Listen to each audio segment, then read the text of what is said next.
Fan camps for the Empress Raven Nami Yamato and others gathered, then everything abruptly cut off at the moment of review. Big brother reviewer, I truly know I was wrong.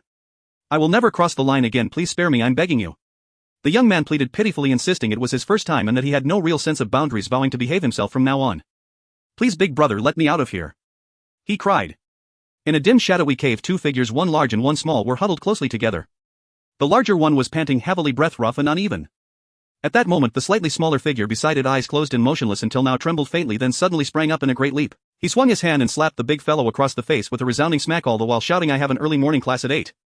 How dare you betray my wife? You actually booked a room with another woman behind her back. A sharp crack rang out through the cave. Only after finishing the slap did the one who struck finally open his eyes. They had been drowsy and bleary, but as he took in his surroundings his pupils suddenly widened in shock. What the? Where is this? Where did they drag me to? Is this even still in my own country? Wire shouted, on the verge of breaking down. He only remembered that he had just accepted a lucrative job to treat a tiger happily riding in the zoo's car on his way there. He had heard that the tiger in the frenzy of its mating season had overexerted itself and injured its reproductive organ. Yet after he climbed into the car and dozed off for just a moment, he opened his eyes again only to find himself here. In his dream he had even dreamt that he suddenly had a wife, only for her to be cheated on by a homewrecker. Enraged, he had slapped that third party across the face on the spot. Still unclear about the situation, he suddenly heard a series of pained, labored breaths. He jerked his head toward the sound. He saw a deer of medium build lying to one side, its body covered in multiple obvious wounds, fresh blood slowly seeping from its mouth. Its consciousness was already growing hazy. As a veterinarian, Wire could tell at a glance that if no one intervened this deer would be dead within half an hour at most. Just then he suddenly realized why this deer looked so familiar. Before he could lean closer for a better look, a wave of dizziness surged through his mind. A flood of memories that did not belong to him erupted in his mind. The splitting headache lasted a full 2 minutes before it finally subsided, leaving him gasping but alive. Churchill looked at the Guardian, which was as still as a statue, showing no movement, no reaction, not even a breath. The simulator's subtitles were still stuck on the battle interaction interface. He had transmigrated into the tumultuous world of pirates. This was Chopper's homeland, Drum Kingdom. The point in time was the day before Luffy and his crew were about to land on the island. The deer lying beside him was none other than Chopper. Chopper had only come down the mountain to collect medicinal herbs for Dr. Correa, but along the way had encountered the unconscious Wire and, unable to bear leaving him, had tried to save him. But Wire was being hunted. 3 unknown men were on his trail, intent on killing him. What followed was all too easy to imagine. Those 3 immediately decided to eliminate Chopper as well. Under normal circumstances, with Chopper's strength, he could have easily defeated them or escaped from 3 ordinary humans. The problem was that absurdly all 3 of them turned out to be devil fruit users. No one knew where these 3 bastards had gotten such ridiculous luck. Each of them possessed a devil fruit. It was utterly outrageous. One man with a bird fruit managed to slow Chopper down. The other 2 wielded the fur fruit and an animal-type chicken form respectively. With his speed reduced, Chopper, caught off guard, was entangled by the man with the fur fruit. The 3 of them proceeded to give Chopper a vicious beating. Yet in the end they were still just ordinary men with no proper training. After pummeling Chopper for a while, they still let him seize an opening and escape. Exhausted to the limit, Chopper ran with all his strength until he could no longer endure. He could only find a cave and hide inside. Because it had been snowing outside all along, the blood marks he left behind were quickly buried. But those 3 were still following the initial trail of blood, ceaselessly clawing at the snow. Whenever they scraped away the upper layer of snow, the blood beneath would naturally emerge. It would not be long before the trio found this place again. When that happened, both he and Chopper would surely die. What was he supposed to do? Chopper was quite strong. If he were uninjured, fleeing with Wire in tow would not be a problem. But now Chopper was gravely wounded. Although Wire was a veterinarian, he had no tools at all with which to treat him. Let alone the idea of this weakling taking on 3 devil fruit users. He would be killed on the spot. Still, Chopper was truly a good brother. Without him, Wire would not have transmigrated at all, he would simply have died outright. If we make it through this alive, once I soar to success, I will never forget you, he swore silently. I will make sure you have someone to feed you and someone to push you wherever you go. I'll make you the first celestial dragon deer in the world. But the key problem remained: how were they going to survive? Just as Wire was fretting over how to escape, a clear chime sounded in his mind, followed by a wild shout, I'm here.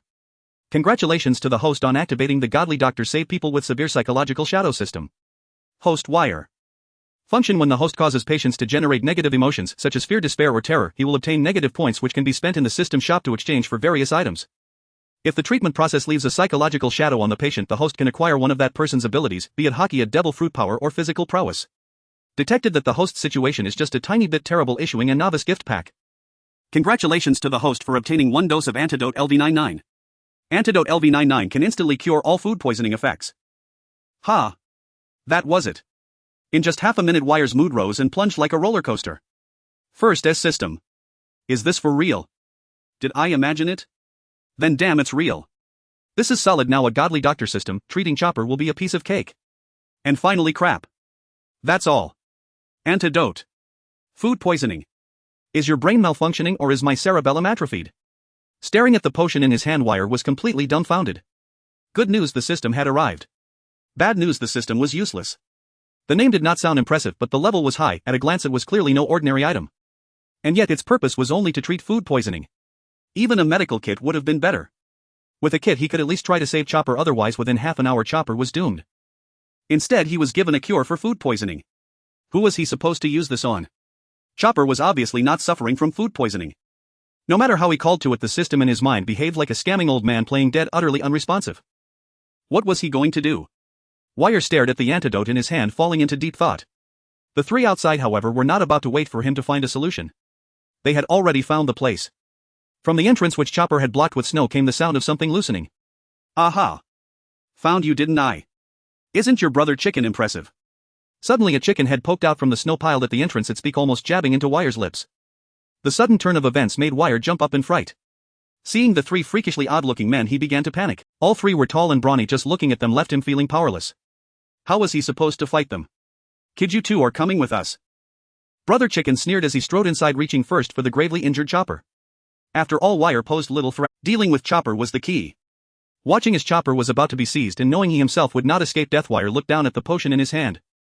Suddenly a spark of inspiration flashed through his mind. Food poisoning.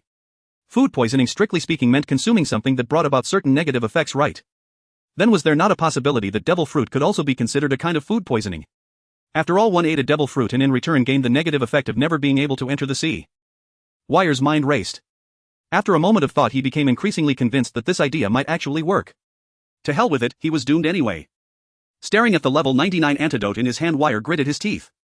He would gamble. Once dead, there was nothing left to lose. He hurled the potion directly at the feet of the three men. The vial hit the ground with a pop and shattered, releasing a cloud of powder. In moments all three had inhaled a small amount. They covered their noses, coughing. What is this? A smoke bomb. You think your brother Chicken's eyes are just for show? But then, the trio, still hacking and coughing, suddenly felt an abnormal fluctuation sweep through their bodies. Of the three men, the two who had eaten Zoan-type devil fruits suddenly began to change.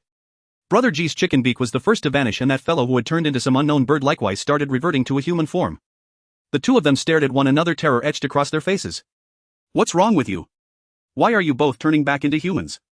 The one with the Mau fruit looked at them blankly, unable to comprehend what was happening. He had no idea what kind of trick the other two were pulling. You think I wanted this to happen? My ability is gone. Brother G snapped back first. The other man froze at his words, then hurriedly tried to activate his hair-creating ability. As expected, he could not produce even a single strand. All three of them turned to stare at Wire at the same time. Their faces were twisted with unrestrained horror. What kind of means was this? This man actually possessed the ability to erase devil fruits. They had lived for so many years and had never once heard of such a thing. It was utterly beyond belief. Off to the side, Chopper, still groggy, also managed to witness this scene. The same look of disbelief surfaced on his face. Who are you? How could a country like this produce someone like you? Brother G shouted in terror. In just a few seconds the devil fruits of all three of them had vanished. It was hair-raising to the extreme. Now they did not dare to act rashly at all. After all, anyone capable of such a feat could not possibly be as simple as he appeared. Seeing their current state, Wire secretly felt a surge of relief. Fortunately his gamble had paid off. Yet he too did not dare to move lightly. They thought he was some kind of expert, but was he truly an expert? Obviously not. So he would simply put on the act of being a master and see if he could frighten these men into retreat. He had just opened his mouth to speak when a mechanical chime echoed in his mind. Ding! Congratulations to the host for obtaining 80 negative points.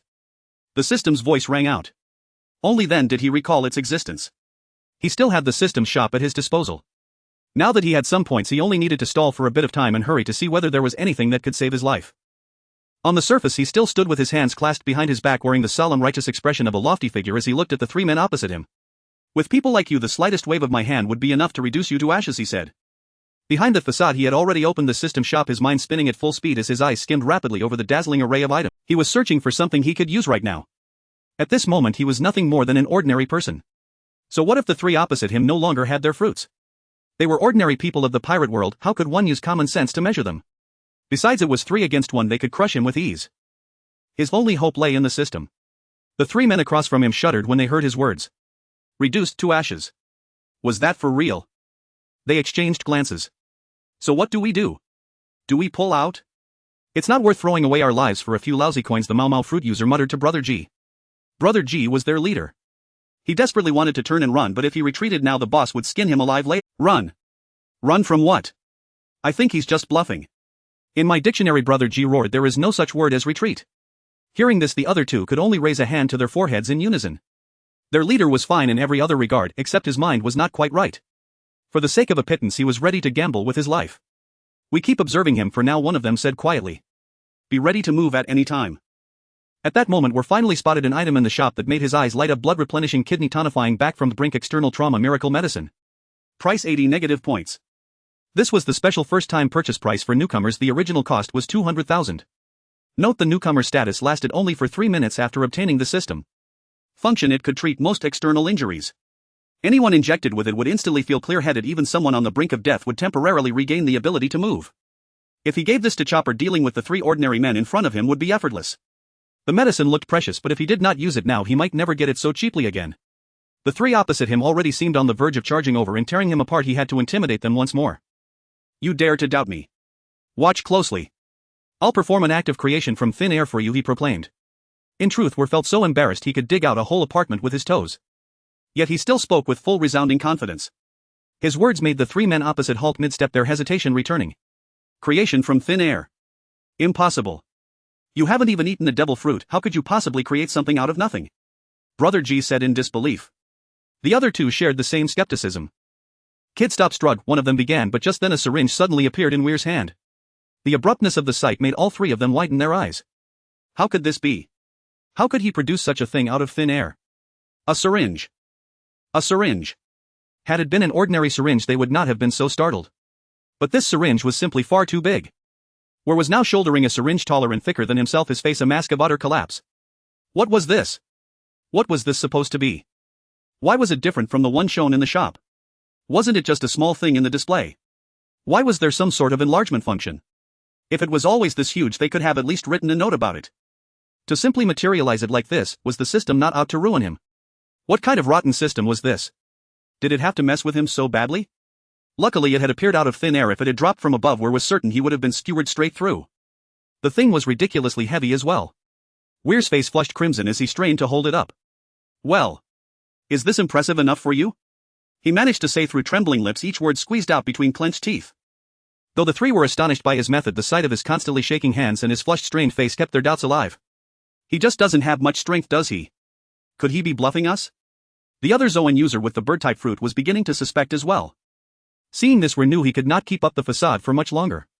The system really was out to get him. With a sigh he simply set the syringe down. Looking at the 3 men he pointed at Chopper. This little guy ruined your plan.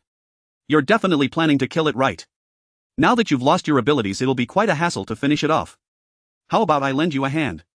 With that, War hefted the huge syringe once more and walked toward Chopper. The 3 men felt that his words made a certain kind of sense. Their powers had just disappeared and they clearly felt weaker than before. The little one was still alive. If they could save their strength they would. But this man was actually their target. Why would he help them? Was he hoping that by helping he could persuade them to spare his life? Chopper watched Weir approaching. He felt as if he were splitting apart inside. He truly felt like he was falling apart. Big brother, I saved you. How can you now turn around and stab me to death? That monstrously thick needle was so terrifying that Chopper nearly wet his diaper. Yet at this moment he could not even speak. In his heart he had already regretted it 10,000 times. Why had he saved such a creature? If he had known this man was so vicious, not only would he not have saved him, he would have kicked him hard in the head a few times instead. Ding! Congratulations to the host for obtaining 100 negative points. Chopper alone had given him that many points. It seemed the amount awarded depended on the person. As he pondered this, Weir's hands did not stop moving. The thick needle plunged straight into Chopper's backside. A series of reindeer cries instantly echoed throughout the entire cave. Chopper screamed at the top of his lungs, howling in agony. The jab had nearly skewered him through. He wanted desperately to escape, but he could not. Nor was it over yet. The plunger had to be pushed or the medicine would not go in. Chopper, half dead with pain, stared at Weir in terror as the man leaped up and grabbed the back end of the syringe. Weir's body weight was just enough to make the syringe slowly descend. As Weir slid downward, Chopper's entire reindeer body seemed to grow fuller by the moment. By the time all of the medicine had been injected, Chopper was noticeably plumper. Chopper, this is a healing injection. How do you feel now? How did he feel? Half dazed and so bloated he was about to burst, Chopper still could not help but give her a puzzled look. At that moment he really did feel his injuries beginning to heal. The blood that had been flowing non-stop had already stopped. Even his wounds were now healed. His body, weak and limp before now, felt as if it could stand up again. Ding! Congratulations host, you have acquired the ability Leg Strengthening. Leg Strengthening, when used, it can instantly enhance leg power. At this moment the three brothers outside finally reacted. Why is this guy being so kind? That thing can't be a treatment, can it? Although it looks terrifying, after all it's an injection. The chances of an injection being used to save someone are incredibly high. The three of them could no longer hold back and shouted, we can't wait any longer. Charge! The three burly men rushed over, ready to tear Wei Air apart. Seeing this, Wei Air also raised the empty injection. The thick needle was aimed at the three men. But the three guys had been mixing together for years and were incredibly coordinated. One person stepped forward and directly grabbed the needle. The other two came at him from the left and right. The situation looked dire. Chopper! Wei Air shouted loudly. As soon as he finished speaking, a deer with huge antlers charged over. Wei Air used Leg Strengthening and jumped high into the air. Chopper also happened to lower his head. The two moved in perfect harmony. Wei Air landed steadily on Chopper's back. But the three good brothers had no way to dodge. The cave was only so big. The antlers barely had room to extend. Watching the rushing deer, all three of them were in disbelief. Aren't you supposed to be dead? How can you still move? They knew best how hard they had just fought and how severely Chopper was injured. But what was going on now? Chopper wouldn't pay them any mind. He charged straight ahead and the antlers collided directly with the three men. The originally powerful three men, after becoming ordinary people, were no match for Chopper. A loud bang echoed. All three men without exception were sent flying. The immense power caused them to quickly disappear from Wei Air's sight. They flew extremely high. Watching the disappearing trio, Wei Air finally let out a sigh of relief. I survived. He said this while lying on Chopper's back. Chopper. It's all thanks to Chopper. Don't worry. Once I rise to greatness, even though Wei Air didn't exert much effort, he had just moved the injection. But he still felt incredibly exhausted. This body of his was still too weak. Ding. Congratulations host, you have gained 60 negative points. The system chimed again. TSK. Just now after his treatment the system deemed them his patients. Adding Chopper's previous 100, he now had 160 negative points saved up. He should be able to exchange for something good. That injection, while adding Chopper's previous 100, he now had 160 negative points saved up. He should be able to exchange for something good. That injection, while powerful, was too much for an ordinary person to handle. It wouldn't be effective unless fully injected. That thing shouldn't be like this. Originally he had checked in the shop and didn't see any issues. Was it just because it was a newbie price? It truly is a case of you get what you pay for. At this moment Chopper, feeling his completely healed injuries, was also in disbelief. The potion just now, although it looked terrifying and the injection process was quite uncomfortable, the effect was simply amazing. He had never seen such a powerful potion. Moreover, this potion was conjured out of thin air by that person. Such a huge one. How did he even manage that? Chopper now thought about that gigantic needle and felt an overwhelming fear. His rear still throbbed with pain. Although the hole from the injection had vanished, the psychological scar would remain for a lifetime. And that potion that could make the devil fruit disappear. Chopper recognized it at a glance. It was a bottle of powder. A powder that could nullify the powers of devil fruits. This was beyond Chopper's comprehension. After witnessing the power of that powder, he had immense admiration for Wei Air, but when Wei Air mentioned wanting to stab him to death, Chopper's admiration entirely evaporated. However, upon learning that it was the potion that saved him and realizing its incredible potency, Chopper began to admire Wei Air once more, and even more fervently. Feeling the breath of the person on his back, Chopper felt a bit shy. He was already shy by nature. Having saved Wei Air, he felt this person was somewhat special. He never expected him to be so powerful. Ding. Congratulations host, you have gained 30 negative points. What's going on?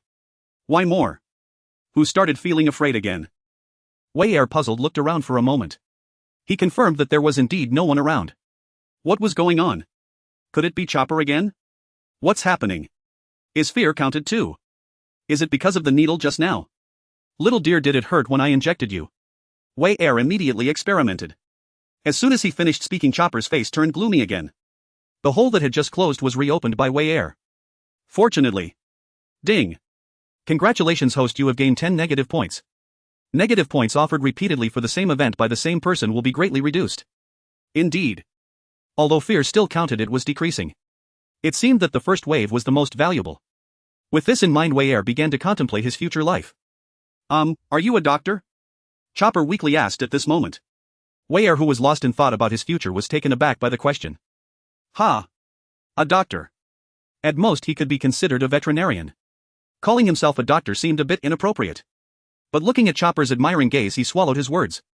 With the divine physician system, it was only a matter of time before he became a doctor, right? Yes, I am a doctor, Whitebeard said with a serious expression. Then, are all those potions made by you? Chopper weakly inquired. Meanwhile, Whitebeard was still pondering the quantity and patterns of the negative points he had just acquired.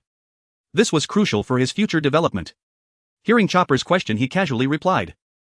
Of course, those were just things I whipped up during my spare time, just some trivial things I used to deal with these small fry. After speaking, he fell back into deep thought. The three worthless men had initially given him 80 negative points. Chopper just a deer had given him more than those three combined. But not long ago Chopper had been beaten badly by them. When he treated those three, they still had their devil fruit powers, thus the acquisition of negative points seemed not to depend on strength. But what was it based on? Whitebeard was lost in thought.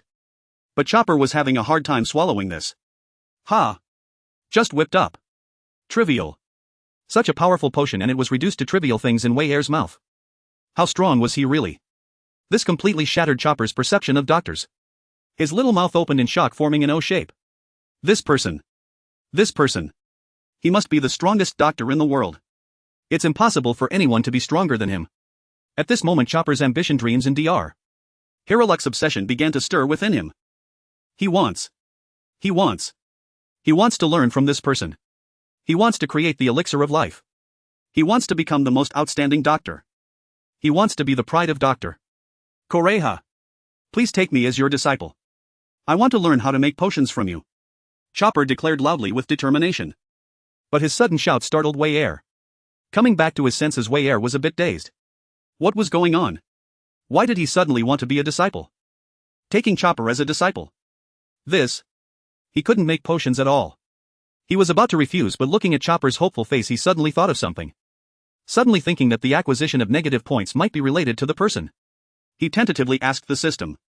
To his surprise, the system actually provided a response. Ding!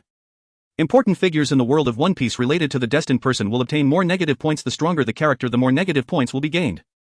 Indeed. The system's answer was just as Whitebeard had expected. This destined person was undoubtedly Luffy. This made perfect sense. After all, important figures related to the protagonist are indeed significant characters. In that case, he could only maximize his benefits by joining the Straw Hat crew. Not only could he recruit crew members, he would also gain the abilities of those crew members.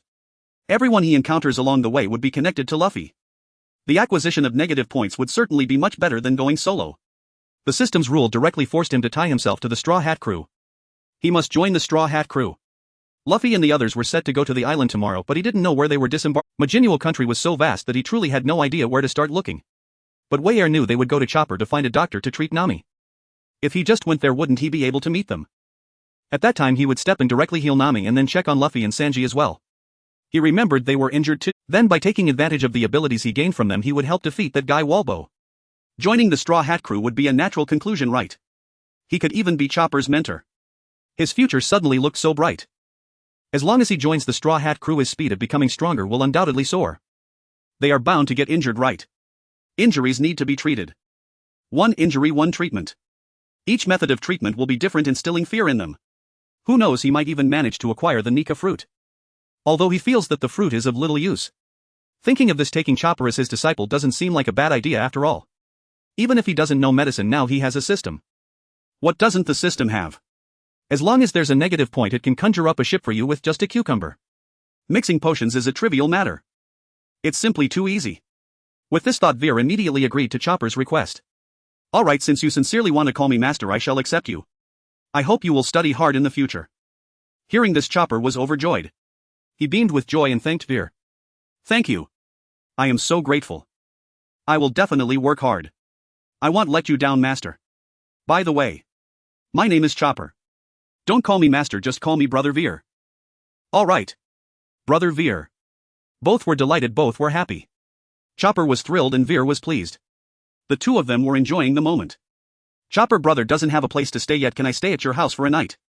Veer said with a mischievous smile, revealing his intentions. Chopper hesitated upon hearing this. He wasn't sure whether he could let brother stay with him, especially since his mother really had a rather volatile temperament. No stranger had ever stayed at their home before. But would he let his newly accepted master sleep on the streets?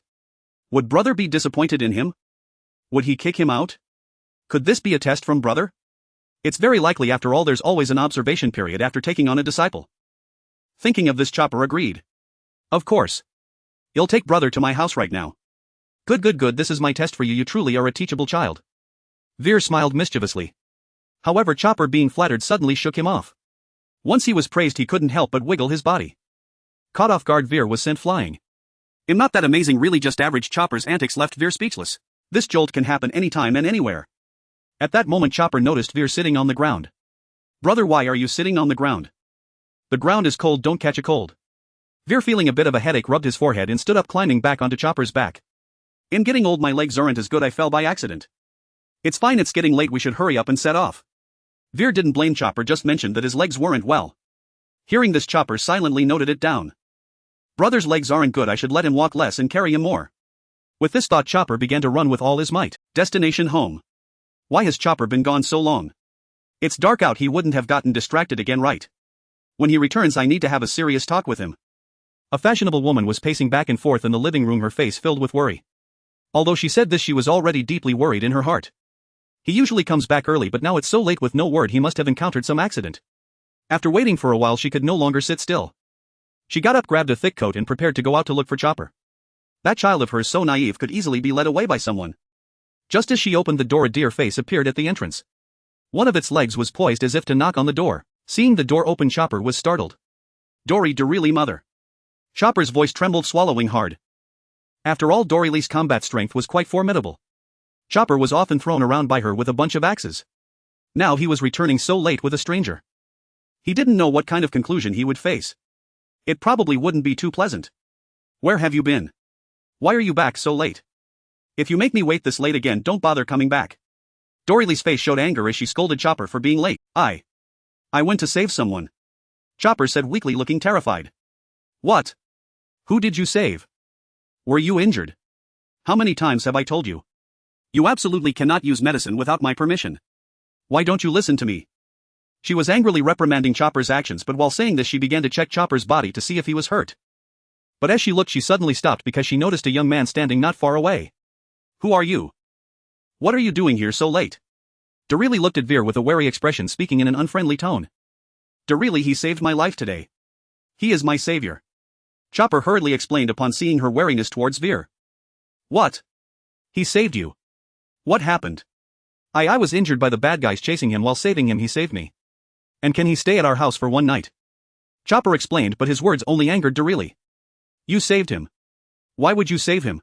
And you want him to stay for a night? Absolutely not. Tell him to leave immediately. Otherwise you can both get lost. She said this while walking inside. Seeing Chopper outside with a pleading look, she felt no sympathy. She was about to close the door. Chopper was a good child, but he had too much sympathy. Let him think about it outside for a while. Don't bring back just anyone. With this thought, she was about to shut the door. But suddenly, bang, a familiar sound of something opening rang out. She recognized the sound immediately. She turned to look at the source of the sound. Veer was smiling, holding a bottle of open flying Moutai. The rich aroma of the liquor wafted out as soon as it quickly floated to Dorylee's nose. Originally filled with disappointment, her expression instantly changed. A look of intoxication even appeared on her face. As a mature girl who loved drinking, this aroma was simply irresistible to her. Tears of unrestrained desire even streamed down the corners of her mouth. Indeed, Shobai is incapable. It seems he must take matters into his own hands. This bottle of flying Tian Moutai, want you handle it with utmost care. This beautiful young lady, may I stay here for a night? As a reward, this bottle of wine will belong to you, while said at the opportune moment. After hearing his words, Dorier's mother couldn't help but smile. This kid, though somewhat clueless, is using Xiaoba, but his words are quite sweet. He's quite skilled at making people comfortable. You are quite the smooth talker. In that case, I reluctantly allow you to stay in the living room for one night. Remember. Only one night. Dorier's mother said sternly, and after speaking she pulled Xiaoba inside. While followed closely behind. Upon entering, Wal was astonished by the spacious room. So big. He hadn't realized it while watching the anime, but experiencing it firsthand was an entirely different matter. Various firearms and knives hung on the walls, and the floor was covered with a bearskin carpet. The fireplace in the living room crackled with flames, and on the table cold dishes lay untouched. Put that bottle of wine on the table over there. I will take a bath and then sleep. You two can do as you wish. Dorier's mother pointed to a table near the bathroom entrance as she spoke to Weil. After saying this, she turned and entered the bathroom, leaving Weil and Xiaoba in the living room. Xiaoba put the wine over there, Weil said to the somewhat unhappy Xiaoba. He was still afraid that his elder brother would blame him for being useless. Hearing this, he hurriedly took the wine bottle from Weil's hands and scurried over.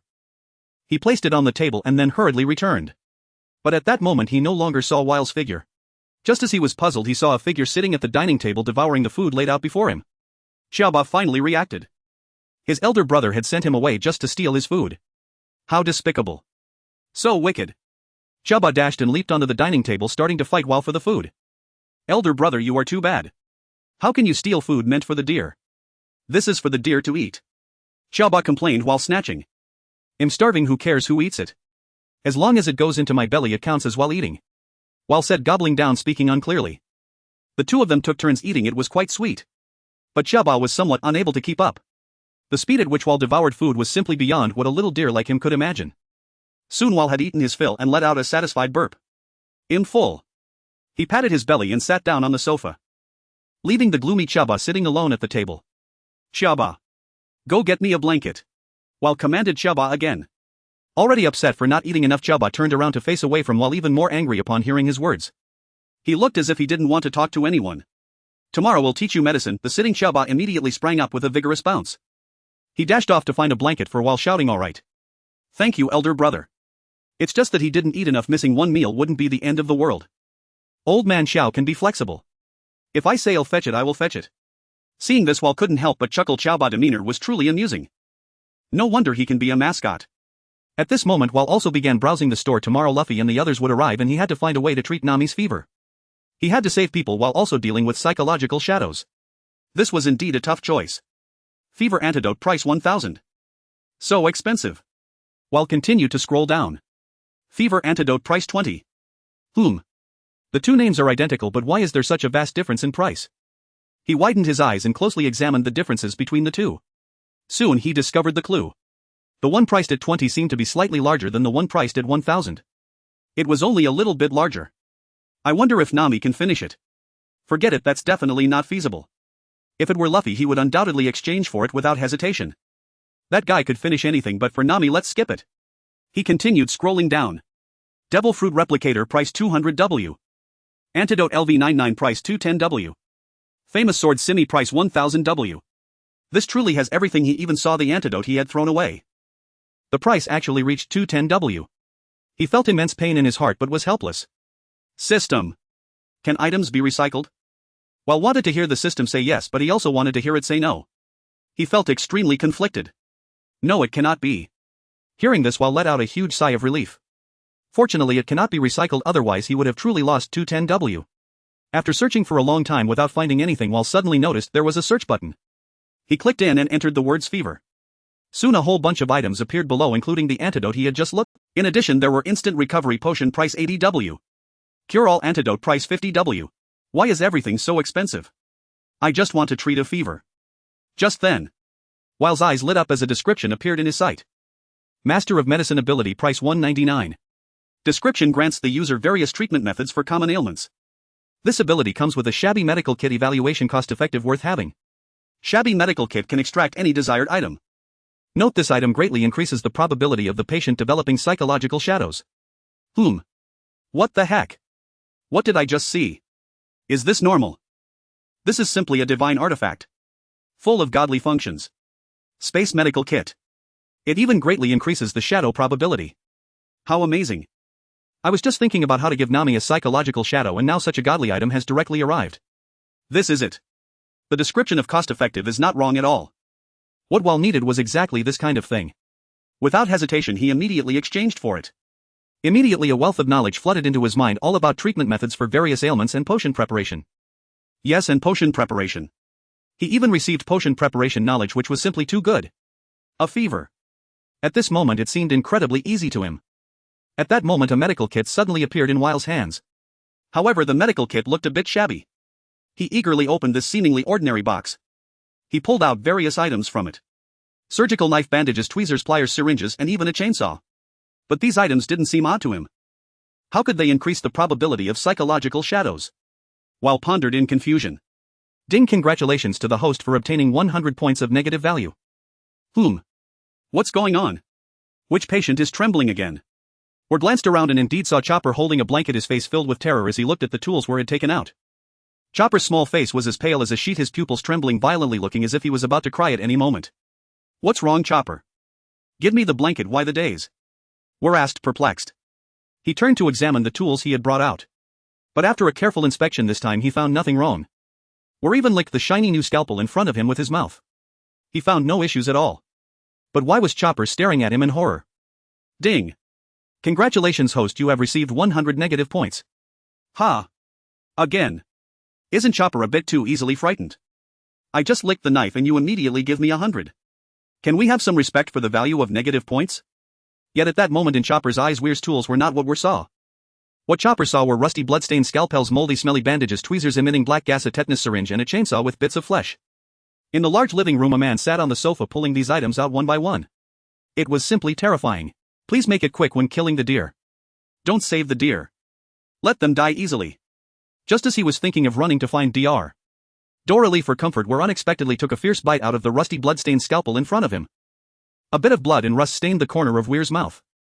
To Chopper, Weir now looked like a serial killer. Scared to the point where tears were about to burst out. Chopper, bring me the blanket. Weir turned back to look at Chopper, and that slowly turning terrifying expression made Chopper unable to bear it any longer. He threw the blanket at Weir and screamed as he ran into Dr.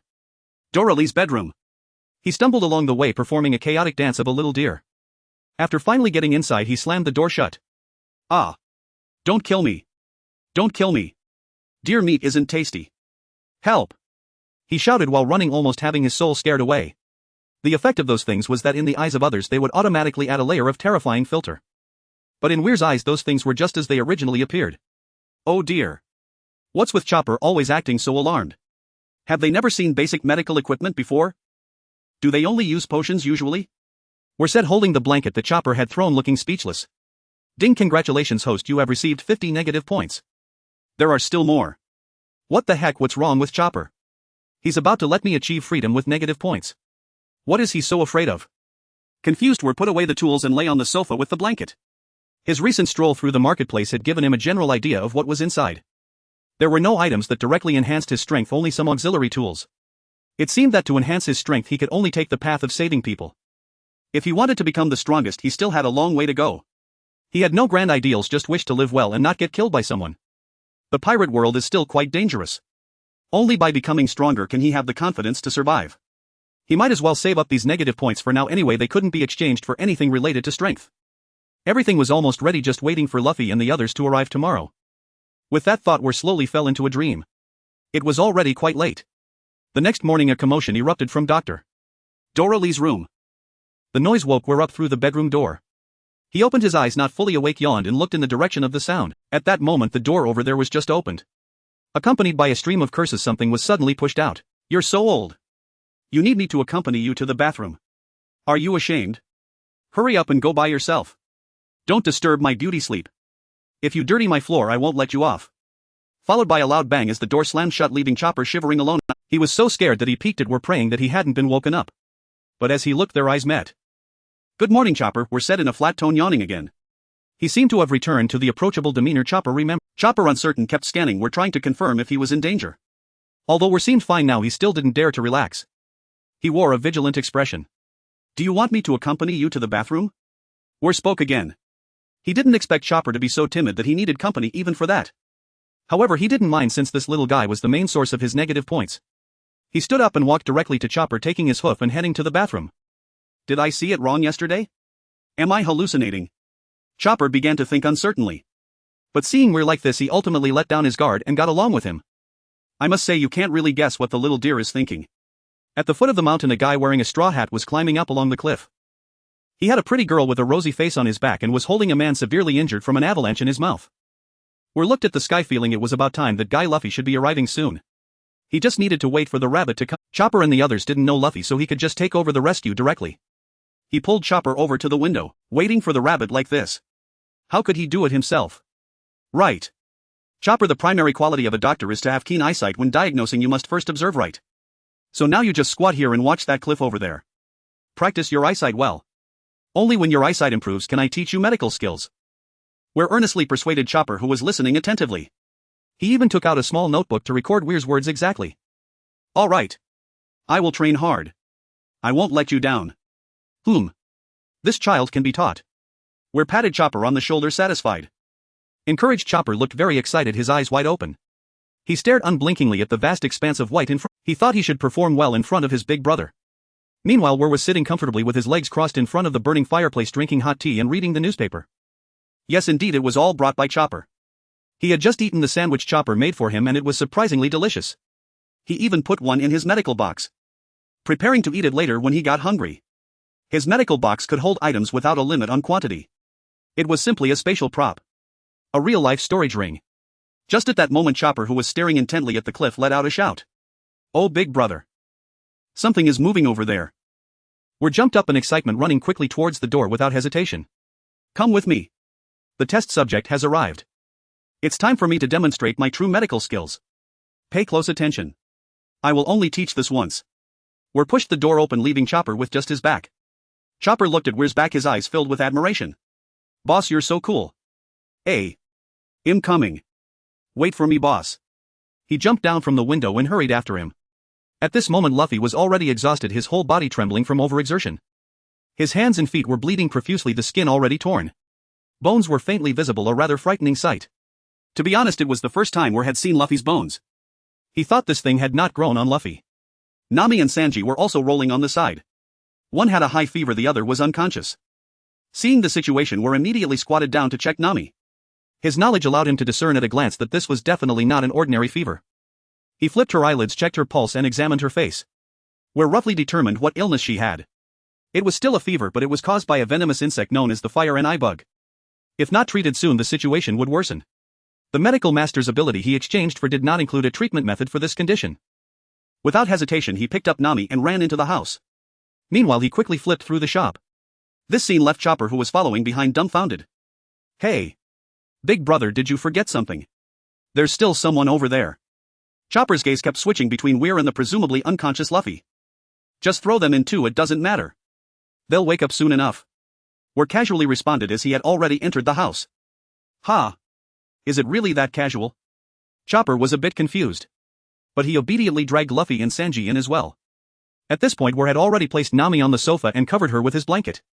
Seeing Chopper come in, he said without looking, put the two of them by the fireplace, they'll warm up and wake up on their own. Chopper obediently dragged the two over. Got it. Weir's eyes skimmed over the various items for treating this illness. He started looking at the cheapest options.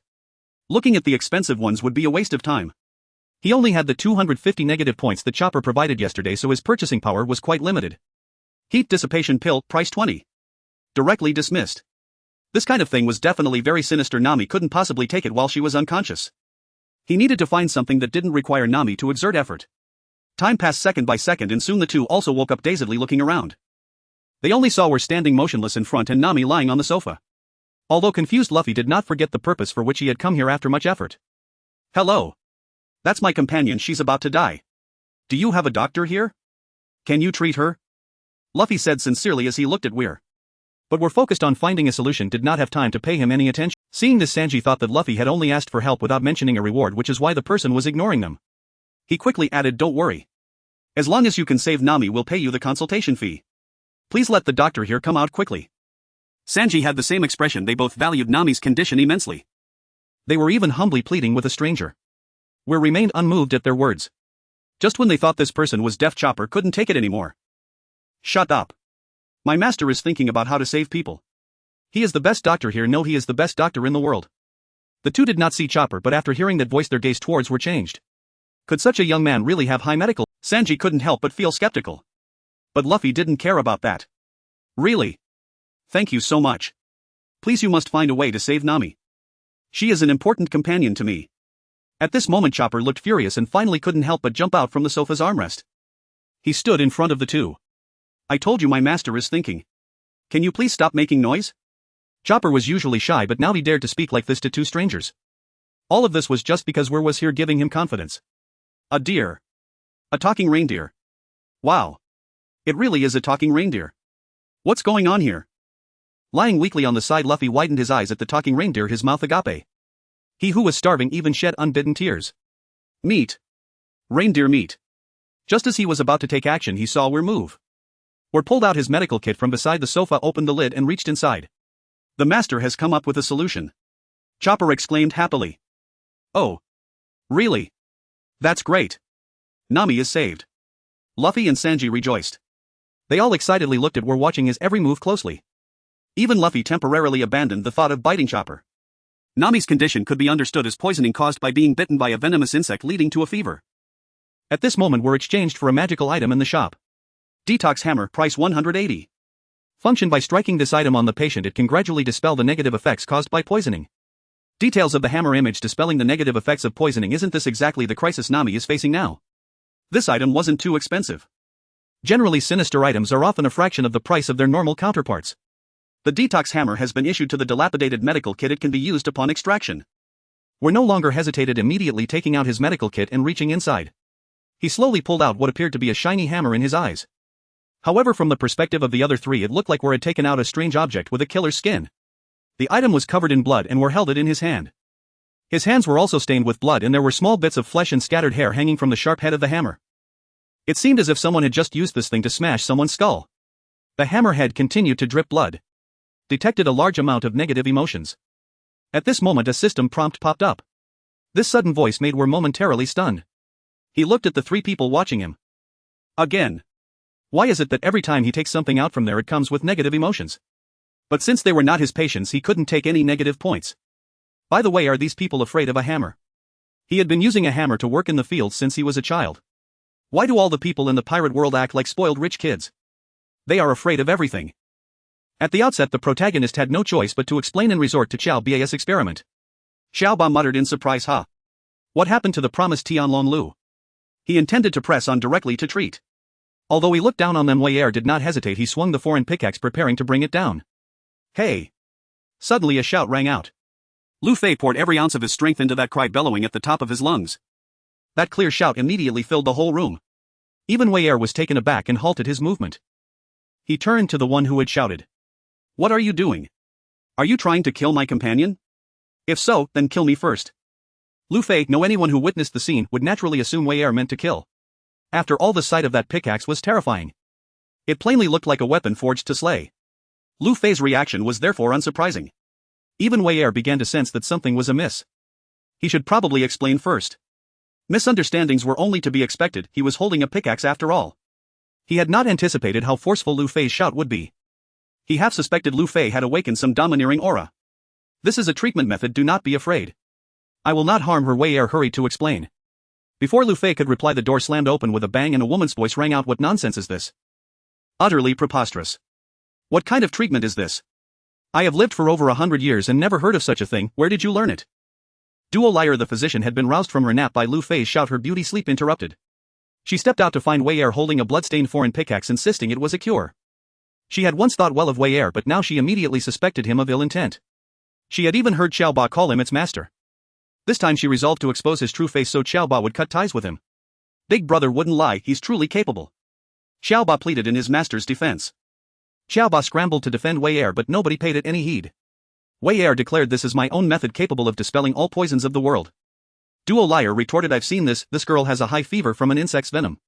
If I pound her 14 times she will surely recover." Weir frowned. The situation was deteriorating. It was normal for them to doubt him, but if they never allowed him to act, his plan would be ruined. Impossible. That thing driven into a person would kill them, not heal them. Duo Liar thundered, determined to expose him. Yet inwardly she was puzzled. The man's observations were correct. The girl had indeed been bitten by a venomous insect. He did possess some skill. She found his boasts detestable. Weir realized that unless he proved the device safe, they would never let him make a move. Very well, I'll prove it. With that, he seized the pickaxe and brought it down toward his own head. Everyone gasped at the gesture. What was he doing? Did he intend to strike his own skull? Was he mad? Xiao Ba looked on in utter disbelief. "Master, no. You'll die," it cried. Yet the pickaxe did not strike his head. It passed beside his skull and continued upward. He had arced his arm fully, and the next instant the blow descended toward a terrified Xiao Ba. Ah! Realizing too late, Xiao Ba let out a piercing scream. Ding, congratulations, the host received 150 negative points. But Xiao Ba had no time to flee. "Xiao Ba!" Duo Liar shouted as she rushed forward. Everyone had assumed Wei Er intended to strike himself. Instead he had feinted. Xiaoba was the true target. Duo Liar could only watch in horror as the sharp tip of the pick drove into Xiaoba's skull. Ah! Xiaoba screamed again. But after that cry it froze, there was no pain. The pick had entered its head yet caused no injury. All who witnessed the dreadful scene stood rooted to the spot. What was this? How could it pass through? Duo Liar's medical convictions began to crumble. She could not explain what she saw. She pulled Xiaoba into her arms and examined the crown of its skull, but after careful feeling she found nothing. This truly appeared to be Wei Er's unique technique. It removed poison without injuring the brain. Was there really such a strange method in the world? Duo Liar found herself beginning to believe Wei Er. The facts lay before her, and from Wei Er's words she could hear that he indeed knew medicine. Could this really be nearly a treatment as he claimed? Seeing Xiaoba whole and unharmed, Lu Fei leapt up and dashed over to inspect its head. Truly there was no hole, entirely intact. Only then did he realize he had misjudged the man. It was in fact a treatment. He had doubted someone who had been earnest in saving Name. Amid the commotion Name stirred and blinked open, her eyes still groggy. She saw a figure standing over her but had not yet grasped the situation. Lu Fei's demeanor shifted instantly. He bowed deeply in apology. Forgive me, I should not have doubted you. Please continue treating Name. Who was Lu Fei addressing? Was it the man before Name? And what was that strange object in his hand? As Lu Fei spoke, the man slowly raised the implement.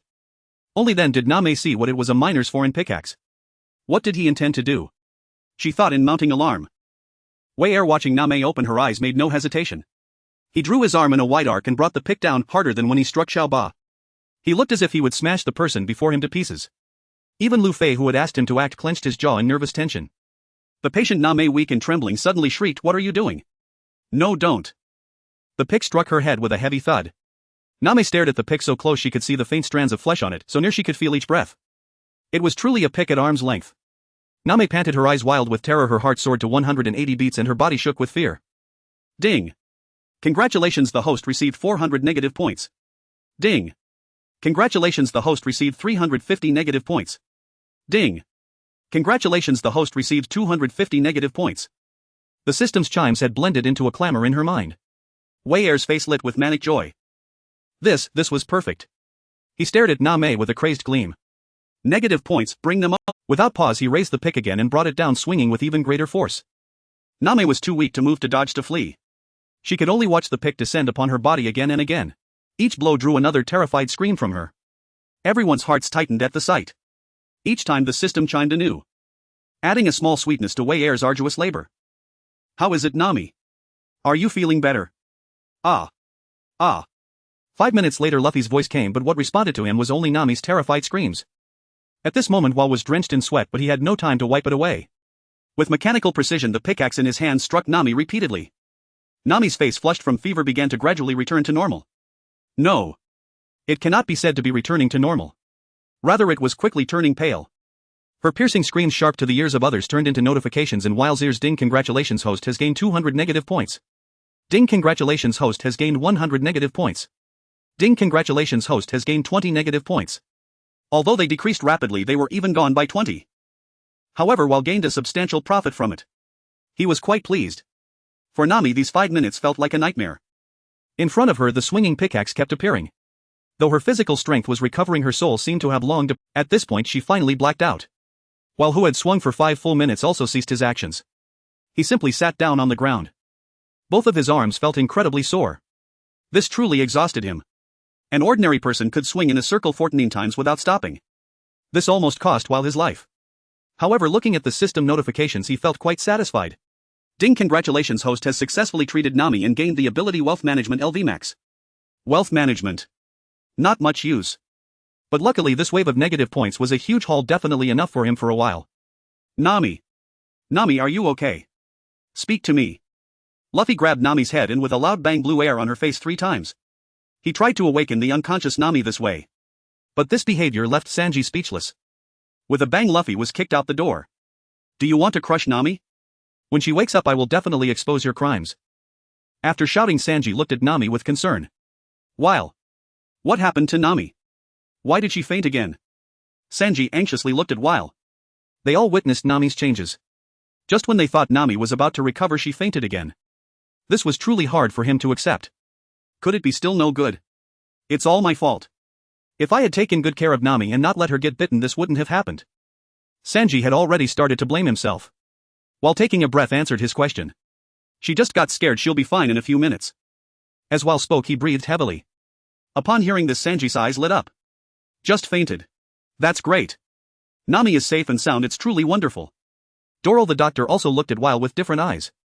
This kid has some real skill. She had started to dislike him less. That terrifying treatment method concealed so much hard work and dedication.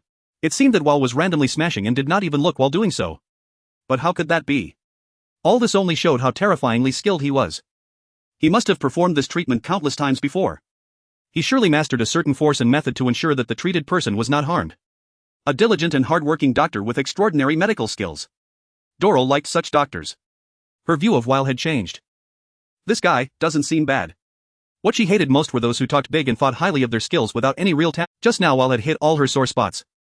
No wonder she would speak harshly to Weil. She looked at Chopper, who was currently gazing at Weil's actions with admiration. His eyes were filled with longing. Chopper's attitude toward Weil also astonished Doral. Chopper used to be very afraid of humans, having suffered immense trauma. Both deer and humans had deeply hurt him before. At this moment he actually relied on a man he had just met not long. This child was already so pitiful. If that guy could treat him well, letting Chopper follow him wouldn't be a bad thing. Chopper also noticed her gaze. He looked up at her proudly, saying, "Doctor, isn't my master amazing?" Upon hearing this, Doral smiled and Chopper was puzzled as to why she was laughing. So he looked at her with some confusion. "Impressive, very impressive," she said with a hint of emotion, her tone somewhat wistful. Just as Chopper was about to respond, Nami woke up again. Opening her eyes, she saw Sanji looking at her with concern. But she suddenly opened her eyes wide. With a swoosh she sat up. Her eyes were filled with fear as she sat up, frantically looking around. Suddenly, she stopped, her gaze fixed on Weil, who was gasping for air on the ground. And the pickaxe beside him. Her eyes started to tremble violently. The expression on her face grew increasingly grim. Her body began to tremble uncontrollably. "Ding, congratulations, host has gained 80 negative points. Oh, another profit." While having earned 80 negative points was in a good mood. At this moment he looked at Nami sitting on the sofa and asked, "Do you still feel uncomfortable anywhere?" As he spoke he stood up and walked over. This movement scared Nami so much that her soul almost flew away. Don't come over," Nami yelled, wrapping her arms around Sanji's neck, hanging entirely onto him. This left Sanji in a daze of happiness. This happiness came so suddenly. A smile like a gentle spring breeze appeared on his face. His eyes had turned into heart shapes. He even remembered to gesture a thank you to Weil. He was quite polite. "Nami, you're awake." Luffy finally crawled out from the snow pile. As soon as he returned and saw Nami bouncing back to life, he was overjoyed. "Nami, it was that guy who saved you, and he did it in just 5 minutes. He's incredible." This carefree Luffy even found Weil somewhat amusing. After all, what doctor treats people like that? Nami, however, was stunned. She slowly turned to look at Weil, who was smiling. "Doctor, did this guy save her? Is it true? Wasn't he trying to kill her? How did he become her savior?" She had a face full of disbelief. "That's right, Namison, it really was this young man who saved you." Sanji chimed in. "Really him?" At this moment Nami began to believe a bit. Because Sanji would never lie to her. But the scenes from earlier still lingered in her mind. She was truly terrified of Weil now. She felt that this person might suddenly swing a pickaxe at her. "Hello, please settle the medical fee, a total of 50 million berries," Weil said casually at this moment. "Fear me? No worries, there are ways to make you not fear." Knowing this little thief cat too well, he could easily handle her. Sure enough, as soon as she heard this, Nami instantly exploded. "What? 50 million berries? Why don't you go rob someone? Wasn't it just a fever treatment? Why charge so much? It's a black market." Nami shouted it, while her face full of anger. They didn't have that much money on their ship right now. Moreover, even if they did, she would never pay it. This clearly exceeded the normal medical fee range. But while hearing her shout, was completely unfazed. "I managed to make you lively in just 5 minutes. Do you think my medicine is cheap?" Weil replied blank. Nami was also stunned upon hearing this. "Ha! It seems a bit reasonable. Getting someone fully recovered so quickly, it seems reasonable for the medicine to be a bit expensive. But what medicine did you use? Didn't you just hammer my head with a pickaxe? Does that count as using medicine?" As if seeing through Nami's reluctance, Weil spoke again. "That's a family heirloom, it's about to break. Using it once means losing it once. What's wrong with charging you 50 million for it?" After Weil finished speaking, Nami really had nothing to say. But they truly didn't have 50 million. "Handsome young man, can you?" "Yes. Directly free. Before Nami could finish her sentence while interrupted. Wasn't she just asking if she could get a discount? I'll make it free. Could this not be resolved? Poof. Nami, hearing the word free, was still a bit surprised. This was the first time she had been stunned in a bargaining situation. I hadn't even said anything. You just made it free. Wait, is he really this generous? Nami like generous men. After initially being unable to believe it, Nami hurriedly took over the conversation. Really? Thank you so much. You're truly kind-hearted. Meeting you is our luck. After Nami spoke, the other two young men also came over to thank Wal profusely. Seeing Nami like this, Wal finally, but just then, a loud bang echoed. It sounded like some cannon had been fired. Following that, a tremendous noise erupted at the entrance. A few people turned to look. They saw that the great door had been completely shattered. Through the gaping hole they could see a massive figure with a plump body and purple hair standing outside. That was none other than the rightful king of this country, Walbo. They had encountered Luffy and the others at sea, and after suffering a setback they had pursued them all the way to the Drum Kingdom. Moo ha ha ha ha. Get out here. Otherwise I will smash this house to pieces. Walbo shouted loudly from outside. Veer frowned slightly as he watched Walbo's arrogant yelling. How could this guy have arrived so quickly? It seemed a bit unreasonable. Luffy's injuries had not yet been treated and Sanji was also quite hurt. Chopper wasn't a match for him, and this was truly a troublesome situation. He had initially planned to heal Luffy and Sanji first and then let them fight slowly. But before he could treat them, the enemy was already at their doorstep. He had intended to use his medical knowledge to gradually treat both of them. However, time was pressing now. He could only rely on the shop. Veer remembered having seen a medicine for bruises while browsing earlier which should be able to treat Sanji's back injury. But even after healing, Sanji alone wouldn't be able to contend with Walbo. Although Walbo was a trashy character, he still possessed some strength. He couldn't find any medicine to treat Luffy's injuries. So he would have to treat Sanji first and see if he could gain his kicking skills. With Chopper's leg enhancement combined with the kicking skills, their power would definitely be off the charts. Dealing with Walbo shouldn't be a big problem. For now he needed Chopper to hold off that guy, as Luffy currently had no combat capability. His hands and feet were severely injured. Just as he was thinking this, Luffy couldn't hold back any longer. This guy is so annoying. He actually smashed the doctor's door. I'm going to knock him out. With that, Luffy strode towards the exit. Nami punched him right on the head. Luffy immediately clutched his head in pain. Why did you hit me? Are you stupid? Look at your hands and feet. Are you looking to get yourself killed? Nami shouted at Luffy. Only then did Luffy feel the pain from his swollen hands and feet, which were exposed with bone showing. Ouch. It hurts so much. How did I not notice this before? It hurts. Doctor, hurry and save me. I'm going to die. As Luffy spoke, he moved closer to Veer. He wanted Veer to treat him first so he could go beat that annoying guy. Just then there was another noise at the door. Walbo's big head had already appeared there and he was chomping on the door. Soon the entire wall was being devoured by. Seeing this, Luffy directly launched a punch. You dare eat the doctor's wall. His fist struck straight into Walbo's stomach. But immediately a sharp pain shot through his hand. The excruciating pain made him cry out and retract his already swollen fist. If you keep messing around, your hand will be ruined. Veer spoke up at that moment. Luffy was truly reckless with such severe injuries on his hand, and he still dared to strike. What? Then what should I do? He's tearing down your house, Doctor. Walbo continued to gnaw away, munching as if he hadn't eaten for hundreds of years. Chopper. You go hold him off first. I'll be there shortly. After Veer said this, Chopper immediately transformed into a reindeer and charged at Walbo. Without any hesitation. Veer did not delay any longer and took out a bottle of bruise medicine. Bruise medicine, price 500. Function: can treat any bruises. Side effect: will make the user extremely ugly for a duration of 1 day. This bottle cost 500. 500. Veer felt quite pained, but given the current situation there was no other choice. The items to treat Luffy's injuries were even more expensive and he couldn't afford them. Veer did not hesitate, grabbing his medical box and kicking the watching Sanji to the ground. Don't move. I'm going to treat your back injury. As Veer opened the medical box, he spoke to Sanji. Although Sanji was somewhat annoyed, he understood that the situation was urgent. In his view, Veer's choice to save him meant that he considered him the only hope. He quickly lifted his shirt. On his waist a large and severe bruise was exposed. At that moment Veer also took out the bottle of bruise medicine, but just as he brought it out, Sanji's expression changed. He became extremely terrified. Because to him what Veer took out looked like a bottle of spoiled vegetable soup. Inside there were even a few pieces of rotten vegetable leaves floating. As soon as Veer opened it, a foul odor emanated from it. As a chef, Sanji had seen all kinds of things. But when he smelled that odor, cough cough cough. This smell was simply more abstract than the stench of socks and underpants that hadn't been washed in over 10 years. He immediately retched at the smell.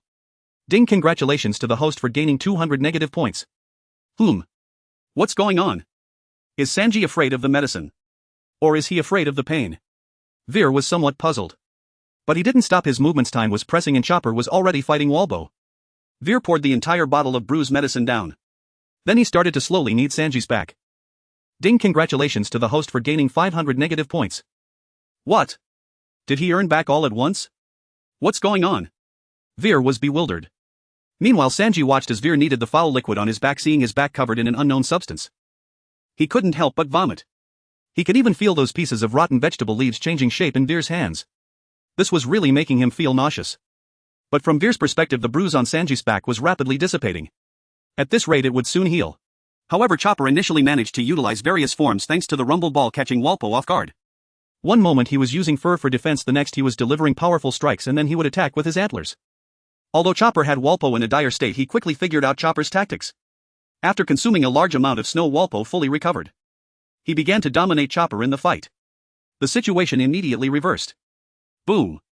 Chopper, unable to dodge in time, was hit directly in the head by a cannonball. He was sent flying straight out. With a loud crash, he slammed against the wall at the entrance. Inside, Vale looked on anxiously. Chopper was on the verge of collapsing. By now, Sanji's treatment had also reached its conclusion and the bruises on his back had mostly vanished. His internal injuries had healed significantly. However, his face was somewhat. To be honest, Vale found it hard to look at. All right. He patted Sanji on the back, signaling that the treatment was over. Ding! Congratulations to the host for gaining the ability physical qualities. What? Just physical qualities? This still feels a bit lacking. Vale wanted Sanji's kicking techniques. Having physical qualities was useless to him. He didn't know how to utilize them. Currently he had Chopper's leg enhancements. He had originally intended to obtain Sanji's kicking techniques to dominate. But now he was only given physical qualities. No way. No way. Chopper was already on the brink. Relying solely on Sanji wouldn't be enough to defeat that guy. I need to let Sanji suffer a little more. Perhaps there will be a reward. I can only take the risk now. Vale thought this as he began to look around for something. At this moment, Sanji's face had turned green. The psychological shadow had fully formed. He was now at the point of vomiting without anything left to expel. He looked extremely weak. But he knew this wasn't the time to rest. As he felt his back, he realized that it didn't hurt at all. Sanji immediately stood up, preparing to support Chopper. But at that moment, Vale was holding a mirror up to Sanji. Silence fell, a complete silence. Sanji froze in place, staring incredulously at the figure in the mirror. Finally. After 2 brief seconds. Ah! Sanji let out a scream like a slaughtered pig. Everyone turned to look at him. But upon seeing him, all their faces changed. They all bore expressions of terror, startled by the sight of Sanji. What a face it was! One eye was large and the other small, one high and the other low. His nose was entirely facing forward. His mouth was extraordinarily large, with all his teeth bared, more violent than a buck-toothed grin. His face was extraordinarily large and square. This appearance would surely disgust Walpo to the point of not daring to open his mouth. But looking at this face, Sanji's heart sank. His expression turned ugly.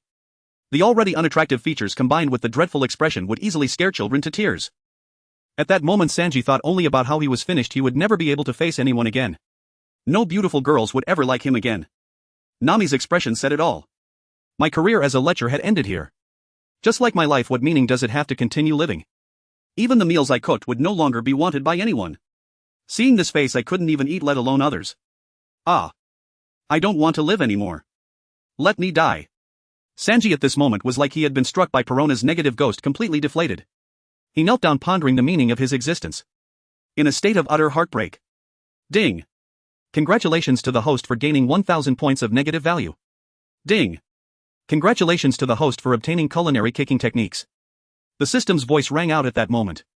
Here it comes. The kicking techniques have arrived. It was worth all the effort to break Sanji's mentality. Finally it has come. If he could let the subject suffer twice, he would truly receive 2 abilities. Moreover, he was fortunate enough to acquire Sanji's kicking techniques. Feeling the techniques for using his legs in his mind, Vale now felt terrifyingly powerful. Just Walpo. Sanji. Get up now.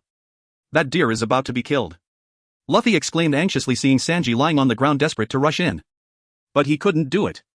He could only keep calling Sanji's name. Chopper was really on the verge of collapse. It lay on the ground, panting heavily, with a trickle of blood at the corner of its mouth.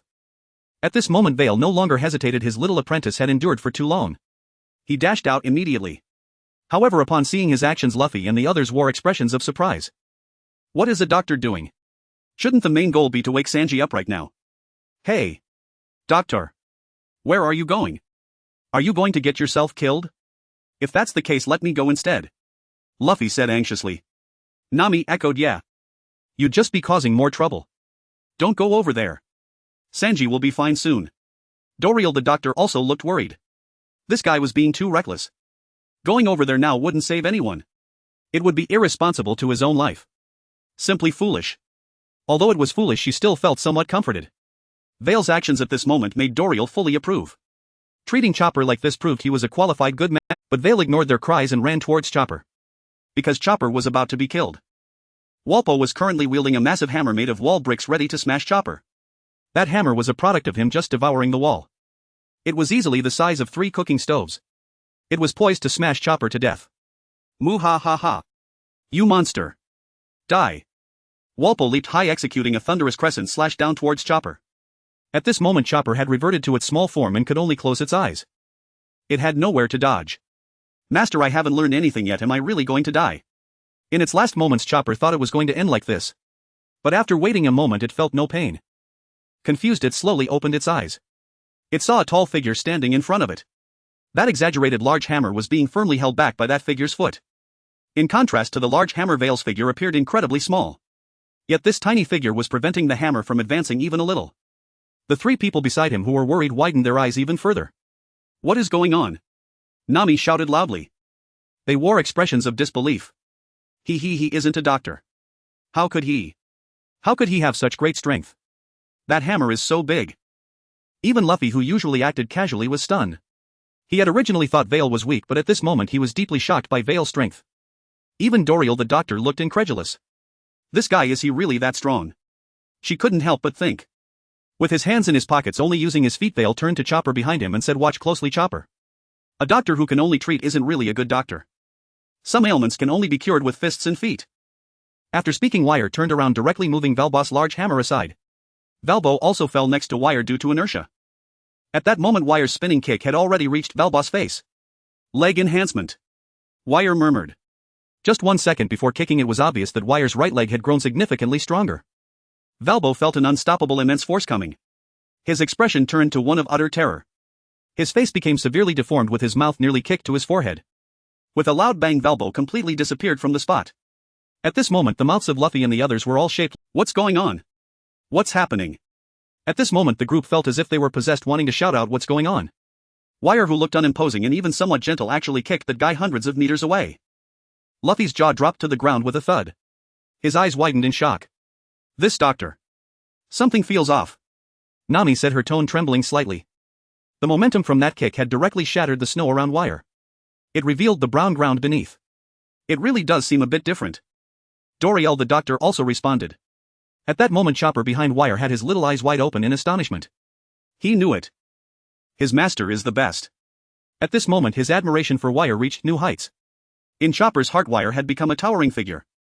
Sanji, who looked utterly despairing, surprisingly forgot his despair after witnessing Wire's strike. A complex expression appeared on his face. Kicking technique. He can actually use kicking techniques. And it's even stronger than mine.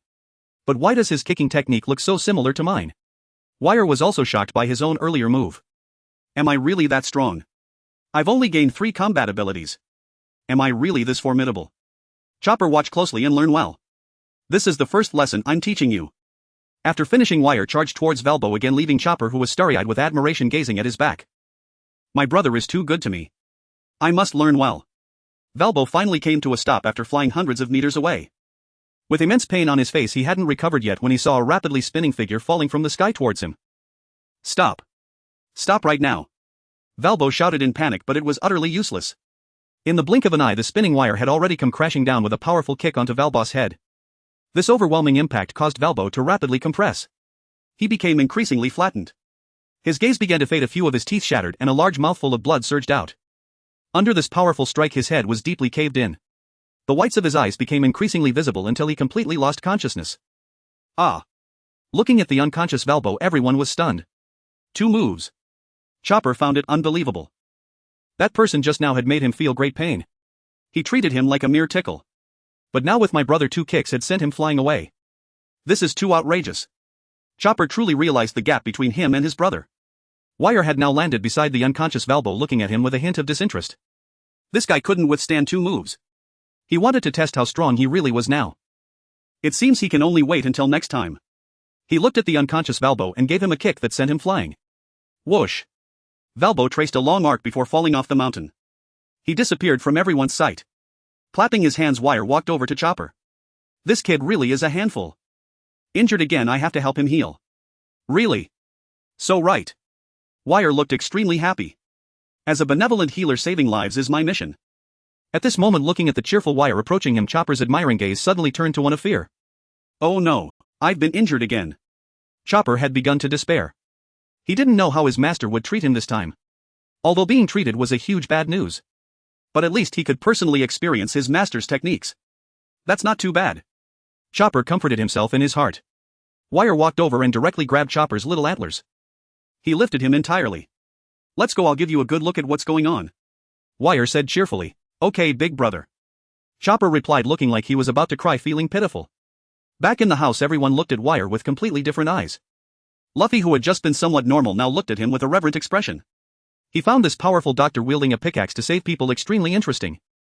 His eyes began to sparkle. Wire first looked at Sanji. He now wanted to say, Sanji, your kicking technique is quite good. Extremely useful. If Sanji knew his thoughts, he would probably say, of course it's useful. It was earned by my lifetime of self-doubt. Wire patted Sanji, who was lying on the ground, and said earnestly, appearance is just a shell, it's the soul that attracts people, Sanji. Upon hearing this, the motionless Sanji finally moved. He slowly lifted his head to look at Wire. The moment Wire saw Sanji's face, he quickly turned his head away. His gaze also became erratic. He couldn't bear to look too long, fearing he might vomit. Sanji, seeing this, had an angry expression. Didn't you say you didn't care about appearances? Look at me. You coward. Sanji shouted in despair, trying to awaken Wire's conscience. But Wire had none to awaken. Seeing Sanji like this, Wire felt a bit guilty and hurriedly revealed the truth. Actually, this is a side effect of that potion, it only lasts for a day, so you don't have to worry too much. As soon as Wire finished speaking, he saw Sanji, who was filled with despair and whose eyes had lost their light, begin to visibly change. His gaze regained its sparkle, a smile returned to his face, and his life appeared to be bright again. At that moment, Sanji only wanted to say, beauties. I who Hansen am back. Really? Sanji asked excitedly. Fake. I just tricked you. Sanji was instantly struck by lightning. Meanwhile, Wire received a notification, ding, congratulations, host has gained 500 points of negative value. Nice. It's in. No, really, it will recover tomorrow, don't you see it written on the bottle? Looking at the feet that were almost within reach, Wire spoke quickly. Sanji finally stopped in his tracks. He took the potion bottle from Wire's hand. Indeed, it was written that it only lasts for a day. Sanji's mood immediately shifted from cloudy to sunny. Gripping the potion bottle tightly, he burst into loud laughter. Ha ha ha. Just wait. The world's most handsome man will return after a day. Sanji immediately regained his spirited demeanor. As long as this isn't a permanent skin, there is still hope for life. It was a moment of joy for everyone. Where was happy, and Sanji was happy too. Saving someone is simply about the joy of it. If you're happy, I'm happy, and that's all that matters. Where was so happy he could blossom. The negative points Sanji gained here had already surpassed the total he had collected from others. It seems that as long as the remedy is right, the negative points come in swiftly. For Sanji's sustainable development, were exchanged a pack of cigarettes from the shop again. He tossed it to Sanji. This is for you, it's my treasured cigarette. Sanji caught the box where tossed. After opening it, he lit one up with a hint of doubt. However, after taking a puff, his stunned face whitened in shock. What is this feeling? So smooth and silky, such a good cigarette exists in this world. What had I been smoking before? In that moment, Sanji's standards for cigarettes skyrocketed. It was as if he had never smoked a good one before, and now suddenly he had a pack, leaving him dumbfounded. Even the earlier gloom had instantly evaporated. It disappeared without a trace. A blissful expression appeared on his face. Cigarettes in the pirate world seem to be strong and harsh. Good cigarette. What a good cigarette. Sanji exclaimed. Looking at the whole pack of cigarettes in his hand, he cherished it dearly. He carefully stored it away. His gaze towards where was no longer the same as before. He felt as if he had found a kindred spirit. If it weren't for were having other matters, he would have gone up to hug him and say, good brother. At this moment, Were also looked at Chopper and placed him on the sofa where Nami had just been lying. How are you feeling, Chopper? Tell your master what's wrong. Were said while opening his medical kit. Chopper's heart trembled at this. Brother, I'm fine. Just need some hot water. Chopper stammered, fear written all over his face. Weir looked at Chopper's broken head, bruised face and obviously fractured arm. He shook his head helplessly. Forget it, let me handle this for you, the rest you can take care of yourself. After Weir said this, Chopper immediately perked up. Okay. Thank you, big brother. I will change the bandages myself. Chopper's face lit up with joy, his expressions changing rapidly.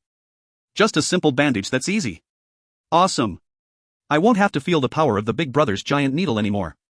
It's just a bandage that's too simple. Then he saw Weir taking out disinfectant filled with viruses and bandages that seemed to have wrapped hundreds of people. Chopper's expression immediately turned to one of horror. His body hair stood on end and he instinctively began to Here, I'll disinfect you and wrap a bandage on you. Weir said, directly grabbing Chopper's head, preparing to start disinfecting and bandaging him. Poor Chopper, aside from frantically providing Weir with negative points, could do nothing else. He looked utterly despairing, tears brimming in his eyes. He truly did not expect that simply wrapping a bandage would lead his big brother to create so many tricks. Big brother. Big brother. I have bandages. I have disinfectant. Can I use mine? Chopper, being held by the head, was still making a last-ditch effort. No, mine works better. The stuff in my medical kit can greatly increase the probability of psychological trauma. Although he didn't know why it was proven to be effective. There was no way he would exchange Chopper's things to do this. Saying this, Weir had already started. In no time, after a flurry of Weir's nimble operations, the battle-damaged version of Chopper was freshly minted.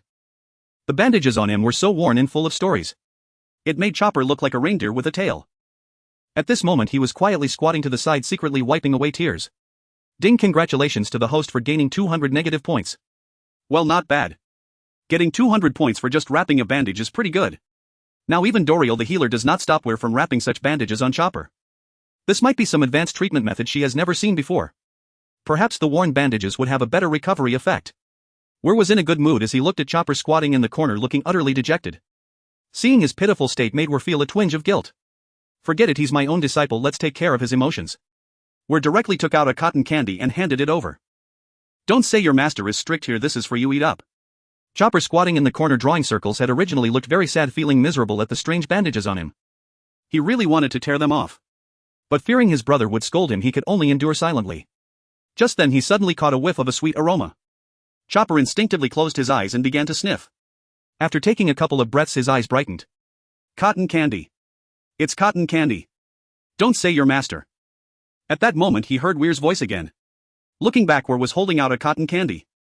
Listening to Weir's words and seeing the cotton candy, Chopper was deeply moved. Big brother. He's actually quite nice. Chopper snatched the cotton candy and started licking it, his pitiful expression completely vanishing. He transformed into a happy reindeer with a beaming smile. Ha! What kind of bandage is that? It looks like it's about to fall apart. How can it be used for treatment? Luffy, who had been watching for a long time, raised a question upon seeing Chopper in his battle-damaged state.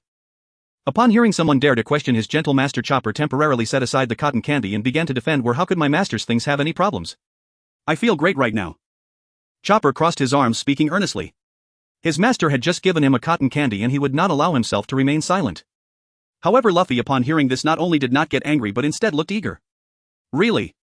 Does that kind of bandage not cause any issues? Whoa ho ho. That's amazing. Doctor. Can you wrap me with that bandage too? I want to try what it feels like. Nami beside him smacked him on the head. Are you crazy? What if that's only safe for animals? Luffy clutched his painfully throbbing head, looking aggrieved, and said, what if I'm an animal too? Weird, the situation seems a bit grim. Upon hearing Luffy's words, Weir felt a headache coming on. This guy seems to fear nothing at all. How could he possibly gain negative points from him or instill any psychological trauma? If that's the case, I would have made a huge profit. It's almost worse than winning $1 million in the lottery only to have it blown away by the wind. The items in his shabby medical box were surprisingly ineffective on Luffy. This is outrageous. No way. I must give it a try, I'll know soon enough. Let's see if he really is as fearless as he claims. That's not for wrapping animals, of course it can be used on humans. Come. Let me bandage your hands and feet. Saying this, Weir pulled Luffy to sit on the sofa. Nami and Sanji, watching this scene, felt tense. Would their captain really not survive this treatment? After all, it looked pretty terrifying.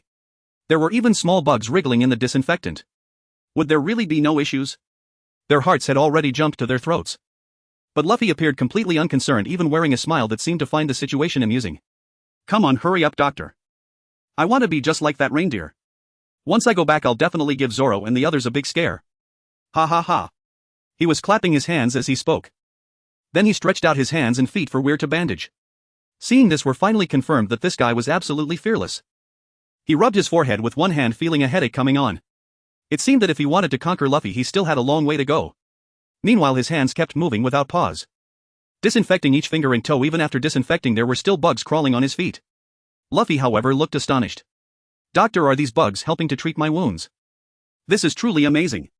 Ha ha ha." War ignored him. He had already given up and just wanted to finish bandaging this guy.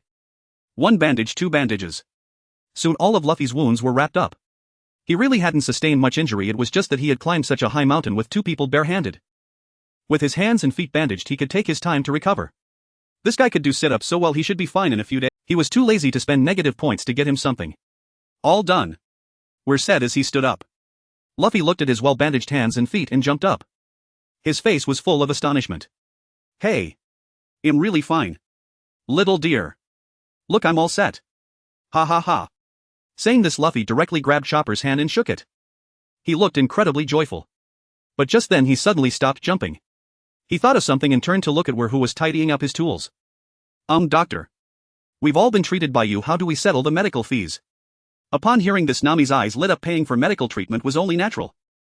Although she liked money, she wasn't someone who tried to save every penny. The reason her eyes lit up was that her silly captain actually thought about paying. This was simply unbelievable. His mind was finally functioning normally. However, War didn't even glance at him and casually said after packing up, "What money? We're friends." Ha! Hearing this, Nami's eyes brightened again. This doctor. Good looking and not charging any money. Absolutely perfect. Aside from being a bit brutal, he was practically Nami's ideal type. Really? At this moment, Luffy's mouth also dropped wide open, astonished by Weir's generosity. To him, treating so many injuries in such a short time should surely cost a lot of money. But War actually said it was free. Luffy found this person more and more interesting and began to like him even more. He was grinning from ear to ear while looking at Weir. Now, didn't they need a doctor on their ship? If they had a doctor, they wouldn't have wasted time detouring to this island. At this point, Luffy had already set his sights on War, completely oblivious to Chopper beside him. Just as he was about to invite War, a loud noise suddenly came from outside. This once again drew the attention of everyone inside the room. Who? Is someone else coming? Luffy rolled up his sleeves and headed outside. But just as he reached the door and saw who had come, Luffy's angry expression vanished in an instant, replaced by a joyful smile. Whoa! Zoro! Usopp! Vivi! Luffy shouted loudly and ran outside. Hearing his voice, War also looked over. Outside stood a large group of people. At the forefront was the seemingly weak Dalton, the user of the bison fruit. His injuries were inflicted by the subordinates of Walbo. But he had already been treated by Dr. 20. Those 20 guys seemed to have suddenly become enlightened and saved his life. Having awakened, he wasted no time and rushed towards Magnet Drum Mountain because Walbo was here and he needed to drive that guy away. On the way, he encountered several members of the Straw Hat crew and they took the cable car together to reach this place. Dalton looked at the rushing Luffy and then at the damaged gate. However, he did not find Walbo's figure. Had the battle already ended? A hint of confusion appeared on his face. The citizens behind him had the same expression. Where was Walbo? At this time, everyone inside the room had also walked out. Zoro and the others were pleasantly surprised to see that Nami was fine. Hey. It hasn't been long and you look like you've completely recovered. Didn't you just look like you were about to die? The green-haired guy asked, puzzled. Usopp also found it unbelievable. What kind of miracle drug did you take to recover so quickly? Vivi was even more perplexed. As a princess, she had never heard of someone recovering from a fever so quickly. Right now, Vivi was also with Luffy and the others, with their next destination being Alabasta. Looking at their astonished faces, Luffy couldn't help but grin. He. Isn't it amazing? I think it's incredible. It was all thanks to that doctor. After saying this, he quietly told the two, I'm planning to invite him onto our ship. Hearing this, everyone immediately shifted their gaze to Weir. What caught their eye first was one word: handsome. Weir had flowing hair, though not muscular. He appeared quite strong. He wore a long white shirt and a pair of universally recognized sandals. At this moment, he had one hand in his pocket looking over at them. The other hand held a somewhat shabby medical box. That box did not look very pleasant.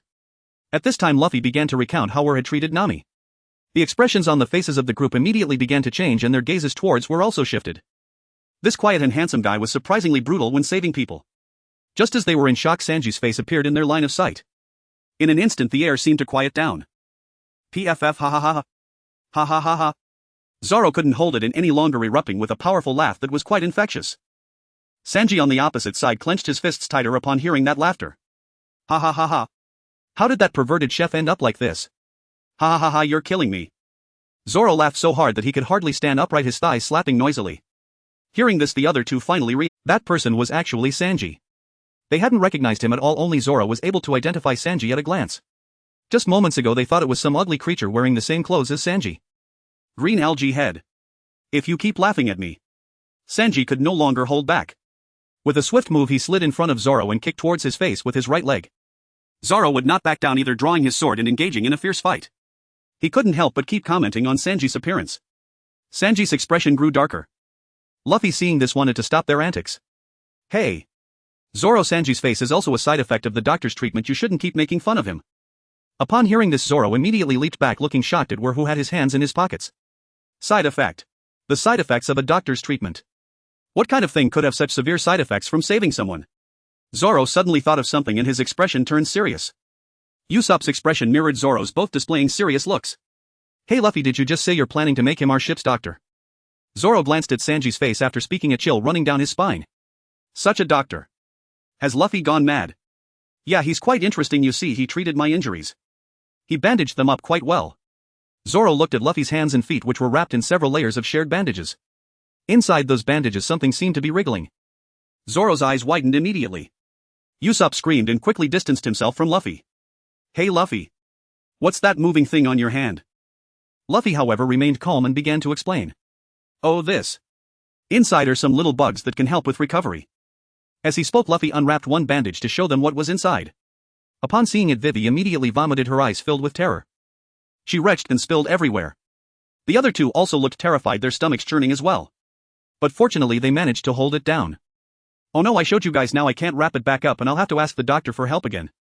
What a hassle. Luffy was still thinking about the trouble of having War help him with the bandaging. This left Zoro fuming. Hey! Are you out of your mind, Luffy? Look at what you have. You might die any minute now. You would dare let such a guy join us? Do you want us to live too long or something? We might not get killed by the enemy, but we'll surely die at his hands sooner or later. Zoro shouted in despair, but Luffy remained unfazed. He continued explaining to the other two about Weir's qualities. Though he might seem a bit strange, my injuries really healed. Look at Sanji and Nami, they have completely recovered. He's a very capable doctor. I have to make him join us. Luffy didn't care for Zoro's warnings, he was the only one who knew how powerful Weir was. And he's really strong. That king was just defeated by him. Ha! Zoro and Usopp looked at Weir with some skepticism. That little guy could defeat that warlord. Isn't he a doctor? Can doctors fight? Both wore expressions of disbelief. But behind them, Dalton and his group immediately surrounded them. Who defeated that warlord you mentioned? Dalton asked anxiously.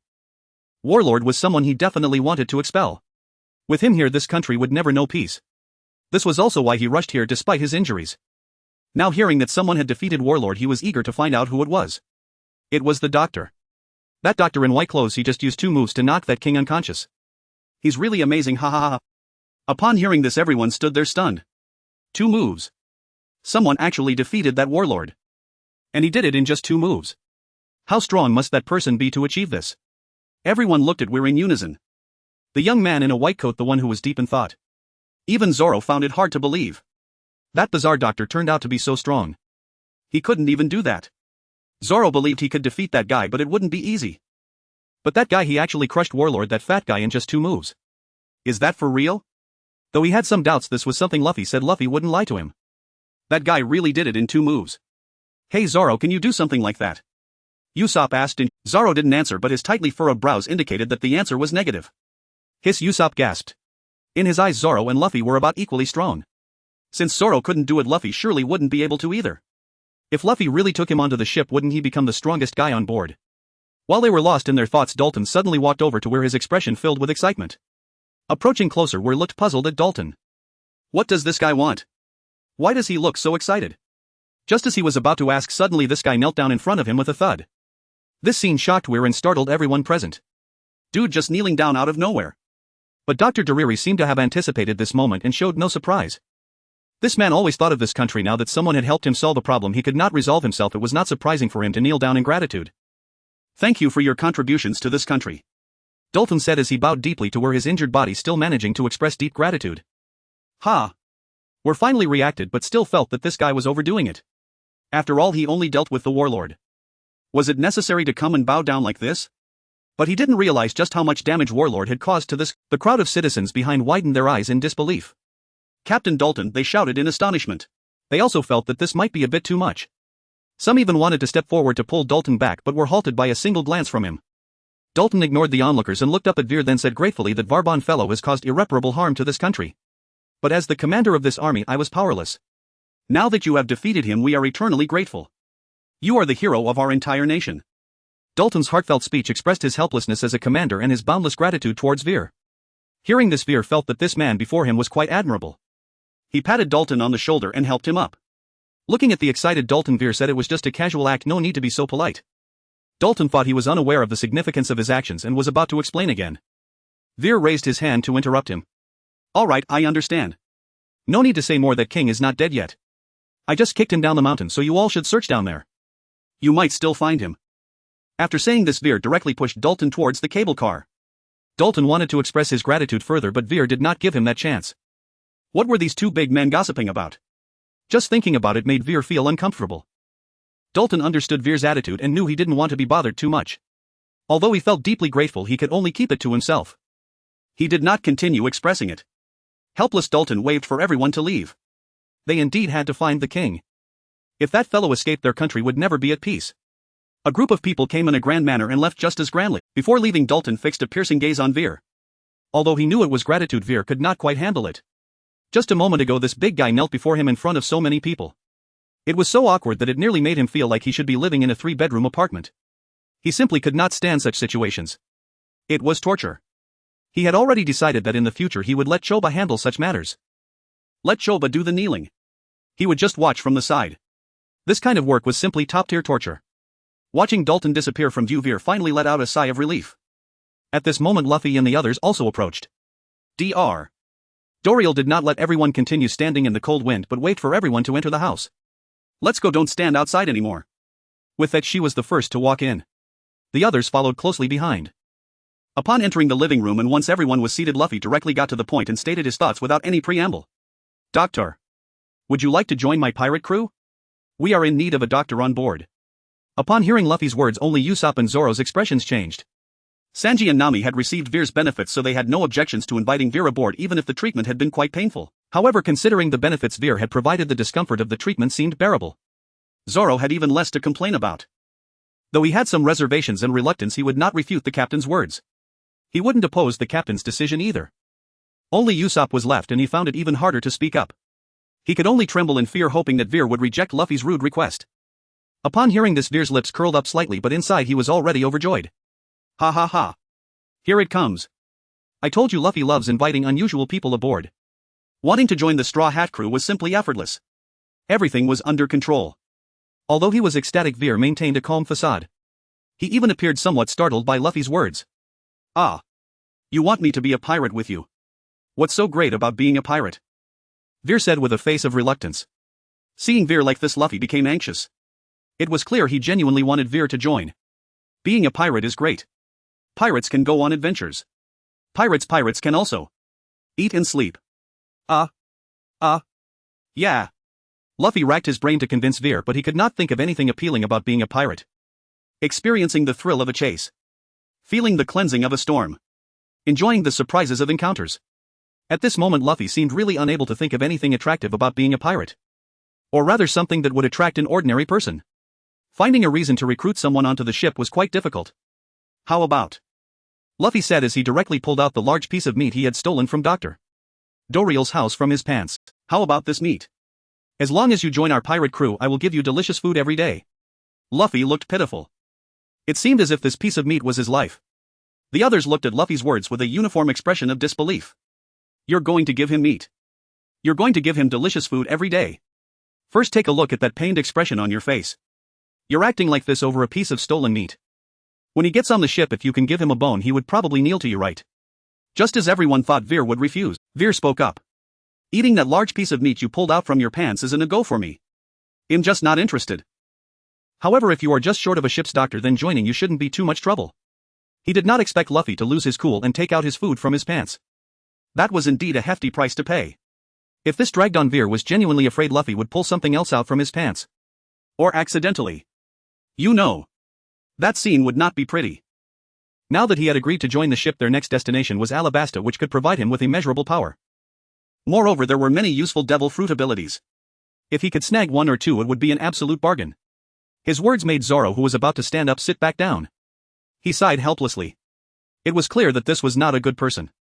Now that he had agreed to board, who knew how lively it would get on the ship. But setting aside other matters, the doctor's skills were indeed remarkable. Nami had such a serious illness, and in such a short time she had fully recovered.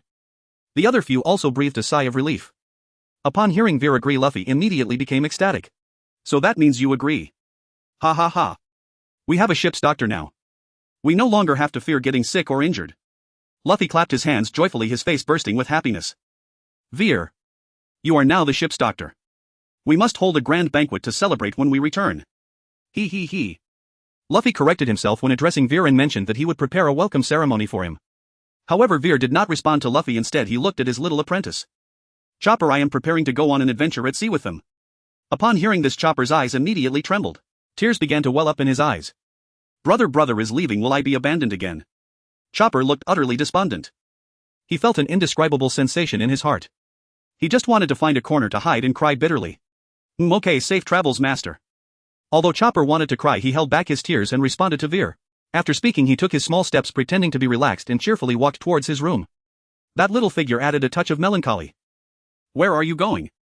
How will you learn my medical skills if you don't follow me? Chopper's little legs suddenly stopped moving. But he did not turn back. All that could be seen was his shoulders shaking, suggesting he was probably crying. Finally, Chopper turned back and rushed into Veer's arms. Ah. I thought you were going to abandon me. Woo. Chopper cried uncontrollably, smearing his snot and tears all over Veer. Veer widened his eyes, watching Chopper wipe his nose on him. He wanted to give him a good scolding, but seeing his sorrowful expression, he held back. Forget it, I will make him clean me up later. With that thought, Veer gently patted Chopper's back. Brother won't abandon you. Once a brother, always a father. Rest assured, I treat you as my own. Hearing this, Chopper cried even harder. No one had ever treated him so well before. In his small world there was only darkness. He had finally encountered a bit of light, but that light was fleeting. Dr. Dorylia looked at the intimacy between the two and smiled with satisfaction. This kid is indeed someone worth entrusting. Others could also sense the despair in Chopper's voice. Their gazes towards Chopper were filled with a hint of sympathy. What has this little guy been through to be so afraid of abandonment? At that moment, Veer also held Chopper while looking at. Wiping his hand on his clothes, Veer said, it should be fine to bring my little apprentice along, right? You've seen it, he is still small and can't be away from me. Upon hearing this, Chopper temporarily stopped crying and poked his little head out from Veer's embrace, secretly looking at Luffy. He had a nervous expression, fearing that Luffy would refuse.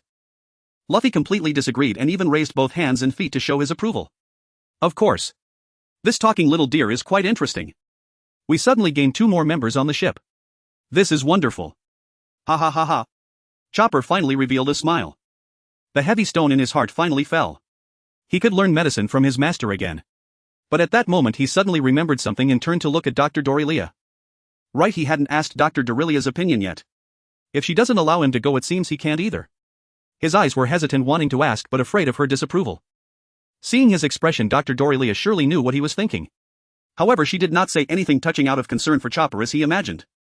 She merely maintained a stern face, looking at Chopper, who wanted to ask but didn't dare to. But then she suddenly shouted, "What are you looking at? Do you think I care about you? What do you do besides causing me trouble every day? You almost died out there just picking herbs.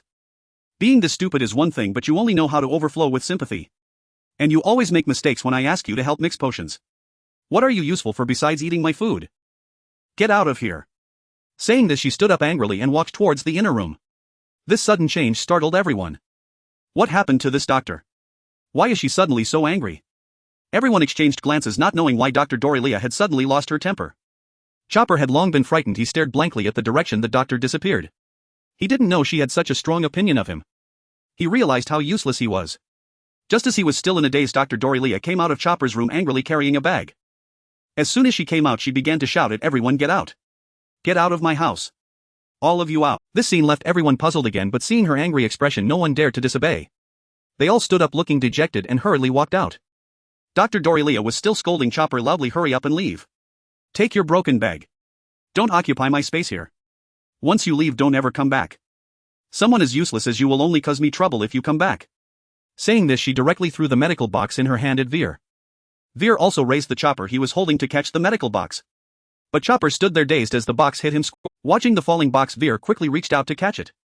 He did not dare to linger and hurriedly ran outside with Chop, because Dr. Dorilia had already started throwing a bunch of axes from the wall. This scene truly stunned Veer.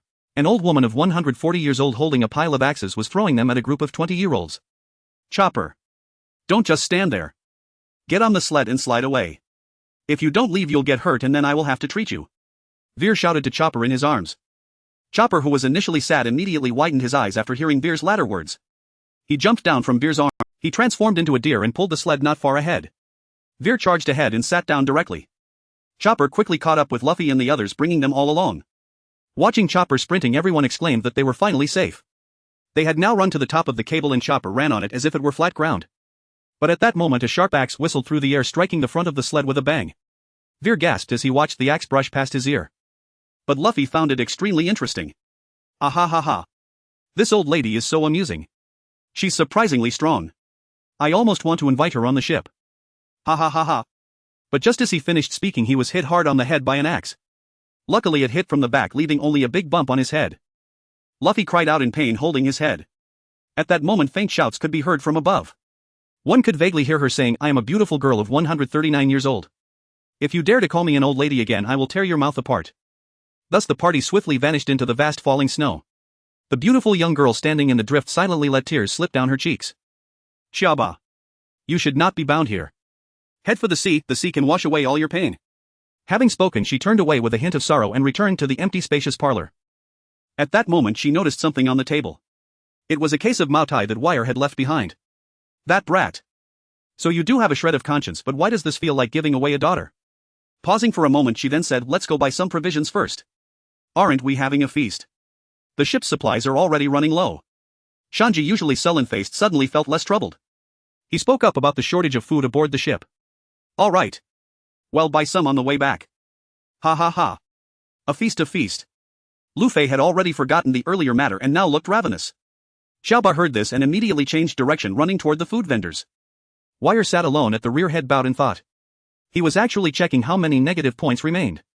Negative points balanced 3570 over 3000. Just from this single excursion he had earned more than 3000. The rate at which these points accumulated was clearly tied to one's strength. Right now Luffy and the others were not particularly powerful, yet the negative points poured in so rapidly. Just Name and Shanji alone had provided him with over 3000 points. If they all grew stronger this would easily start at tens of thousands. By then the shop would belong to him, not a mere boast. He had also gained Shanzi's current physical prowess and kicking technique coupled with Xiaoba leg enhancements and Namai's financial acumen. In total he had acquired 4 abilities. This time he had only saved his teammates and forgot to save that Werebo, otherwise he could have reaped even more. Their next destination was Alabaston. Whatever it took, he intended to make a major score there. Xiaofeng, Sange, Laosha, Luobin. All of them were potential targets he could pluck. Of course Luobin would soon be excluded. If he could siphon even one of their abilities it would be an epic level leap. Even if he could not extract abilities draining other combat power would still yield tremendous gains. Besides he had teammates who were bound to get injured, he could save them again. Wire could hardly imagine how strong he would become after this cycle. Ability acquisition was random, but he could not be so cursed as to draw no combat talent at all. If he recalled correctly, Ace would be there as well. Ace was a genuinely important figure with formidable strength. If he could heal him the payoff would be a supercharged spiraling ascent. Whether from the negative points Ace would provide or abilities he might extract from him, it would be intoxicating. Yet Ace was so powerful that causing him to be injured would not be easy. If Ace remained unhurt, Wire would have no opening. He had to devise a plan. But what could wound someone whose power towered far above this tier? In Alabaston it seemed impossible. Ace was virtually invincible. After long fruitless pondering, Wire still found no clue. It was absurdly difficult. He was a mere level 10 soldier contemplating how to injure a level 70 or 80 big shot plainly beyond his reach. Wire gave up trying. He hugged his coat tighter against the biting wind. A gurgling groan from his stomach drew everyone's attention. If such a sound came from Luffy it would not register, but it had come from Wire. He rubbed his belly awkwardly a little, and after so much exertion he was indeed hungry. It was already afternoon and he had not yet eaten lunch. Having been busy again a short while ago, his stomach now protested noisily. Are you hungry, Wire? But we have nothing to eat right now. There will be food back on the ship. Let me tell you, Shanzi's cooking is absolutely delicious. I am already drooling. Luffy the insatiable eater was truly famished, but there was nothing to eat at the moment. He could only endure it. Then Wire suddenly remembered that he had just placed 2 sandwiches made by Xiaoba into the med. Oh right. I have 2 sandwiches Xiaoba made, want one. At the mention Luffy's eyes lit up he stared at Wire, hardly able to contain his impatience. Really? Haha, wonderful. Come on, we can each have one. Wire lifted his box, opened it and produced the 2 sandwiches. But the moment he did, everyone's expression shifted slightly. The change was subtle at first, but when he actually revealed those 2 items, every face transformed in an instant. Shanji and Sualong, standing close to Wire, instinctively edged forward a little. What he held up was truly difficult to look. First, both sandwiches were covered in mold so thick that it was impossible to recognize the bread beneath. Second, there were the things tucked inside. In one lay a delicate pale hand, motionless. A few slender fingers drooped outside, the nails were painted red, and in the creases one could even see bloodstains as if from scratching. The other was marginally better, only a toad's leg protruded, twitching now and then. When they heard that Xiaoba had made them, everyone widened their eyes and stared at the reindeer. Xiaoba, who had been pulling the cart, turned to see the scene and looked utterly panicked. No. This isn't me. I really didn't make these. I didn't put these things in. But the others looked skeptical, their gazes toward Xiaoba growing strange, as if they were looking at some kind of pervert. Wire, watching their expressions, sensed that something was wrong. Were they seeing something different in the food than he was? Acting on impulse, Wire bit into the toad leg sandwich. The tomato inside burst with juice, it tasted surprisingly, but Name and Wasupu, sitting before him, stared in dazed horror at the bubbling unidentified fluid on their own bodies. After a brief silence, they erupted into a piercing scream. Ignoring the odd looks aimed at him, Wire handed the other sandwich to Lu Fei. To his surprise, Lu Fei showed no fear at all. He even seemed proud to be eating such fare. Seeing Lu Fei's eager, almost daring expression, Wire knew this would not stump the glutton. Lu Fei asked once if it was really edible. Receiving an affirmative answer, he took the sandwich and began to eat it beneath the shocked gazes of everyone present. He munched and praised it aloud. Delicious, delicious. Shanji, try some. Shanji replied, no thanks, I'm fine. Wait, observing this scene, a sudden glint appeared in Wire's eyes. Food. He seemed to have figured out how to make Ace suffer an injury. Though he had no idea what his sandwich looked like in their eyes, it surely couldn't be good. Yet even so, that guy Luffy was devouring it with such delight. If he could, then as his brother, the food lover Ace, could surely do the same. All they needed was for the 2 of them to shoulder their medical kit together. Then they would pull out one dangerously looking food after another to eat. After finishing, both would rave about how delicious it was. How could Ace, being someone with a brain similar to Luffy's, not want to give it a try? He might even think like Luffy that eating this was incredibly cool. As long as he took the bait. Squeeze, squeeze, squeeze. Veer could guarantee he would make him eat until he couldn't stand. In the end, he could blame it on Ace's weak stomach. You see, I had no issues eating with Luffy, but look what happened to you. That can't be my fault, it must be your problem. As a doctor, it was only reasonable for me to help him recover. Even if Ace thought I was unreliable and wouldn't treat him, there's still Luffy. If Luffy casually explained it, how could Ace not trust his own brother? Just give me a chance to take action. Squeeze, squeeze, squeeze. I won't let you off easily. At that point, stealing Ace's abilities would make me invincible. Whether it's fruits or martial arts, they were all unbeatable. During the first half of the Grand Line, I could just coast along. While thinking about this, tears of frustration streamed down Veer's face. Paired with the ketchup dripping down, it created quite a unique scene. Aside from the few people across from them looking a bit scared, Chopper and the others were sprinting through the vast expanses. After running for a long time, they finally reached a town with people. After another busy round of shopping, the sky had already darkened. The group set off on their way back to the Mary. Unlike before, that small sled was now quite crowded. On the way back, thanks to Zoro's directions, Chopper almost led everyone off a cliff. Nami also kicked him to the back right next to Veer. She personally climbed onto Chopper's back and began directing him back to the Mary. Ah ha ha ha. Zoro. You are so dumb. I told you we were going in circles. Luffy was still mocking Zoro, the directionally challenged. Yeah. Letting this guy lead us will only take us to hell, nothing else. Sanji also sneered. Zoro just shrugged when Luffy spoke, but as soon as Sanji said something, Zoro couldn't hold back any longer. What did you say? You perverted chef. What do you want? Green Algae Head directionally challenged. The two immediately started a head-butting match right in front of Veer. Watching this scene, Veer couldn't help but chuckle. This was truly a lively Straw Hat crew. How amusing it was. Soon after the group arrived at the port where Luffy had knelt, there a predominantly white pirate ship was quietly docked. The sheep's head at the front was particularly eye-catching. Everything was just like in the original story. We made it, Veer. This is our ship. Luffy shouted, stretching out his arm to grab the railing and leaping up. A minute later. On the Mary, everyone quietly watched below. There was a figure wearing a straw hat busily moving about. You never help. This time you bring everything up yourself. Nami shouted at Luffy, whose head had 2 big bumps. Oh, Luffy grumbled as he started moving the things. His face was also bruised. Veer saw this, realizing that on the ship Nami really held the power and it wasn't just random. But for a coward like you, the only thing you can flaunt is your talent. Unlike you, I will burn my own life to battle the giants to the bitter end and become. In her eyes, Veer was a rich guy. Of course her attitude wouldn't be the same as towards those broke folks. Veer nodded and took Chopper around the ship to look around. He planned to take a good tour. The others were busy with their own things. Only Luffy was struggling to carry stuff. Again and again. At this point Veer had taken Chopper to the kitchen. Sanji was already busy inside a mountain of ingredients flying around in his hands. Various dishes were rapidly being prepared. Watching you cook is truly a pleasure, Sanji. Hearing this, Sanji's face broke into a smile. But Veer's next words left him with a black line on his forehead. If I didn't have to look at your face. The kitchen quickly erupted into a loud shout. Get out. Coming out from the kitchen, Veer saw Zoro exercising on the deck. Looking at his perfect muscles, Veer was feeling quite greedy. When could he steal him over? Selecting the biggest room with Chopper, Veer plopped down onto a chair. They may be two, but sharing one room was enough. When it got hot, Chopper could sleep on the floor, and when it was cold he could be a pillow. The main idea was to switch freely. Chopper had already started getting busy. He had bought a lot of daily necessities with his pocket money while in town. Of course it was in double portions. He also bought bedding mats, pillows, decorations. A pile of things was soon decorated in their small room by Chopper. The originally cold and empty room immediately gained warmth. Watching what Chopper had done, Veer nodded in satisfaction. Not bad, well done. As soon as he finished speaking, Chopper started twisting around again. Oh dear, it's just average, not that great. Looking at his goofy face, Veer couldn't help but feel speechless. Turning around, he headed off to the mall. He had to buy some powerful stuff. That guy Ace was not some ordinary cat or dog. He generally wouldn't get an upset stomach. The ingredients had to be powerful. Powerful enough to make him shake his head just by looking at it. Just then a wave of exclamations came from outside. Among them were shouts calling for Chopper. Chopper! Come out and take a look. Luffy had appeared at the door, and without waiting for Chopper to respond, he grabbed him and pulled him outside. Outside towards the direction of Magnet Drum Mountain, an incredibly beautiful scene unfolded. The tall mountain was scattered with large patches of pink light. From a distance it looked like an extraordinarily gigantic cherry blossom tree. At that moment the cherry blossoms on that tree were blooming with unparalleled brilliance. Veer, sitting in the room, didn't even need to think to know what was happening outside. As expected, soon after, Chopper's cries echoed outside. The sound was heartbreaking enough to bring tears to anyone who heard it. Even Veer felt a little moved. Still searching for things, Veer paused.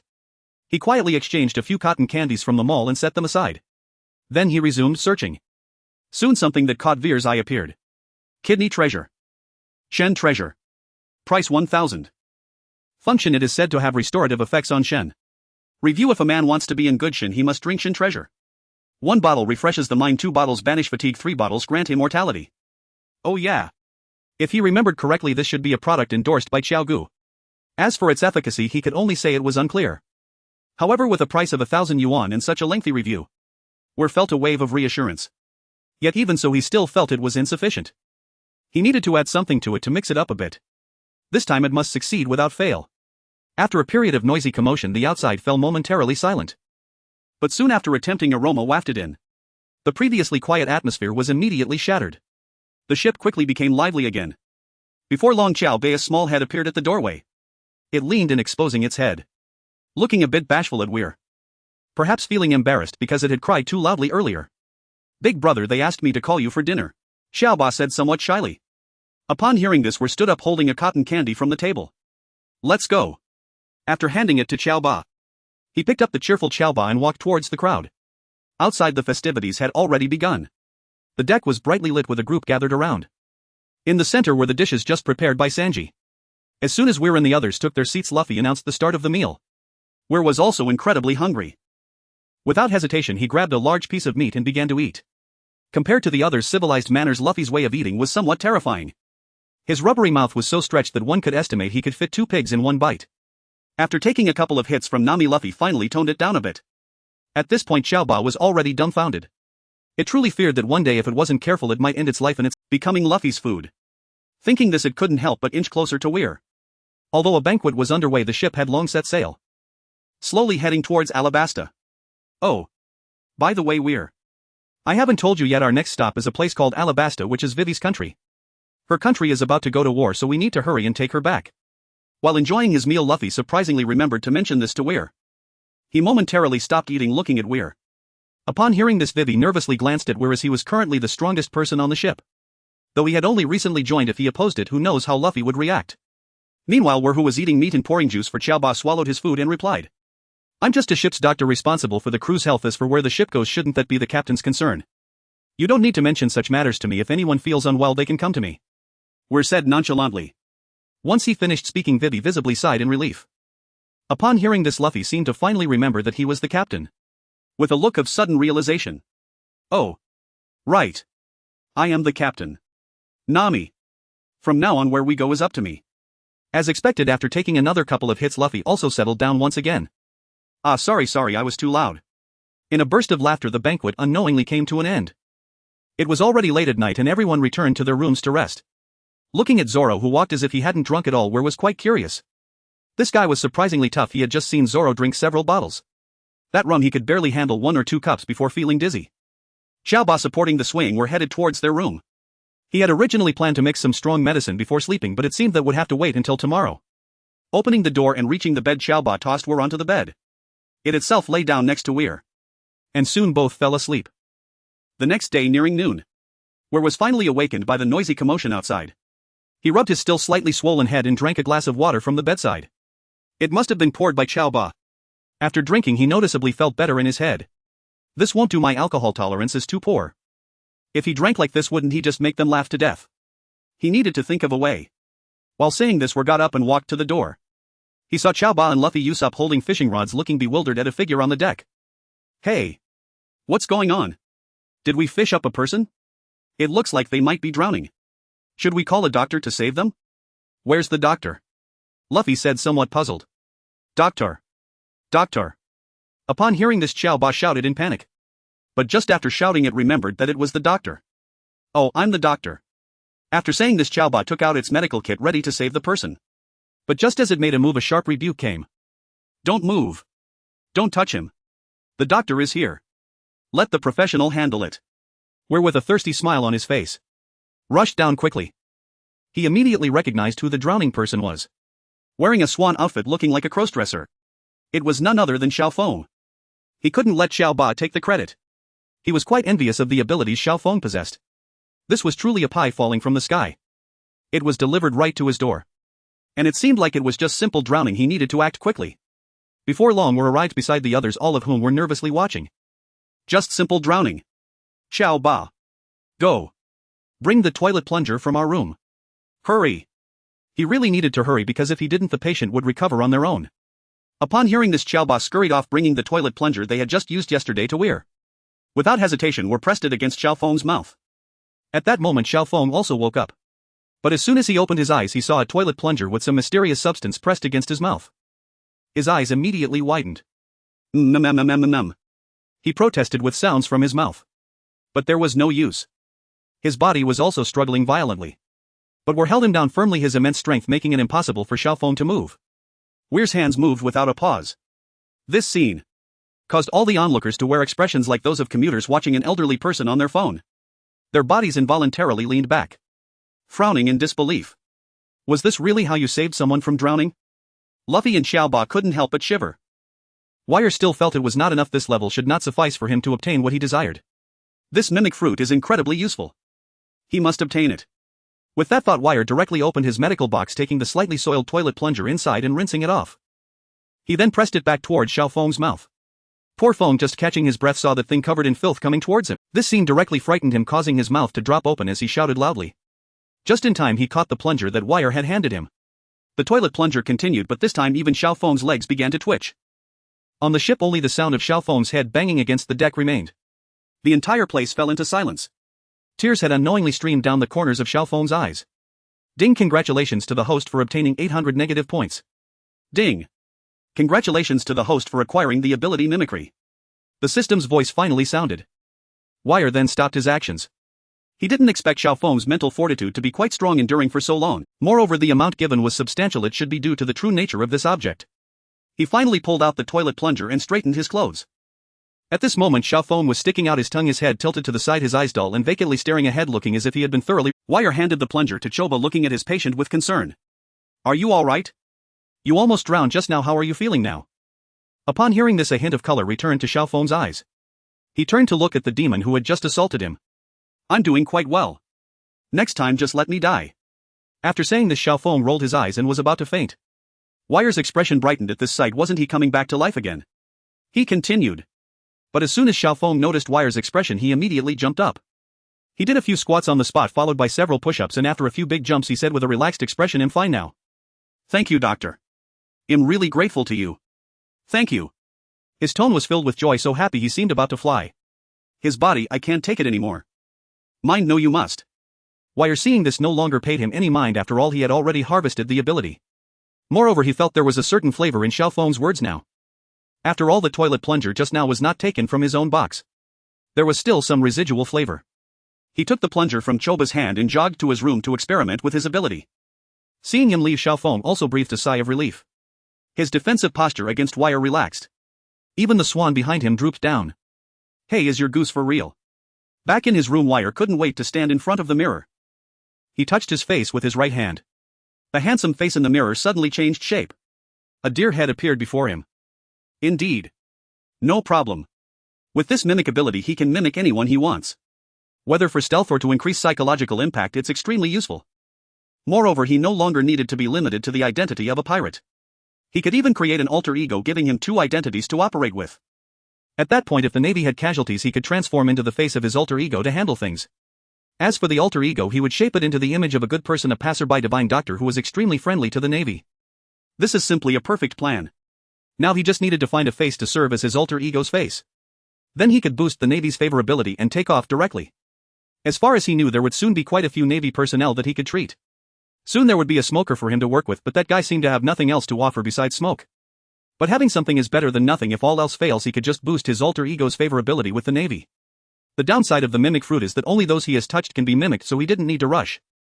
Currently, the number of people he could transform into was still limited, so its utility wasn't very great. In the future, it would develop to the point where he could transform into anyone. Wait. Thinking of this, Wire suddenly had a brainwave. He had just touched Xiaofeng, who had many faces. So to say. Without hesitation, Wire immediately began his experiment. He pressed his hand continuously on his face and his features kept changing. Many faces he had never seen before appeared. Vivi's father, Nami, Robin, Sanji. All of these could be transformed into. Indeed. He was right. This actually works. He had stumbled upon a bug. Wire's face was filled with joy. In that case, his abilities would be quite useful in his upcoming journey.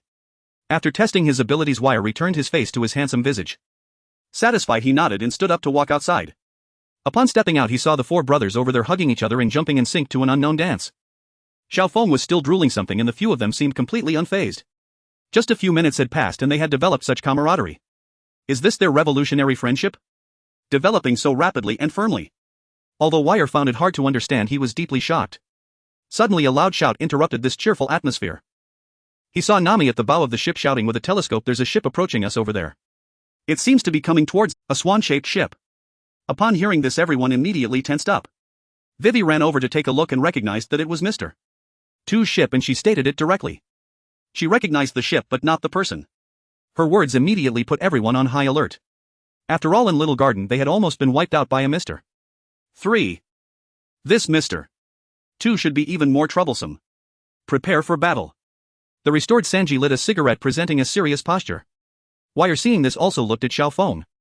This guy actually showed no signs. How long did he plan to stay? Xiaofeng, who was enjoying himself, originally wanted to linger a bit longer, but as soon as he turned around he collided with Wire's questioning gaze. He immediately shivered. This guy not only had excellent medical skills, but his strength was also incredibly formidable. That foot just now, when it stepped on him, rendered him completely immobile. Xiaofeng had long sensed the disparity. This person had the power to crush him. He no longer dared to wait, otherwise if he offended this guy and got caught to be treated, it would be the end. He jumped to the bow of the ship facing the tense crowd. With heavy makeup, he wore a happy smile on his face. It's time to part ways, my friends. I hope to meet you again in the future. Only you all. After saying this, he glanced at Wire. Before everyone could grasp the situation, Xiaofeng leapt up, landing steadily on the approaching swan ship, and then sailed away. They still had important matters to attend to, leaving behind a few bewildered individuals. This. He seems to be Mr. 2. After a long while, Luffy's words broke the silence on the ship. His tone was filled with deep skepticism. Of course. That's him. Finally, Nami could no longer hold back and revealed the truth. Oh. He's Mr. 2. The crew finally confirmed that their 2G brains had not misjudged. That person was indeed from Baroque Works. After a moment of exclamations, everyone calmed down. Mr. 2 wasn't too bad after all. This brief interaction allowed Luffy's brothers to quickly grow fond of Little Phone. Now they felt that Little Phone must have been forced to join Baroque Works for some unknown reason. It was easy to imagine. However, Vivi's next words tugged at their hearts. The face he just showed you had my father's face. Perhaps Baroque Works is about to make a big move. Vivi looked worried. Her country was currently in dire straits and now the enemy could become the king of her nation. This was definitely not good news. There were simply too many things they could do. Nami noticed her distress and stepped forward to hold her hand. It's okay, everything will be fine. We have so many people here who will help you. We can definitely solve this. After saying that, she turned to the others present. What do you all think? Her fierce gaze made everyone break out in cold sweat. They hurriedly nodded in agreement. Seeing even the recently boarded were nodding in agreement eased Vivi's worries a bit. By the way, that person was nice. But he is Mr. 2. He can transform into any of us, so we must stay vigilant. This was when Usopp raised a question about something that needed to be addressed. This is simple. Luffy directly snatched Chopper's medical box and pulled out a roll of bandages. He wrapped a bandage around everyone's left arm. Alright. With this he won't be able to mingle with us. Just as everyone felt that this guy was a bit clever, Luffy clapped his hands again. No, that's not enough. We need to add a mark inside the bandage. With the bandage covering it, others won't know what our mark is.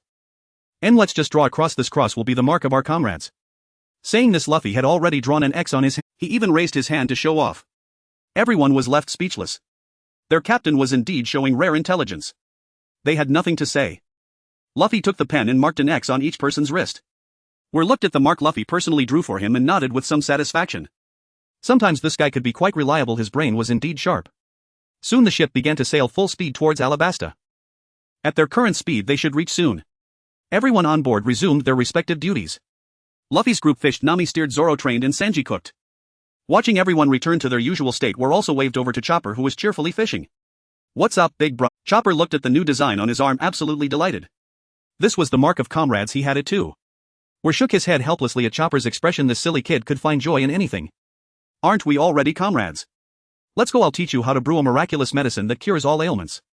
This time I won't do it, you will handle it all. The opportunity is rare, so you must seize it. After saying that, War assumed the posture of a master and turned to walk towards the room upstairs. Chopper's eyes lit up at his words. A miraculous medicine that cures all ailments. Is there really such a magical thing? Master is awesome. I must learn it well. Thinking this, Chopper hurriedly followed after him. Seeing Chopper's enthusiasm, War nodded in satisfaction.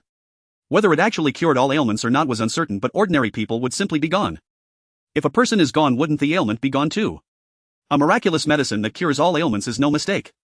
Upon entering the room, there was a workbench on one side. On it were various tools for preparing potions, and beside it was a fridge containing all sorts of medicinal materials that Chopper and War had collected. They were usually kept refrigerated. War sat down on a chair next to the preparation table as soon as he entered. Seeing Chopper following closely behind, he motioned to the chair. Chopper promptly jumped up. He nodded to Weir to show that he was ready. Okay, let's start with the normal process first, heat it up. After War finished speaking, Chopper sprang into action looking very serious. His hands moved quickly. The preparatory work before mixing was completed in no time. Mixing was not difficult, it was just that the formula required a lot of time to develop an experiment. Watching Chopper finish all this, War also spoke up. Now I'll tell you the formula, remember it. Chopper immediately took out his notebook, waiting seriously for Weir to continue. Big brother, go ahead. 1 tail of Lin mushroom, half a gene of expanding grass, 2 yellow flower petals, 3 tails of fathead mushroom. Weir listed them one by one, and although Chopper was jotting them down, his expression grew increasingly strange. If his little brain didn't make a mistake, ordinary people would faint just from smelling Lin mushrooms. 1 tail. If expanding grass was ingested, the stomach would be in excruciating pain. Half a gene would already be a lethal dose. A pregnant woman's belly should be about this size. Yellow flower petals were even more potent, an elephant would fall to the ground if it sniffed one. This stuff was hallucinogenic.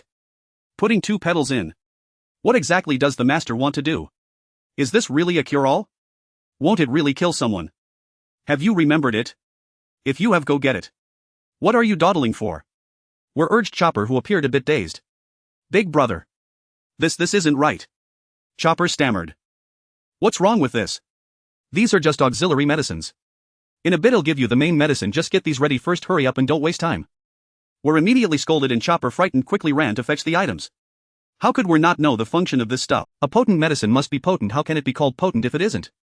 Besides, these are just auxiliary ingredients mainly for flavoring, the real potent medicine is still to come. 1,000 negative point kidney treasures will definitely amaze Ace. It really will shine, I guarantee that once the potion is ingested, Ace will convulse on the spot. It is impossible to kill someone, but to harm them is quite feasible. Although Chopper was sweating profusely due to the herbs, he still followed Weir's instructions. Various containers on the mixing station soon began to bubble vigorously. With a series of smooth operations, Chopper quickly prepared everything. After pouring everything into a single bottle, Chopper looked at While eager to know what the main herb was. While did not keep him in suspense and immediately took out a small bottle of kidney treasure, tossing it directly to Chopper. After catching it in a flurry, Chopper examined the small bottle with a puzzled expression. This thing looks quite normal. After opening it and sniffing, Chopper became even more convinced. This thing is truly very normal. Aside from the characters on it that he couldn't quite understand, it was just a very standard supplement. After years in medicine, he still had some judgment. What does my brother want to do? Chopper looked at Weil in confusion. You should try it. It's really a good thing, you should be able to tell. Just one sip will instantly refresh your mind, Weil said with a mischievous smile. Seeing Weil's grin, Chopper felt a surge of defiance. To him it seemed perfectly fine, just as Weil had said it had the effect of refreshing one's mind. But why is my brother smiling? I don't believe it. I don't believe there's a problem, I have to try it. After Chopper thought fiercely, he immediately picked it up and took a small sip. A very tiny sip. Seeing this, Weil could only think, and you, my Chopper, are the true hero, I won't watch Marvel without you. Indeed, just 2 seconds after drinking he felt the effect kick in. Chopper, who had originally appeared calm and cute, now furrowed his brows tightly, his facial expression about to lose control. His body also started to involuntarily curl up. In an instant his forehead was covered in cold sweat. His little face was filled with pain. Oh no. I'm going to die. This was Chopper's first thought. His second thought was naturally to call for help. Big brother. Save me. But as soon as he said it, he regretted it. Now there were 2 paths to death in front of me. One is to be killed by the master, the other is to die from the pain. Which one should I choose? Seeing this, Weil laughed heartily. Good, very good. Truly my good disciple. Always thinking of the master. It hasn't been long and you're already eager to bring something to your master, how filial. Weil then stood up, took the open bottle of kidney treasure from Chopper's hands and placed it on a nearby table. Observing Chopper's pained expression, Weil nodded in satisfaction. Confirmed it's not lethal, but definitely enough to harm. Chopper only took a sip and he was already like this. If he drank the whole bottle. I can't even imagine. Come Chopper, let's go to my VIP surgery room and treat you properly. Saying this, Weil had already pulled Chopper by his antler and lifted him up. They walked towards a small room inside. By this time Chopper was already in tears. He really did not want to face this. Why am I so foolish? In the future I can no longer eat anything given by the master at will. Although very reluctant, the sharp pain in his stomach forced him to comply. He was also a doctor, but he had no idea what was going on, he couldn't even find the reason. Just a sudden stomachache. Soon Chopper was pulled inside. With a loud bang the door closed. Immediately the room that Weil called the surgery room began to resonate with incredibly miserable screams. The screams lasted for about 10 minutes before gradually calming down. With a creak the door was opened again. Weil walked out with a satisfied expression. His face was filled with extreme relief. That was refreshing, I made a profit of 500. And I gained the ability to communicate with animals, not bad, today is a good day. While humming a tune, Weil returned to the mixing station to finish what Chopper had not completed. Looking at the finished product, Weil nodded in satisfaction and then poured the substance into a small bowl. Finally he placed it into his medical box. This is solid kidney treasure, mighty effect, no one in the world can become immune to it, at most they can only endure a little longer. Those who drink the potion and survive will gain immunity to all poisons. Oh. This potion surprisingly also benefits the patient. Moreover, the conditions are extremely simple. Just survive. Looking at this description, Weil felt even more secure. Very solid. With me around, Ace can't touch it. Equivalent to giving him immunity to all poisons for free. I am truly a good person. Meanwhile in the surgery room, Chopper lay on a chopping board panting with a look of despair. His eyes were already filled with tears, resembling a cat that had lost its eggs. I will never eat random things again. Under Nami's lead the ship sailed smoothly for a day. They encountered no overwhelming storms. The journey was relatively smooth. At this moment early in the morning the sky was just brightening. Everyone had also woken up and gathered on the deck. In the distance they could finally see the land of Alabasta. From afar it appeared golden. Ah, we've arrived. I'm starving. I want to eat. I want to eat.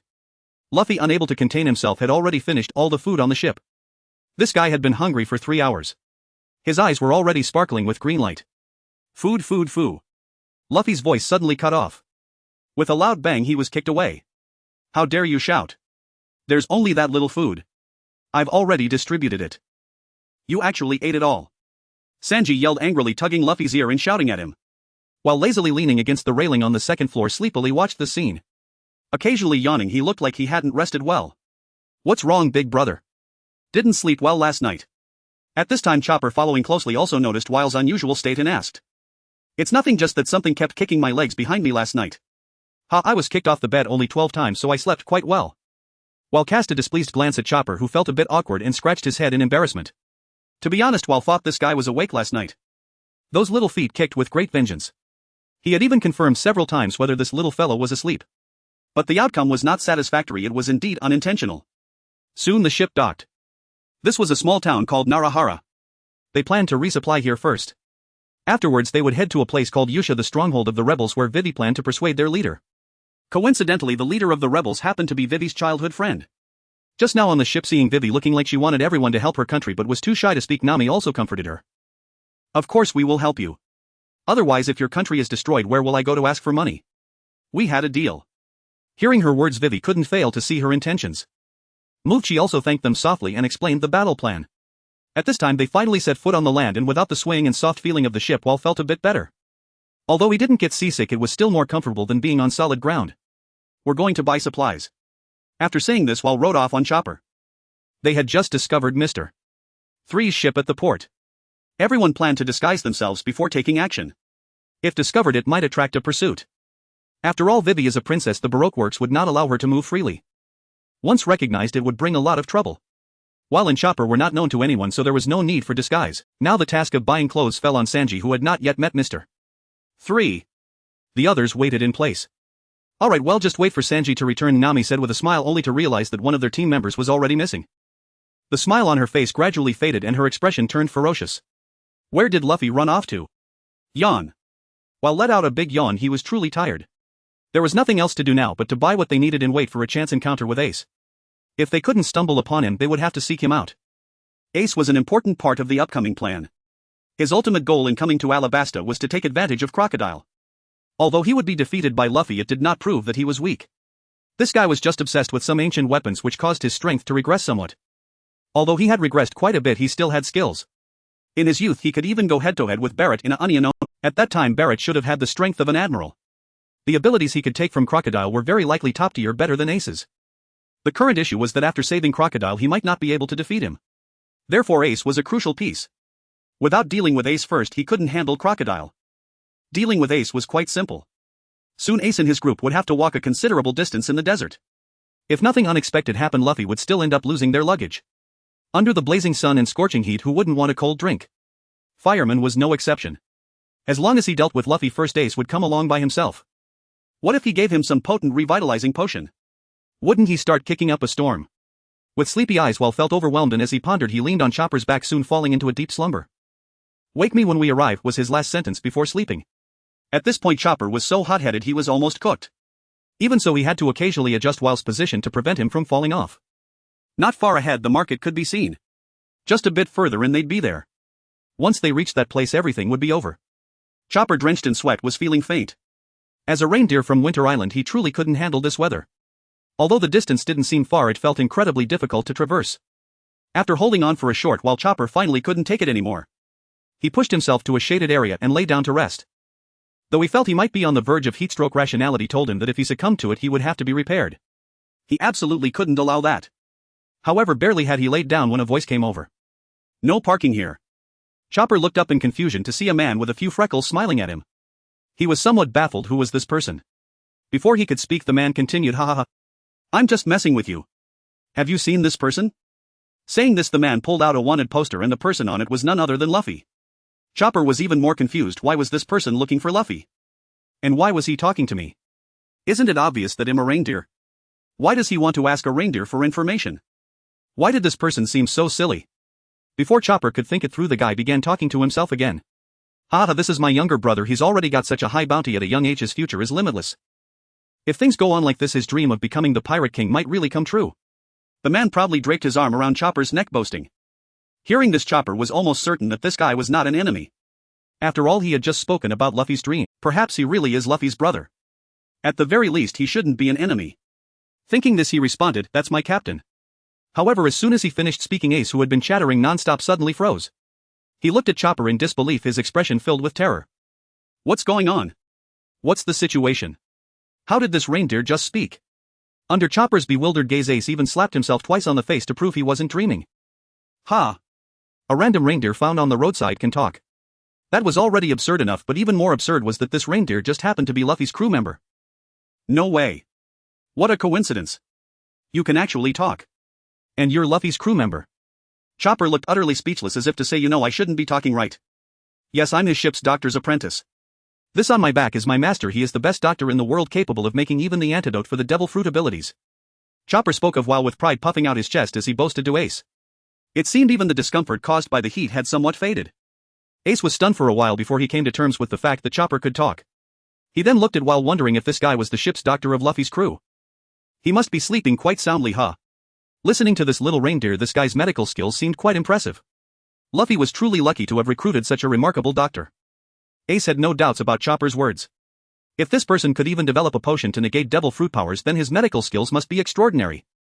After all, in all his years and travels, he had never heard of anyone being able to negate devil fruit powers. To achieve that already proved this person was truly impressive. Suddenly Ace had a flash of inspiration. Wait a minute. If he really is that impressive, could he help treat Dad?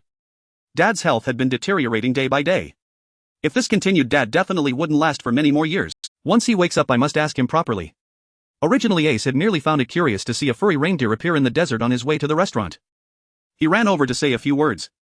However, now he had changed his mind. Food could wait, but he definitely couldn't let this person slip away. He had to keep close. If they weren't Luffy's companions, then he would never find him again. This was a matter concerning Dad's health, and he absolutely couldn't be careless. Is your master really that impressive? Ace asked Chopper again for confirmation. Of course.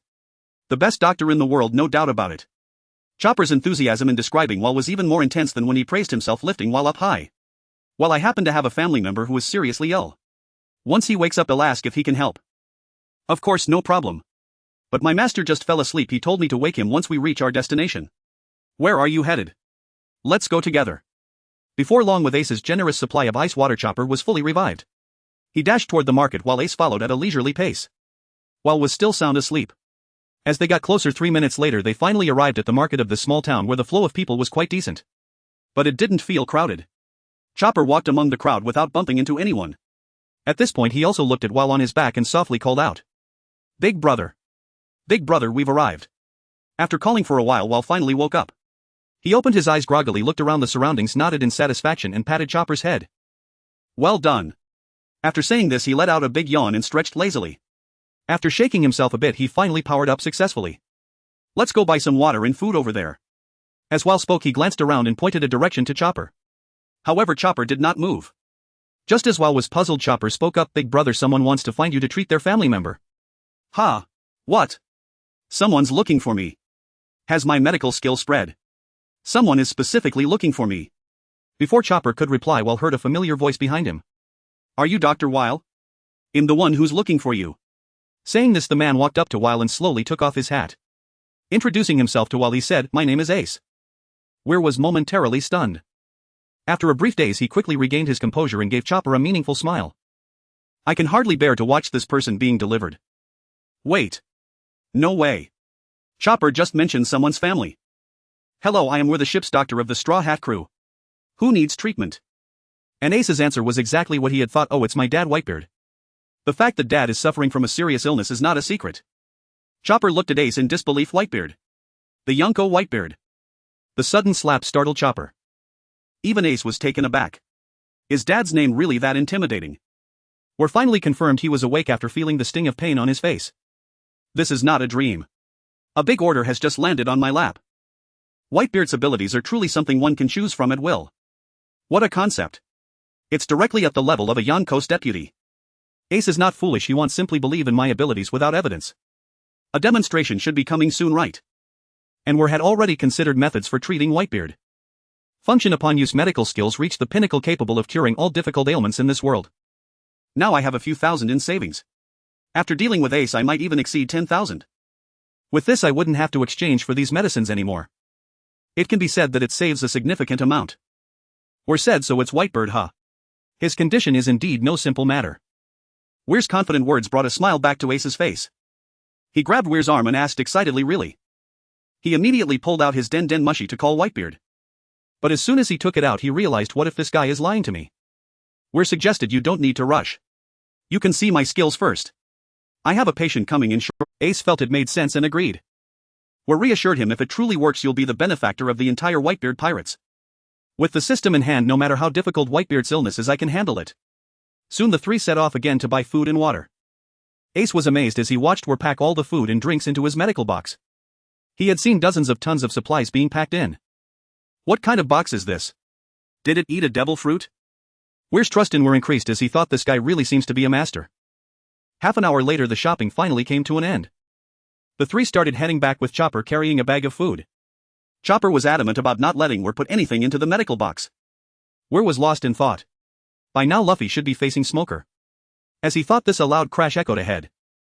A figure wearing a straw hat flew out along with the door. It was Luffy surrounded by smoke. Ace recognized Luffy right away and vanished from Weir's sight. Luffy looked shocked yet happy to see Ace standing before him. Before he could say more the wind whipped by and he was already on Chopper's back. Weir yelled back to Ace while meet at Eastport. Luffy asked, "You guys know Ace?" Weir casually replied, "He came to me for treatment." Luffy looked confused. "Ace is sick." Weir said, "We'll discuss this later. Let's inform Sanji and the others to retreat." Nami complained, "They're so slow." Who? Ha! Who? The sounds of heavy breathing echoed on the ship as the group was exhausted, yet at least they had not been caught. Otherwise they would have to deal with them. "Are you guys okay? You're already tired after just a few steps." As soon as Luffy finished speaking, several large bumps appeared on his head. "You didn't run, what are you pretending for?" Nami shouted angrily. At this moment Chopper had also collapsed beside Veer, unable to hold on any longer. Seeing this, Veer quickly gave him a bottle of Huoxiang Jingqi water to relieve the heat. Chopper immediately felt much better and the sweat on his forehead began to dissipate. By this time the ship had already traveled a considerable distance and was sailing on the vast ocean. Veer had also come to one side of the ship and looked up. Is it this slow? Lost in thought, he noticed 5 large ships approaching from the distance. They were the 5 ships of the Baroque works that had been blown up by Ace in the original story. "Come look, there are about to be fireworks," Veer shouted to the others. The group looked at each other in confusion. Fireworks? Where would fireworks come from in broad daylight? That's Baroque works ships. Vivi recognized them. A hint of urgency appeared on her face. The 5 ships were several times larger than the Mary. The number of people on board was undoubtedly significant, and if a fight broke out. The others also wore solemn expressions. The situation was indeed dire. "They're coming." Just as Veer finished speaking, a figure riding a small jet device appeared in front of everyone. "Ace. It's Ace." Luffy, with bumps all over his head, shouted. "Ace." The name sounded somewhat familiar. Although others didn't know who Ace was, they could tell from Luffy's excited demeanor that this person must be very important to him. Ace performed several extremely cool flips and arrived at the side of the 5 large ships. Following that, he shouted, "Fire Fist." Under the astonished gazes of everyone, a massive and explosive flame erupted from Ace's arm. The powerful fireball directly smashed the closest ship without any obstruction. The other 4 ships were also destroyed in an instant. Watching the 5 massive ships vanish in the blink of an eye, the crew on the Mary were completely stunned. What was happening? This punch unleashed the power of the entire summer. If it hit the Mary, it would surely be annihilated. Who could withstand that? Meanwhile, Ace pushed his hat back with his still burning fingers and came rushing over. He leaped up and landed firmly on the ship's railing. Looking at the youthful and astonished faces, Ace greeted them with a smile. "I'm Ace, Luffy's brother. You must be his companions." Brother. Everyone displayed a look of disbelief at the revelation that Luffy actually had an older brother. Moreover, this brother was so powerful and polite. No matter how you looked at it, he seemed nothing like Luffy's clumsy self. At this moment, Ace finally spotted Luffy, who he hadn't recognized upon first arriving. "Luffy, it hasn't been long since we last met, yet you've gotten yourself beaten up like this. With this state, you can't possibly become the Pirate King. Ha ha ha, you're too weak." Ace directly mocked Luffy, who had bumps all over his head. Nami, standing nearby, awkwardly scratched her head. After Luffy introduced everyone, they quickly warmed up to each other. Upon learning that they were also headed to Yuba, Ace was very pleased it was just on the way. He and Luffy hit it off immediately and decided to travel together. Yuba wasn't far, just an hour's journey. After making plans, Ace sneakily approached Veer. "When is that patient of yours coming?" Veer could tell from his demeanor that this guy seemed quite anxious. After all, they were chasing Blackbeard and a delay could mean everything. "Soon he's in Yuba and we'll be seeing him shortly." Veer wore a mischievous smile and his gaze toward Ace became increasingly. Ace, however, remained oblivious. What a coincidence. That's great. He thought it was a good thing. "What are you guys talking about, Ace?" Luffy approached at this moment, looking curiously left and right as if he suspected some hidden agenda between the two. "Nothing, just looking for him to treat someone," Ace replied. "Oh, treating someone? I thought you were the one who was sick, Ace."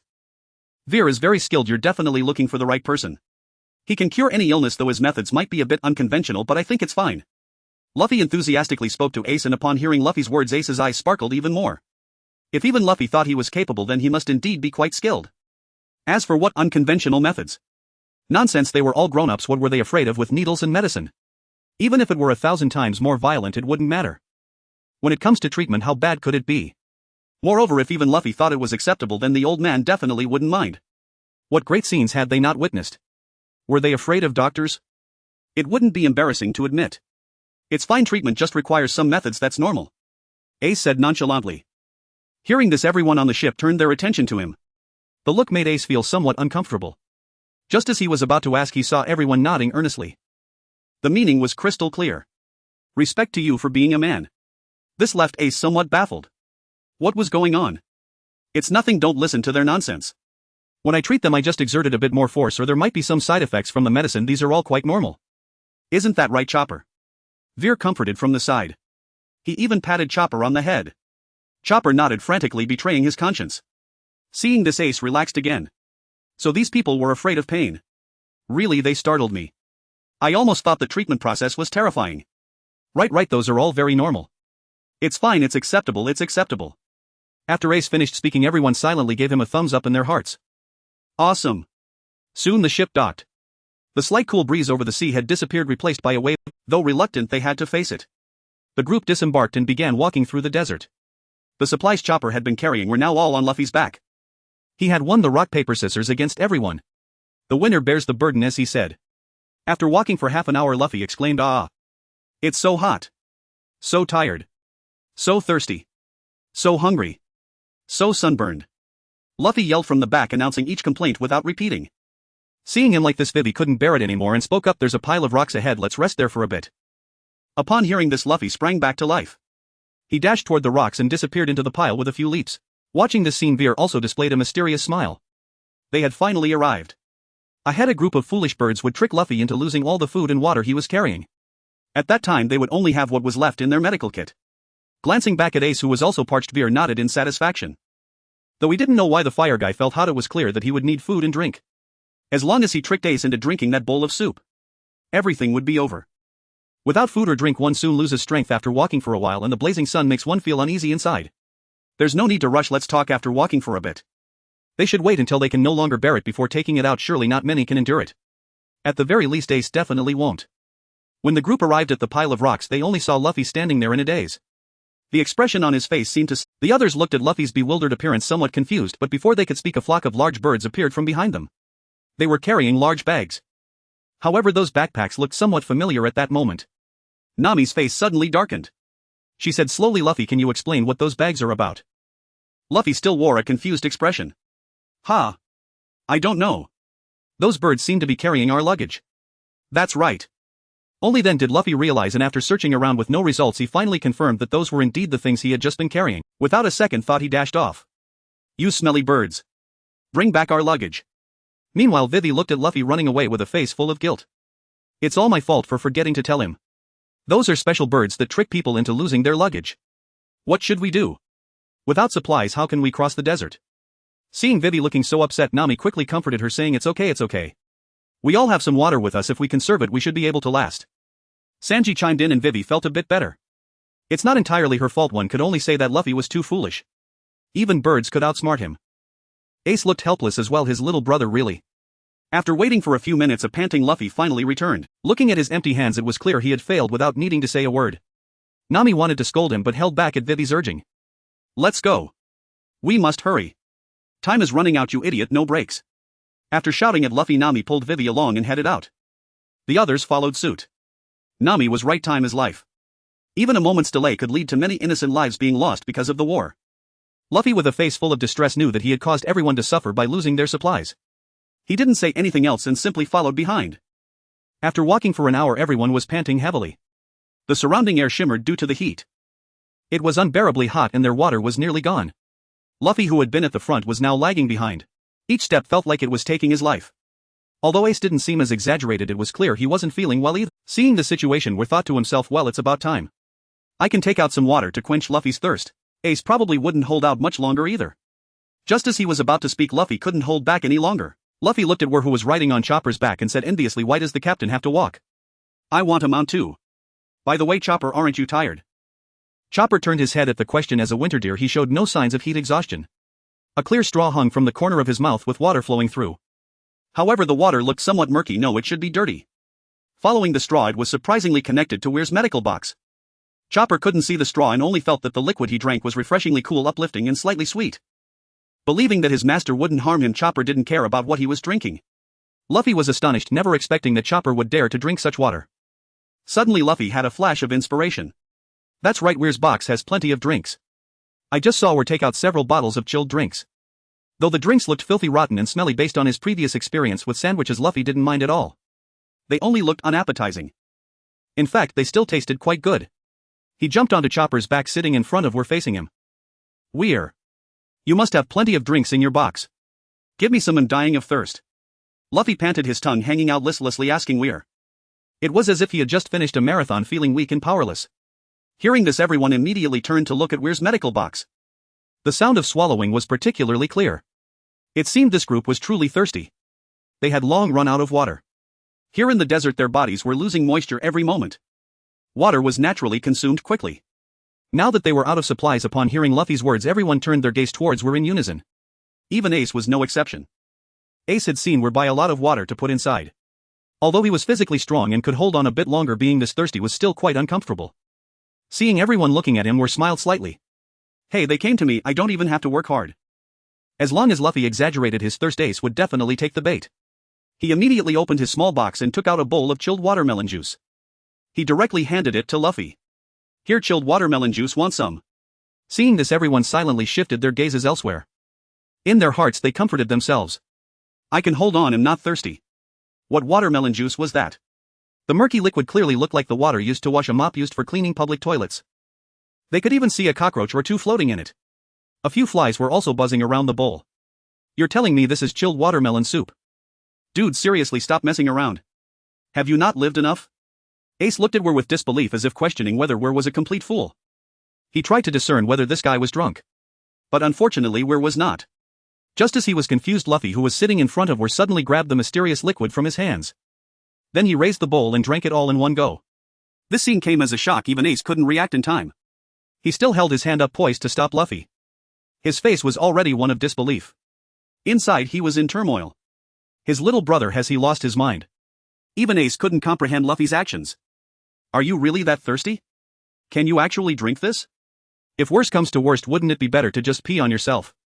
What made it even harder for Ace to accept was that the Straw Hat crew watched this scene with expressions of familiarity. As if this scene had occurred many times before, so much that they had grown accustomed to it. Could it be that Luffy had lived like this all these years? Ace was completely dumbfounded, utterly stunned. He stared at Luffy's satisfied face, but his mouth opened and closed without uttering a sound. After a long while, he finally managed to squeeze out a sentence. Luffy, you've really suffered over the years.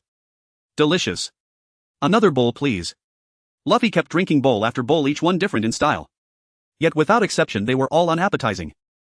At this moment, he heard Ace's voice and looked at him in confusion. Ace, do you want to try some? It's really good. Ace stared at the bowl in Luffy's hand, which was still bubbling with foam, feeling a bit bewildered. He even reached out to touch Luffy's forehead to see if he had a fever or something.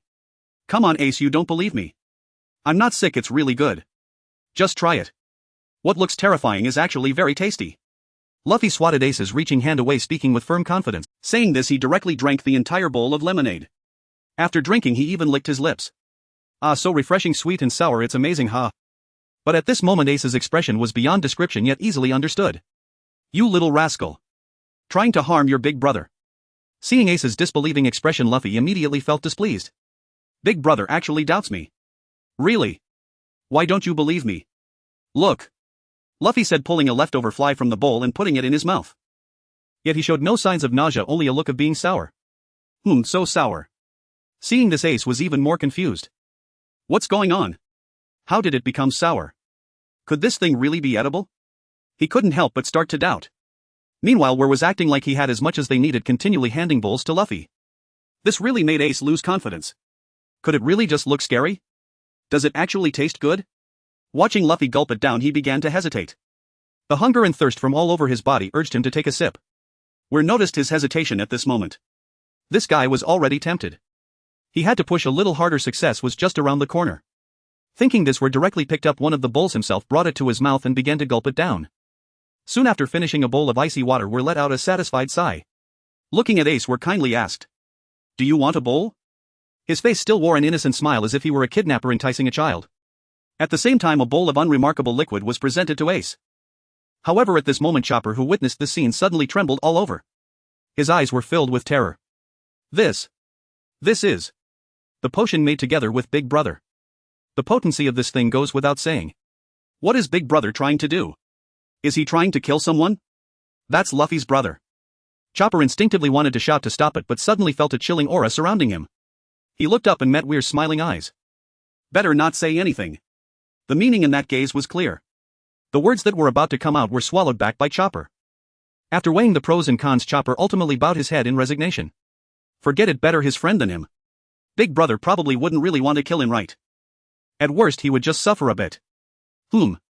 His suffering is better than my suffering. Meanwhile, Ace, seeing that we're dared to drink, finally wavered.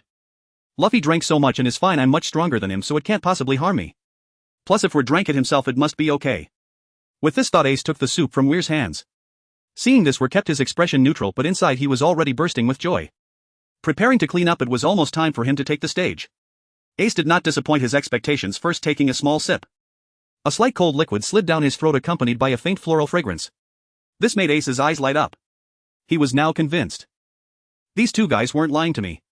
It really just looks scary. The taste is actually quite good. Lifting the large bowl in his hand, he no longer hesitated and downed it in one go. After a series of gulps, the entire bowl of potent medicine was consumed by Ace. Weir showed no unusual reaction, quietly sipping his own water. On the surface, nothing seemed amiss, but inside he was already thrilled. This is it. So simple indeed. The people of the monkey family are easy to fool. At this moment, Ace felt no discomfort. He merely felt a surge of power. Even his mind became clearer. A sense of exhilaration surged through his entire body. At this time, Luffy, fully revived, began to bounce around energetically. Under his lead, everyone set off on their journey again. Ace followed closely behind. Seeing he was fine, Weir and Chopper were both dumbfounded.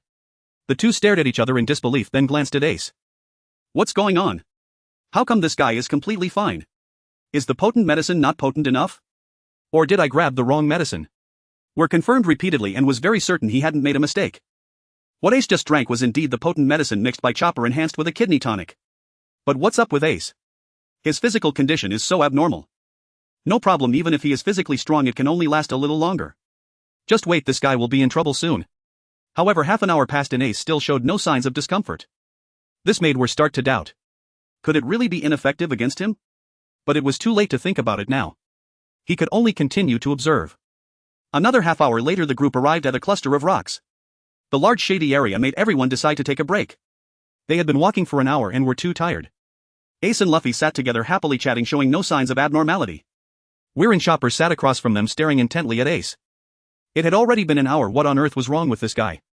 Could the quality of the kidney tonic from the ancestral master not be high? That's impossible. Chopper had personally experimented. It was verified to be effective. But why is this happening? Just as Weir was in deep thought, a loud growl came from ahead. Growl. The sound was so loud that everyone heard it.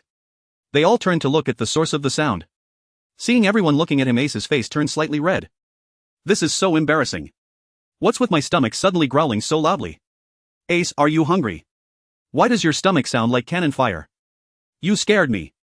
Luffy, sitting next to him, teased him with a laugh. Ace scratched his head a bit awkwardly. Just as he wanted to speak, his expression suddenly changed. His entire face scrunched up tightly. His slightly yellow cheeks turned bright red due to the effort. His hands instinctively clutched his stomach. His body gradually curled up. Soon Ace shrank into a ball. Painful groans began to escape his mouth. This frightened Luffy beside him. Clearly something was wrong. The situation felt off. Ace seemed to be in great pain. He wore a panicked expression, his hands hovering uncertainly in the Ace. What's wrong with you? Doctor. No, wait. Weir. Ace has collapsed. Quick, come save Ace. Luffy finally reacted, shouting towards Weir in the back. Seeing this scene, Weir was overjoyed. He couldn't hide the expression on his face. He was beaming with joy. After Luffy shouted, he even reached out his arms trying to pull Weir over. But he ended up grabbing air. Just as he was puzzled, he suddenly felt like he had been hit by a truck and his whole body. At this time, Weir was crouching in front of Ace, rubbing his hands together. He could hardly wait to make Ace immune to all poisons. There were genuinely no other intentions. At that moment, Luffy charged back, pulling the rock with him. Just now, Weir was too quick. He hadn't even reacted before being sent flying. Weir, what's wrong with Ace? He can't be dying, can he? He's still so young. Luffy said with a worried expression only to feel a heavy blow on his head. What are you saying? If you can't speak, just shut your mouth. The furious Nami immediately punched Luffy. Veer glanced over and had a rough idea of what was happening. Actually, he didn't need to look. He knew very well what he had done to himself. But he still needed to pretend. It's fine, everyone, stay calm. Ace just has food poisoning. His body is strong and he won't die, but if left untreated he will go through a period of weakness before recovering. Saying this, Veer took out his small box. He rummaged through it. Upon hearing Veer's words, Luffy panicked immediately. Ace had just told him he had a mission. Moreover, that opponent seemed quite formidable. If Ace fell into a period of weakness, wouldn't it be very dangerous? Veer. You have to help Ace. He still has a mission. Being weak is dangerous. Luffy said with immense worry. Ace was equally aware of the severity of the situation. Although he didn't know why he suddenly felt this way. But he would never give up on hunting Blackbeard. Even if he had to endure the weakness that Veer mentioned, he had to go. Ace was stubborn like that. He believed that Sachi died because of him, so he could not stop no matter what. Even though he was in so much pain that he couldn't move, he still forced himself to look at Veer. But suddenly both he and Luffy's faces showed some abnormal changes. Their mouths and eyes were widening more and more. Their expressions turned fearful. Hey! Luffy couldn't help but exclaim. Their changes reflected the reactions of everyone around them. Everyone present looked at Veer with fear on their faces. They watched as he pulled out a bloody chainsaw from the medical box. Holding the chainsaw, Veer stood up and pulled the nearby activation device forcefully. Buzzing sounds erupted immediately and the chainsaw started to spin. Ace was so shocked that he temporarily forgot the pain. Before he could shout, he saw Veer set the chainsaw aside. This relieved him greatly. He had thought Veer was going to use the chainsaw to treat him. But suddenly Veer pulled out a creepy item from his bag. It was nothing unusual, just a tube. A not-so-thick soft tube. Additionally, there was a strange object that looked like a short stick that ancient people would bite down on when facing great suffering. However, this stick was made of metal, appearing extremely hard. In the middle there was a round hole that could accommodate the soft. Veer directly shoved the metal object into Ace's bewildered mouth. Seeing Ace's confused gaze, Veer didn't explain. He simply told Luffy beside him, "Come on Luffy, hold both ends of this thing and make sure Ace doesn't spit it out." After Veer finished speaking, Luffy kicked Ace down to the ground. He stepped on Ace's back, firmly grasping both ends of the strange object and pulling upward with force. "Ace, you really are my dear brother. Being pulled like this, it wasn't too much of a problem other than a toothache." Luffy didn't hold back at all. He was just pulling it to the extreme. Meanwhile, Veer approached Ace with the tube. Ace finally reacted in that moment. "What the hell is this hole? You're not going to insert that tube into it, right?" Looking at the nearly 2-meter-long tube, to be honest, Ace was truly panicking. And indeed it was as he feared. Veer was preparing to wash out his stomach. There must still be remnants inside. It wouldn't do to leave it without cleaning. What he was about to use was indeed the device used to wash the stomachs of cattle. In the pirate world, are people with such strong physiques not able to handle a bit of veterinary technique? No problem at all. They could withstand much more than the beasts on Blue Star. Without hesitation, Veer aligned the metal stick's hole and shoved it in. Ace's eyes widened instantly. "You're serious?" Ace could no longer endure it and began to struggle violently. But the pain coming from his stomach left him weak all over. His good younger brother was using all his strength to hold him down, preventing him from moving at all. "Ace, I really want to thank you, Luffy." The metal stick was flattened a bit in an instant by Ace's bite. But fortunately it was still usable. The soft tube penetrated deeply, and under Ace's eyes that were about to burst, the tube successfully reached his stomach. Ding! Congratulations to the host for gaining 5,000 negative points.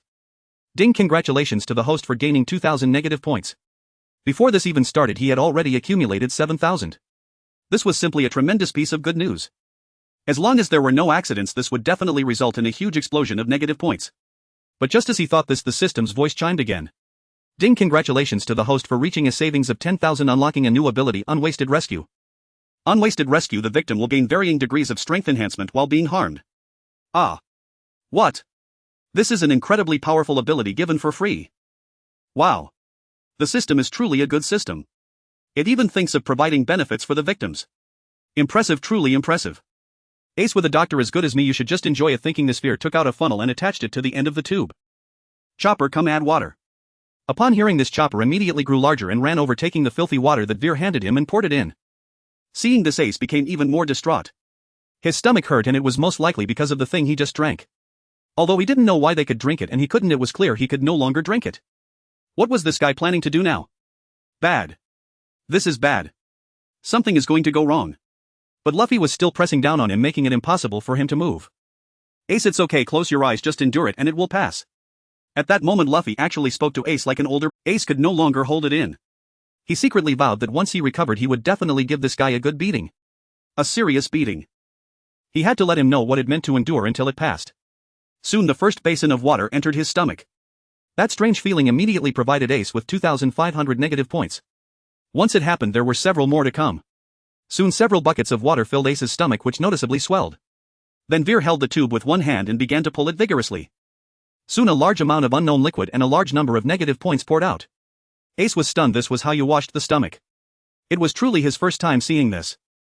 Your poison 2 severely normal methods won't suffice, Veer explained while pouring in water. After throwing up once, Ace actually felt that his pain had lessened. This could also prove that the guy in front of him was a professional doctor. But then he was pleasantly surprised to discover that his physique seemed to have increased a little bit. This discovery left him somewhat incredulous. What is going on? If that's the case, then this suffering doesn't seem too unbearable. Consider it the price of becoming stronger. I can endure a bit. Just hold on a bit longer. But with Veer's next pull, that feeling still made his eyes redden. This truly isn't something a person should endure. So hard to endure. Vill's face nearly twisted into a grin. The negative points poured in faster than a novice driver slamming the accelerator instead of the brake. Compared to earlier, they now arrived in relentless, staggering waves. And this was merely Ace. He couldn't even begin to imagine how violently they'd flood in if it were Whitebeard himself. As the final unidentifiable fluid drained away, Ace finally felt the gnawing pain in his abdomen subside, yet his limbs remained utterly devoid of strength. The gastric lavage had been brutal, leaving him completely spent. Alright Luffy, you can let go now, Vil said, watching Luffy's bulging veins with quiet concern. This man would surely endure Ace's version of the loving iron fist, less profound than Garp's perhaps, but infinitely more ferocious. Vil could only hope he'd survive it. Luffy's task was over, but Vil's was not. Ace's relief came only from the absence of poison in his stomach. The damage had already taken root. An hour had passed, more than enough time for absorption to occur. Ace, how do you feel? Any discomfort anywhere? Vil intended to ask first, then examine. Meanwhile Ace, prostrate and barely conscious, felt only overwhelming exhaustion upon hearing Vil's voice. Profound exhaustion. With focused will he swept his awareness across his entire body and traced the source of his weakness to his lower back. Though puzzled, he reported it honestly. Vil's expression instantly turned odd. This, kidney tonic, doesn't it strengthen the kidneys? Worse still, it seemed to have weakened them further. And this was no ordinary man. Ace the Flame Fist, a martial arts master with a bounty of 550 million berries. If even his kidneys had succumbed to such depletion, what fate awaited an average person? Vil recalled the advertisement, where even the founder himself had downed a bottle. Awe welled within Vil, not for the tonic but for its terrifying efficacy. Two words echoed in his mind: respect. Utter respect. Now that the cause was clear, treatment would be straightforward. He picked up the chainsaw lying nearby, originally meant as a last resort should manual lavage prove insufficient. Yet the cleansing had been astonishingly thorough. He'd assumed the saw would remain unused. Clearly he'd been mistaken. Ace needed rapid restoration, no time for gradual recuperation. He would rely on the system shop. With his current fortune, he opened the interface, typed kidney tonic into the search bar, and scanned the results. At the very top, one item made Vil's eyes gleam: kidney tonic pills. Function: reinforced the kidneys, powerfully, profoundly. Price 3000 points. Review: kidney deficiency often follows excessive strain, leaving one feeling hollowed out. Warm the yawn, fortify the kidneys, anchor the foundation, choose kidney tonic pills. This was unmistakably genuine, unlike that dubious kidney bow whose label coyly placed reinforced kidneys in quotation marks. Vil had no intention of having Ace swallow the pills whole. Grind these into powder, mix with goji berry infusion and formulate a liquid injectable. 10 pills per vial, prepare 2 vials total. Vil handed the materials to Chopper, who stood nearby. Chopper wasted no time meticulously blending the pills and goji infusion to maximize therapeutic potency. Vil meanwhile tested the chainsaw once more. The roar of its engine erupted with a deafening mechanical snarl. Ace stared at the whirring chain, dread coiling cold and sharp in his gut. The others, however, wore expressions of weary familiarity. Spectating held little shock, but becoming the subject changed everything. Events unfolded precisely as Ace feared. Vil strode forward, planted a foot firmly on Ace's lower back, and brought the chainsaw straight down. Hey! Hey! What are you doing? What OW? Ace panicked utterly. If I'd known this was your idea of saving someone, I'd rather die on deck. In that moment he finally grasped why Nami and the others aboard the ship had called him brave. Given another chance, he'd flee Vil's presence, far, far away. Who could withstand this? Though he thrashed, his body betrayed him, too depleted, too weak. The chainsaw descended anyway. Why use a chainsaw? First, to harvest negative points efficiently. Second, conventional scalpels might not even pierce Ace's formidable flesh. His physical resilience still vastly surpassed Vil's own. Ding. Congratulations host, you've earned 8000 negative points. Ding. Congratulations host, you've earned 5000 negative points. The notifications flooded in like a storm, yet Vil paid them no heed. His gaze remained locked on Ace's lower back. His initial medical knowledge was rudimentary, so absolute focus was essential. First he'd excise both kidneys. It was his first time wielding a chainsaw for such precision, awkward yes, but the system's chimes confirmed he'd chosen wisely. He'd inspected the pills, their potency was fierce yet possibly insufficient. To guarantee success he opted for surgical removal first. Direct injection would divert much of the medicine elsewhere in the body, only a fraction would reach the kidneys, insufficient for full restoration. Removal injection then reimplantation, that was the only reliable path. Soon 2 kidney-shaped organs, pale ear-like, lay in Vil's palm.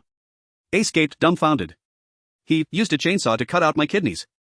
Before he could process it, another shock struck. His kidneys were grotesquely shrunken, desiccated, lifeless husks. What in the world? I treated you well, didn't I? So why do you look this feeble? Ace was stunned.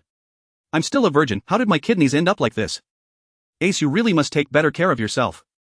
I know, we all understand, ahem. But I must insist, practice restraint. Damn it. How could he possibly defend himself now? This man had removed his kidneys, what argument remained? Under the weight of their collective knowing stares, Ace burned with shame. Utter devastating humiliation. At that moment Chopper finally finished preparing. 2 syringes usually used for injections were now completely filled. Vir took one from Chopper's hands and plunged it into the withered kidney in his grasp. A whole syringe of the potion was pushed in. As the potion entered, that section of the kidney began to fill out at a visible. The wrinkled surface became incredibly glossy. Its color transformed from a dull grayish-black to an increasingly vibrant red. Noticing this while Ace was still silent, Sanji exclaimed in amazement. This is simply a divine medicine. Vir. Big brother Vir. Can I have some too? I promise to cooperate obediently. Sanji was visibly excited, looking at the kidney in Vir's hands, truly envious. If he could have such a potion, wouldn't that be amazing? But the sharp pain from his head pulled him back to reality. Can't you see Vir is saving someone? Stop causing trouble. Nami's furious shout followed closely behind. Sanji chuckled sheepishly, daring not to say another word. Although Vir felt somewhat speechless, he did not stop his actions. Another needle was directly plunged into the other section of the kidney. Before long, 2 vibrant kidneys were freshly prepared. At this moment Ace was astonished by Vir's methods. Can kidney replenishment really be this quick? What an incredible potion. Before he could react, Vir had already started stitching. When Ace turned around, the first thing that caught his eye was a needle that had broken in half due to rust. As for the thread, Ace couldn't help but think it resembled a long string of golden mushrooms. What is this? Hey. Vir. What are you doing? Is this how you stitch? Ace felt like he was going to crack open. His eyes widened in terror as he stared at Vir. Why does this guy not look like a normal doctor at all? Are doctors today this eccentric? It's almost done. As he spoke, Vir intensified his movements with a grim expression. The severe pain and psychological discomfort made Ace cry out. This guy really is ruthless. To be fair, it wasn't Vir's fault. He had already taken the best instruments out of the medical, but Ace was tough-skinned and thick-fleshed. Without applying some force, it wouldn't penetrate at all. Ding. Congratulations, host, you have gained 1,000 negative points. Tisk, I have to admit, Ace really gave a lot. Even a little is unmatched by others. After 5 minutes, Vir finally finished stitching. The kidney was perfectly reattached. Gritting his teeth, Ace finally exhaled a sigh of relief. It was over. He should have collapsed on the ground, but his feelings were completely the opposite. He felt an overwhelming surge of power throughout his body. Standing up from the ground, he moved his body around. That feeling became noticeably stronger. From his lower back, a continuous flow of energy surged. He now felt terrifyingly strong. It seemed even his strength had increased. His body also felt a bit stronger. Confused, he decided to test it out. He first slowly closed his eyes and took a deep breath. Then he suddenly opened his eyes wide and swiftly punched towards the sky. Fire fist. A massive fireball shot straight up into the sky. The intense heat made those around him instinctively take a few steps back. The fireball soared 1,000 meters high, its size increasing as it ascended. From a distance, it looked like a fiery tornado. The stone piles around him instantly melted due to the high temperature, and half a second later they vaporized, disappearing without a trace. The entire process lasted only 2 seconds. The towering fireball dissipated into the air. The Straw Hat crew was dumbfounded. What is happening? Did Ace hold back before? Why does this punch feel like it's on a completely different level? Luffy was even more shocked, his jaw dropping to the ground. Ace, are you this strong? No. Although you are strong, I will definitely catch up with you. Hearing the words from those around him, Ace did not react. He was more shocked than anyone else. He stared blankly at his own fist, filled with disbelief. What is going on? That last fire fist, in terms of temperature, range, and power, all exceeded the norm. It even approached nearly twice the usual strength. And all of this was due to what he had just experienced. His body was at least 10 stronger than before. If he were to enhance the 10 by himself, it would take at least half a year. But now, half an hour, not even half an hour. And if it was just a mere 10 enhancement of physical quality, it wouldn't be enough to deliver that last punch. A significant part of the source of that power came from his lower back. The kidney he had just repaired was actually able to boost his attacks. Even though he could clearly feel that most of the power from the kidney had already dissipated after that last strike, it still couldn't change the fact that Veer was amazing.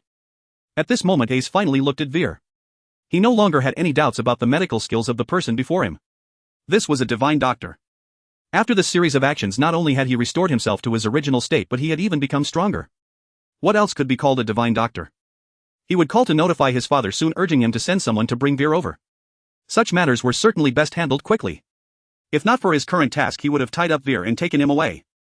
No one could stop him. Veer. Divine Doctor. At this moment, Ace finally snapped back to reality from the shock of his power increase, looking at Veer with excitement. However, Veer was no better off than him. Watching the punch Ace had just unleashed, he was also bewildered. What is this? They say treating patients enhances their strength, but this enhancement is too abnormal. If I treat him a few more times, wouldn't I turn him into the king of the world? Or with such an outrageous ability, why would I treat anyone else? I could just give myself a few hard hits, wouldn't that be? While he was thinking, the system's voice suddenly sounded. Ding. Each person can only be treated by the host to enhance strength once per year. Note: the host cannot enhance themselves. TSK. If it's like this, then this ability doesn't seem so impressive after all. But it's still better than nothing. At this time, the system finally announced the abilities gained from this treatment. Ding. Congratulations, host, you have gained the ability Armament Haki Intermediate, about to break through to Advanced. Advanced Armament Haki will automatically unlock the Flowing Cherry technique. Armament Haki. Vale felt an inexplicable power within him awakening. This power just awakened should have been utterly unfamiliar to him. However, the current situation was completely the opposite. It was as if he could use it as naturally as moving his fingers. Only these 4 words could describe it. This suddenly appearing power felt as if it had been accompanying him for a long time. It made him feel immensely familiar. As if with just a thought, that power would instantly arrive at its rightful place. Is this the Armament Haki? Vale took a deep breath and slowly closed his eyes. After carefully sensing the changes within his body, Vale opened his eyes. In an instant, his right hand turned pitch black, a deep darkness enveloping it, exuding an aura of danger. With Armament Haki, dealing with Old Shah would be much easier. Moreover, it was such a powerful Armament Haki. It seemed that Ace was not just developing his Devil Fruit ability. Such strong Armament Haki would provide significant boosts in both defense and attack. Correspondingly, considering Vale's current physical condition, his usage would be quite limited. But at this stage, it was more than enough. The others looked at the black substance on his hand with some confusion. Although they didn't know what it was, they could clearly feel that it was very dangerous. So dangerous that they instinctively wanted to distance themselves from it. When did Vale acquire such a powerful thing? This was the question in everyone's mind. In front of Vale, Ace's eyes widened in shock. He couldn't hold back and exclaimed, Armament Haki. Hearing this, everyone looked puzzled.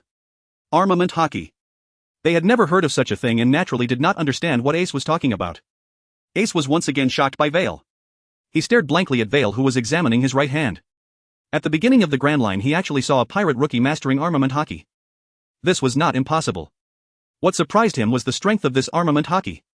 The deep color and the aura radiating from it showcased its extraordinary nature. Is this reasonable? He was sure this guy had just awakened it because he hadn't sensed any aura of Armament Haki from him. Just awakened and already this strong. Are you kidding me? In the future, this guy would definitely be incredibly powerful. Luffy really struck gold. Upon hearing Ace's shout, Vale looked at him. Seeing his expression, Vale felt a sense of ease. You mean this? I accidentally awakened it just now. After Vale said this, Ace clearly looked even worse. Accidentally.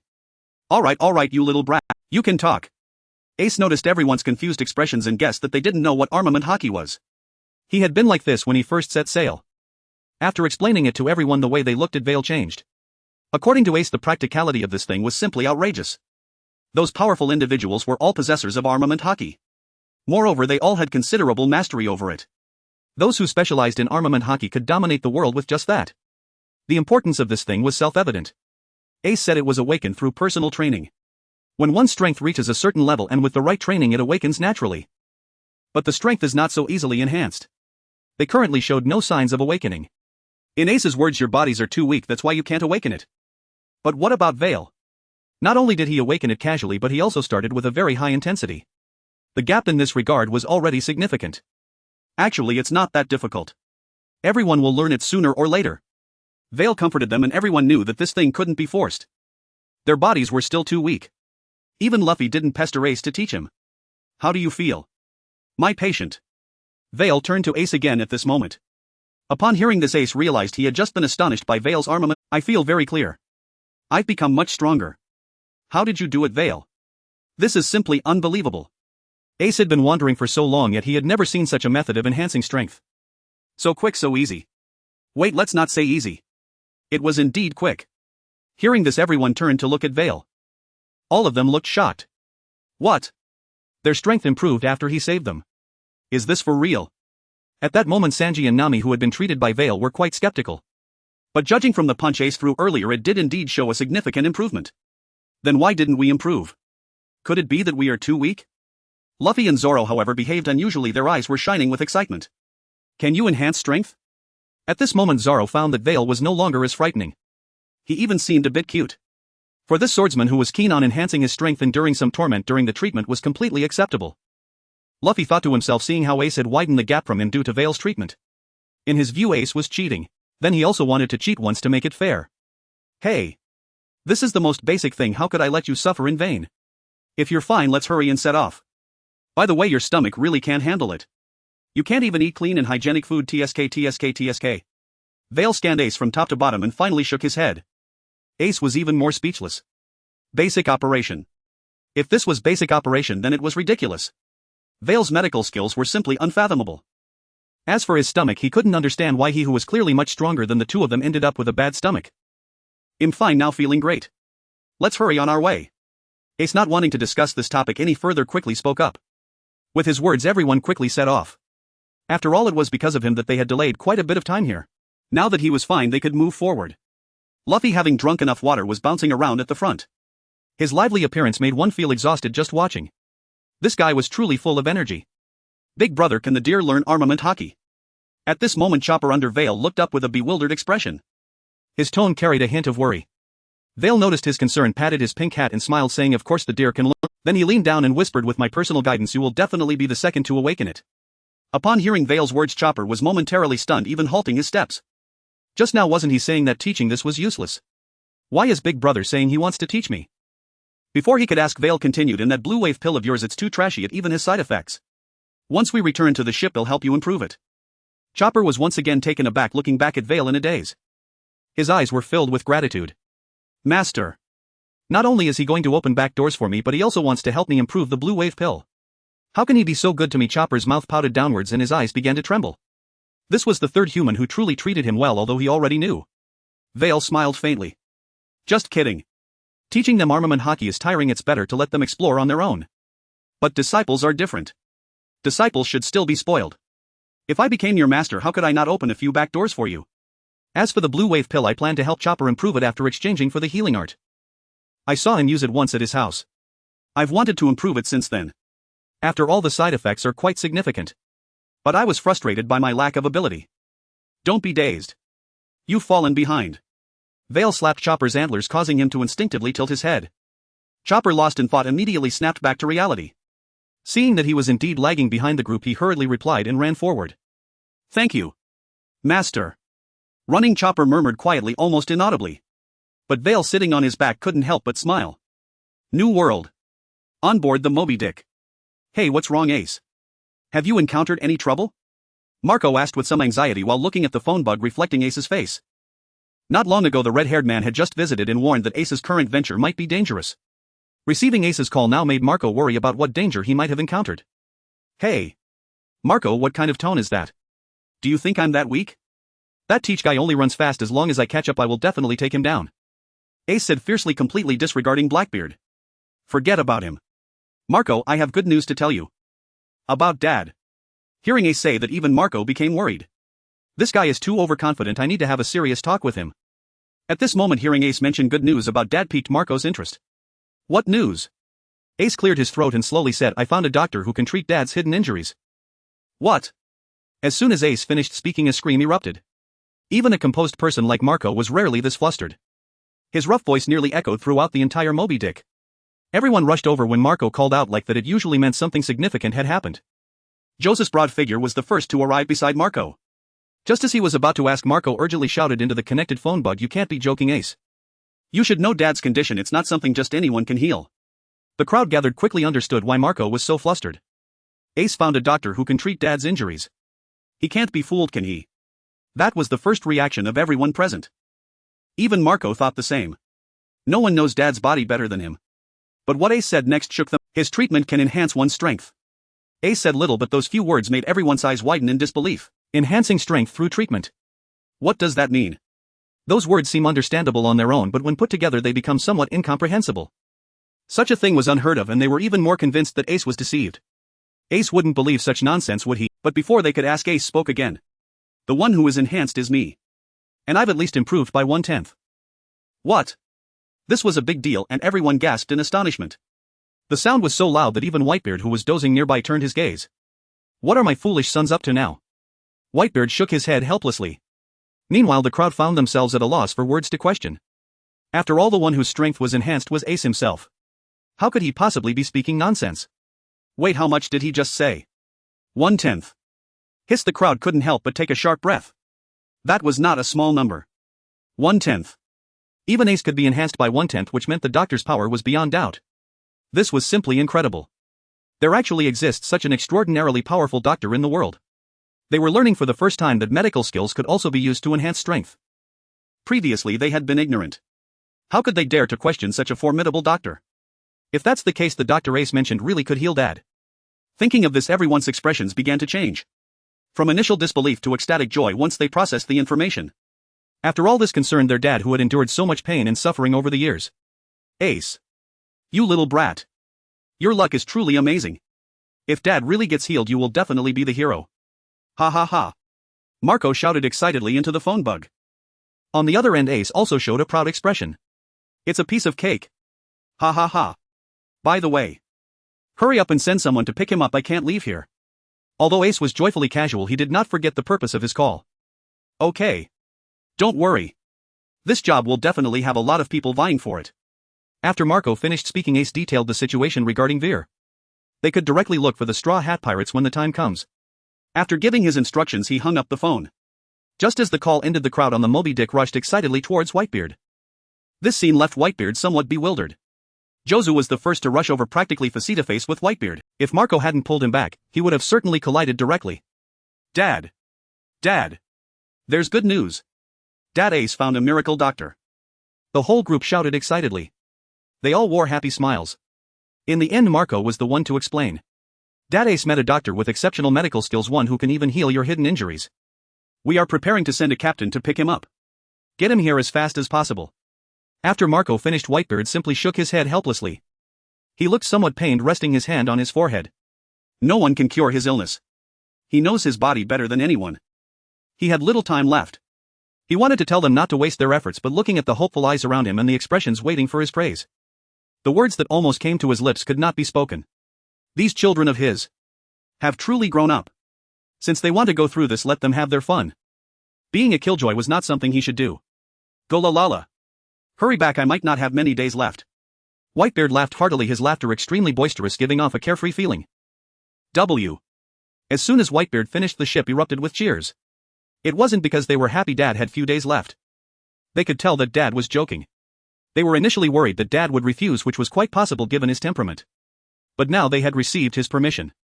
Let's get to work. Don't worry, Dad. It won't be long before he appears in front of you. After Marco finished speaking, he and the group of brothers argued about who would do the task. Usually joking around with each other, the brothers now turned against each other. No one was willing to back down, starting with polite words until they became heated and ultimately breaking into a fight. What can your small frame protect? Get aside. And what about you, Fatso? Don't steal from me. Clearly I'm the most suitable. You all back off. After a bout of scuffling, Whitebeard could no longer watch. If they continued like this, the ship would fall apart. Let Jozu go, he should be fine protecting a newcomer. Whitebeard then decided on the person to go, ending the commotion. Aha! You fools! You still want to compete with your grandpa Jozu? What a joke! Jozu said smugly with a look of disdain for everyone. 5 minutes later, a secondary ship began to drift further away from the sight of the crowd. On that ship, a large figure with a bruised face was lying. However, he seemed to have already lost consciousness. Vil father will be sending someone over shortly, please be ready to accompany them when they arrive, Ace said with a smile, glancing at Vil beside him. Suddenly, as if recalling something, he threw an arm around Luffy's neck. Luffy, it's fine to borrow Vil to save someone important to me, right? Ace had originally intended to give Luffy a stern scolding, but now whether or not he would do so depended entirely on Luffy's next words. Of course Vil would agree, it's someone vital to you. Luffy replied, his face squished and his speech slightly muffled. Hearing this, Ace released him with visible disappointment. He'd been planning to punch Luffy first, then take Vil away.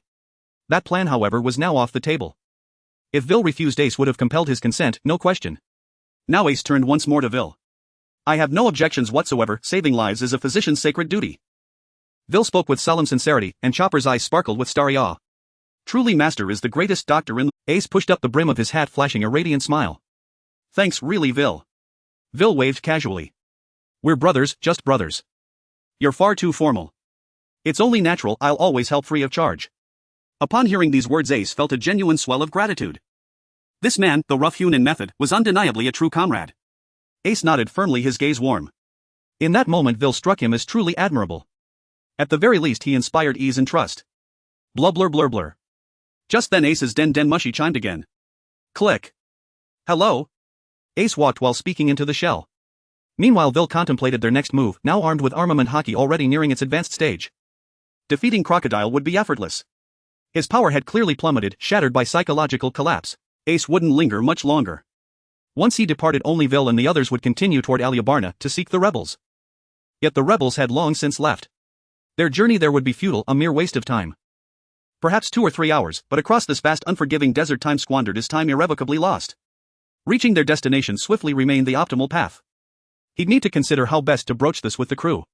Once in Rainbase, matters would likely unfold as foretold. Crocodile would advance early toward the kingdom's capital, Luffy would intercept him en route, and Vil would step in to rescue Luffy at the brink of death. Finally Vil would escort Luffy to the capital. Let Crocodile fight his battle, Vil would seize his opportunity. By then Zoro and the others would have likewise concluded their clashes. Vil would simply gather the spoils, no delay, no hesitation. And just as he finished, Crocodile would fall. Everything aligned, he was quite literally a master of temporal precision. Once that cycle concluded, healing his own comrades would follow, never a dull moment. Upon completing all this, one could scarcely fathom the heights of strength he might attain. Luffy! Ace hung up the call and called out to his younger brother, who had once again sprinted ahead. Luffy turned back at once. What is it? The others halted and turned toward Ace. I must leave. The person I sought has already departed, I can no longer travel with you. Ace spoke with quiet reluctance. After all, it had been years since he last saw his little brother. Vil glanced over, so he's leaving already. He'd need to begin formulating how to persuade the crew to head straight for Rainbase. Ah, so he's not here. Well then. Luffy's expression fell. Ace was departing far sooner than expected. At parting, Ace rummaged briefly through his small satchel, then withdrew a sheet of white paper. He tore off a piece, handing one fragment to Vil first, then another to Luffy. Seeing Luffy's puzzled look, Ace smiled and explained, this is a life card. Across this boundless sea it will guide you straight to me. Luffy stared in wonder, turning the slip over in his hands. He noticed it subtly shifted, always pointing toward Ace. Its magic deepened his amazement. Ace then turned to the Straw Hat crew. With a slight bow he said, my foolish younger brother has surely burdened you greatly. Please, continue watching over him for— Not at all. He's really not that foolish. You're far too kind, far too kind. Flustered by Ace's earnest humility, the crew grew bashful. Who would have imagined Luffy, the ultimate scatterbrain, had a brother so dignified? Truly extraordinary. By the way, Luffy, my intelligence confirms the rebels left Aliabarna long ago. Your trip there would serve no purpose. Ace added calmly. His source, of course, was Marco. The call he just received had come from him. Marco happened to know an informant in the region, someone who traded in secrets, and had taken the liberty of checking on Ace's behalf. After all, the boy had earned great merit. Vil's eyes lit up instantly. He'd just been pondering how to steer the crew toward Rainbase, and Ace had done it for him. Excellent. Vil father has dispatched someone, but the earliest they can arrive is a month from now. Don't worry, they'll locate you directly. You need only remain aboard Luffy's ship. Ace added, voice thick with gratitude. Understood, no concerns. It's merely a minor injury for me. Just wait for good news. Hearing this, Ace truly relaxed. His respect for Vil's medical mastery deepened anew. It seemed no wound nor ailment in this world could withstand his skill. After bidding farewell to the crew, Ace set forth upon his journey. Watching his retreating figure, Vil couldn't resist calling out Ace. Never underestimate anyone. Ace didn't turn, only raised a hand in acknowledgement. A faint resigned smile touched Vil's lips. Such was his nature, unyielding, unflinching. Though their time together had been brief, Ace was more than just strikingly handsome. Vil quite frankly liked him very much. Certainly not because Ace had gifted him 24,000 negative points and an exceptionally potent advanced level armament Haki. No, he simply found the young man profoundly likable. Let's go. Well, head straight to Rainland and take down that Mr. Zero. The nation's disaster will thus come to an end, well said to Luffy, who was still gazing longingly at Ace's departing figure. His gaze kept shifting between Ace and the life card in his hand. Hearing Wile's words, Luffy finally snapped back to reality. Oh. That's right. It should have been like this. Just knock that guy away, right? Luffy also found the suggestion splendid. No one had any objections. After all, Ace's intelligence should be quite reliable. In that case, heading to the enemy's lair became the best option at present. Although Vivi was somewhat worried, thinking of Wile's terrifying strength made Mr. Zero seem less daunting. With no objections, their action proceeded swiftly. After confirming the direction on the map, everyone set off again. Wile was seated on Chopper's back, bringing up the rear of, seeing everything progressing as planned, Wile felt relieved. He began to explain to Chopper the various abilities of Haki in detail, including its existence in the body and the conditions required for awakening. Chopper listened earnestly. If he hadn't been without hands at the moment, he would have taken out his little notebook. Whenever he didn't understand something, he would promptly ask questions, and Wile answered them one by one. The advanced Haki not only granted him a power but also imparted much knowledge. As they traveled, Wile sat cross-legged, leisurely explaining. He even attached a layer of Haki to Chopper's antlers for him to feel. Chopper was lost in thought, occasionally zoning out to ponder. If it weren't for Wile's reminders, he would have surely bumped his head. As they walked, the monotonous journey seemed less boring. Mr. 2, your mission has failed, hasn't it? In the largest casino of Rainland, a round table was filled with people. Sitting at the head of the table, a man with a cigar in his mouth cast a dark gaze at the frail figure beside him. Xiao Feng was feeling somewhat flustered. After all, he indeed had not completed the mission. He hadn't even found Sangu. According to the rules of Baroque works, those who fail missions must die. He glanced at Mr. 1, the man who could turn his body into iron blades. If he made a move, that guy would kill him. His mind raced, and just as he was about to make an excuse, he saw Crocodile's gloomy face break into a smile. That smile looked rather sinister. I'll let you off this time. Just do your job well and don't let it happen again. Crocodile said with a smile that wasn't quite a smile. If he didn't need Xiao Feng for something later, he would have let Mr. 1 take action already. Upon hearing this, Xiao Feng was overjoyed and quickly expressed his heartfelt gratitude. He was astounded to learn that his boss was one of the 7 warlords. It was already great that these 7 warlords were not making things difficult for him. The purpose of gathering everyone this time was simple. They were going to take action. After mentioning Xiao Feng's matter, Crocodile wasted no time and directly began assigning. Everyone listened attentively, afraid of missing anything. Robin stood behind Crocodile, observing everything with a detached expression. It seemed as if none of this concerned her. Soon Crocodile had arranged everything for everyone. He then slammed his hand on the table and stood up. For our ideal country plan. Everyone, let's work hard together. Crocodile proclaimed loudly. In response, a unified chorus of replies echoed from below. Seeing this, Crocodile nodded in satisfaction. He waved his hand, signaling them to take their respective actions, and soon only 2 people remained in the room. There had been a small episode during the meeting. Sangu had unexpectedly run back to deliver himself to death. Now he was already in the belly of the crocodile. Crocodile held no sympathy for him. Waste should be disposed of. That princess has arrived here. Those useless people likely won't be able to handle her. Go bring her to me. Crocodile said to Robin behind him. He had long known about Vivi and Crocodile's relationship. If these two met, then the war would likely not happen. Robin had no reason to refuse upon hearing this. Crocodile was now her boss. All right. Soon the large hall was left with only Crocodile. He sat there alone, seemingly pondering something, or perhaps waiting for something. The theory ends here. From now on, it all depends on you. Mum. Don't worry, big brother. I will work hard and not let you down. Chopper turned around, looking earnestly at Wile and nodding. Wile was also very pleased and nodded in approval. This child was indeed quite motivated. He then looked up ahead, wanting to see if they were close. However, when he looked up, Wile's eyes widened in surprise. Ahead he could indeed see Rainland. But to his astonishment, there was no one in front. Where did everyone go? Where have all the people gone? Did they get lost? This can't be right. Just a minute ago, Wile had seen that there was not a single person missing ahead. But what is going on now? Wait. Wile suddenly thought of something. This group of people couldn't have rushed into the town to buy water the moment they saw it, could they? This guess was almost certainly correct. They didn't even call out to us. We haven't boarded the vehicle yet. This group of people is truly something. Hurry up, Chopper, see if we can catch up with them. He shouted to Chopper beneath him, increasing his speed immediately. They soon reached the town. However, in such a large town, it was difficult to find where that group had gone. Forget it, let's just head straight to the casino. They soon reached the town. However, in such a large town it was difficult to find where that group had gone. Forget it, let's just head straight to the casino. If he didn't hurry they might all drown in the sea prison. Vivi could also be eaten by that large crocodile. After casually asking someone for directions, Chopper quickly led the way forward. It seemed that Smoker had also been However, in the original story that guy didn't suffer much from swallowing water. He didn't even reach the point of nearly drowning. This time he would need to stay in the water longer before being saved. He was quite experienced in rescuing drowning victims. The toilet plunger was a time-saving and labor-saving tool. Just one pull could yield great results. Plus it wouldn't waste too much time. It could also be considered an unexpected windfall. And there was sand goo in the belly of the crocodile. The kidney treasure he had used on Ace still had one pill left unused. It could give him a quick recovery. At that time these would all be negative points. Crocodile should have long since left. But dealing with a crocodile. Can I just kill it casually? For now let's hurry over and see what happened. At this moment the situation was indeed as Veer had anticipated. In a small sea stone prison several figures were confined inside.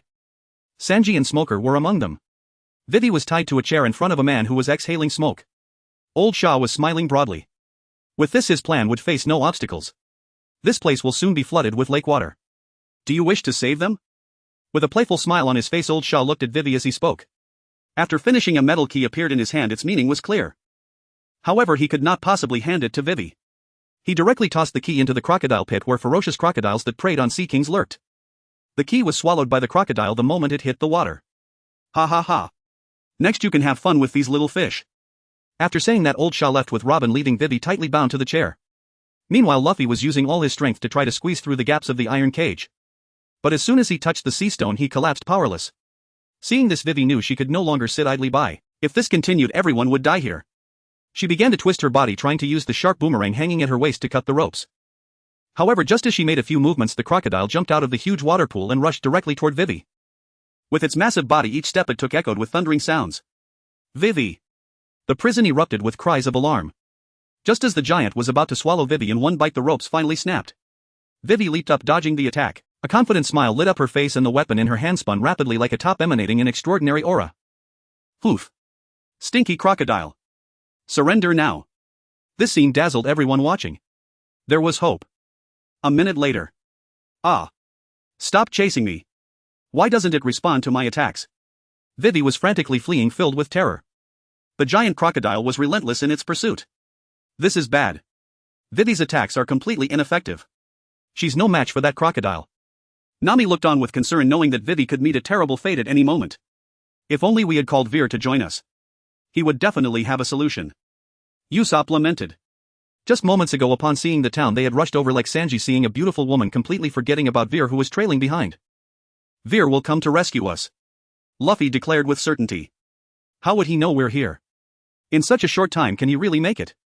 Usopp's words left Luffy momentarily speechless. Indeed, it seemed unlikely Veer could arrive that quickly. No. At that moment Nami suddenly shouted, bringing everyone's attention back to Vivi. Vivi had been cornered by the crocodile, in a place where there was no way to evade. The crocodile lunged at her, showing no mercy. Vivi! Miss Vivi! Vivi looked at the crocodile that was now within reach, clearly seeing the remnants of flesh in its mouth. With no way to escape, she realized there was no hope left. Is this the end? Ultimately, I couldn't save anyone. Listening to the cries of her companions not far away, she closed her eyes in despair, quietly awaiting death. I'm sorry, Luffy, Nami, Veer. Thank you for taking care of me all this time. Goodbye. At this moment time seemed to stand still. But after waiting for several seconds she felt no pain. Am I dead? She slowly opened her eyes in confusion, only to find not the darkness she had envisioned. The crocodile was now strangely paused in front of her, a meter away. And standing between her and the crocodile was a figure clad in white. His right leg was slightly raised, firmly pressed against the crocodile's jaw. That leg, not particularly muscular, was somehow preventing the massive crocodile from advancing. Her mouth slightly agape, she stared at the familiar silhouette in a daze. V.E. Veer? Vivi asked, her voice trembling. Just moments ago she had truly been terrified. I hope I'm not too late. With one hand in his pocket and the other holding a medical kit, Veer turned to look at Vivi, whose face was still filled with fear. But at that moment Vivi's fear escalated further. Be careful, she shouted. The crocodile was now swinging its massive tail toward Veer, moving at an incredible speed, leaving no chance to evade. How annoying. Veer glanced at the crocodile's tail approaching him and simply executed a swift upward kick, striking the tail.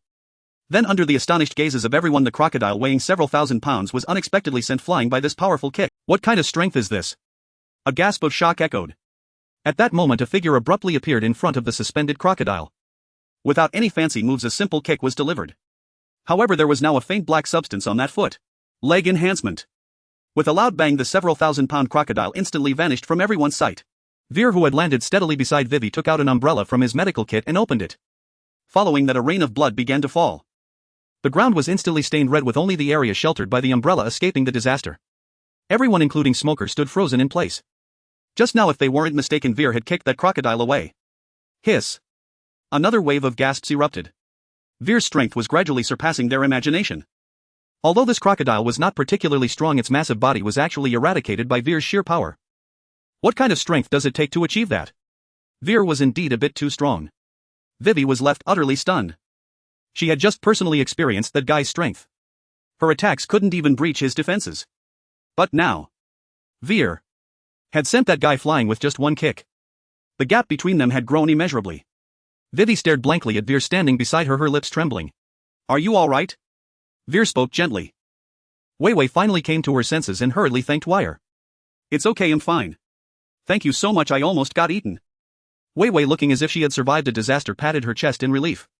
Hearing this, Wire also felt reassured as he put away the umbrella and looked towards the door. There was a short figure over there, now covered in bloodstains. Chopper was looking at Wire with a face full of grievance. "Master, how could you not help me block it?" Perhaps sensing Chopper's thoughts, Wire pulled out a high-pressure water gun from the box and aimed it at Chopper. "Chopper, hurry and get the key to let Luffy and the others out." After Wire finished speaking, drenched Chopper began to act. Forget it, I'll forgive him. Although the crocodile was gone, it left behind the key and an egg. Wire had now arrived next to the egg. He reached out and knocked on it. Bang bang bang. Crack. The egg slowly cracked open under Wire's astonished gaze, revealing a man who was extremely thin. Mr. 3 was now powerless, looking as if he had been drained. He fell straight down, lying on the ground, seemingly having fallen into a coma. He had been eaten for quite a while, at least longer than in the original story. Seeing this, Wire directly slapped him twice. Mr. 3 was immediately awakened by the slaps. He looked at Wire in confusion, wanting to get up but lacking any strength. "You're injured. I'm a doctor. I'll save you right away." After saying this, Wire took out some remaining medicine from his medical kit under Mr. 3's gaze. After Wire diluted it, there was now a full bowl of the substance. He brought it directly to Mr. 3's face, pinching his mouth to prepare to pour it in. Mr. 3 looked at the yellow-orange liquid in front of him, somewhat puzzled. As Wire brought it to his lips, the smell from the bowl wafted up. It was quite pungent. Confirmed. This was exactly what he was thinking. Was this guy really a doctor? Mr. 3 began to struggle violently. His entire body was filled with resistance. Though Wire held his mouth, he still made muffled sounds. Tears were about to come out of his anxious eyes, but Wire's strength was simply beyond what he could resist. As expected, the full bowl, not a single drop left, was poured into Mr. 3. Wire also released his hand because the system prompt had already appeared. Congratulations to the host, you have gained 300 negative points. Congratulations to the host, you have gained the ability Shaping. Shaping can liquefy inanimate objects and mold them into any shape. Wire was now astonished. Mr. 3's ability seemed somewhat different. It appeared to be not limited to just candles. Anything could be liquefied. This was something else. Wire's first thought was sea prism stone. To directly liquefy sea prism stone and then reshape it into any desired form. Just this point was already very powerful. It was simply ludicrous. Wait. If nothing unexpected happens, the Navy's pacifists should also be considered inanimate, right? At that time he could casually touch them and directly liquefy them. This ability was too strong. There were still many inanimate objects. The potential for this ability was simply enormous. Wire was genuinely excited. He never expected that Mr. 3's extraordinary ability would grant him an even more extraordinary ability. Looking at Mr. 3, who was sprawled on the side and vomiting heavily, Wire couldn't help but smile widely. It seemed that the abilities stolen by the system were not simply replicated from the ability user. There were slight differences. The key point was that he wouldn't be restrained by sea prism stone. In the system's judgment, he hadn't consumed a devil fruit. Previously on the ship, he had also gone swimming in the sea. The seawater had no effect on him at all. The system was indeed impressive. Meanwhile, Mr. 3, although continuously vomiting, could not bring anything out. His emaciated body began to quickly regain substance. Seeing this, Wire stopped pouring it into him. The ability had already been acquired. Just then, the surrounding windows shattered with a loud bang. A large amount of water surged in from outside. In the blink of an eye, it reached his calves. Seeing this, Wire truly could not wait any longer. He went straight to the front of the cage. Chopper was desperately trying to open the prison door with the hard-to-find key he had just found, but it wouldn't open. Seeing this, everyone reacted that old man had thrown a fake key. They had been deceived. This key won't open at all. What should we do, big brother? Everyone was a little flustered. Outside, Weiwei was anxiously banging on the cage. The water level was rising higher and higher. Are we going to die? The people inside were already in despair. This sea prism stone was incredibly hard. It couldn't be broken at all. In such a short time, the water had already exceeded Luffy's chest. He had no strength left and could only rely on Zoro for support. Wire. Do you have a way? Nami looked at Wire anxiously. Wire was now their only hope. Everyone was watching him.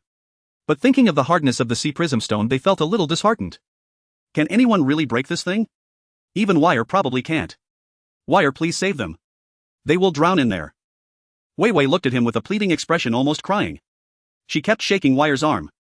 Wire, however, looked speechless. Weiwei's words made it sound as if he didn't want to save them.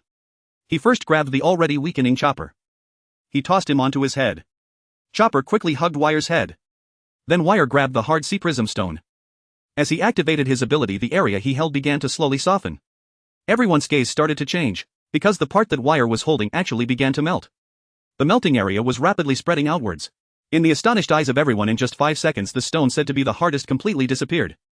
It all turned into a puddle of liquid, vanishing into the water below. What? What kind of method is this? When did Wire have such an ability? He can even melt sea prism stone. Smoker in the back widened his eyes. Who is this person? How come I've never seen him before? Kicking a several thousand-pound crocodile is one thing, how can he now even melt sea prism stone? This person hasn't eaten a devil fruit. With just his own abilities, he made the sea prism stone melt. What on earth kind of method is this? It's simply unfathomable. Don't just stand there. Hurry and get out. As soon as Wire's voice fell, a large amount of water suddenly burst through the wall. In the blink of an eye, this place had turned into a vast ocean. Everyone quickly swam upwards. Wire tossed Chopper to Zoro, who was swimming by. He himself walked into the cage and sat next to Smoker. He quietly watched him, just waiting for him to drown. Smoker had already rolled his eyes at this moment. Yet Veer still took his time to rescue him. Just wait a little longer, it's not enough. After waiting for about 5 minutes and seeing Smoker starting to twitch and kick, Veer finally pulled him up at a leisurely pace. The two quickly swam towards the surface. Once on the shore, Veer unceremoniously tossed Smoker onto the ground, ignoring the peculiar gazes of the surrounding people, and stepped on Smoker's head. Unbeknownst to him, a toilet plunger had somehow appeared in his hand. With one foot on Smoker's head and the other hand swinging, he directly started to strike without hesitation. Water was gushing out of Smoker's mouth. Why is Veer saving this Marine? We've been chased so badly by him. Usopp beside him couldn't understand Veer's actions. This guy had been chasing them since Roguetown all the way to here. It was also because of him that they had fallen into the trap. Smoker could truly say he had accompanied everyone all the way. Yet no one had any good feelings towards him. This guy was really like a fly, impossible to shake off. In the original story, Zoro saved him just because of Luffy's intent. On Smoker's side, he barely moved a few times before waking up. As soon as he opened his eyes, it felt like sand had entered them. Tears streamed out uncontrollably and a pungent smell surged into his nostrils. That smell was truly overwhelming. Smoker immediately vomited. With that, the scene became even more chaotic and everyone couldn't bear to look. This was indeed a bit cruel. Ding, congratulations to the host for gaining 1000 negative points. Ding, congratulations to the host for gaining the ability Mastery of Motorcycle Driving. What the heck? This ability made Veer's vision go dark. Mastery of Motorcycle Driving. Are you kidding me, dude? This thing. Sigh, whatever. Anyway, this guy didn't have any good abilities on him. Gaining 1000 negative points was already quite good. It was very close to 30,000. At this moment, Smoker finally regained some strength. With a flip, he sent the toilet plunger flying out of his mouth. As he transformed into smoke, his face showed extreme anger. He looked as if he wanted to devour Veer alive. You rascal! Smoker shouted angrily from midair. Today's incident was a tremendous humiliation for him. He was actually attacked with a toilet plunger. How could he maintain his composure? In his fury, he charged down immediately. His right hand transformed into smoke and struck directly towards Veer. We're done for. Veer, run. This guy is tough. Usopp shouted loudly. I told you not to save him. Look at the situation we're in now. Usopp felt sorry for Veer. Smoker's power had already left a deep impression on them. Everyone thought Veer would not be his match and only hoped he would escape quickly. Yet Veer stood still, unmoving. It was as if he didn't see the charging Smoker. Seeing this, Smoker's fury intensified and his speed surged. In the blink of an eye, he was in front of Veer. Just as his fist was about to hit Veer, he finally moved. He raised his right leg high, drawing a perfect arc in the air. The kick landed on Smoker's face. Everyone felt a whirlwind of smoke, and when it cleared they saw Smoker being trampled under Veer's foot. Moreover, his prized sea stone weapon had surprisingly broken into two halves, tumbling to the ground beside him. Everyone was once again stunned. In just a few minutes the shock Veer had given them was overwhelming, one wave after another. Veer was simply outrageous. Even the smoke guy was no match for him. How strong was he really? Everyone then realized, having been with Veer for so long, they had no idea what his limits were. It seemed they had never seen him go all out. Just now they only saw Veer draw a perfect semicircle and Smoker lay defeated at his feet. At this moment Smoker was equally shocked. This guy could actually touch his physical form. Veer's strength had completely surpassed his expectations. The foot pressing on his head felt as heavy as 1,000 pounds. He was completely immobile. Is this how the Navy treats those who save their lives? At the very least, show some respect to the doctor. After Veer said this, he gently lifted his foot, refraining from further. This guy was simply blinded by anger. It could be forgiven. Smoker then stood up, brushing off the dust from his head. He didn't say anything further. Veer exchanged glances with Chopper, who understood immediately. He raised his hand and blew a loud whistle. 3 seconds later a strong tremor was felt. Following that, a giant crab emerged from beneath, not far from the crowd. This was the little brother Veer and Chopper had tamed back in the desert. Get on. We need to hurry to the royal capital.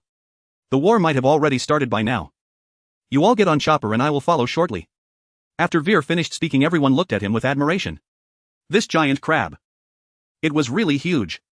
Vivi, who was initially worried about their travel, was now brightened by the sight. Knowing that time was tight and the task was heavy, without hesitation they all jumped onto the crab's back. But Veer didn't move.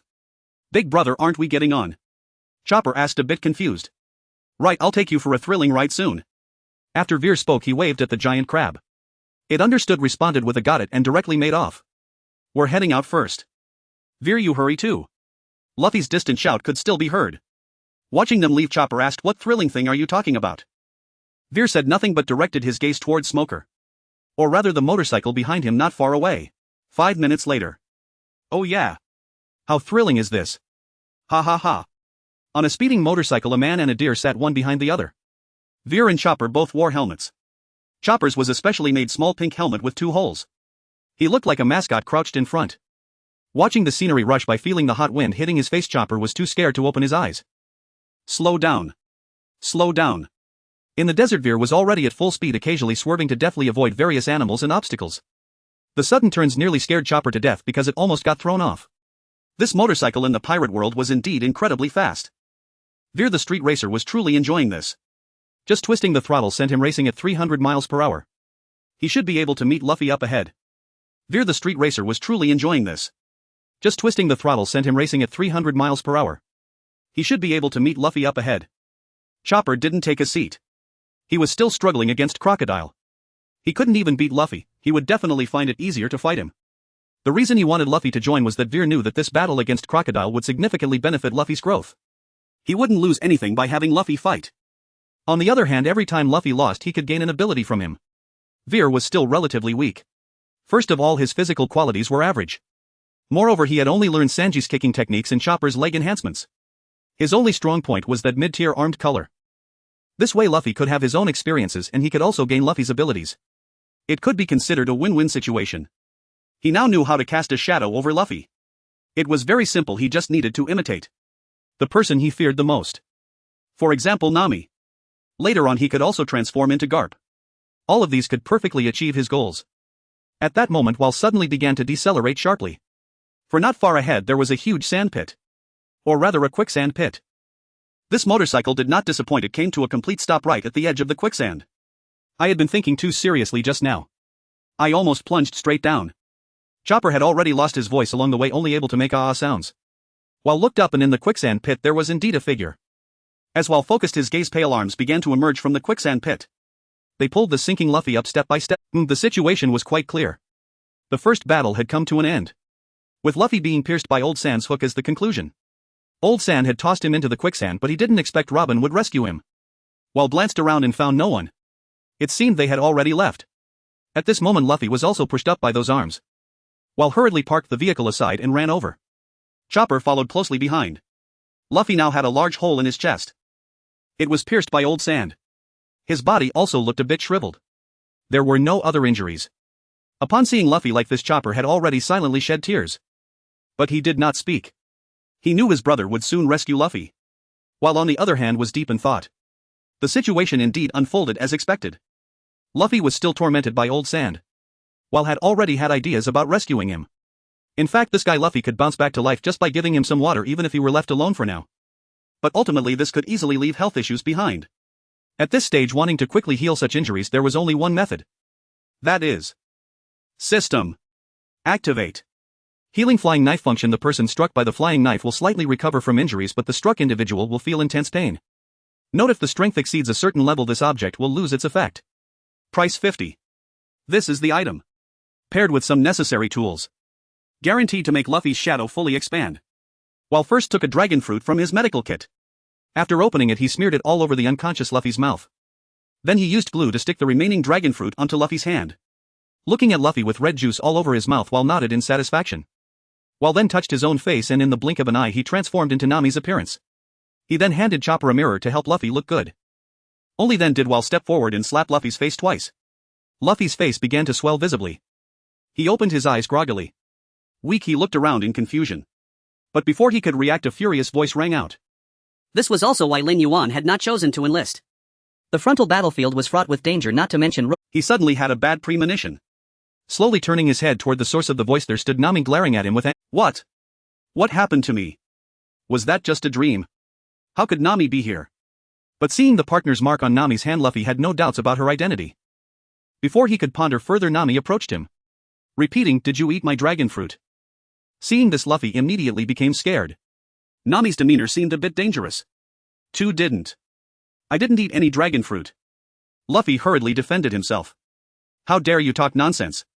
Look in the mirror. Also, what are you holding in your hand?"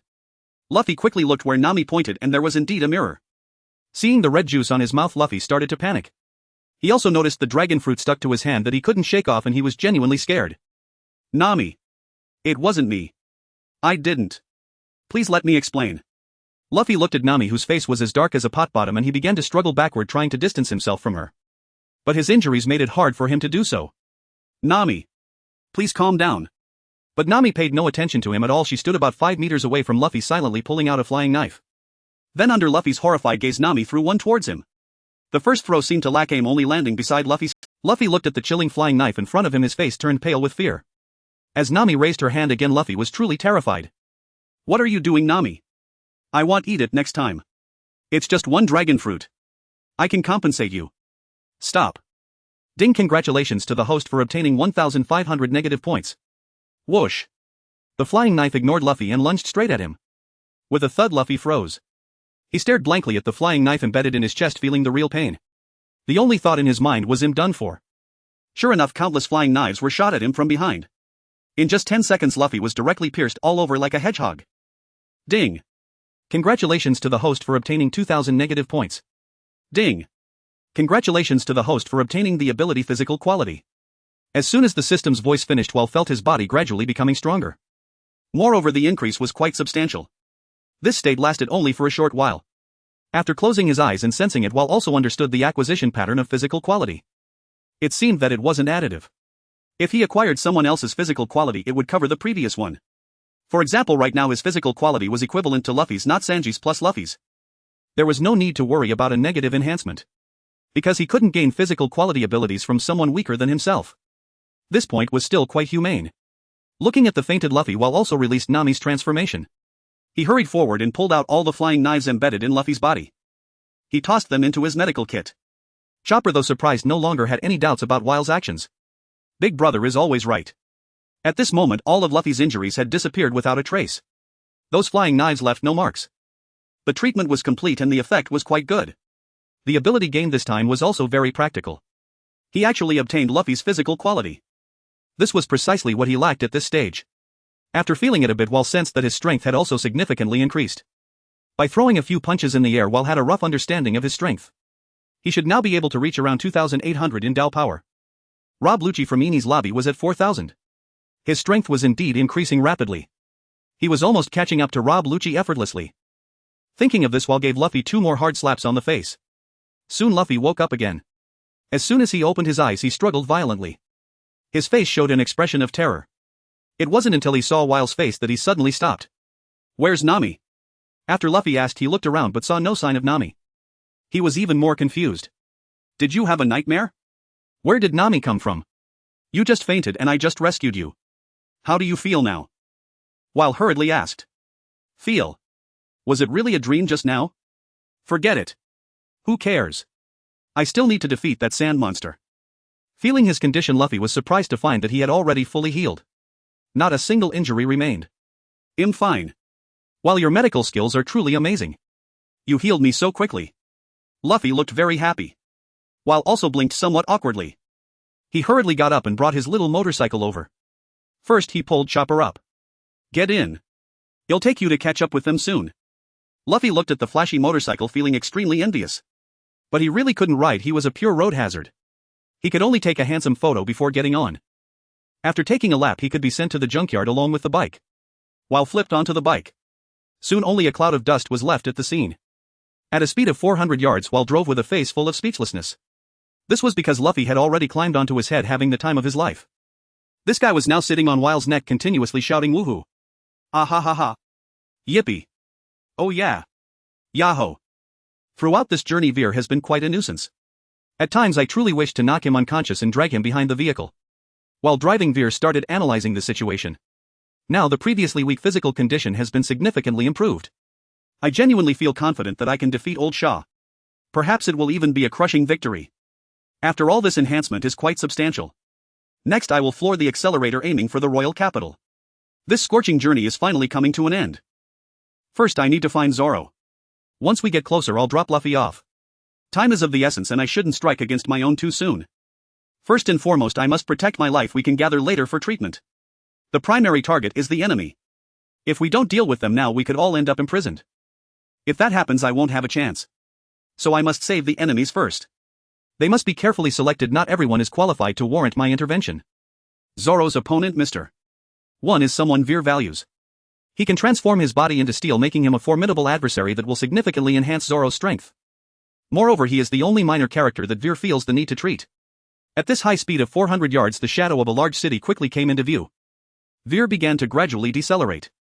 From a distance the rising thick smoke was already visible. The sound of cannon fire was incessant. It seems that war has broken out. Veer rode the motorcycle, speeding through the tangled streets with Luffy and Chopper. They rushed toward the palace. The surrounding streets were deserted at this time. Their speed was not slow. However, at that moment a large bridge ahead suddenly fractured into numerous small pieces. Veer quickly hit the brakes upon seeing this.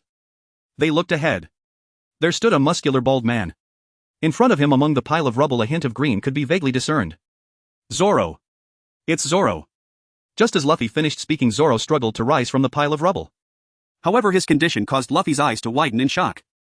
At this moment there was not a single intact part on his body. He was covered in numerous intricate cuts. Vivid red blood continued to seep out. Yet despite this he still managed to struggle to his feet. He glanced at Luffy without saying a word, merely gasping for breath. Their battle had reached its conclusion. Luffy knew this was Zoro's fight and he shouldn't interfere. However, the worry in his eyes was impossible to conceal. You go to the palace. With me here he won't die. Just as Luffy hesitated, Veer's voice rang out. Upon hearing this, Luffy was momentarily stunned, then rushed towards the palace without any hesitation. Regardless of Veer's strength or medical skills, both were enough to allow Luffy to leave with peace of mind. I leave it to you, Veer. Luffy's distant shout echoed back. Mr. 1, seeing Veer stop, disdainfully glanced at Zoro. Did you call for help? Poof. No matter how many come, the outcome won't change. However, upon hearing this, Zoro couldn't help but laugh. Mr. 1 looked at him in confusion and Zoro slowly began to speak. If he intervenes you will die in one move. After Zoro finished speaking, Mr. 1's expression froze, turning warily towards Veer. Veer ignored them, merely leaning against his motorcycle, coldly observing the scene. If not for the little deer charm on his head, this scene would indeed be quite cool.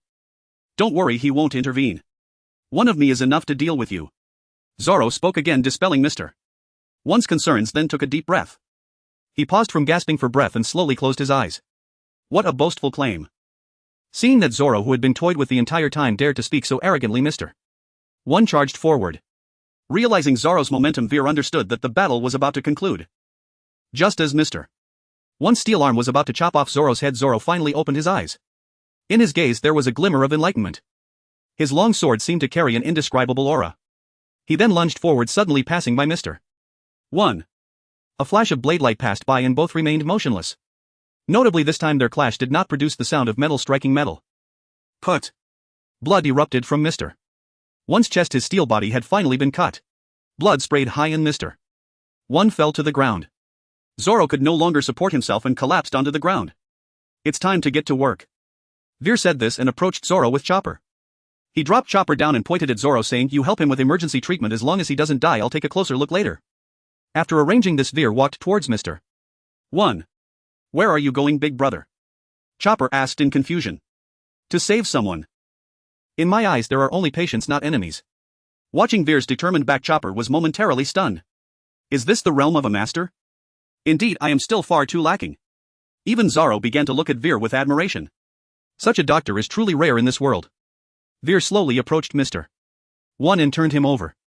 At this moment there were 3 intersecting cuts on his chest, deep enough to see the bone. Blood continued to pour out. However, Mr. 1, still somewhat conscious, looked at Veer with admiration in his eyes. This is a true doctor. Veer ignored him and busied himself.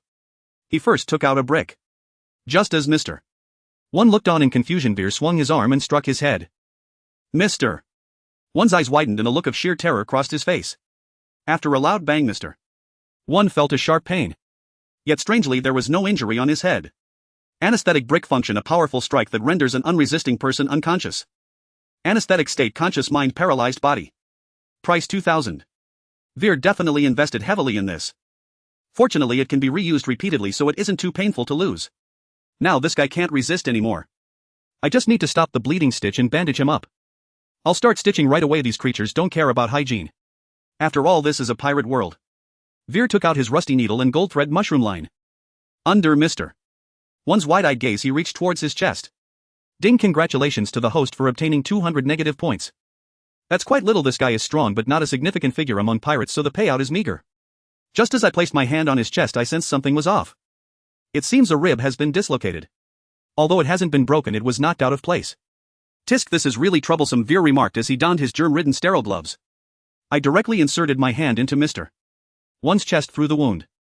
Mr. 1 felt as if he was about to split open. He retracted his earlier words. This guy is no doctor at all. He is simply a quack. Even the equipment is so unprofessional. What's wrong with this?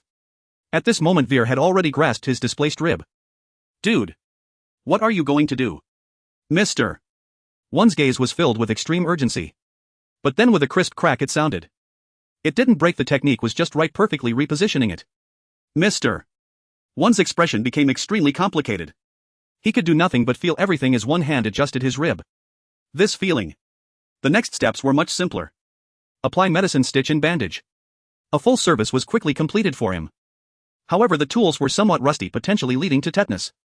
Ding! Congratulations to the host for obtaining 500 negative points. Ding! Congratulations to the host for obtaining the ability Steel. Steel can temporarily turn objects touched into steel. Here. Veer looked at the introduction of this ability. To be honest, it felt quite useless. Steel. In the later stages, that becomes a mere toy.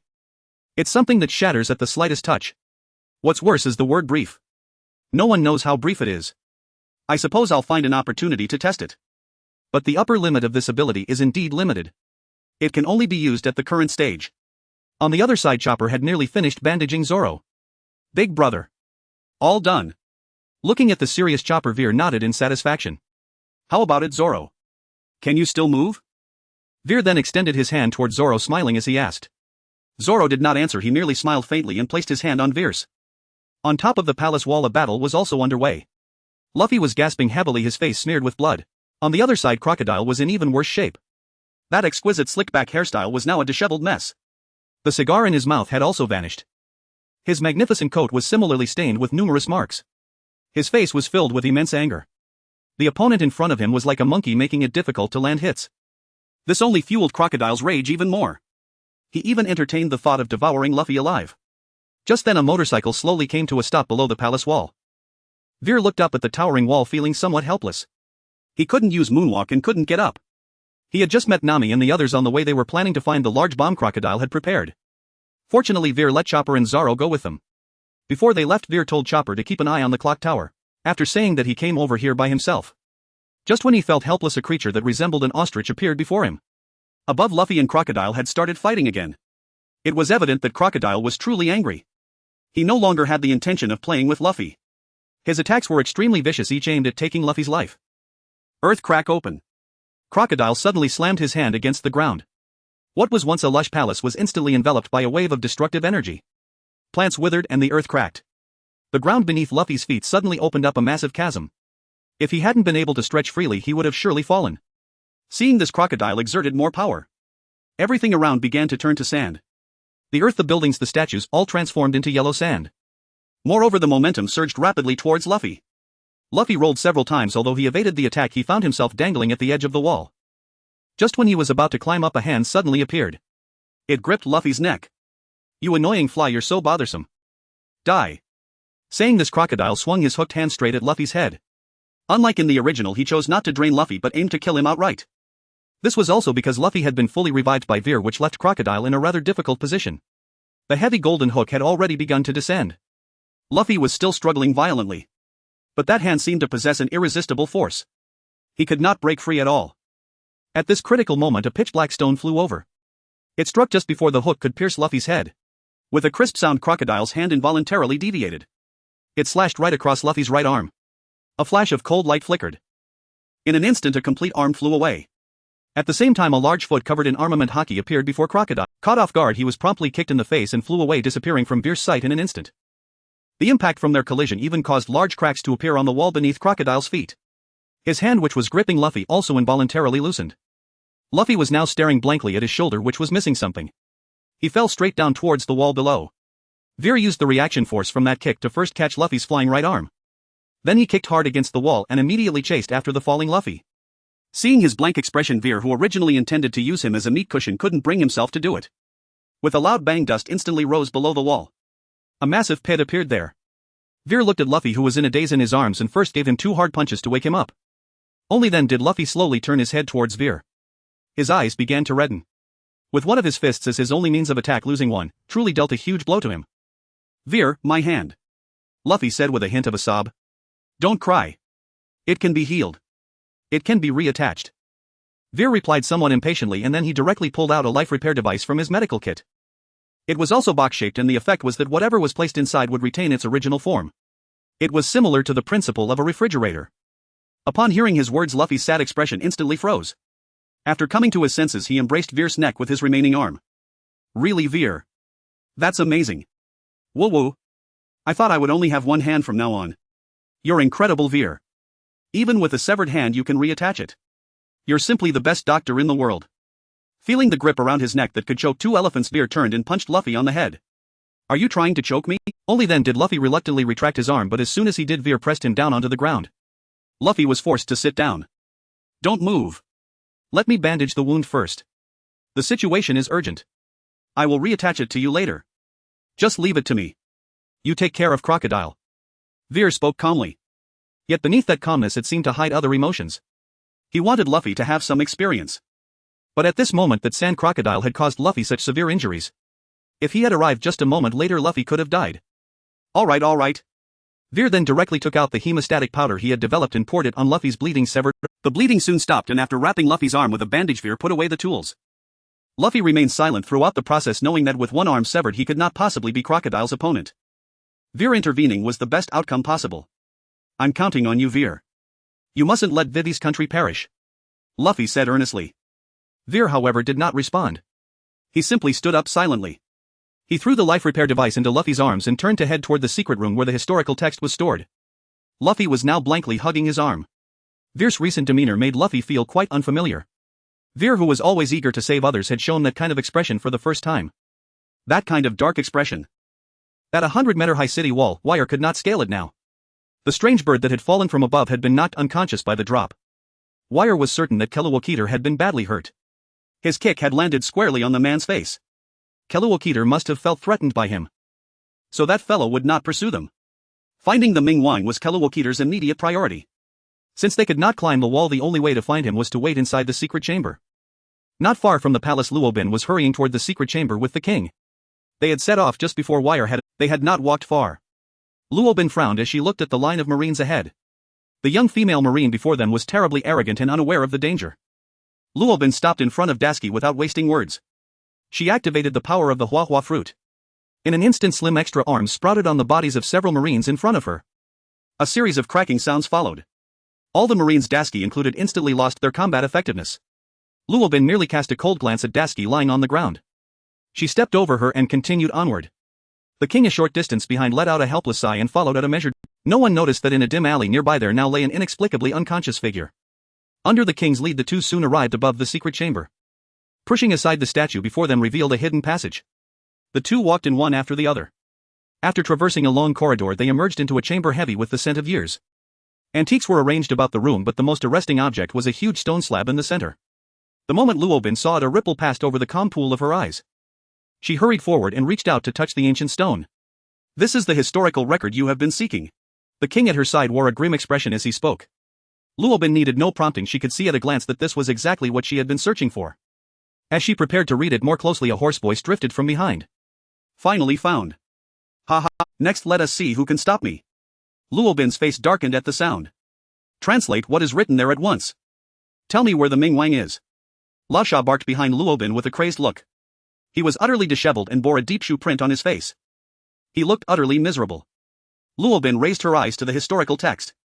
She was now at their mercy, a wrong move and she could die at any moment. After skimming the contents her expression became troubled. There truly were clues to the Ming Wang within. But if she told Keluokiter? How is it? Speak. Seeing Luobin hesitate, Lasha roared in impatience. There are no clues to the Ming Wang here. Only the history of this nation, Luobin finally answered, withholding the truth. The air seemed to chill the instant she finished speaking. Lao's face grew black with fury. His suspicious nature convinced him at once that the woman before him was lying. After all his struggles to find only the nation's history. What a joke. She must be deceiving him. In that instant Lao's heart brimmed with murderous intent toward Luobin. He drew a handkerchief to wipe the dirt from his already grubby hook, speaking in a flat tone, "No clues. What a pity." Luobin, quick-witted as she was, could not fail to sense the murderous intent. She knew the odds were against her and did not wait to be executed.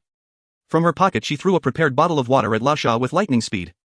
Lasha drew a long knife from his sleeve and lunged at Keluokiter. Having been so thoroughly humiliated by Luffy's watery trick, Lasha would not be caught off guard now. A swirl of yellow sand devoured the flying water bottle in an instant. To him, Luobin's subsequent attack was riddled with flaws. With a casual flick of his hook, the dagger Luobin clutched was sent flying. He squeezed her throat with relentless force. The disparity in strength was overwhelming. Luobin could not even hope to reach him. "Die, you coward who hides everywhere." With that, Lasha drove his golden hook toward Luobin's chest. He despised being deceived. Luobin, struggling fiercely, could do nothing but fight back. Feeling the crushing pressure at her neck, Luobin closed her eyes in despair. She could not break free. After so many years of hiding, was this finally the end? Perhaps death would be a relief. She had nothing left to cling to. A faint smile touched her lips as she thought so. She had endured so much over the years. Exhausted beyond measure, she braced herself to meet death in quiet.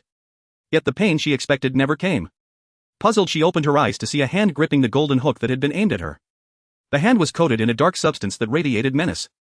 Following that hand upward revealed a tall, upright figure standing at her side. The face was unfamiliar. Luobin had never seen him before. There was no expression on that face, only an unruffled calm. Yet from long experience, Luobin sensed the fury concealed beneath that tranquility. Lasha was stunned. He recognized Wire, the very man whose kick moments ago had nearly knocked him away. How was he here? Panic crept over Lasha. From that single strike he had already felt the gulf between himself and Wire. He was clearly no match for Wire. This man used armament with such consummate skill. Even the force transmitted through the right hand gripping him revealed it. This youth's physical prowess was formidable. He had to find a way to escape. But then he felt the right hand holding his custom hook begin to squeeze. His hook began to flatten under the pressure, its color shifting as it transformed into the hue of steel. With a resounding crack, Lao's right hand was reduced to a lump of scrap metal. Terrified, he released Luobin and dissipated into a swirl of yellow sand, preparing to flee. But then everything around them began to transmute into steel. The metal seemed to take on a life of its own, liquefying and surging toward the exit. A steel gate instantly sealed the doorway. The sole exit was closed off. In less than a second, a steel chamber had formed. Steel Gaintia can temporarily turn any touched object into steel. Shaping suction can liquefy lifeless matter and mold it into any imaginable form. Lasha was forced to halt. His face had gone ashen. At that moment, a low voice finally spoke. "I never said you could leave." Wire, his expression composed, looked toward Keluokiter and spoke in a deep, measured tone. Hearing this, Lao Sha understood that today's matter would likely not end well. This guy seemed to be with that troublesome gang. Is he here for revenge? Damn it. Does he really think I'm easy to bully? On the other side, Robin, who had fallen to the ground, stared blankly at Weir's back. This person she had definitely never seen before. But why is he saving me? What do you mean by running away? Is the 7 warlords only capable of this much? Weir then spoke again. He had no ulterior motives in saving Robin. It was merely a casual act. This woman had endured far too much that she should not have. As for the abilities she possessed, there would be plenty of opportunities to obtain them in the future. If he could save her this time, then so be it. But just after he spoke, Crocodile in front could no longer hold back. In an instant he transformed into a whirlwind of sand, rushing towards this side with fury. Even before he arrived, a massive sand blade was already slicing through the air. At that moment his right hand also formed a sand blade, compensating for the disappearance of his golden hook. 2 sand blades, one large and one small, charged towards Weir. Yet Weir did not flinch or evade. Just as the large sand blade was about to strike him, Weir finally moved. He merely raised his right hand, lightly blocking the massive sand blade. In the instant they made contact, the gigantic sand blade unexpectedly transformed into a massive steel. This scene left Lao Sha utterly astonished. What kind of technique is this? He had lost control of the sand blade. After all, the sand was gone. However, even if the sand turned into steel, it was not a big deal, because the force of impact is not so easily dissipated. But at that moment Lao Sha was horrified to discover that the steel instantaneously changed shape. A hollow formed in the center, completely bypassing Weir and Robin. This sight left him gaping in disbelief. What kind of skill combination is this? This is outrageous. Thinking this, he increased the force in his hands. There's no way the object in his hands could be changed. Robin also stared in a daze at the massive steel block that crashed beside her. She was equally astonished by Weir's strangeness. Just as Lao Sha approached, Weir moved again. This time he was no longer just passively defending. Lao Sha felt as if the person in front of him had merely swayed and then he vanished. He immediately widened his eyes, a bad premonition rising in his heart. At the same time a figure appeared at his side, legs strengthening. A whisper echoed and Lao Sha felt as if he had been hit in the face by a high-speed train, his entire body flying sideways. The powerful shockwave even made Robin's clothes rustle. For the first time shock appeared in her eyes. This person is so strong. In her eyes the nearly invincible 7 warlords at this moment seemed like a mere toy in Weir's hands. Crocodile seemed to have been kicked away before he even realized it. How strong is this guy? Meanwhile Lao Sha crashed heavily against the historical text. This was the direction Weir had intentionally chosen. Otherwise he would have definitely crashed through the steel room Weir had set up. If he let this guy escape because of this, it would be quite troublesome. Lao Sha was now bleeding profusely, his mouth also stained with blood. That last kick had left him somewhat dazed. Shaking his head vigorously he felt a bit better, but the splitting headache remained very clear. Just as he was about to get up, a tremendous force suddenly surged from behind. Boom! Crack! The 2 sounds almost came simultaneously. Just as Lao Sha had barely managed to prop himself up, he was instantly slammed back down. His ribs had completely shattered at this point. A mouthful of fresh blood was instantly spewed out, the intense pain causing Lao Sha to reveal a look of agony. At this moment Lao Sha's face no longer held the previous calm. Instead it was filled with a hint of panic and distortion caused by pain. Feeling the excruciating pain in his body, Lao Sha could no longer care about his dignity. He raised his hand and slapped it against the ground. In an instant all the steel vanished, replaced by a sky full of sand. Even the rock layer above had been turned to sand and sunlight poured in amidst the swirling dust. Sand tornado. Crocodile flipped his palm, unleashing a massive sandstorm. At the same time Weir felt his feet lose ground as a sand-like figure shot upwards. But he merely smiled disdainfully. Watching the incoming tornado, Weir raised his hand to touch it and the raging beast instantly transformed into a massive conical shape of steel. Lao Sha, who caught a glimpse of this scene, widened his eyes. He finally confirmed that all his sand abilities could not harm. Who on earth is this guy? It's one thing to be powerful, but why does he have to come and trouble me? Due to overly relying on his devil fruit abilities now that they could not harm Weir, Lao Sha was left with only one thought in his mind. Run. Based on the previous encounters, this guy could easily trample him. Therefore there was no way out. The only option was to retreat. As long as he was still alive there was hope. After careful consideration, once they left he could still gather sand and come back. Looking up at the sky so close, Lao Sha finally revealed a smile. But just as he was about to charge out he noticed Weir leaping up below. In that instant a hint of panic flashed across Lao Sha's face, but he quickly regained his composure. Clearly that guy's jumping ability could not reach him and the confidence returned to his expression. Below, Robin's expression was also not good. Because Weir had reached his maximum height, yet he was still over 10 meters away from Crocodile. Could it be that he is going to get away like this? If he successfully escapes this time, his revenge will be even more brutal. This country will not survive. But there was nothing to be done. Suddenly she widened her eyes. She stared intently at the figure in the sky. She saw that just as Weir was about to descend, a mass of black substance appeared beneath his feet. It's steel. Robin couldn't help but exclaim. Lao Sha's face immediately showed a look of terror, for at that moment War had already appeared right in front of him. His face remained calm with not a ripple of emotion. Above the secret chamber, it just so happened to be next to the bell tower where Lao Sha had placed the bomb. The Straw Hat crew had all arrived here. They were trying to find a way to ascend this tallest building as quickly as possible. Only 5 seconds remained before the bomb would explode. It was a bomb capable of leveling the entire palace. They were now preparing to send one person up quickly in a relay. Everyone's face was filled with anxiety. Just as they were about to act, the ground suddenly cracked open. What is happening? Chopper exclaimed, stepping back in shock. At this moment everyone noticed this scene. The earth began to turn into yellow sand. Several buildings fell down. Soon a large pit appeared. Following that, a disheveled figure rushed. It was Crocodile. Vivi exclaimed in shock. She recognized the person who wanted to destroy her country even from ash. Even the two warring armies paused momentarily to look this way. Nami and the others, seeing Lao Sha's condition, couldn't help but wonder who did this to him. Someone was able to injure him like this. Could it be Luffy? Just as they were puzzled, a figure appeared in their line of sight. It was none other than Wire. Big Brother. It's Big Brother who did this to him. Chopper cheered. Seeing Wire, he couldn't help but smile. Everyone else also found it hard to believe. The 7 warlords were actually no match for Wire. How strong was Wire now? Looking at the nearby Lao Sha, Wire swiftly turned his right leg whip towards him like a whip. His leg still bore a trace of black. But at this moment the trace of black was terrifyingly deep.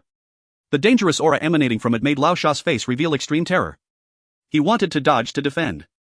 But it was too late. This strike was faster than he could imagine. Just as it was about to kick him, Wire's leg thickened again. The power emanating from it was palpable. Following that, boom!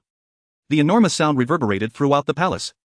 This powerful scene left everyone. Lao Sha also disappeared in an instant, with ripples starting to sweep through the entire royal capital centered around the two. The powerful shockwave even blew Chopper away. Nearby trees were uprooted by this fierce wind. What is this? Nami and the others couldn't help but exclaim. The damage caused by this strike was already evident. Even the aftershock was enough to send someone flying. Is it really this outrageous? Lao Sha, kicked in the waist, flew out in a shape. He flew directly towards the bell tower. Boom! Another loud sound attracted everyone's attention once more. Atop the bell tower, a massive gap appeared. The bomb inside had vanished. This. Vivi stared blankly at this scene. The bomb was gone. The danger seemed to have been lifted. Just as she thought this, the clouds above suddenly brightened up. A light equal to the sun erupted instantly. Everyone squinted their eyes. Boom! The explosion echoed through the heavens. The clouds in the sky disappeared without a trace in an instant. Then another powerful shockwave followed. However, due to the distance, the impact wasn't too severe. Wire also landed back on the ground of the secret chamber, his breathing slightly hurried. In that kick just now, he had used his maximum armament Haki. His stamina was instantly drained by more than half. He was still somewhat too weak now. Usually simply attaching armament Haki to his attacks wouldn't tire him out too much. But fully utilizing this armament Haki that exceeded his physical capacity nearly left Wire exhausted. Though he was tired, Wire was sure that Lao Sha was definitely half dead, if not dead. That guy had made Luffy look like that, which made him somewhat angry. He hadn't held back just now. The moment of contact, Wire felt something explode from the kick. Most likely his kidney. On the square, feeling the gentle breeze brushing past, Vivi and the Straw Hat crew swallowed hard. The first shock was from the power of the bomb. Saying it could level the royal capital didn't seem to be an exaggeration. But that was secondary. What truly amazed them was Wire's strength. He actually kicked the person along with the bomb to such a height. This powerful bomb had been reduced to merely a gentle Cook, can you do something like this? Zoro looked at the sky in shock, his voice trembling as he asked Sanji beside him. Don't joke around. After saying this, Sanji quietly took out a cigarette, lit it, and took a deep puff. His intense emotions gradually calmed down. But the shock in his eyes was undiminished. Big Brother is amazing. Not only did he defeat that guy, but he also conveniently solved the bomb issue. Chopper also said in a daze. In his heart, he secretly resolved to work hard to become stronger, to always stay by Big Brother's side. Nami and Vivi beside him had similar expressions. Nami. Has Wire always been this strong? How strong he is seems to be unknown to anyone. Just then a figure wearing a straw hat holding something in his arms slowly walked over. This also attracted everyone's attention. But soon a scream erupted. In the secret chamber, Wire, who had taken a moment, looked at Robin still lying on the ground and walked toward her. As he approached, Wire reached out his hand towards her. Seeing this, Robin hesitated for a moment but ultimately took his hand. Is there somewhere to go? Wire slowly asked, his tone carrying a hint of concern which Robin immediately sensed. She looked at Wire in confusion. Why was this man helping her? What did he want from her? From Wire's eyes, Robin couldn't see any malicious intent. There was only calmness, and within that calmness a trace of concern. Despite her confusion, she shook her head to indicate that there was none. Would you like to come with me? I am the ship doctor of the Straw Hat Pirates. Our captain would surely welcome your joining. Wire smiled at Robin, extending the invitation sincerely. Upon hearing this, Robin's expression changed again. She hadn't expected that this man saved her in order to invite her to join their pirate crew. Was it because of her ability to read ancient texts? Did he want to use her? Having been through so much, Robin couldn't help but think these things. But from Wire's eyes she saw no intention of using her. It felt very casual. Yet sincere. Could it be that he truly was just? Robin was also somewhat shaken at this moment. She felt Wire's sincerity. Yet the more it was like this, the less she could join. This man not only saved her life but treated her so sincerely. How could she harm him? In her view, she was nothing but a calamity. There's no need. I'm used to being alone and can't stand the noise. Robin declined Veer. Her gaze flickered, unwilling to look into Veer's eyes. Thank you for saving my life, but I still refuse. After speaking, Robin turned and walked towards the exit. Her figure was as resolute as her tone. Seeing this, Veer couldn't help but smile. He realized that Robin was just afraid of dragging them down. With this understanding, the situation became easier to handle. We are not saints. Do you understand what pirates are? Burning, killing, looting. Whether you agree or not, just seize it. With this thought, Veer shouted sternly, stop. Hearing this, Robin immediately halted. Veer slowly stepped in front of her. Looking at her conflicted eyes, he almost couldn't hold back his laughter. With a serious face, Veer said again, I will give you two choices. Either come with me willingly or I will carry you with me. Upon hearing Veer's words, Robin looked up at him in shock. What she thought was Veer revealing his true nature, but with this glance she saw through his disguise again. This guy is pretending. Although she knew Veer was acting fierce, Robin had no doubts about his words. This guy could definitely do such a thing. After considering, Robin ultimately compromised. Being carried is still out of the question. I prefer to walk by myself. Robin said somewhat helplessly. Although she was still being forced this time, it was obvious that she was not so resistant. Hearing this, Veer nodded in satisfaction. Smart move. Soon the two of them walked out of the secret room one after the other.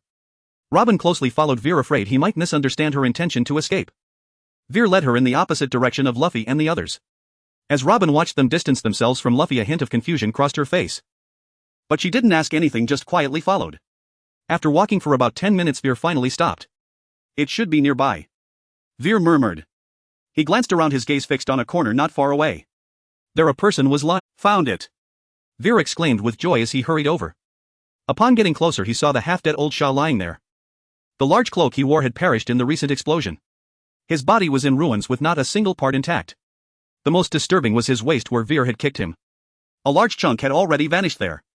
He was in a state of breathing in more than out. If left unattended, he would die soon. Seeing old Shah like this, Robin frowned slightly. This was the worst sight she had ever seen. What was Veer here for? Could it be to deliver the final blow? Robin couldn't help but think. If Veer knew her thoughts, he would definitely laugh out loud. Delivering the final blow, what a joke. We haven't even collected the spoils yet, we are just here to gather them. With old Shah taken care of, those officers have also lost their fighting capability. There was nothing left to threaten this country. Once the spoils were collected, it would be time to leave. He had been eager for the next adventure to Sky Island. He must acquire Emel's Thunder Fruit ability. It is known as the strongest Logio-type ability. It would significantly enhance his combat power. Although he currently had armament Haki, he was still somewhat weak. He lacked any particularly powerful offensive techniques. He still couldn't defeat those who were slightly stronger. Take Kuma for example. But if he could gain the power of lightning, everything would be different. His speed would surely soar and his attacks would be electrifying. He would also gain an extra skill to save people. If he couldn't beat Kuma, he could at least short-circuit him. The more he thought about it, the more exciting it became. He couldn't hold back. After saving old Shah, he would make a run for it, not wasting a single second. With this thought in mind, Veer began checking his masterpiece. A rough glance showed he had about 80 of shattered bones, a lost kidney, and some severe burns. It was treatable. If he acted a little more ruthlessly, it would be done quickly. Veer now had a rough understanding of the system's rules. It seemed that saving someone didn't necessarily mean they had to be fully healed. As long as he did what a normal doctor should do, he could gain abilities. This was generally true for enemies. If it were allies, they could be healed directly, while let them recover slowly. Healing them completely would earn more negative points. Looking at the unconscious old Shah, Veer wasted no time and directly pulled out his anesthesia brick. He swung his arm and struck old Shah on the head. This scene frightened Robin. This was definitely to deliver the final blow. Using a brick, however, at this moment, although old Shah appeared unconscious, his awareness had already awakened. Anesthesia brick function: a powerful strike to a defenseless person can put them into an anesthesia state. Anesthesia state: consciousness awake, body paralyzed. Price 2,000. Indeed, this thing even has a forced awakening service. It is simply a bargain. Worth it. Old Shaw was bewildered, sensing everything around him. Veer's aura made him shiver. Why was this guy back? What did he want? Old Shaw was extremely anxious, but he couldn't move. At this moment, Veer also took out his scalpel and began working on Old Shaw's arm. He used the knife to cut through the flesh, exposing the shattered bone fragments inside. Veer was about to take a pair of tweezers from the box, but thought better of it. He would have to wash them. So he simply picked up 2 thin branches from the roadside and began to scrape out the bone fragments from the wound. Old Shaw appeared to be in a terrible condition, but only the fractures and burns needed attention, everything else was inconsequential. These two were critical. For the fractures, Veer planned to replace his bones. His medical kit contained various fresh and suitable bones for use. But the original bone fragments had to be removed. Ding, congratulations to the host for obtaining 2,000 negative points. Ding, congratulations to the host for obtaining 1,500 negative points. Old Shaw was feeling all of this and the pain was almost unbearable. What kind of person invented such a torture? How cruel. The knife sliced through the skin and the branches scraped through the flesh. Is this something a human would do? The key was that he couldn't even move. He could only feel his body being toyed with. Trampled. Ravaged. This feeling was truly unbearable. Robin, who was watching from the side, was equally dumbfounded. What was happening? Was he being tortured? Robin couldn't understand after thinking. She still asked her question. Isn't he unconscious? What's the point of torturing him like this? Veer, without stopping his action, smiled and said, you think he's unconscious, but in fact he's already awake. After 10 minutes of rapid treatment by Veer, 80 of the bones were finally replaced. This speed is undoubtedly #1 in the world. As for the process, let's not discuss it. Once the bones were treated, the burns caused by the explosion became much simpler. He directly took out his homemade cheap powder and filled all the wounds, then wrapped him up like a mummy with bandages from 1982. Oh. Looking at his masterpiece, Veer nodded in satisfaction.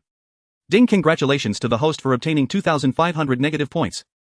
Ding, congratulations to the host for obtaining the ability Observation Haki Intermediate. This guy. Unbelievable. Veer stared incredulously at the ability he had just acquired. You really know how to do this, you dog. Something was actually hidden.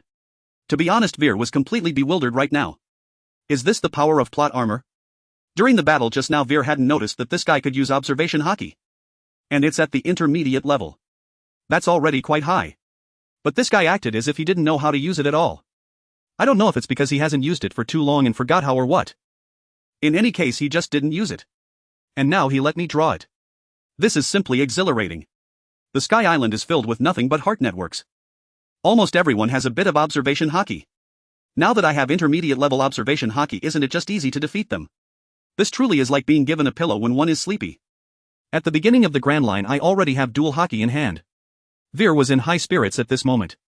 Wait here for a moment, I'll be right back. Veer said to Robin and hurriedly dashed off in one direction, leaving Robin looking bewildered. Isn't he afraid I'll run away? Robin murmured. But thinking of the consequences of being caught, a hint of blush appeared on her face. Forget it, I won't run away. Not keeping Robin waiting for long, about 3 minutes later a motorcycle stopped in front. It was still Smoker's motorcycle, but it had changed in appearance. Veer had reshaped it to look like a modern motorcycle. This design could reduce wind resistance and significantly increase speed. He tossed Robin a pink cartoon helmet, signaling her to get on. Robin looked at the not-so-spacious seat, hesitated for a moment, and then accepted the helmet from Veer's hands. Soon the two sped away, but Robin, sitting in the back, seemed a bit uneasy. The battlefield had left the ground pockmarked, so during the ride there would inevitably be some physical contact. This made Robin's pretty face grow increasingly red. Veer's skills were impressive, and in less than 2 minutes they could already see Luffy and the others. Nami and the others were watching Luffy's severed arm with concern. Yet Luffy was just grinning foolishly. Due to the earlier explosion, both sides engaged in a fierce battle had temporarily paused. Vivi also seized this opportunity to voice her thoughts. At this moment she was loudly explaining everything to the soldiers below. Veer slowly stopped the motorcycle, listening to Vivi's hoarse cries. He knew that the war was about to end. As soon as everyone saw this cool guy wearing a helmet, they recognized his identity. Veer's outfit was quite distinctive. When he returned, they all looked over. Their faces were filled with urgency. Just as they were about to ask Veer about Luffy's arm, they caught sight of Robin behind him. The words that were about to be spoken were immediately swallowed back. The urgency on their faces turned into wariness. Isn't that the vice president of the Baroque Works? Veer, you. Nami was the first to voice her doubts. They couldn't understand why Veer would bring her back. And Robin, observing the wary gazes of everyone, felt her own eyes dim. The delicate hands gripping Veer's shoulders tightened involuntarily. At this moment Veer slowly removed his helmet, not immediately answering their questions but first looking at Luffy. Luffy was looking excitedly at Veer and Robin, smiling as he asked Veer. Is this your new partner you found for us? Seeing Luffy's foolish expression, the look in Robin's eyes also changed slightly. Veer, noticing this, understood that this silly captain would surely have no objections. He even raised both hands in agreement. As for how he raised them, that's right, he had a survival device clenched in his mouth. It seemed that if Veer said no, he might even try to take Robin away. After confirming, Veer then looked at Nami and the others, cleared his throat and introduced, "This is Nico Robin, who will be our archaeologist on the ship from now." Upon hearing this, Nami and the others were all astonished. Wasn't this guy an enemy? How did he suddenly turn into a companion? Robin also looked at Veer with a hint of surprise. Only Luffy, Chopper and Sanji were happily circling around the motorcycle. Chopper didn't know Robin, they had never met, but since it was brought by the big brother, she must be a reliable partner. Yay! We have another partner now. And she's an archaeologist. He. Are you really good at archaeology? What does archaeology do? By the way, what is an archaeologist? Luffy, being his silly self, bombarded Robin with a flurry of questions. Seeing this, Robin couldn't help but smile slightly. That smile completely captivated Sanji. Another beautiful woman joined us. Joining this pirate crew was indeed the best decision of my life. In his heart, he began to fantasize about the beautiful life ahead. As long as she was a beautiful woman, Sanji would never object. The others, seeing this situation, also understood that this matter was already settled. But they didn't have much worry in their hearts. After all, it was Veer who brought her. The reliability of Veer had just been vividly demonstrated. If it were Luffy, that would be another story. In any case, Robin had been initially accepted by everyone. Veer. What about Luffy's arm? Right, Veer, you need to attach it quickly. If too much time passes, there might be after effects. That's right, we can't afford to delay this. At this moment, everyone spoke sternly. Even Luffy stopped and looked up at Veer. He knew that this was no small matter. Veer looked at Nami, who was in a pitiful state with small holes in her arm and shoulder that were still oozing blood. Sanji with a slightly twisted right calf. Usopp, whose nose was broken. Zoro, who had undergone preliminary hemostasis but whose bandages were once again stained red. He couldn't help but feel a bit moved. These people were all seriously injured, especially Zoro. But their concern was all for Luffy's arm. TSK tisk, this is. If we're going to reattach it, it has to be in the operating room on my ship. Veer said with a hint of emotion. As for why it had to be in the operating room, of course it's because it's clean. Our operating room is sterile. For our own people, this is the kind of arm reattachment project. A good environment is essential. This will greatly help with postoperative recovery.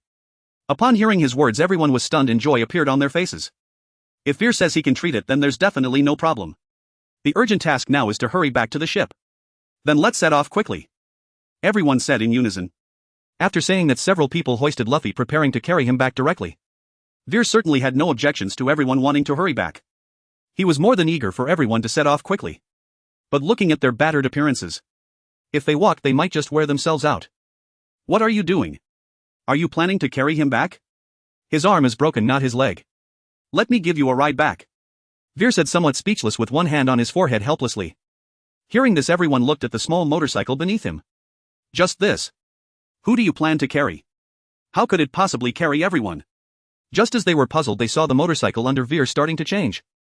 First, there was a peculiar sound of mechanical rotation akin to the transformation of a transformer.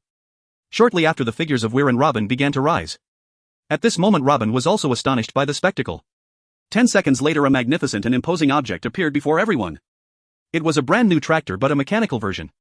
It looked quite impressive. Stop dawdling, get in the car. We're sitting in the driver's seat, impatiently urged the bewildered crowd. Whoa. What is this? Weir, this is so cool. You can actually transform. Luffy exclaimed, jumping onto the front of the vehicle. Only then did everyone snap back to reality, quickly climbing into the truck bed. As soon as they got on, they were surprised to find that this thing even had seatbelts. What does a broken tractor need with a seatbelt? Despite their confusion prioritizing safety, they buckled up. At that moment, Nami suddenly remembered something. What about Vivi? She asked. Hearing this, everyone turned to the woman who was doing her utmost for the country. With that glance, everyone had their answer. She was not cut out to be a pirate. She has her own path to follow. Clearly, her road does not intersect with ours. Buckle up. Hold on. We're off. We're said, starting the vehicle. The roar of the massive engine immediately filled the air, a sound that was somewhat terrifying. This made their hearts tighten. An ominous premonition arose instantly. And indeed, after a series of maneuvers were pressed the accelerator. The tractor suddenly surged forward. The people in the back lost their balance and toppled over. Without seatbelts, they would have all been thrown out. Nami and the others let out screams of shock.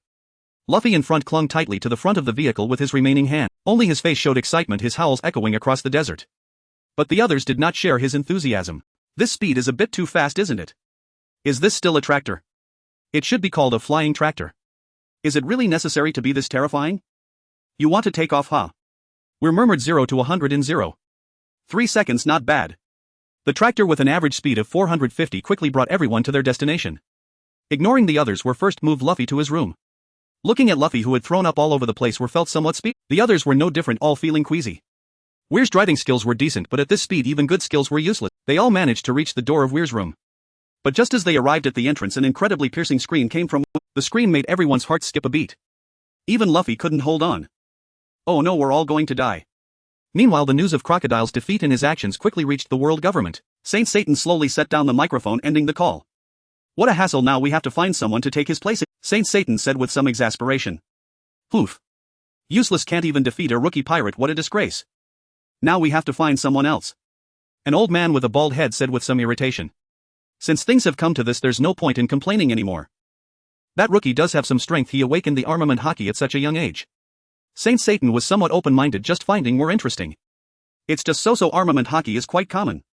He's just a fresh-faced rookie, let the Navy step up and take down a warlord. We can't act like nothing happened. The legal martial god resembling a wild boar also spoke at this moment. Saint Satan did not refute him. The decision to have the Navy capture this group received unanimous approval. Soon the Navy received the news.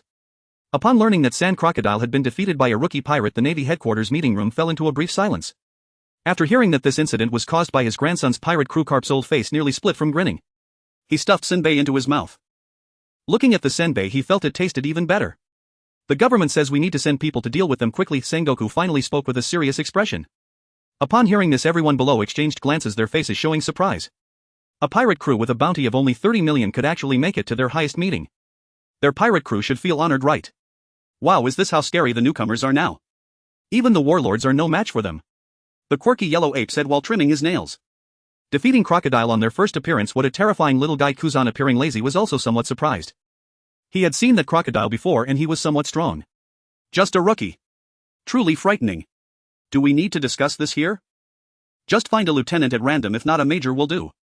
There are plenty of pirates like them on the sea. Akainu with a stern face said impatiently. Hearing this, Sengoku's expression darkened. At that moment, Tsuru noticed the situation was off and quickly stood up to mediate. Being able to defeat Crocodile has already proven their abilities. I suggest we send a rear admiral. It's safer this way, Tsuru said, and everyone nodded slightly in agreement. Indeed, a little guy with such terrifying potential should be nipped in the bud. Let me go this time. I guarantee no mistakes, the hawkish Doberman said with a fierce expression. Seeing someone volunteering, Sengoku, who was considering who to send, immediately agreed. Just right, you have nothing else to do, so this matter will be entrusted to you. Be careful, don't let anything unexpected happen. Doberman, however, wore a disdainful expression. Rest assured, I will complete the mission. Ding, congratulations to the host for obtaining 3,000 negative points. Ding, congratulations to the host for obtaining 3,500 negative points. Ding, congratulations to the host for obtaining the ability sit-ups. Ding, congratulations to the host for obtaining the ability Swordmaster's Heart. Ding, congratulations to the host for obtaining the ability Exoskeleton. Ding, congratulations to the host for obtaining the ability Eye of the Sniper. Ding, congratulations to the host for obtaining the ability Weatherchild. On the eerily quiet deck, only Veer and Chopper were there enjoying the sea breeze. Veer tossed a freshly made pill to Chopper in front of him. As he munched on the sandwich Chopper made for him, he began to check the system notifications. These individuals were all severely injured. It took a whole night to tend to them. Now they were already lively and bouncing around. They just weren't inclined to do so. They were all sulking in their rooms. Robin had temporarily taken on the responsibility of steering the ship. They had just set sail not long after boarding yesterday. She hadn't had a moment's rest until now. She would need a break soon. Speaking of which, this treatment had been quite fruitful. Each person had gained impressive abilities. Particularly the sit-ups and exoskeleton. These two skills would undoubtedly become incredibly powerful in the later stages. There's no need to elaborate on sit-ups. Luffy's ability to fully recover just from lying down speaks volumes. As for the exoskeleton, the resistance it provided would scale with one's strength. If he could achieve the kind of physical strength Kaido had with an additional 100 resistance on top, that would be quite formidable. This was a divine technique for enhancing toughness. The significant boost in resistance was evident. The other three abilities, however, were hard to gauge for now. They would have to wait for later to verify their strength. However, the weather affinity ability acquired from Nami had caught Veer's attention. Veer could already perceptibly feel the surrounding wind and water elements were unusually active. He could distinctly sense their presence but couldn't yet harness their powers. The world contained more than just wind and water. If he obtained the ability of the thunder fruit, then he would be able to sense the lightning elements more clearly, which would certainly enhance his combat power. Any natural fruit would correspond to a specific element. So Nami's ability would undoubtedly be very impactful later on. For now it only made the sea breeze feel more comfortable. At this point he also began to check all his belongings. Negative points 18000. He bought that miraculous medical technique for 30,000 yesterday. Now he had this much left. This miraculous technique was quite cost-effective. After exchanging it, Veer's mind instantly filled with a plethora of knowledge. His medical skills had instantly reached a top-tier level. Many treatment methods he had never heard of continuously refreshed his worldview. A vast amount of medical knowledge and potion formulas emerged in his mind. Veer now felt terrifyingly strong. The pill he had just tossed to Chopper was actually an improved version of the Rumble Ball. He had developed 3 different versions. However, Chopper's current body could only handle the first version. After consumption he would still gain those transformation abilities, but additionally a 50 boost in strength and speed. Moreover, the duration was a full 3 hours. The key was that there were no side effects. He wouldn't fall into weakness after it ended. Chopper's previous Rumble Ball was equivalent to overexerting his body. He never expected that just from Alabasta alone he would profit immensely. Not only had he acquired the dual-color Haki, but his physical attributes also approached those of Rob Lucci. There was no need to elaborate on the other powerful abilities. Whether it was steel or shaping, both were incredibly useful, reaching the pinnacle of practicality. It's worth mentioning that last night Veer tested whether steel and shaping could be used on people. The answer was negative. He could briefly turn Chopper's horns into steel, but once they were steel they couldn't be reshaped. This was because in the system's judgment that was living steel. The target for shaping had to be inanimate. It was a pity he was so close to becoming a conceptual god. Veer initially estimated that his current strength should be at least above a naval headquarters major. If his physical attributes improved, he could fully reach the level of a normal rear admiral. Rear admirals were all adept at mastering the dual-color Haki. Although he was currently proficient, it wasn't sustainable, so he couldn't be considered the strength of a rear admiral. The commotion he caused this time might provoke action from the Navy. After all, the one who defeated Crocodile was not he didn't have any backing. It was quite normal for the Navy to send someone to pursue him. First, we can rule out the admirals. There shouldn't be any admirals so idle that they would come to catch a rookie pirate who had just set sail for a few days. As for the majors, that's unlikely too, considering Crocodile's strength. At the very least, the one coming would be a rear admiral. Yet usually a rear admiral wouldn't stand a chance against him. All the abilities he possessed were not mere decorations. They all provided enhancements to his strength. Even if he couldn't win against them, he certainly wouldn't lose. The next stop, Sky Island, would be quite troublesome to reach. It seemed he had to find someone named Du to know where the upward current would erupt. Only with the upward current could they reach Sky Island. Just as he thought of this, Veer suddenly changed his expression. He sensed some unusual energy. The ocean seemed about to surge. Without hesitation, Veer dashed into the kitchen, which also served as the resting area. Chopper, stow the sails in 3 minutes. Veer shouted to Chopper below before he entered. Inside the helm, Robin was currently observing the sea surface. She tried to steer the ship in the direction indicated by the compass in her hand. When she saw Veer rush in a panic, Robin was also startled. But there was no time to explain now. Veer directly snatched the helm from her hands and executed a 360-degree turn. The ship immediately made a sharp turn. The sudden lateral movement threw everyone on board off balance. Those lying in bed were also tossed out. They all emerged with puzzled expressions. Nami angrily marched toward the helm, wanting to see who was playing a prank. Robin looked at the clear weather and had no idea what Veer was doing. However, seeing Veer in this state, she chose not to speak. Just as Nami reached the door, she suddenly felt something. Her expression changed drastically as she shouted down, "Quick, stow the..." But as soon as she finished speaking, she realized that Chopper had already stowed them away. Not long after the sails were down, a violent wind began to blow. In the direction they had just moved towards, an extremely massive whirlpool was slowly forming. The wind stirred by the whirlpool would pull all sailboats down to the depths. Fortunately, the sails had already been stowed. The ship was also about to sail to a place beyond the whirlpool's influence. Everyone looked back in astonishment at the whirlpool that had taken shape. Roughly estimating, it had a diameter of at least 5 kilometers. If they were sucked in, the consequences would be unimaginable. Thankfully, Veer had predicted this in advance. The ship soon sailed away from that area, returning to the endless calm sea. The sails were raised again. Yet everyone still felt a lingering fear. The whirlpool was enough to induce deep-sea phobia. Who had observed the weather anomaly? Nami was now deeply puzzled. Even she had only sensed something unusual a minute before the whirlpool formed. At this moment, the door behind Nami opened. Veer walked out from inside. Seeing that Veer was behind all this, Nami's expression turned utterly astonished. "You can sail." "Just a bit." After the crisis was averted, Veer, heading toward his room, answered without looking back. He planned to prepare some potions to stock in his medical kit. The miraculous technique had provided him with numerous astonishing potion formulas. He had just sensed the anomaly thanks to the insight provided by Usopp and his perception of the elements. Eh? Everyone erupted in exclamations. They were stunned as they watched Veer depart. What material was Veer made of? How could he do everything? He could heal, fight and drive, and now he was even more proficient in sailing than Nami. Just how many secrets did this guy have hidden? It was simply absurd. After this incident, everyone became spirited again. They no longer appeared as if they were on the verge of death. They resumed their usual activities. Although they suffered a significant psychological blow, the enhancement of their strength made it seem somewhat acceptable. Wire's treatment also led to a considerable boost in their abilities. While they had witnessed this once before, experiencing it themselves was astonishing. They were stunned by Wire's superb medical skills. They were also shocked by his ruthless methods. This guy showed no mercy. It was as if he was trying to push them to their limits. This only intensified their desire to become stronger. After all, the stronger one was the less likely they were to get injured. Once injured, the consequences were unimaginable. This led to a wave of training on the ship. Even Luffy stopped fishing and joined Zoro's training brigade. Nami became motivated after witnessing Wire's abilities. If she couldn't outperform the ship's doctor, what kind of navigator was she? Meanwhile, Wire was experimenting with his pills with Chopper. For this first version, he had only made 10 pills. That should be enough until Chopper unlocks the second version. Since there were no side effects, Wire planned to give Chopper one directly to let him experience it. Before that, he wanted to measure Chopper's strength without taking it. Come. Hit me. Wire said immediately. The burly Chopper hesitated upon hearing this, but seeing Wire's determined gaze, he mustered all his strength and threw a punch. Wire did not dodge or evade and took the punch directly to the face. Chopper was taken aback. He hurried to check if Wire was injured. Big brother, are you okay? Why didn't you block? As he spoke, he suddenly stopped. He thought that his fierce punch would inflict considerable damage on his master. But at this moment, Wire's face showed no signs of injury. Not even a scratch. Chopper, unable to believe it, touched Wire's face and finding it completely unscathed, widened his eyes. What is this situation, big brother? I couldn't even break through his defense. Just as he was in utter shock, Wire spoke. Your strength is only 800 gene. Chopper, you're not cutting it. Take this and try again.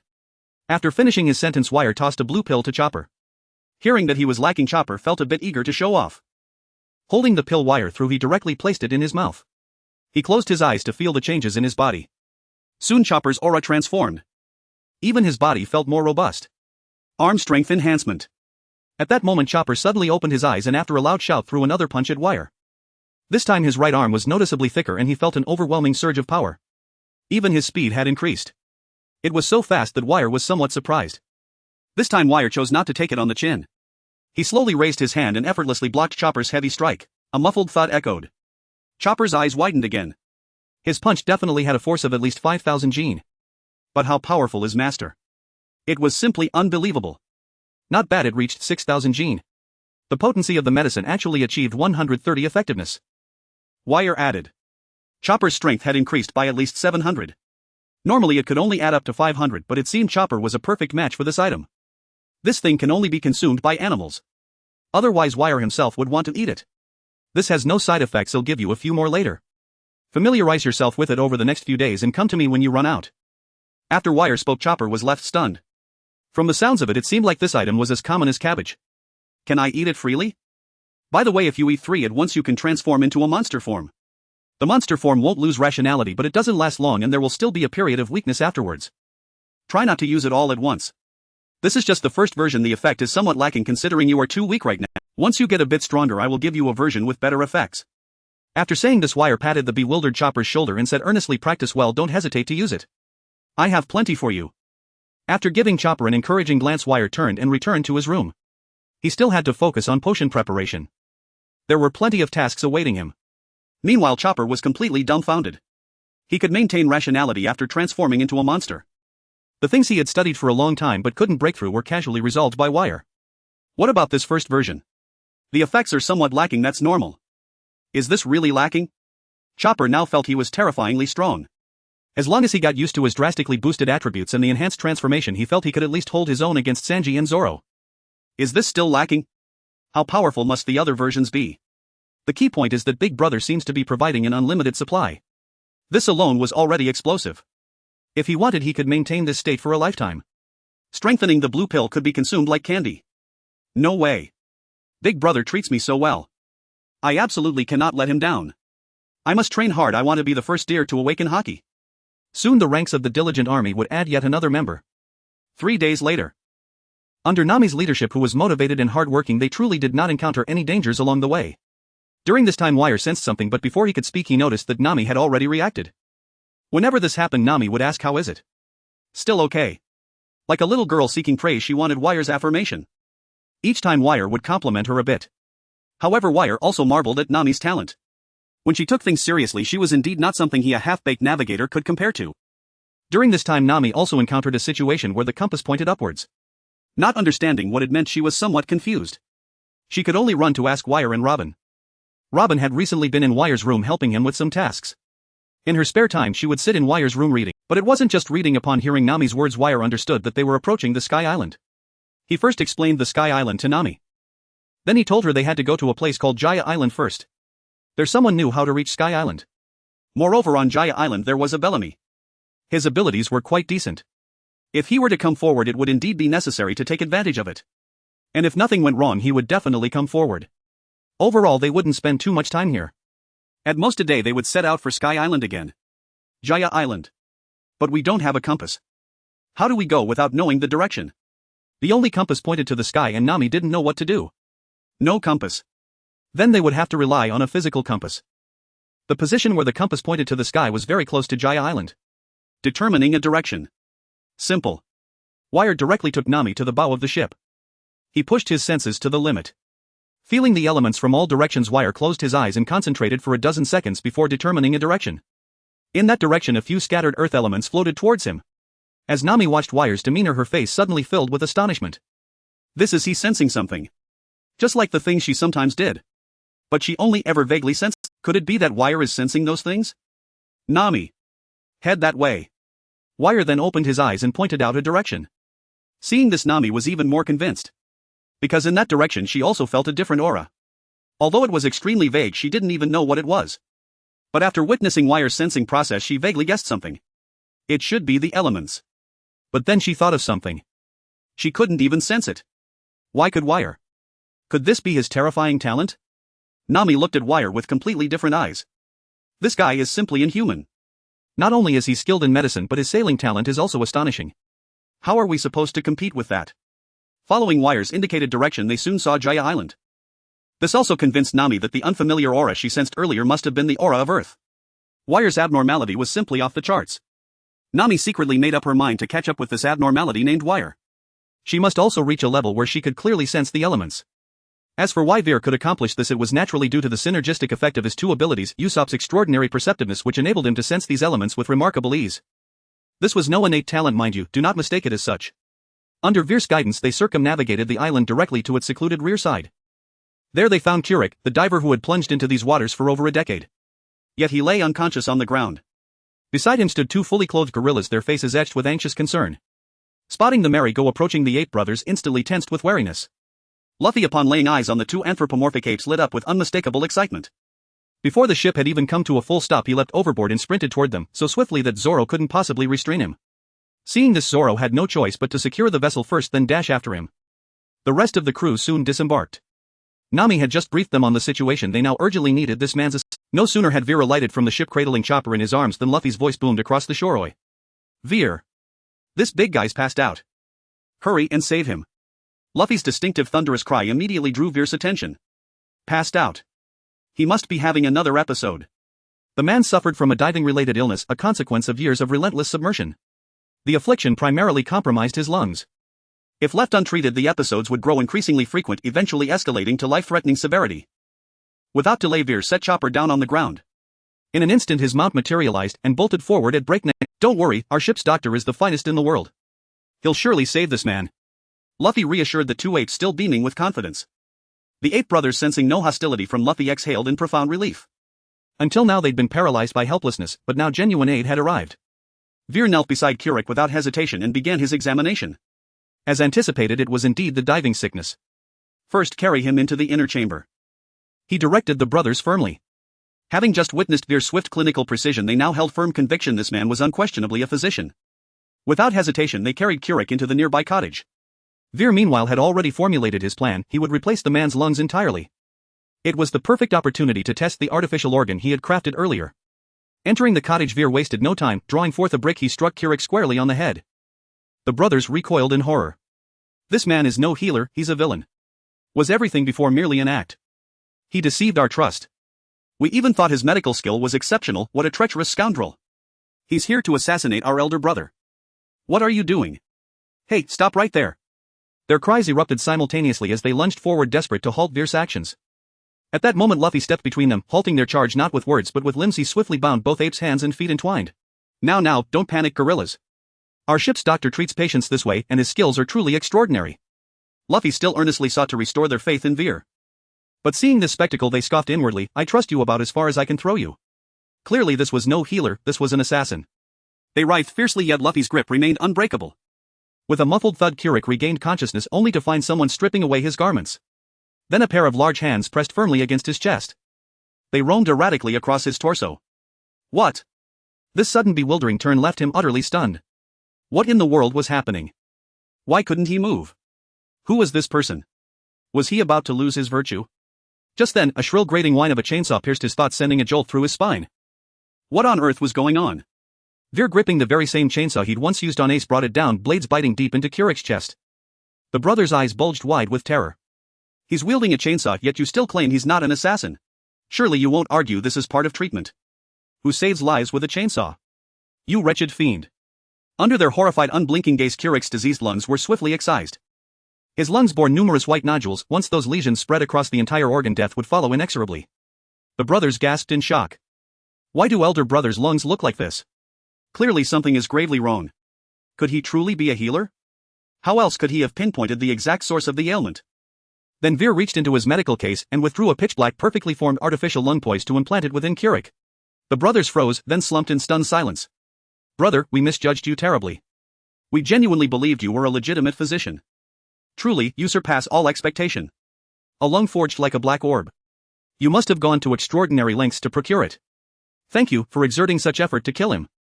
Chainsaw surgery, black lung transplantation, you're a paragon of benevolence.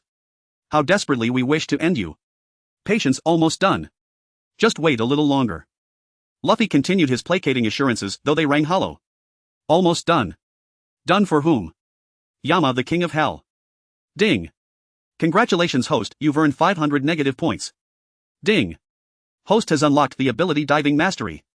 Veer completed the procedure at last and glanced briefly at the notification, unmoved.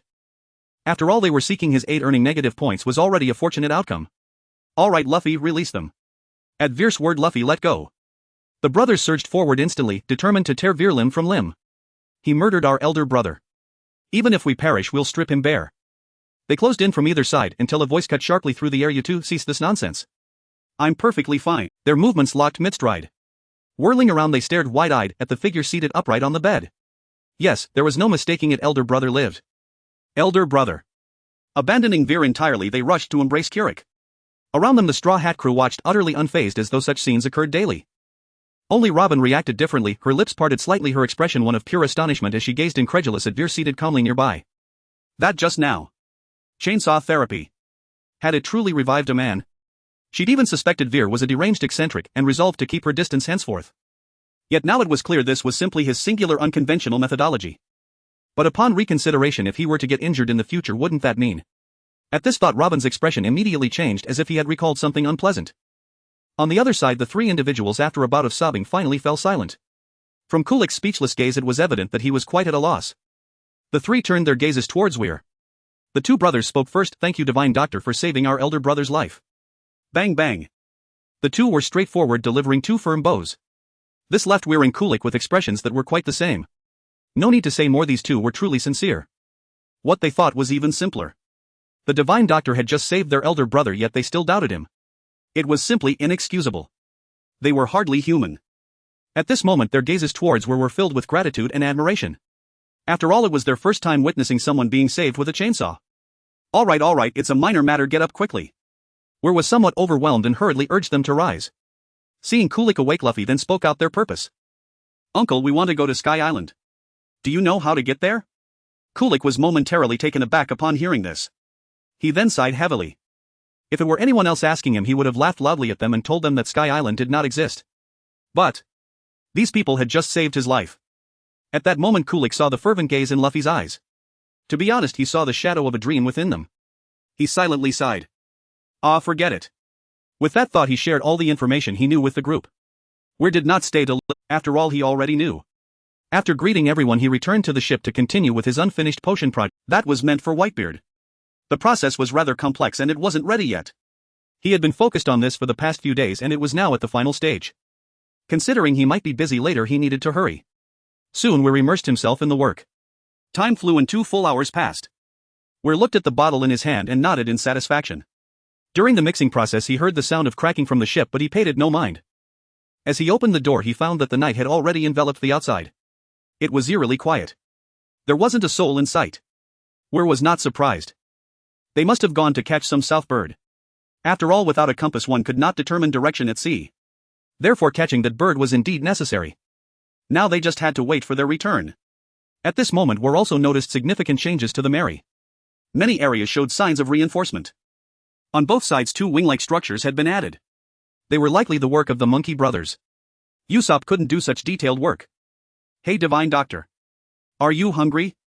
Come eat something. At this moment a voice called out from the shore. Weir turned to see those 2 fools staring at him. Weir indeed felt a bit hungry. Just then there would be something to do, so he decided to eat something to fill his stomach. As for what that something was, Bellamy would probably be arriving soon. Kulik had some news about gold which should have reached his ears. His spring fruit should also be a good offensive means. If he acted decisively, he could increase the probability of acquiring that ability. Soon the 4 of them gathered around the dining table and began to eat happily. During this time they exchanged little conversation because Weir was eating too ravenously. It seemed they couldn't get a word in. The other 3 looked at Weir with some skepticism. Was the young doctor very strong? It was hard to tell. Just before Luffy and the others went to catch birds, Kulik had offered to help keep an eye on the ship, but Luffy found it amusing and replied no need. With Weir here, no one would dare touch a single plank of the Mary. From his words it seemed Weir was quite reliable. Yet Weir was merely a ship's doctor. How could he possibly be strong? They had looked into it. The Straw Hat Pirates had the highest bounty on Luffy with a reward of 30 million berries. Weir didn't even have a bounty. How could he be strong? Could it be that Luffy meant something else? At this moment the Navy had not yet updated the bounties. It was quite normal for Weir to have no bounty. Just as they were lost in thought, not far from the Mary a group of individuals had quietly gathered. Captain Bellamy. It's been confirmed that's just a ship of a rookie pirate crew. Moreover, everyone else has left, leaving behind only a ship's doctor without a bounty. A rather fashionable fellow reported to Bellamy at this time. Humph, even if they were all present it wouldn't matter. The highest bounty is only 30 million, it can't stop us from seizing the gold. A stylishly dressed man wielding a curved sword chimed in. This was Sachi's, the vice-captain of the Bintu pirates. From his words it was clear they did not regard the Straw Hats highly. A ship's doctor. Ridiculous. Let's go take back our gold. I hope the ship's doctor is smart enough not to interfere with our business. Otherwise. Ha. After Bellamy finished speaking he led his crew towards Kulik's small house. They had somehow learned that Kulik had quite a bit of gold. Although it wasn't a large amount, it was still not insignificant. It was enough for them to dine comfortably. Thus they came directly to investigate. Upon arrival they noticed a pirate ship docked here. To be cautious he even had someone investigate. The conclusion was that he had overthought it. This pirate crew was nothing but trash. Let alone the ship's doctor. He was merely a nobody without a bounty. Completely unworthy of mention. Soon the group arrived at Kulik's doorstep. Without a word they raised their hands and fired a cannonball. The 4 inside who were eating were startled by the sudden explosion. Looking at the door that had been blown off its hinges and the table that had been caught in the blast, Weir lost his appetite. The food was scattered all over the ground. Kulik and the Monkey brothers immediately stood up, their faces filled with anger. Who was it that dared to cause trouble here? Thinking this, they walked towards the door. Upon seeing the people outside, their expressions turned serious. Bellamy, with a bounty of 55 million berries, was a notorious thug in the area. Their appearance here surely wasn't just to vandalize his door. Before they could question, Vice Captain Sachi's arrogantly spoke up. Humph. Curly head. If you know what's good for you, hand over your little bit of gold. We can still spare you a life. Upon hearing this, Kulik realized they were here for him, not just for his door. This is bad. However, the gold was the last piece of evidence that his ancestors had not lied. Although no one believed it, he was certain he would not hand it over. Is it only a fight to the death? No, it is a must to fight to the death. Thinking of this, they also adopted a combat stance. However, the opposing group burst into laughter at the sight. Ha ha ha. Truly foolish. You overestimate yourselves. 3 dumb pigs, do you want to die that badly? Ha ha ha. Among them the first mate, Sachi's, was the most arrogant. Ha ha ha, it seems you 4 useless ones want to add some fun for us. How interesting. Through the door of the runaway they saw Vale rising and moving to the entrance. They thought Vale wanted to help and immediately mocked him. After Sachi's finished speaking he did not waste any more words and charged over with 2 Nepalese weapons. The others made no move. In Bellamy's view Sachi's alone was enough to deal with them. The trash was not worth his effort. He watched the fight with great interest from behind. Sachi's charged in with ferocity, demonstrating a series of flashy techniques against the 3 in front. The 3 dared not be negligent and used all their strength to respond. However, they soon realized that this guy did not seem as formidable as he appeared. In a 3-unknown situation this guy did not seem to be their opponent at all. The tide of the battle changed rapidly. Sachi's, although impressive to look at, quickly fell into passive defense against the 3. Bellamy's expression darkened. Was this guy really that weak? Unable to defeat 3 useless ones. Despite his annoyance he waved for everyone to charge in. At this point the situation changed again. The 2 brothers blocked the other small fry and Keurig began an unknown showdown with Sachi's. Bellamy thought to himself this time there would surely be no problem. But once again reality surprised him. Keurig, having been treated by Vale once, had improved in strength. Now familiar with his style, Keurig pinned Sachi's to the ground, delivering powerful blows. Vale meanwhile made no move. It seemed these people were not their match. Therefore he did not need to rush into action. But at this moment Bellamy was completely disappointed. Useless. Get out of the way. Let me take care of this. Sachi's hurriedly retreated in embarrassment. Upon hearing this his previous arrogance significantly diminished. Meanwhile Bellamy with his legs charged surged forward. The speed was so swift that Keurig could not evade it at all. A powerful spring punch struck Keurig's face hard. Knocked to the ground he spat out several teeth. That punch packed quite a punch. Vale's eyes lit up at the sight. He had already had an idea of how strong Bellamy, this little Karami, was from the moment he first saw him. But this punch actually reached 3 times his maximum strength. That was no small feat. It seemed that the spring fruit was indeed worth looking forward to. Vale decided to observe further to see if this guy had any other tricks up his sleeve. Bellamy laughed at the sight of Keurig, who had fallen to the ground after just one of his punches. Ha ha ha. Old man, with your pitiful strength, do you think you can guard the gold? Don't dream. Now is the time to hand it over honestly. Or do you expect someone to rescue you? But who can you rely on? That pretty boy behind you. Ha ha ha ha. He must be so scared his pants are about to wet. A useless one without a bounty. Bellamy, believing victory was in his grasp, began to mock. Vale, who was behind, also came under attack. This guy has a foul mouth, hanging 2 gourds at home, really thinks of himself as a lord. I must hit his mouth first. Vale fought fiercely. Keurig struggled to stand up again, adopting a defensive posture. Upon seeing this Bellamy's wild laughter began to he prepared to get serious. He wanted to take this guy out with one blow. How dare he stand up? Unforgivable.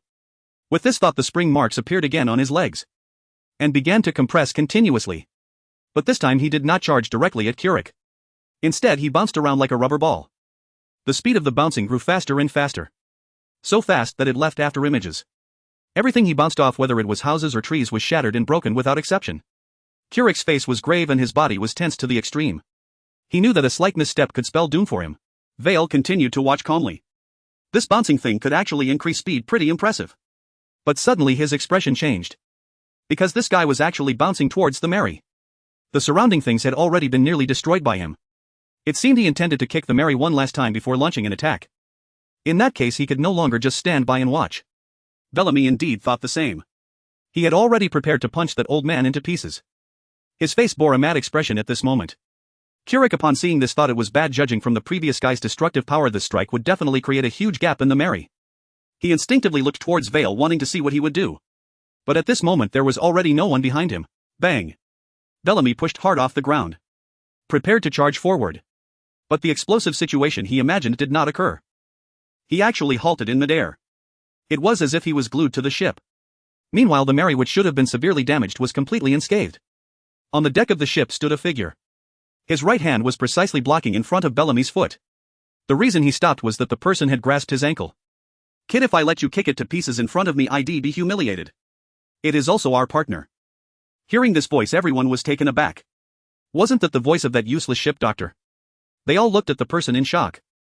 In the darkness, although it was a bit blurry, it could be vaguely seen that it was Vale. Hiss. When did he get there? Keurig, who was searching for Vale's figure, was astonished. What speed was this?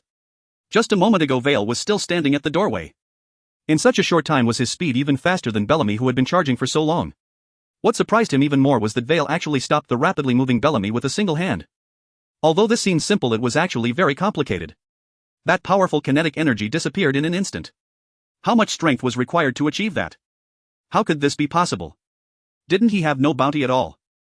Bellamy was horrified. He had never seen anyone who could force themselves to stop like that. He knew better than anyone the difficulty of such a feat. Turning around to see where his face was filled with astonishment. How is that possible? He exclaimed, expressing his disbelief. This waste seems a bit unusual. A bad premonition started to brew in his heart. At that moment he caught sight of a figure moving above. Suddenly a foot came kicking toward his face. More accurately, it was aimed at his mouth. The speed was so fast that he couldn't react in time. Bang! A dull thud echoed as a figure crashed heavily onto the sandy ground. A massive pit instantly appeared with its edges already spreading to Kulik's feet. This sudden scene scared Kulik half to death. He looked at who was slowly walking towards him with an utterly incredulous expression. However, the other crew members beside him were different. Their faces were all filled with terror. Some even turned to flee at once, but at that moment the ground actually began to move. The soil seemed to come alive, transforming into massive hands that enveloped everyone, including the first mate. In the blink of an eye, only a few earth balls remained from which various terrified cries emerged. But as Weir's right hand gradually tightened, the earthen spheres began to shrink. Soon everything fell utterly silent. Only Kulik and the other two stared wide-eyed at each other, struggling to swallow. Their expressions were quite varied. Now the three of them finally understood Luffy's meaning. This was no joke. With a powerhouse like him around, at least no one on this island would dare to touch the Mary. His strength was just too formidable. Weir looked at the blood seeping from the earth ball and shook his head in disappointment. The liquefaction of the ground covered only a small area. Moreover, the intensity was not high. If he was too far away, he would lose control. This ability seemed truly unsuitable for fighting. In a flash, Weir lifted Bellamy up. He casually tossed him to the ground and crouched down to take out some teeth from his medical kit. Looking at Bellamy, who lay unconscious with shattered teeth and a deeply sunken face, Weir directly got to work. As per tradition, let's start with a brick. With a loud bang, Bellamy's consciousness awoke. After gently rousing his slumbering mind, Weir began the treatment. There was no need to worry about his face, it would just look ugly later. All that was needed was to fix his teeth and wrap them up. The rest he could recover on his own. To fix the teeth, he first had to pull them out. The remaining ones were all broken and decayed, so Weir prepared to replace them. He took out a pair of pliers from the box. However, since all his teeth were affected, some were broken and some were crooked, it was not an easy task to pull them out. For some, Weir even had to step on his head and exert full force to get them out. After much effort, he finally finished. The refilling part was much simpler. The teeth he had just taken out were something he had developed himself. They had the effect of automatically fitting into place. All he had to do was insert them in the appropriate positions and they would root themselves automatically. However, this process was not so pleasant. Weir was not vague. Soon a set of pristine white teeth was installed. In his eyes they were white. But to Kulik and the others they looked like old yellow teeth that had never been brushed. Some even had visible bugs crawling on them, which utterly disgusted them. Ding! Congratulations to the host for gaining 1000 negative points. Ding! Congratulations to the host for acquiring the ability charge. Charge. Your attacks will deal more damage after charging. The longer the charge time, the higher the damage. Maximum 3 times damage, 6 seconds. Indeed, this was a pretty good attack skill. Weir felt quite good about the new ability he had just acquired. Being able to reach 3 times is no small matter. Once he completes the charge, it wouldn't be an exaggeration to say he could create miracles.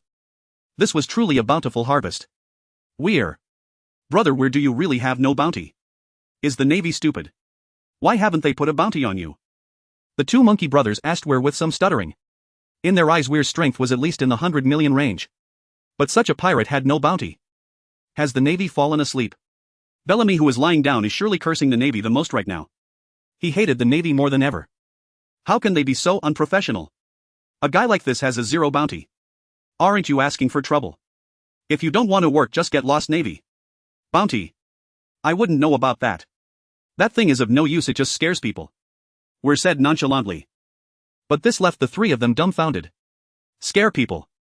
Isn't that a symbol of strength? How did it become just a scare tactic with you? Just as they were still processing this, the distant scene had already become lively. Luffy and his crew were returning together at this moment.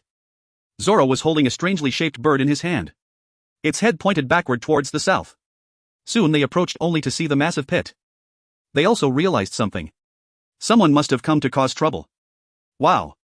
Where did you do this? What a huge pit. Yes, this guy accidentally fell and damaged the ground like this and his face got messed up. I just helped him bandage it up, Weir said as he kicked the motionless Bellamy.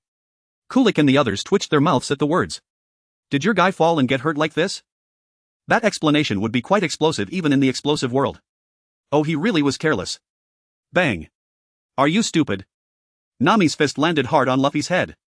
After a commotion, they prepared to set out again. According to Kulik, at dawn about 40 kilometers to the south a sky-high current would erupt. They needed to hurry. After saying goodbye to the three uncles, the group set off on their journey once more.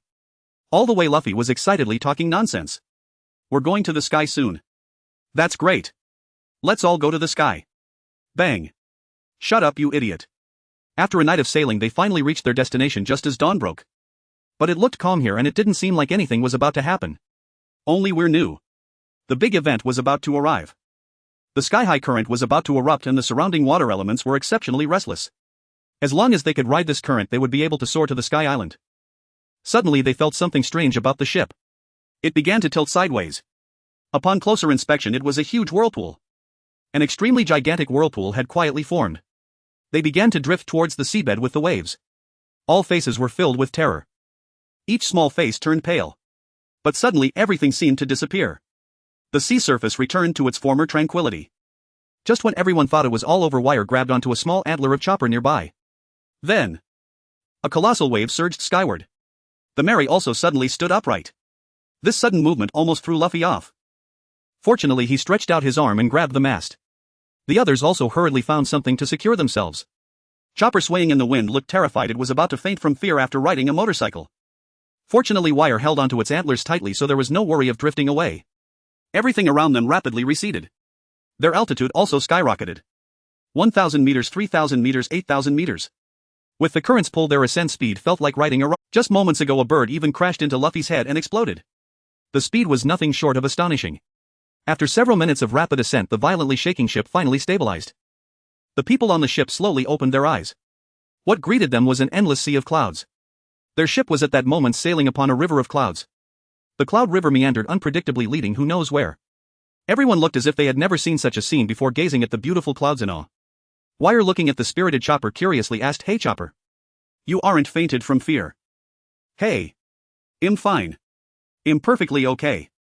I'm very alert. Please don't kill me." But Wire's voice startled Chopper immensely. From excessive fright, Chopper nearly fell off. The only reason he hadn't fainted was that he suddenly thought about what would happen if he did. The thought of Wire instantly revitalized Chopper. "What? You say the speed is too fast? Compared to a session with my master, this is nothing." In comparison, Chopper naturally chose to live well. Seeing this, Wire couldn't help but chuckle. The kid is already psychologically scarred. He would have to be gentler next time. Observing the scenery around, Wire began to ponder. Soon they would pass through a gate to heaven, much like a toll booth. But will we pay? Are you kidding? Whoever dares to pay will be killed by Nami. After illegally entering Sky Island, they would be pursued by the enforcement team. But it doesn't matter, those are just some small fries. Wire's ultimate target has always been Enel. He would avoid troubles on the way if possible and deal with them swiftly if unavoidable. Although Wire knew the original plot, he didn't know the way. It would be best to find a local person to guide them. And soon that guide would arrive. After they ascend to the clouds, see a group of indigenous people resembling Indians, it would be perfect to catch one or two of them right then. Let them guide us, it couldn't be better. What?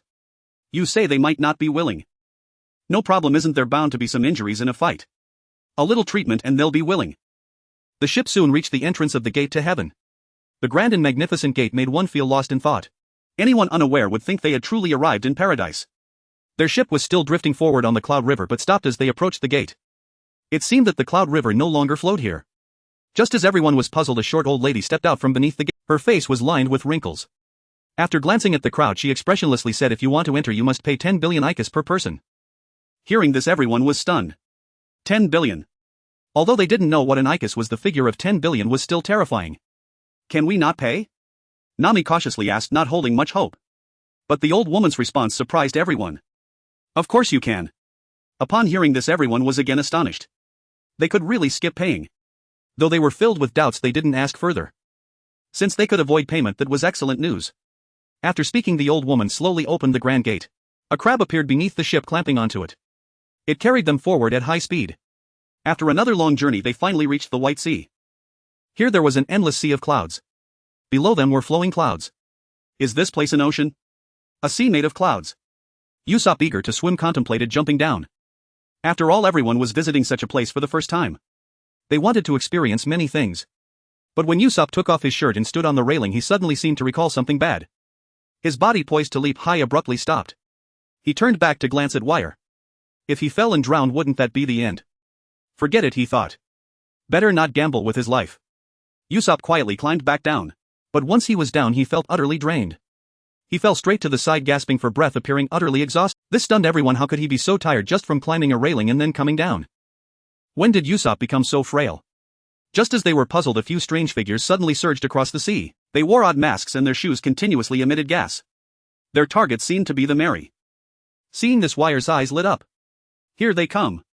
Upon noticing Usopp's condition, Wire suddenly recalled that after arriving at Sky Island the body would need time to adapt. So even slight movements would feel exhausting. But this wouldn't stump him. He opened the medical kit and took out a dark vial. It was darker than Carp's Haki. This was an injection that allowed rapid adaptation to any environment. He picked it up and jabbed it straight into his chest. With the injection entering his body, Wire felt his breathing become much smoother. At this moment the three figures jumped onto the ship. Zoro, Sanji and Luffy also sensed that the newcomers were not friendly. They charged toward the three. However, both their speed and strength were significantly weaker than usual. After a flurry of actions they didn't even touch the enemy's clothing. Instead they exhausted themselves, panting heavily. The three seized this opportunity to launch their attack.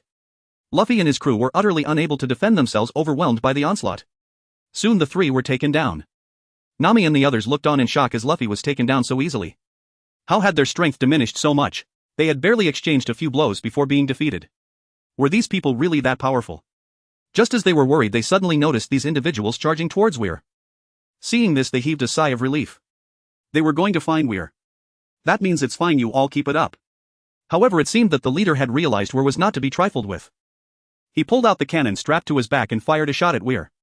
The shells contained high damage. Anyone hit would be in serious trouble. The shell flew forward, followed closely by the three holding spears.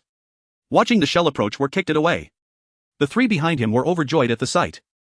These shells would explode on impact. That guy was done for. Indeed, he was just an ignorant person from the Blue Sea. But just as Weir kicked it, the dark shell seemed to turn even darker.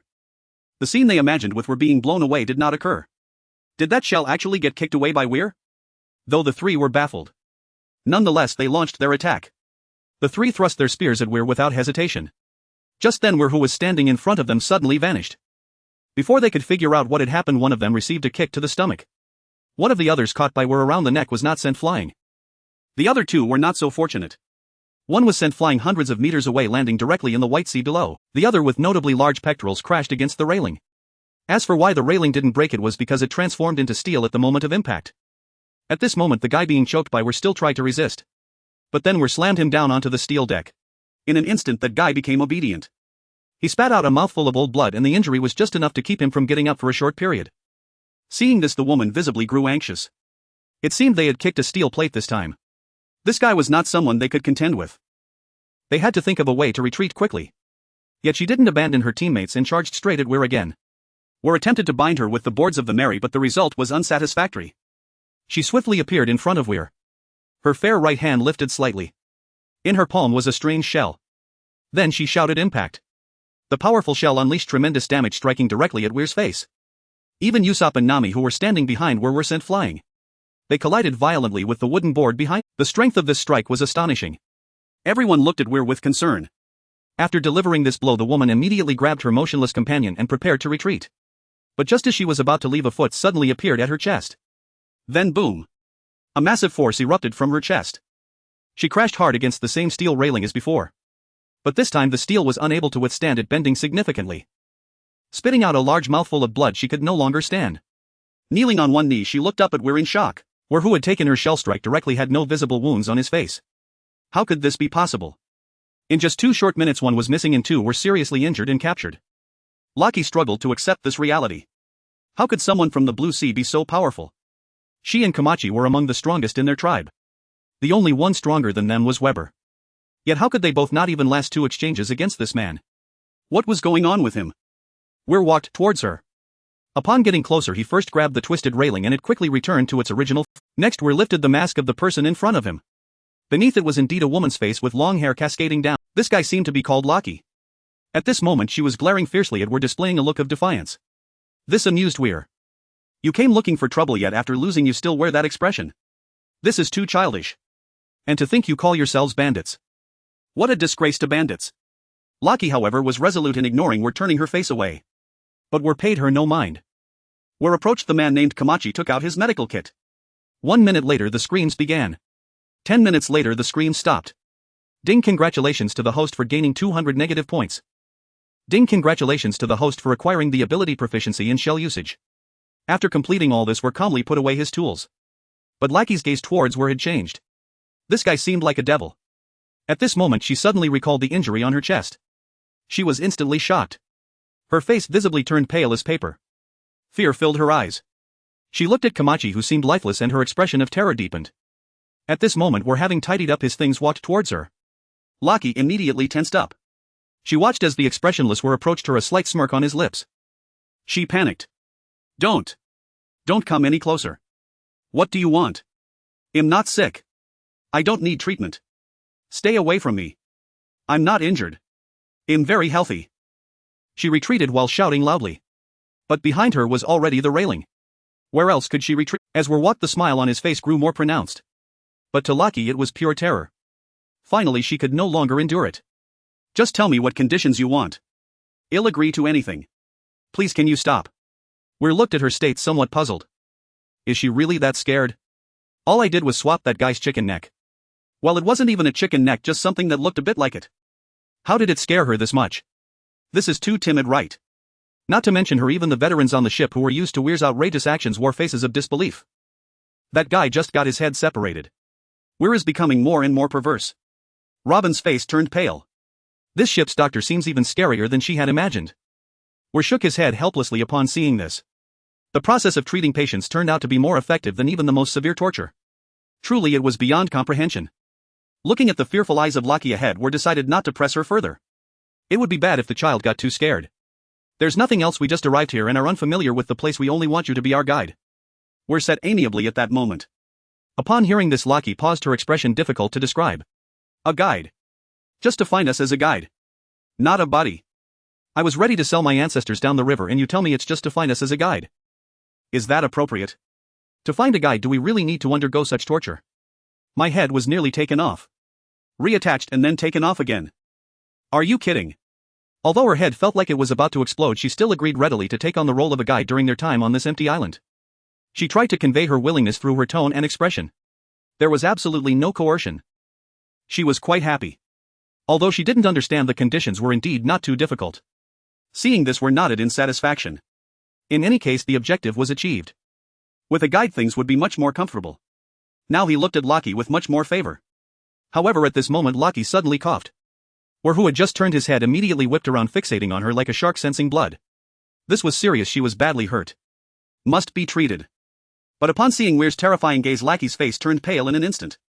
No doctor, I'm fine. Yet after she spoke, she noticed Weir remained unyielding, still staring at her. Realizing the grim situation, she disregarded her broken ribs and the intense pain in her abdomen, forcing herself to stand. Standing up was one thing, she even forced herself to make several large movements. Then she looked at Weir seriously and said, "See, I'm really fine." But as soon as she finished speaking, a mouthful of fresh blood spewed forth. The blood sprayed so far that some even splattered onto Weir's face. Weir blinked, wiping the blood off his face, which even had some broken internal organs on it. I was too rough just now. Lucky was even more panicked at this point. The anxiety on her face was palpable. This old blood could not have come at a worse time. She tried to hold it in but couldn't manage it at all. To just have gum bleeding, I didn't brush my teeth well. I'll make sure to brush my teeth properly when I get back. This pathetic excuse caused the others on the ship to stifle their laughter. No way. If they didn't hold it in, it would be as if a turtle went to a day school, not staying in the dorm. Even the corner of Weir's mouth twitched slightly. Gum bleeding. Alright, you've got some guts. Since you've said it like that, I won't continue to act. I've never seen someone with such a strong will to survive before. Fine then, since you're alright, let's hurry up and set off. Weir said regretfully. Lucky on the opposite side let out a sigh of relief. Her life was spared. After finishing speaking, Weir went over to the 4 people lying there and gave each of them an injection. It was the kind of injection that helped one adapt quickly to the environment. After receiving the injection in their chests, the 4 people's conditions rapidly improved. The 4 of them couldn't help but marvel at Weir's medical skills. He had already produced the antidote for symptoms they didn't even understand. We have to say this Weir guy is really reliable when it comes to medicine. Although he is a bit rough around the edges. Lucky and the now upright Kamachili were also quite amazed. We have to say this Weir guy is really reliable when it comes to medicine. Although he is a bit rough around the edges. Lucky and the now upright Kamachili were also quite amazed. But this guy managed to solve the problem with just 1 injection. It was simply unbelievable. Choba also quickly received an injection. Now only 2 of the opposite sex were left. This injection must be administered in the chest, precisely piercing the lung. Weir lifted the syringe without hesitation and swiftly jabbed it into Nami, who was very cooperative, standing tall and proud. As the medication entered her body, Nami instantly felt her breathing become smoother. It was no longer so heavy. She felt much more at ease. But when it came to Robin, things became peculiar. Her face visibly flushed. Her gaze became somewhat erratic and her hands had nowhere to go. Let alone looking up at Weir in front of her. The more she behaved like this, the harder it was for Weir to administer the injection. She kept trembling slightly. If the injection wasn't done properly, it would be useless. There was no choice. Weir had to press down on her shoulder with one hand. Then he swiftly and accurately injected it in. 3 seconds later, Weir pulled the needle out. The liquid in the syringe had been fully injected. After completing this, Weir simply turned to speak with the 2 guides. The others also did their respective jobs, maneuvering the ship towards the direction indicated by the 2. No one noticed that Robin, who should have felt comfortable, was now breathing increasingly rapidly. Weir was discussing with the 2 about heading directly to that shrine. Directly to find Enel. But they claimed the ship couldn't go directly there. The currents in that area were chaotic. Generally, they could only rely on a wayba, something akin to a jet ski. This kind of large ship, unless pulled in by a special crab, cannot enter. As they discussed this, Weir recalled something. In the original work at Angel Island, there was indeed a large crab that would take the ship to the forest where Enel resided as a tribute. In that case, let's head straight to Angel Island. Once we arrive, as long as we don't disembark, we just need to wait for that big crab to show up. As for Luffy and the others, they don't need to worry about them.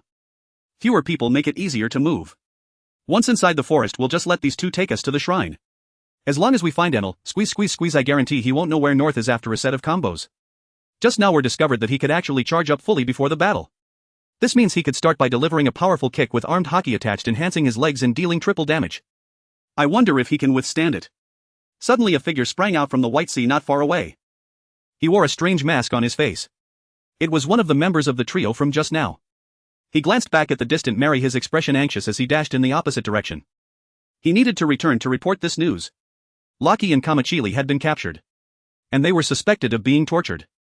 At this moment, in a barren land several kilometers away, large tents were being erected. A determined-looking man, appearing quite refined, gazed at an elderly figure before him and asked, "Why have they been gone for so long?" The old man, lifting his eyes with a frail demeanor, replied, "You are still too young, Weibo. You are too impatient." After a pause, the old man continued, "They have merely gone to hunt those newly arrived Blue Sea people. What could happen?" Weibo realized he had been a bit hasty. Haki was his childhood friend and he couldn't help but worry. It had indeed been a while since they left. Yet thinking of their strength, Weibo felt somewhat reassured. Just then a little girl stumbled in, shouting something as she ran. "Chief! Chief! It's bad! Woo woo!" She fell flat on her face as she rushed in. Weibo, seeing this, helplessly walked over to pick her up. "What happened, Aisha? What's wrong?" Weibo asked at that moment.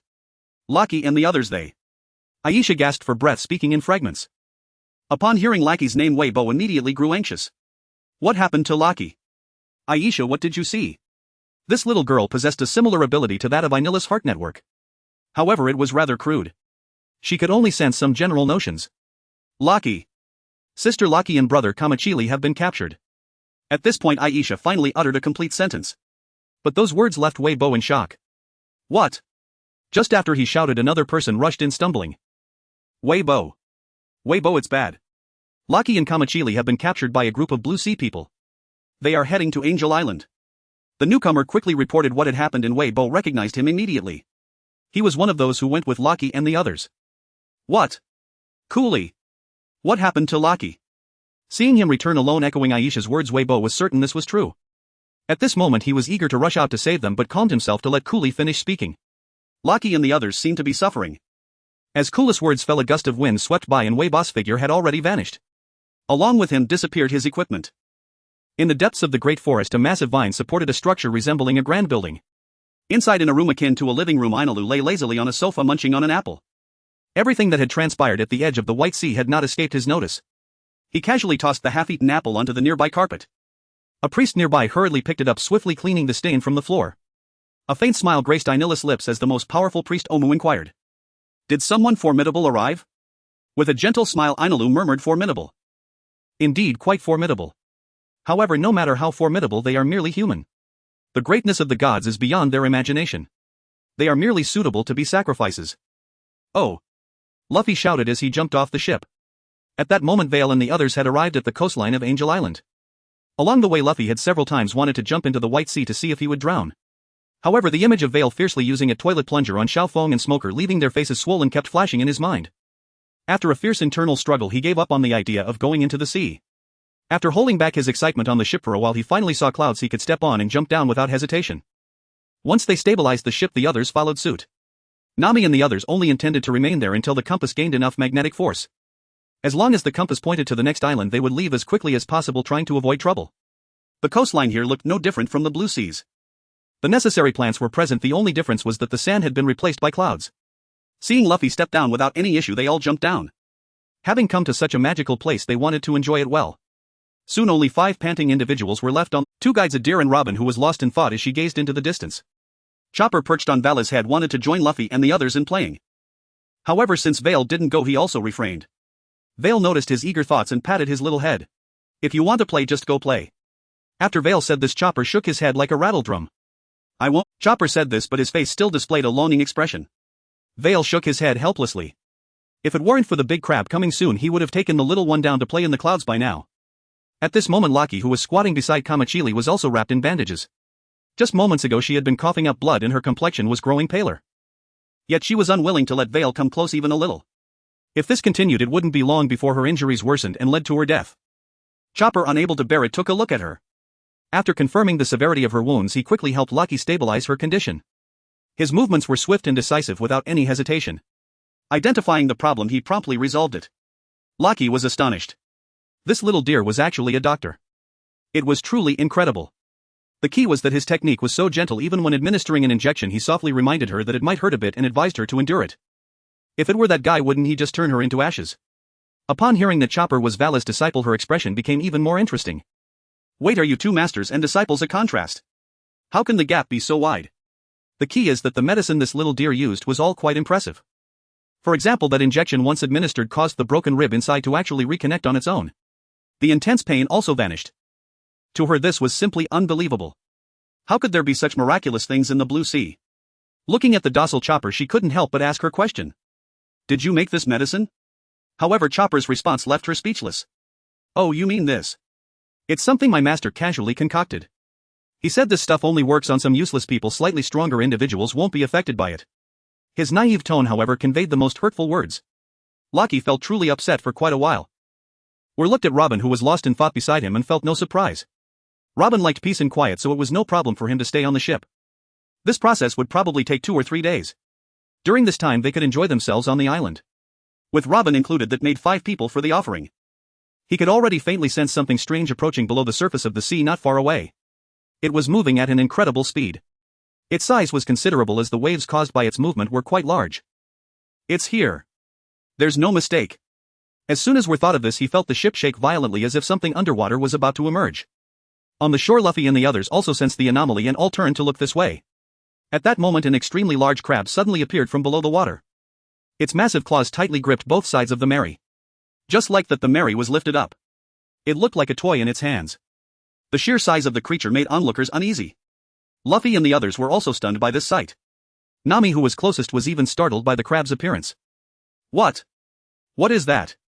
We're and the others are still on the ship. Nami stammered. At this moment Luffy and the others reacted quickly and rushed over to deal with the crab. But this creature showed no signs of giving them a chance. After grabbing the Mary it dashed away into the distance. Its terrifying speed left Luffy and the others with no desire to chase. In just a few seconds the Mary had disappeared from sight. What? What was that? Did a crab just steal our ship? Luffy asked uncertainly. With a grim expression Zoro replied, steal. This is outright robbery. We couldn't even stop it on the ship. Hey. Does that mean they could be in danger? Luffy said, realizing it a bit late, his expression somewhat foolish. Now you realize it, several of them shouted in unison. Just as they were discussing what to do a girl happened to walk over. A girl with a pair of pure white wings. Meanwhile, after 3 minutes of the pirate ship segment were successfully arrived at the center of the forest. The giant crab placed them on something resembling an altar. All around was water, occasionally interrupted by large fish of comparable size to the crab leaping out. It looked extremely dangerous. We felt a sense of familiarity seeing the surrounding environment. This was the altar from the original story. Next it would be straightforward. We just needed to shout tour guide. Get to work. Then he could charge straight into the shrine of the gods. He would take down Enel. However, before that he had to ensure the safety of the Mary. As for where the danger lay, Those fish, of course. He needed to deal with these predatory flying fish first. At this moment the others on the ship were quite scared. The two tour guides were even a bit confused. Wait, how did this become a sacrifice? Isn't this the end? They had just finished telling War how dangerous it was here. He had listened well and chose to head to Angel Island. They thought being a tour guide wouldn't be too difficult. But what was this situation? How did it turn into a sacrifice so quickly? This was truly dire. With just a few of them coming in here was essentially a death sentence. Just look at these fish around. They were clearly not something humans could handle. Were they just going to stay here until they died? Chopper and Robin were equally worried. Those fish looked quite powerful. Trapped in such a place for no reason, they wouldn't know what to do if it weren't for War being there. At this moment Chopper was just about to ask his brother what to do next. But before he could speak he saw War leap into the white sea below. This scene frightened everyone. What is he doing? Does he want to take on all those flying fish alone in the water? Rachi couldn't help but exclaim. The others quickly came to the side of the ship to look down but could only see the churning sea. They couldn't see anything else. He's so foolish. With his strength we could think of a way to escape, yet he jumps down to his death. This is truly the end. Rachi, seeing the situation below, was convinced that War was in grave danger. After all, facing such a large group alone in the sea was basically a death sentence. That guy was really reckless. Hearing her say this, Chopper, who was already worried, became even more anxious. Soon he couldn't wait any longer. Brother is in danger. No way. I need to save him. With that in mind he flipped and was about to jump but was pulled back by Robin. He tried a few more times but the result was the same. Robin wouldn't let him go. The White Sea is still a sea, not something a devil fruit user can just dive into. Don't pull me. Let me go, Robin. I need to find brother. Chopper shouted loudly, struggling to escape the many arms of Robin. But at this moment he simply didn't have the strength to do so. Just as Chopper was about to eat a rumble ball to enhance his strength and break free from Robin's control, a figure leaped up from the water below. He landed steadily on the ship's railing. Seeing the scene before him and Chopper ready to eat a rumble ball, War instantly understood what was happening. He waved his hand to let Robin release him. War stepped forward and lifted him up. He took the rumble ball from his hand and put it back in his pocket. What are you doing? Do you think your brother can't handle a few fish? War said while giving Chopper a pat on the head. At that moment Rachi noticed that the water below was already stained red with blood. Several large fish several meters long were floating belly up on the surface. If he guessed right, they should have still been alive before dying. Hiss. What is going on? In just a minute. No. Not even a minute. All those powerful flying fish are dead. Normally they would avoid such creatures, let alone in groups. This guy seems to have some abnormal strength. What do you mean seems? This is definitely unusual. Chopper looked at War, who was unscathed, and breathed a sigh of relief. I thought. He said, somewhat shyly, worried that War would scold him. War then set him down. Looking at Chopper, War said seriously, from now on, no matter what danger I encounter, you must not come to my aid. Did you hear me, you fool? Although he was serious, his tone was as gentle as possible. If I can't handle it myself, what use is it for you to come? You don't need to worry about anything else, just hurry back to your Gaolao. Cough, magnetic drum kingdom. Do you understand? After War finished speaking, Chopper looked at him somewhat confused. But in the end he nodded. Whether he would do as War said was another matter. Bang. Suddenly War landed another hard punch on Chopper's head. Chopper clutched his head in pain. You're a devil fruit user and you still want to jump into the water. This time just a hit is enough, next time he'll hit you and then treat you. After War finished, Chopper suddenly shivered. The intense pain in his head seemed to disappear instantly, leaving only Weir's terrifying methods in his mind. Okay. Okay, brother. Chopper shouted reflexively, even saluting Weir. Seeing this, Weir nodded in satisfaction. Alright, next let's head to the Shrine of the Gods. Tour guides, get to work. After saying this to the two, he directly grabbed a vine hanging down and swung across to the land on the opposite side. But the two tour guides' expressions changed drastically. What did this guy just say? To the Shrine of the Gods. Where did he hear about the Shrine of the Gods? Not to mention that, was he crazy to go to the Shrine of the Gods? The beings living there were not something he could provoke. It is precisely because of that self-proclaimed god residing within that they have been unable to reclaim their rightful land. What is he trying to do? Is he seeking to experience the sensation of ascension? Meanwhile, Chopper and Robin have already followed closely behind Weir. Only the two of them remained on the ship. Weir quietly observed them from below, contemplating how to treat the two he had nearly beaten to death. Upon seeing Weir's malevolent gaze, Lackey's eyes instantly cleared. Who cares about Enel? Who cares about gods? It seems that nothing is as terrifying as Weir's gaze. Without hesitation, Lackey immediately followed suit. Seeing that the big sister had left, Kamachili had no choice but to go along with the crowd to avoid being beaten. Seeing this, Weir could only shake his head, murmuring, what a pity, what a pity. Upon hearing this, Robin let out a light laugh. Thus, under the guidance of their tour guide, the group walked toward the back of the small island. Meanwhile, Luffy and the others, with the help of the angelic girl, embarked on the path to rescue Weir. At this moment they were aboard a slightly larger vessel heading toward the forest where Weir had vanished. Shortly after they entered the forest, however, a large group of peculiar individuals dressed similarly to Lucky and the others was advancing from another direction into the depths of the forest. Leading them was Weber, his face filled with rage. Meanwhile, far away in the God's Society, Enel, lounging on a sofa with his legs crossed, looked at the group of priests beneath him with a smile. Currently there are a total of 82 people in this holy land, including us, but in 3 hours only 5 will remain. Go forth and kill to your heart's content. Make yourselves among the last 5. After Enel finished speaking, a cheer erupted from below and a large group of priests charged out, leaving Enel sitting alone in place, his face adorned with a thick smile. Ha ha ha. Let the game. Meanwhile, Weir and his companions had already traveled several kilometers. Although they stumbled along the way, they encountered no danger. But this is unusual. Where are those priests? Where have they all gone? Why aren't they coming out to stop them? Although Weir disliked trouble, he hoped for an uneventful journey. However, this was quite abnormal. Just as he pondered over what was happening, a large overweight man blocked their path ahead. Seeing this, Weir's expression brightened. Here comes the divine soldier. This guy is Robin's opponent in the original story, a powerful, hefty man. It turns out he wasn't slow to arrive, he just took his time. Well, that's fine as long as he has come. But just when he thought it was only this one person, 2 more figures appeared behind him. No, not just 2. There was also a dog. Initially, Lucky didn't think much of the large man's however, the 2 figures behind him made her expression turn grave. At this moment, Kamachili hurriedly spoke up, the divine soldier Dasha. That hefty man possesses immense strength and the row of powerful slashing shells on his chest. In the swamp trial, Gadaz can create a swamp to throw at enemies proficient in cloud shells. The last one. His slashes are unmatched. The iron trial he guards has a survival rate of 0 to this day. When mentioning Kamakili's tone was filled with gravity. With him around, this time might indeed be perilous. That dog is also his pet, possessing formidable strength. After listening to the introduction, Weir frowned and began to contemplate. Seeing Weir display such an expression, Lucky and the others' hearts sank further. If even he couldn't handle it, then they were truly in dire straits. They couldn't help but think. Meanwhile, Weir was troubled about how many to fight. It was difficult to come out this time, and if he took care of all these people, wouldn't Robin and Chopper gain nothing? This wouldn't do.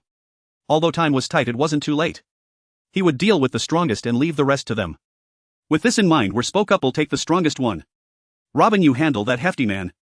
Chopper, you take on the nearsighted guy. You too. That dog is up to you."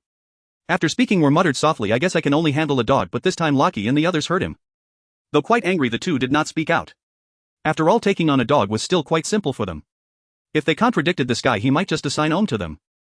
Now they were completely reliant on him, so they just had to endure. With the division of labor settled, the strongest among the 3 opponents, finally spoke up. "Have you made your selections? I must admit your bravery, you actually dared to choose me as your opponent. However, one must pay the price for their courage. Are you prepared to face judgment, little boy?" His tone was quite flippant and his gaze toward Weir was filled with disdain, as if he did not regard this young lad at all. However, his attitude made Chopper, who was charging toward Gadaz, look very displeased. He turned around and abandoned Gadaz, rushing straight at the strongest He swung his fist toward Yet merely smiled slightly, casually raising the sword in his hand. Subsequently, the sword swiftly transformed, instantly becoming a shield. Chopper's fist struck it, yet not even a ripple was stirred. His sword was crafted from the weight of clouds and the hardness of iron, capable of changing shape and extending or shortening at will. With a furious expression, Chopper quickly engaged in battle with He could not tolerate anyone insulting his big brother. However, without taking the rumble ball, he found himself suppressed at every turn, far from being a match for this guy. Seeing this, Weir smiled and shook his head, thinking to himself, "Well, since he wants to fight, let's leave this guy to him. This is also a good opportunity to test whether the first version of the rumble ball is sturdy enough." With him around, how could anything happen to Chopper? The battles of the others also erupted nearly simultaneously, while Gadaz, who was initially Chopper's opponent, felt underestimated seeing Chopper turn to attack Gas surged from beneath his feet and he instantly soared into the air. Moving at incredible speed, he appeared behind Chopper in the blink of an eye. He threw a punch at Chopper. However, Chopper noticed and leaped to the side. Just at that moment, the guy's fist suddenly accelerated. Originally, Chopper could have dodged it perfectly. But now he could only watch helplessly as the fist aimed at his back. Simultaneously, a long sword's edge was already in front of him. If that punch landed, he would be severely injured in an instant without even a chance to take medicine. But suddenly, the long sword that was extending toward him shattered with a loud bang. It seemed to have been forcefully broken by something. In front of the rapidly approaching fist, a hand suddenly appeared. The powerful punch struck the palm, yet it couldn't budge an inch. Both of them looked in shock at the figure that had suddenly appeared. With a cold expression, Weir slowly spoke, "I did not allow you to gang up on him. The two of them had already sensed that something was amiss. How did this guy suddenly appear here? They hadn't even seen him clearly. Immediately after his Wiles' voice fell, Gata's figure shot out from the swamp trial. The speed of his flight was much faster than when he arrived. A series of thunderous booms erupted. In the distance, large trees with a diameter of over 10 meters kept collapsing. The deafening noise drew everyone's attention. The group temporarily halted. Once they figured out what was happening, they were left speechless. What kind of power is this? Gata's strength was not weak at all. It was uncertain whether he could survive this. Watching the trees fall and the violent tremors they caused was truly shocking. He actually broke so many. Is this for real? On the other side, Ohm felt this more clearly than they did. His indestructible ironclad sword suddenly shattered without any warning. It was obvious who was responsible. There were only a few people here. Coupled with Gata's current predicament, he realized the trouble Weil had caused. This guy's strength seems capable of crushing all of us. Go for it, take him down. Weil shouted to Choba before charging toward Gata's disappeared location. That guy is my opponent. This is Choba's battlefield. I just need to watch from the sidelines and ensure he doesn't get into trouble. As for the rest, it's free play. After receiving Weil's encouragement, Choba nodded seriously. He cannot always rely on his master for protection. One day when his master grows old, he will need to support him. I must grow stronger. I cannot let down my master's expectations. With that thought, Choba no longer hesitated. He reached into the pocket that Weil made for him and pulled out a green pill. It was the first version of the improved blue wave pill that his master had crafted for him. He tossed it into his mouth. As the pill went down, he felt his entire deer form become more substantial. His muscles became even firmer. Feeling his strength enhanced by more than half despite having experienced it many times before, Choba couldn't help but marvel at the power of this. This is my master's power. This is my master's medical skill. This is the confidence my master gave me. Foot strength enhancement. The enhancement allowed Choba in deer form to move faster. At this moment, Choba in deer form surged forward with significantly increased speed towards Ohm. Although Ohm's sword was broken in half, it didn't affect him at all. Originally he had not taken Choba seriously, but upon witnessing Choba's sudden burst of speed, his expression grew solemn. While leaning against a large tree with the unconscious Gata in hand, was quite satisfied with the outcome. Speed nearly doubled, impressive. As he approached, Choba leapt into the air, aiming for the upper portion of Ohm, trying to avoid his shield. But Ohm's heartnet had already anticipated this moment and his shield was raised above his head. Power enhancement. Power enhancement simply increases strength. With Choba's loud shout, his form transformed back into that of a muscular man. This time his arms were noticeably thicker. Boom. The moment they collided, the ground cracked with several fissures. The force transmitted from the shield was somewhat difficult for Ohm to withstand. After a brief resistance, he could no longer maintain it. The shield slammed forcefully into his chest. Although he was surprised by the deer's explosive power, he quickly formulated a response. At the moment Choba's strength was exhausted, the shield transformed into a long snake-like sword, fiercely stabbing towards Choba's eyes. This sword was powerful enough to pierce through steel. Hitting him would surely end the fight. In midair, Choba clearly could not dodge. Fur enhancement. Fur enhancement also means increased defense. Choba's fur suddenly fluffed up and his size increased slightly. The sword aimed at his eyes only punctured his chest. However, this strike, which Ohm had high hopes for, stopped after penetrating Choba's chest by 3 centimeters. What? How is that possible? Feeling the almost playful damage, Ohm was stunned. In that moment of distraction, Choba's antlers had grown immensely. He hooked Ohm's long sword and forcefully flipped it. This sudden turn of events and immense strength caused Ohm to lose grip on his. Seeing his weaponless opponent, Choba was already confident of victory. Wrist strength enhancement. Crosshoof strike. Wrist strength enhancement was Choba's strongest attack method. In his deer human form, his arms became extremely thick. In this form, Choba could unleash many high-damage moves. At that moment, Choba's remarkably thick arms were impressive and he brought both hooves together. Then they came crashing down onto Ohm's chest, who was filled with terror. In an instant, a powerful shockwave erupted behind Ohm. He lost consciousness amidst the splattering of blood. With Ohm's fall, Choba also celebrated his first victory. His silly face revealed a genuine smile. He leaning against the nearby tree while looked at the cross-shaped gap that pierced through the huge tree beside him and shook his head helplessly. Why does it feel like this guy is coming for me? Just a bit more to the side and it would have landed on my head. Setting that aside, Choba's strength has indeed improved quite a bit. The coordination with the first version of the blue wave pill was also quite on point. It seems he really hasn't been slacking off during this time. Not bad, not bad. Just as this battle concluded, the other 2 skirmishes wrapped up as well. Although Robin was somewhat physically exhausted, he had not sustained any injuries. However, Lachi and the others had it a bit tougher. Lachi had already been injured and Kamachili was not familiar with the new arrival's neck. As a result, these 2 were chased around and beaten by the dog. If Weil hadn't stepped in to help them, these 2 might have actually been taken down by that mutt. This made Weil reassess them. It seems even dogs can't be entrusted to them. At this moment, both of them looked battered and bruised. Especially Lachi, whose clothes were torn to shreds by the dog. He looked utterly miserable. Watching the downed dog, the two finally breathed a sigh of relief. How's the situation over there? Do you need help? Lachi was still worried about Choba and their battle. After all, Choba's opponent was the strongest. Just a moment ago Choba had been completely on the defensive with no hope of victory. What? Help! It's already over. We've been waiting for you for quite a while. While said somewhat speechless. However, the two clearly didn't believe him. Just a moment ago they had been beaten without the ability to retaliate, and now he was saying it was over. What a joke. But when they saw Ohm lying on the ground they had no choice but to believe it. They were somewhat dazed at this moment. Looking at Choba, who had returned to his smaller form and was munching on cotton candy, their expressions were quite something. What is going on? Choba took down Ohm. This was even harder to believe than while being a good doc. Isn't Choba a pet? How could he possibly fight? And he fights so well. This is unreasonable. Clearly the power disparity is enormous. Just a moment ago Choba was the first to step into the battle and the gap in strength was apparent. How could it be? Now. Choba, how did you do it? They asked in disbelief. Upon hearing this, Choba proudly replied, because of the pill my master gave me, it can instantly boost my strength. What? A pill? A strength boost? Wait. This is a bit confusing.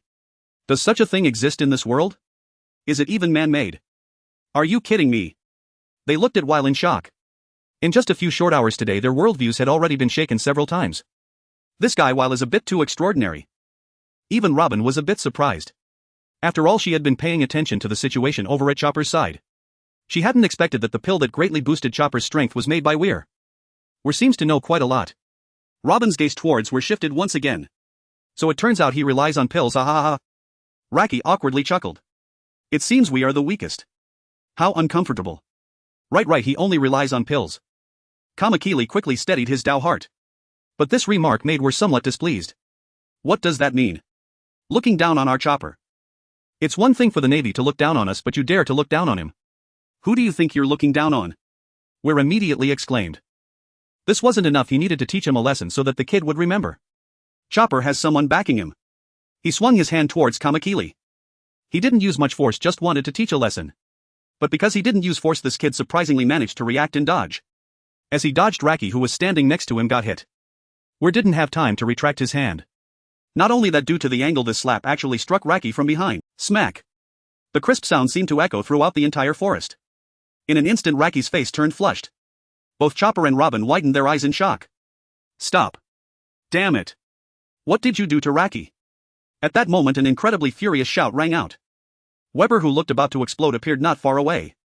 As soon as he entered the forest he rushed toward the altar, worried that Weir might be bullying Raki. But he hadn't expected to see the two injured as soon as he arrived. Raki was even in disarray, with only a few scraps of cloth barely covering the most critical parts. This scene had already led him to conclude that the two had undergone inhumane torture. Just as he was about to take action against Weir to rescue them, he witnessed a sight that ignited his fury. This guy actually slapped his childhood sweetheart right in front of him. Who wouldn't be furious upon seeing that? Who wouldn't be angry? Indeed, Weber was about to explode with rage. At this moment Weir also recognized the identity of the person.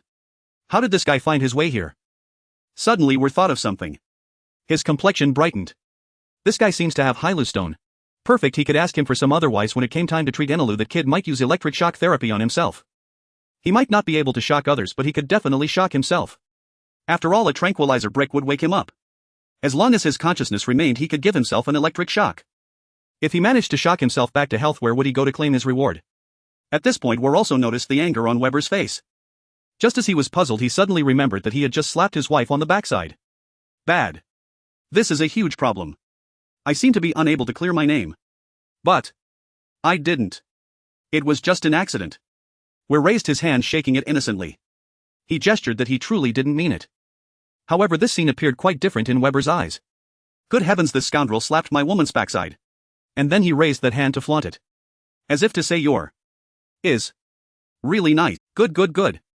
I've seen arrogance, but I've never seen arrogance like yours. This is simply. It's like putting a green hat on yourself. After putting it on, you even say take it, no need to thank me. Weber was instantly enraged, transforming into an ancient warrior. He completely went berserk. His feet kicked off the ground and he charged towards Weir. Seeing this, Weir hadn't moved yet, but Raki acted first. She stood directly in front of Weir, arms spread wide as if to protect her lover. Raki had just witnessed Weir's strength. One kick could take down Kaida. She really couldn't provoke him carelessly. If Weber got angry, things would definitely not end well. Although she felt very embarrassed about where slapping her own backside, her face was currently flushed. But she couldn't let Weber go to his death. However, this scene immediately made Weber's heart sink. The girl he liked was being hit by another man right in front of him. Now she stood in front of that man blocking him.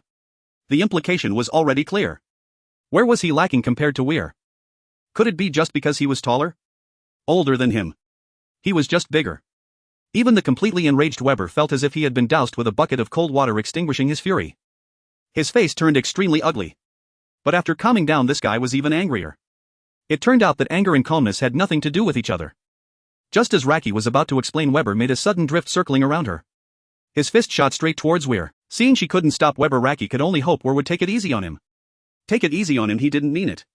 Raki hurriedly yelled towards Weir. But it sounded as if she was also talking to Weber. Let me take it easy. He didn't mean it. Fine, fine. I really don't know what kind of magic this kid possesses. To enchant Raki like this in such a short time. It really made him furious. I must beat his brain. Seeing this, Weir also realized that there was no way to explain this situation. So he decided not to waste any more breath. Knocking him down would have the same effect. At this moment, Weber had already reached Weir's front and aimed his palm at him. Raki and Kamakili instantly recognized the shell in his palm. Blast shell. Weber, are you crazy? Both of them shouted in unison. The blast shell and shock shell were actually the same. It's just that this thing has recoil. The user would also suffer significant damage. Its power far exceeded that of the shock shell. If this hit Weir, it would undoubtedly result in mutual destruction. At this moment, Weir was also somewhat irritated. His observation Haki had sensed a dangerous aura from the shell in this guy's hand. Even for him, if he didn't take any measures, he would suffer considerable injuries from this strike. This guy is really getting too bold. This is excessive. But Weber, who was already blinded by rage, decisively activated it. Boom! An incredibly powerful blast erupted from the blast shell in Weber's hand. The unbearable recoil immediately sent Weber flying. This. Weber is too impulsive. Kamakili exclaimed helplessly. Everyone nervously looked towards Weir's direction. They saw Weir still standing firm, not moving an inch. At his chest there was a heavy black substance. That was the powerful armament Haki formed after expending a lot of energy. At this moment, Weir's expression was somewhat grim. This guy had crossed the line.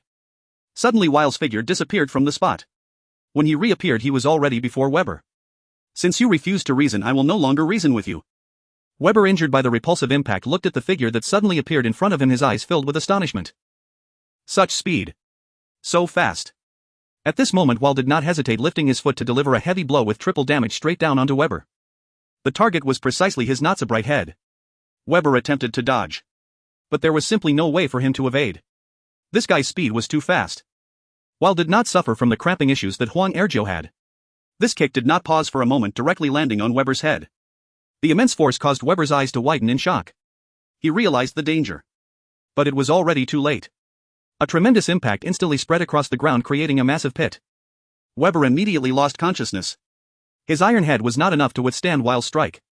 Looking at the unconscious tough guy, Weil disdainfully wiped his shoes. Then he picked up a piece of sea stone and tossed it into his medical box. This sudden turn of events startled everyone. Looking at the huge pit, several people couldn't help but gasp. What kind of power is this?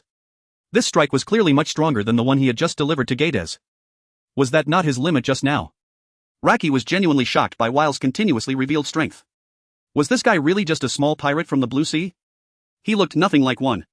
Raki hurriedly ran to check Weber's injuries. But she wasn't too worried, after all Weber was their strongest warrior. Though he wasn't a match for Weil, he shouldn't be unable to withstand a single blow. She rushed over in a hurry. In the pit, Weber was lying below. His face, already half tattooed, now sported a complete design. The entire face was covered in tattoos. Half of it was a shoe print. How symmetrical. Weber had long since lost consciousness, lying there in the pit. This terrified Raki, Weber was actually knocked out with one hit. This. Was Weil's kick really not as simple as it looked? This was too outrageous. Even Weber couldn't withstand it. Weil was genuinely a bit angry just now. He certainly didn't hold back. That previous kick was infused with Haki. Coupled with triple damage, it would at least knock him out for a day. This annoying guy had to be dragged along, otherwise the tour guide would definitely quit. Treatment threats wouldn't work in this case. Robin and Chopper were also left speechless. Weil's earlier demeanor was truly terrifying. It was the first time Chopper and Robin had seen it. When he lost his temper, he was truly ruthless. It seems they must never provoke him again. Once he gets angry, he'll beat you up and then heal you, which would be truly unsolvable. The key is you can't even defeat him, which is quite frustrating. While strength clearly demonstrated this point, there was no need to doubt it. Hey! Stop staring and hurry up. Get that guy out and let's go. I'm in a hurry. While impatiently shouted at the still-dazed Kamachili. Upon hearing this, he finally snapped out of his shock from Wile's explosive power. He hurried over to help. The fact that Wile had taken down Weber with one strike seemed truly absurd to them. His strength seemed to really have the potential to challenge that Anilu. Perhaps he really could deal with that guy. Both of them realized this and saw hope in each other's eyes. The two leading the way became exceptionally diligent. They ran whenever possible, and if they could fly they wouldn't run. Their pace increased significantly. They were also afraid Wile might change his mind midway. Therefore they had to hurry and bring him along. Naturally, Wile was happy about this, eager for them to move quickly. But in reality, even the current Wile might not be able to defeat Anilu. If that guy's electric shocks were endured with Haki, his stamina would definitely deplete rapidly. If he didn't endure it, he'd be fried to a crisp. Although that guy was also fragile, what if he didn't get taken down in one hit? Wouldn't that put him at a disadvantage? Such a situation could not be tolerated. Wile had long thought of an infallible countermeasure. He utilized his shaping ability and had already prepared a set of battle armor in the medical box. Specially designed, fully insulated rubber battle armor to deal with Anilu. It would ensure that no electricity could penetrate it, directly nullifying his strongest attack method. The design also mimicked the extraordinary. It looked quite stylish. But there were drawbacks. It wasn't that sturdy. While he could throw punches without issue, if Anilu managed to hit him, it would be over. As long as there was even a tiny gap, that guy would definitely seize any opportunity. A guarantee that 1,000,000,000 volts would come pouring in. That would leave him crispy on the outside and tender on the inside. So this was merely a layer of insurance. The real killing move was still to come. At this moment, Wile also opened his system store. He looked at the supreme throne in the store. What was displayed there was the greatest obstacle to the continuation of the human race.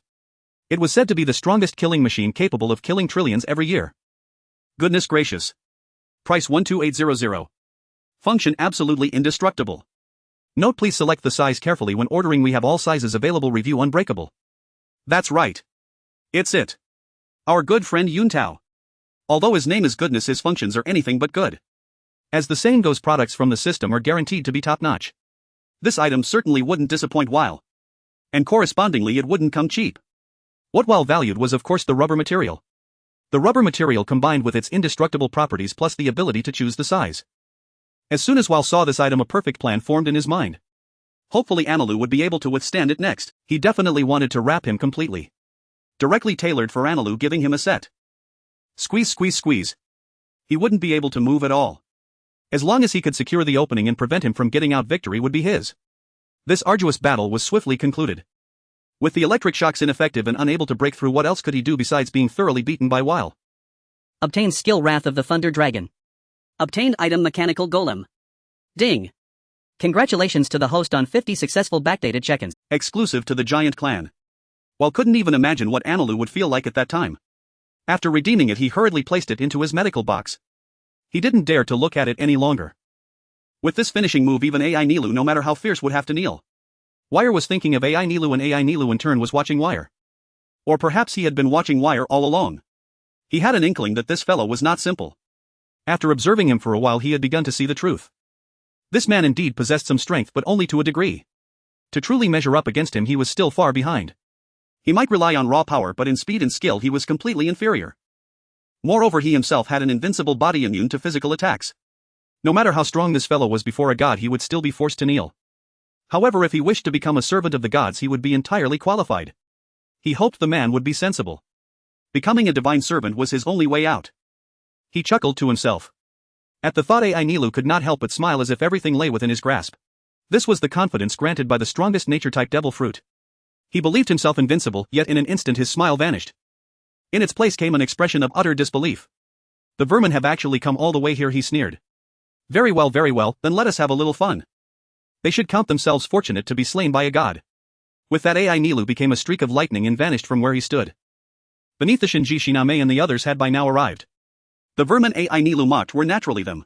Indeed, except for Wire, AI Nilu had never once looked them in the eye. To him, these people were nothing more than ants. Name and the others had come to topple AI Nilu and rescue the captured Wire and the others. That Wire remained missing was certainly bad news. As for why they arrived sooner than Wire, it was simply because there were more of them. In the original tale, the rescue team numbered only 3. Now with Sualong and Name added, their advancement naturally accelerated. The sole drawback was that Lu Fei was nowhere to be seen. That fellow had vanished suddenly a moment ago. One moment he had been trailing behind, the next he was gone like some damned magic trick. It left them speechless. Lu Fei, trapped inside the belly of a great serpent, stared into the pitch black and felt a faint bewilderment. Ha! Where am I? Why did it suddenly go dark? Did I fall into a cave? Lu Fei began ruefully to fumble for an exit. Riding with Na Mei was an old man astride a pale pink flying horse. He was the former god of Kong Dao. He had been replaced upon Ai Nilu's arrival. His purpose in coming was naturally to eliminate the brutal Ai Nilu and restore peace to Kong Dao. Say, are Wire and the others really up there? Could we be mistaken? Suo Long asked, puzzled. Those vines did not look like anything a ship could scale. Green algae head, why do you meddle so much? Na Mei said, it's here, so it's here. Just do your job.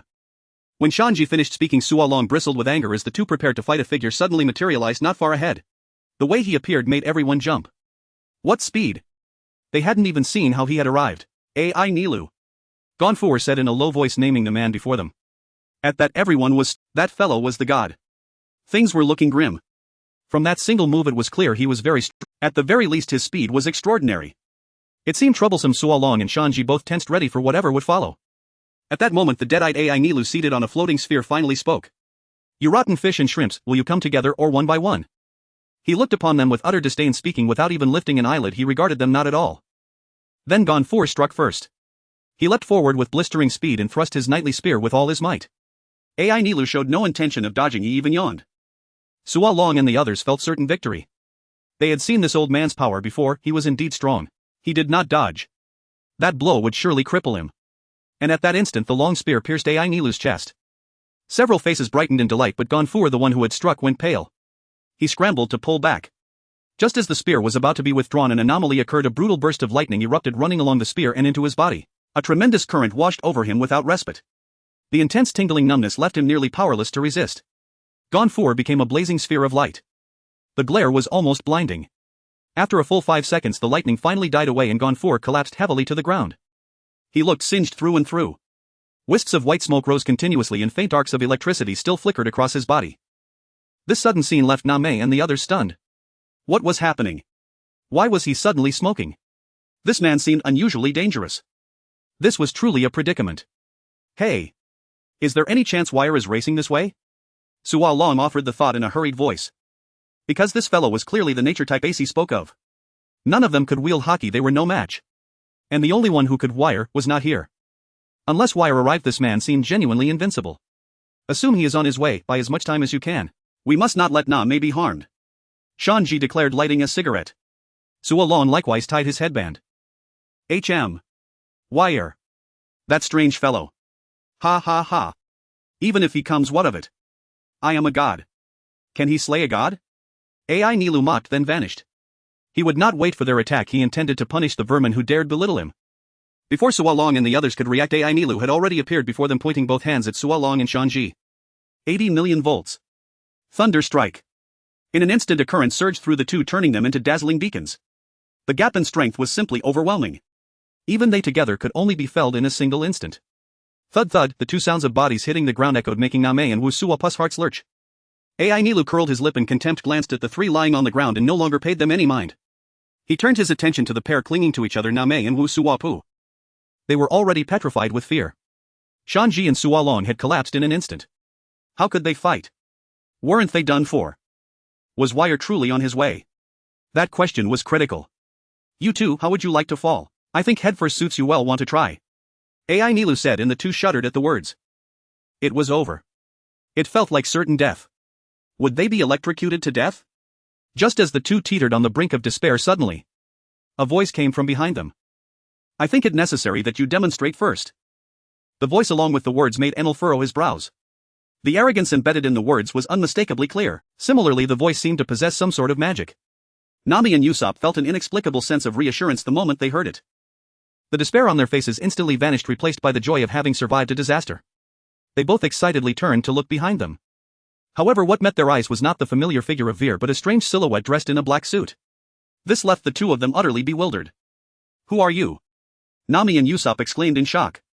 The voice they just heard clearly belonged to Veer. Why was there now a guy in peculiar attire appearing instead? Could this guy be mimicking Veer's voice? But it sounded too much like him. How many Veers would one need to consume to sound so As for Veer wearing such things, They hadn't really considered that. Although the outfit looked quite cool, Veer shouldn't have a penchant for being a masked superhero, right? Suddenly Usopp thought of something. If this guy wasn't Veer, did that mean he was dead? Nami was having the same thought. It's over. Nami. We're doomed. Ah. I still have so much money left to spend. I don't want to die yet. The weak and helpless duo immediately hugged each other and began to cry. Just when hope had finally appeared, despair struck them once more. Hey. Nami, Usopp, why are you crying? At that moment Chopper's voice also reached them. Upon hearing this, the two immediately turned to look at him. There stood several figures and their eyes instantly lit up again. They hurriedly ran towards Chopper and Robin, shouting, Chopper. Robin. Where's Veer? Get him out here now. Seeing Chopper, they knew that Veer must be nearby. Those two usually never parted, not even when they slept. Now that Chopper had appeared here, Veer couldn't be far away. Their question left Chopper a bit confused. Looking for my big brother. My big brother has been standing here for a while. Which big brother are you looking for? When did I have so many big brothers? Isn't my big brother right here? Chopper said in confusion. Robin, on the other hand, covered her mouth and chuckled. With Veer here, she and Chopper were not worried at all. Their mood was quite relaxed. Nami and Usopp looked at the strange figure standing there and watching Enel, utterly astonished. Is this Veer? Does your big brother enjoy playing this kind of stuff lately? Usopp said hesitantly. Is this some new play of his? Nami also asked, looking puzzled. Enel, on the other hand, was not as slow-witted as Nami and the others. He had already recognized Veer. Although he was quite angry about what Veer had just said, he did not rush to act. He wanted to recruit Veer first. At this moment, looking at the oddly dressed Veer before him, he finally spoke up. Kid, I know you have some strength. You are indeed stronger than these guys lying on the ground. But I am not someone you can reach. I am a divine being high above you. I am the embodiment of lightning, the true thunder god. Mortal beings cannot touch me. If you want to live, I am giving you an opportunity now. Become my divine servant. As Enel spoke with an air of superiority, like he was bestowing a favor, Veer could no longer listen to his lengthy monologue. He directly interrupted him. Are you from Dunhuang? There are so many murals. Veer wore a mask, so the expression of exasperation on his face was not visible. He also had his own considerations. If he attacked directly, he would easily be at a disadvantage in speed. The speed of this guy's lightning was no joke. At the very least, if he were to run, he would definitely not be able to catch up. It would be best if he could provoke him into attacking first, as he could easily seize his flaws with his observation haki. Therefore Veer did not rush to attack, but prepared to anger him first. Just that one sentence had already left Enel a bit shaken. A hint of anger appeared on his face, but he still did not make a move. From this point it was clear that he genuinely wanted to recruit Veer. Otherwise, with his temperament, Veer would have already lit up the world by now. Alright, it seems you are unaware of the gap between us. Since that's the case, I will let you recognize reality. Come on, attack me. Enel confidently said, then put his hands behind his back. One must say, just with these few words, without discussing anything else, his aura was already maximized. As soon as he spoke, everyone else looked grave. Because it seemed this guy was indeed very strong. His momentum had already overwhelmed them all. Those who knew Enel recalled the fear they had been dominated by. Was Veer truly his match? Not just her, but everyone with their eyes open was thinking the same. The pressure from Enel was simply too strong. He had effortlessly taken down two major powerhouses from his own team. Facing Veer, he remained calm and composed. No one knew just how strong his abilities were. Everyone felt uncertain. They didn't know if Veer could actually defeat him. But at that moment Veer stood tall, showing no signs of panic. Yet beneath the mask, Veer's mouth was almost grinning from ear to ear. Brother. Is it really happening? Can I just go all out? You're really this accommodating. Veer truly loved Enel's character. Arrogant, confident, and conceited. Great. Wonderful. Since you're so accommodating, I won't hold back. I promise not to disappoint you. Really? I can attack freely. Veer suppressed his body that was shaking with laughter. He forced out a sentence that sounded quite normal. That's right. All right. Since you've said that, I won't be ambiguous either. If you can withstand 3 of my strikes, I have no problem being your divine servant. With those 2 sentences, Veer finally managed to finish. Upon hearing this, Enel immediately laughed. There's this kind of good thing. 3 strikes. Even if I let you have 300 strikes, what difference would it make? At this moment he thought the divine servant was already confirmed. This guy was quite understanding. Chopper and the others couldn't help but feel anxious. Is Big Brother playing it this big? They were betting everything. If they lost, wouldn't it be disastrous? Let's get started. Enel impatiently urged. At that moment both sides were surprisingly in sync in their thoughts. They were all thinking there's this kind of good thing. But who it would ultimately be a good thing for could only be known after experiencing it. Thinking of this, Wire's right leg already charged with power was itching to move. Standing before the disdainful Ainalu, Wire did not hesitate. He unleashed all his strength. With this kick, Wire held nothing back. The enhancement of his leg strength and the triple damage bonus made the kick produce a sonic boom. Yet Ainalu remained calm and collected, exuding an air of indifference. Such an attack was impossible to hit him. His heart network sensed no danger from this strike. Although the power of this kick was indeed frightening, even he might not be able to achieve it with just physical strength. But if it couldn't hit, it was useless. No matter how great the power, it was all in vain. However, his gaze towards Wire became increasingly satisfied. What a perfect divine servant. Powerful indeed. But just as Wire was about to touch Ainalu, an unexpected change occurred. A layer of extremely profound black suddenly attached to his right leg. That was clearly the armed color Haki about to break through to a higher level. And it was fully unleashed. First move.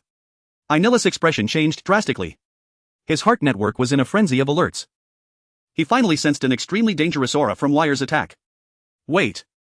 This is not right. Ainalu exclaimed in alarm. He hurriedly attempted to transform into lightning to evade the strike. But the carefully chosen timing by Wire was not something he could escape from. It was too close. Even he could not dodge. This kick truly landed on Ainila's chest. The expression on his face began to twist into a grimace. His eyes bulged out and his mouth gaped wide. His chest was gradually collapsing. The dent became deeper and deeper. With a loud bang, Ainalu was finally sent flying. The speed of this strike was even enough to match Ainila's own limit. The impact created by their contact even instantly scattered the surrounding clouds. Wire did not hesitate and charged towards the direction Ainalu disappeared. He had to inflict as much damage as possible while Ainalu was still recovering. Once this guy reacted, it would take a lot of effort to fight him. At this moment, Ainalu lay beneath a gigantic vine. That vine had also been crashed into, creating a massive gap. It looked a bit unstable. The intense pain in Ainila's chest made his whole body spasm and convulse. His face was filled with agony. With every breath he felt a stabbing pain in his lungs. Several broken ribs were now embedded in his lung lobes. After violently spitting out a mouthful of blood just as he prepared to get up, a figure had already appeared right before him. Second move. Wire declared as his sandal came right in front of Ainila's face. At this moment, Ainalu realized something was wrong. This guy seemed to be pretending to be weak. I must have been tricked. The situation was off. I need to retreat quickly. Ainalu immediately prepared to create distance and then attack Wire from afar. He had to take this seriously. Although he didn't understand why Wire could reach him as long as he took it seriously. He still shouldn't be his match. First, let me hit him with something big. Thinking of this, a powerful bolt of lightning shot towards the close Wire. 200 million volts. Thunder Dragon. At such a close distance, the powerful Thunder Dragon instantly enveloped Wire. There was no time to evade. Ainila's face already showed a confident expression of victory. This strike would definitely fry him with ease. He absolutely couldn't withstand it. This was his powerful skill. That kid was doomed. But Wire felt nothing. He felt the terrifying current coursing through the armor and was glad he had put it on in advance. His movements were not affected at all. What? Seeing Wire unaffected, Ainalu was once again what on earth is going on? But looking at the approaching sandal, he could only choose to retreat. But at that moment, another wave of severe pain hit his chest. It was his heart. The heart jolted fiercely. The spot where Wire had just kicked was indeed aimed at the heart. As a doctor, he knew exactly where to hit. This scene did not surprise him. But this strike caused Ainalu to lose another chance to evade. Another powerful kick landed on his head. He was immediately sent spinning through the air. The continuous strikes left the onlookers stunned. Raki and Kamachili, who had never seen such a thing, were left agape. Wire is incredible. He can actually hit Ainalu. Is it because of that black thing? Ainalu before him seems utterly powerless. Is this really his true strength? Earlier was just child's play. If that last kick had landed on Weber, it would have likely exploded on the spot. Nami and Chopper weren't faring much better either. They were all staring intently. Surprise was practically overflowing from their eyes. Earlier Zaro and the others hadn't even managed to land a single move against this person. Yet Wire could suppress him. No, it was more like he was being pinned down. That guy seemed unable to fight back, unable to even release the terrifying lightning. Though it was due to his arrogance, not everyone could achieve this. Only Wire could. This guy was truly powerful beyond belief. He can't really be as he said, can he? Can he really take him down in 3 moves? At this moment, Ainalu was completely bewildered. What was happening? Why was his lightning ineffective against him? Could it be because of that outfit he hadn't worn earlier? This is bad. At this rate, it seemed he really might be taken down by a combo. That last kick had him a bit dazed. He even saw double for a moment. At this time an imprint of a sandal was clearly visible on his forehead. The white headscarf had vanished without a trace. His drifting golden hair appeared somewhat disheveled. Wire was becoming a professional at stamping. One kick after another. Ainolo thought to himself while frantically using lightning to shock his heart. His heart was already damaged. If left unattended it would continue to affect his movements. Wire was charging at him once again. But Ainola's shock had already completed. His speed was astonishingly quick. His heart was now re-energized, beating powerfully. Ainolo now just wanted to get away from Wire as quickly as possible. Otherwise he would be finished. That little foot was kicking him painfully. This guy must have a weakness. Since it was because of the outfit, all he needed to do was break that outfit. He couldn't possibly win against me. His thoughts were indeed correct, but now Vir had come to kill once again. It seemed that Vir had already predicted all his escape routes. He had no chance to retreat. Vir's offensive was perfectly executed. He could not disengage at all. It was both so close and unavoidable. Helpless Enel could only choose to summon the power of lightning. In an instant he transformed into the figure of a thunder god. The golden weapon he held in hand was now radiating a disturbing heat. The high temperature had engulfed the entire weapon. Enel chose not to retreat any longer because there was no opportunity to do so. He could only decide to confront Vir Hedon. Thunder God spear piercing. Enel shouted loudly. After a moment of disorientation he charged towards Vir with great speed. The weapon in his hand exuded a menacing aura. Any hit on Vir would be fatal. The weapon's high temperature would instantly breach Vir's armor. But it wasn't just high temperature on that weapon. It was merely a conductor. Enel could channel lightning directly into Vir's body through it.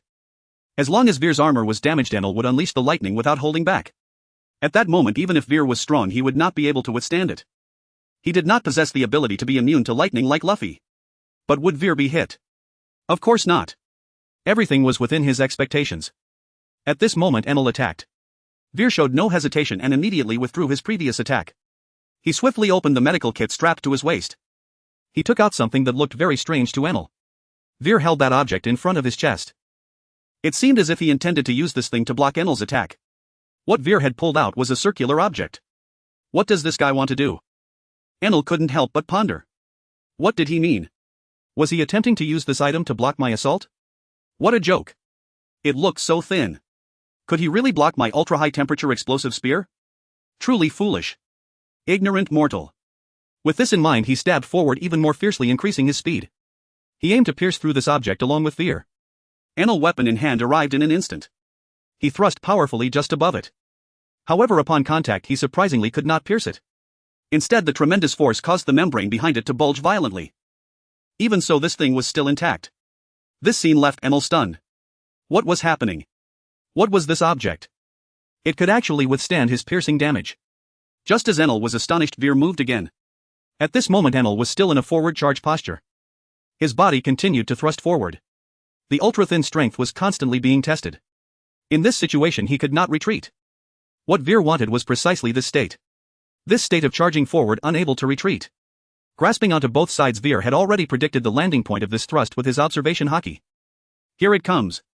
Vir shouted, gripping with both hands and aimed directly for Enel's head. This guy liked to refer to himself as a god. If he were to be hit like this, wouldn't his mindset explode on the spot? Negative points would undoubtedly flood in. Watching this thing coming towards his head, Enel was instantly dumbfounded. What does this mean? What is he trying to do? Wait. I seem to have no way to dodge. As the ultra-thin object expanded, Enel suddenly recognized what it was. Isn't this just a... His eyes widened and his expression turned extremely terrified. But that wasn't all. When he saw what was stuck to it, he was completely dumbfounded. This. Imzio. Bro. This is no joke. That's right. The medical kit had enchanted this thing. As for how it was enchanted, it's a secret. Enel instantly erupted with powerful bodily control. He directly released the weapon that was almost fully inserted, and forcibly twisted his body to try to dodge this object. But could that work? All his actions were completely exposed under Vir's observation haki. Want to dodge? Where can you hide? Seeing that Vir had already predicted his actions in advance. Looking at the situation where he could no longer evade. At this moment Enel was truly on the brink of collapse. Despair rapidly spread throughout his body. His face was filled with terror. I'm done for. I'm done for. I am a god. How dare you? Enel shouted in desperation. So many murals. Vir didn't care about that. He directly attacked. Enel was promptly sealed inside. Upon contact with the enchanted item, Enel first froze, then crazily grabbed the nearby weapon and began attacking wildly. Lightning was released as if it were free. The entire interior became dazzlingly bright in an instant. But soon Enel despairingly discovered that neither high temperature nor piercing attacks nor even lightning could break through this object. This situation was already quite dire. But worse was the fact that the enchantment would not be evaporated by lightning. At this moment he was about to be killed by the enchantment. After all, he was a supreme god. When had he ever endured such humiliation? In just a few seconds he was on the verge of collapse. Damn it! Damn mortals! How dare you treat a deity this way? You! Enel shouted while spitting. But Veer didn't care about that. His smile was almost crooked. Ding, congratulations to the host, you have gained 10000 negative points. Ding, congratulations to the host, you have gained 4000 negative points. Ding. Gripping tightly onto the only exit, Veer was also greatly astonished upon hearing the system's voice. 10,000. Whoa. This is just the beginning and it's already exploding. Is this the power of the Thunder God? I love it. I don't even know what the situation is inside this guy is throwing up like this. It must not be pleasant. Looking at Enel's face that resembled someone who ate a ton of feces, Veer felt a bit of compassion. Let's wait before hitting him. He's too pitiful. Veer wouldn't say he wanted to wait for the negative points to explode before striking.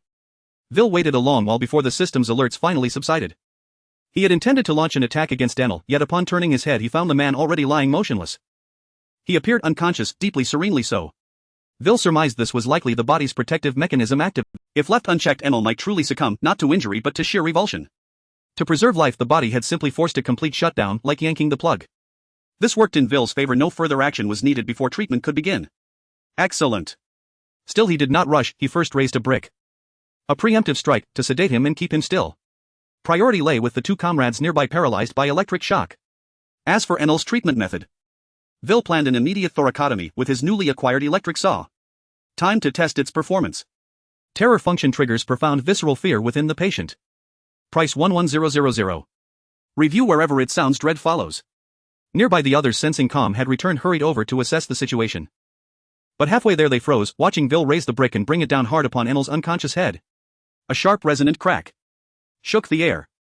The onlookers flinched instinctively. Yet Vil wasn't done. He lifted the brick again and struck repeatedly. The rapid crack crack crack echoed alongside Vil's visibly exerted effort until every gaze fixed upon him brimmed with raw, unfeigned terror. Why keep striking a man already unconscious? Yet after several blows Vil confirmed that even a millimeter's gap rendered the effect inert. The obstruction had to be removed first. Gazing at the swelling bump rising on Enel's forehead, Vil offered an awkward apology. Sorry, I'll fix this right away. He then opened the access port and pulled Enel free. He'd already verified the depth during extraction. Enel was genuinely unconscious, his pulse nearly ceased. Disgusted, Vil wiped his hand on the ground, removing an unintended residue. Then another brick strike to Enel's head. Another sharp crack. This time it took effect. Enel jolted back into consciousness. Awareness flooded back, disoriented yet instinctively reactive. His surroundings registered only as blurred impressions, yet his response was immediate. Arcs of electricity flickered across his limbs, coursing inward until converging upon his heart, preparing a jolt to shatter his immobilized. Yet just as the current reached his heart, poof, the arc vanished. What? How? Outside, Vil had slipped a piece of sea stone deep into Enel's nostril. Feeling the sudden surge and swift dissipation of ambient lightning energy, Vil nodded, satisfied. He'd originally meant to place it in Enel's mouth, but the man's residual strength made that impractical. Either way, the result was identical. Poor Enel, however, bore the full indignity. That abrupt vanishing of his lightning plunged Enel's spirit into despair. Even now he clung fiercely to the arrogance of a god. He still believed Vil no true match for him, victory achieved only through cunning, not strength. But protest was futile now. His condition was dire. Enel knew it, and panic, subtle but undeniable, began to coil in his chest. Other torments. He could endure them. He had weathered suffering beyond mortal reckoning. What truly unsettled him was the possibility Vil would do something unnatural. After all, only someone profoundly unhinged would wield such tools. If that were true, death would be a mercy, a swift welcome release. Having finished, Vil rose and met the group's bewildered, unnerved stares. Why did they look at him as if he were some deranged aberration? What had happened? Puzzled but undeterred, he called out to Chopper, clean him off. I'll check on Zoro and Sanji first. With that, Vil set down a large bucket of water and strode toward Zoro. Chopper dashed forward, obeying without hesitation. Robin joined to help pour water. As Chopper examined the strange residue clinging to Enel, understanding dawned in his eyes. Ah. So that's what it is. But the others' glances at Vil grew even more incredulous. They recognized the substance well enough. Yet Vil referred to it so casually, as if it were merely that. Did he truly use it as that? This was unspeakably horrifying. Seeing Vil move toward Zoro, Nami and Usopp remembered the two men lay gravely injured, having taken the blows meant for them. Guilt tightened their chests. Unsurprisingly, both seemed perilously close to death. Sanji's worse off Zoro's stable, for now, Vil said, grinning warmly. Nami and Usopp shuddered violently. Their fates were sealed. Even the unconscious pair twitched miraculously simultaneously, as if protesting. Or perhaps pleading, I'm fine. It hardly mattered. Vil would ensure they were fine. Squeeze. All cleaned, big brother. Chopper's voice rang from behind. Vil acknowledged it with a grunt and approached Enel once more. Enel felt Vil draw near and his heart sank anew. Chopper's gentle rinsing had nearly moved him to tears. That eerie, unsettling sensation had made him wish for oblivion.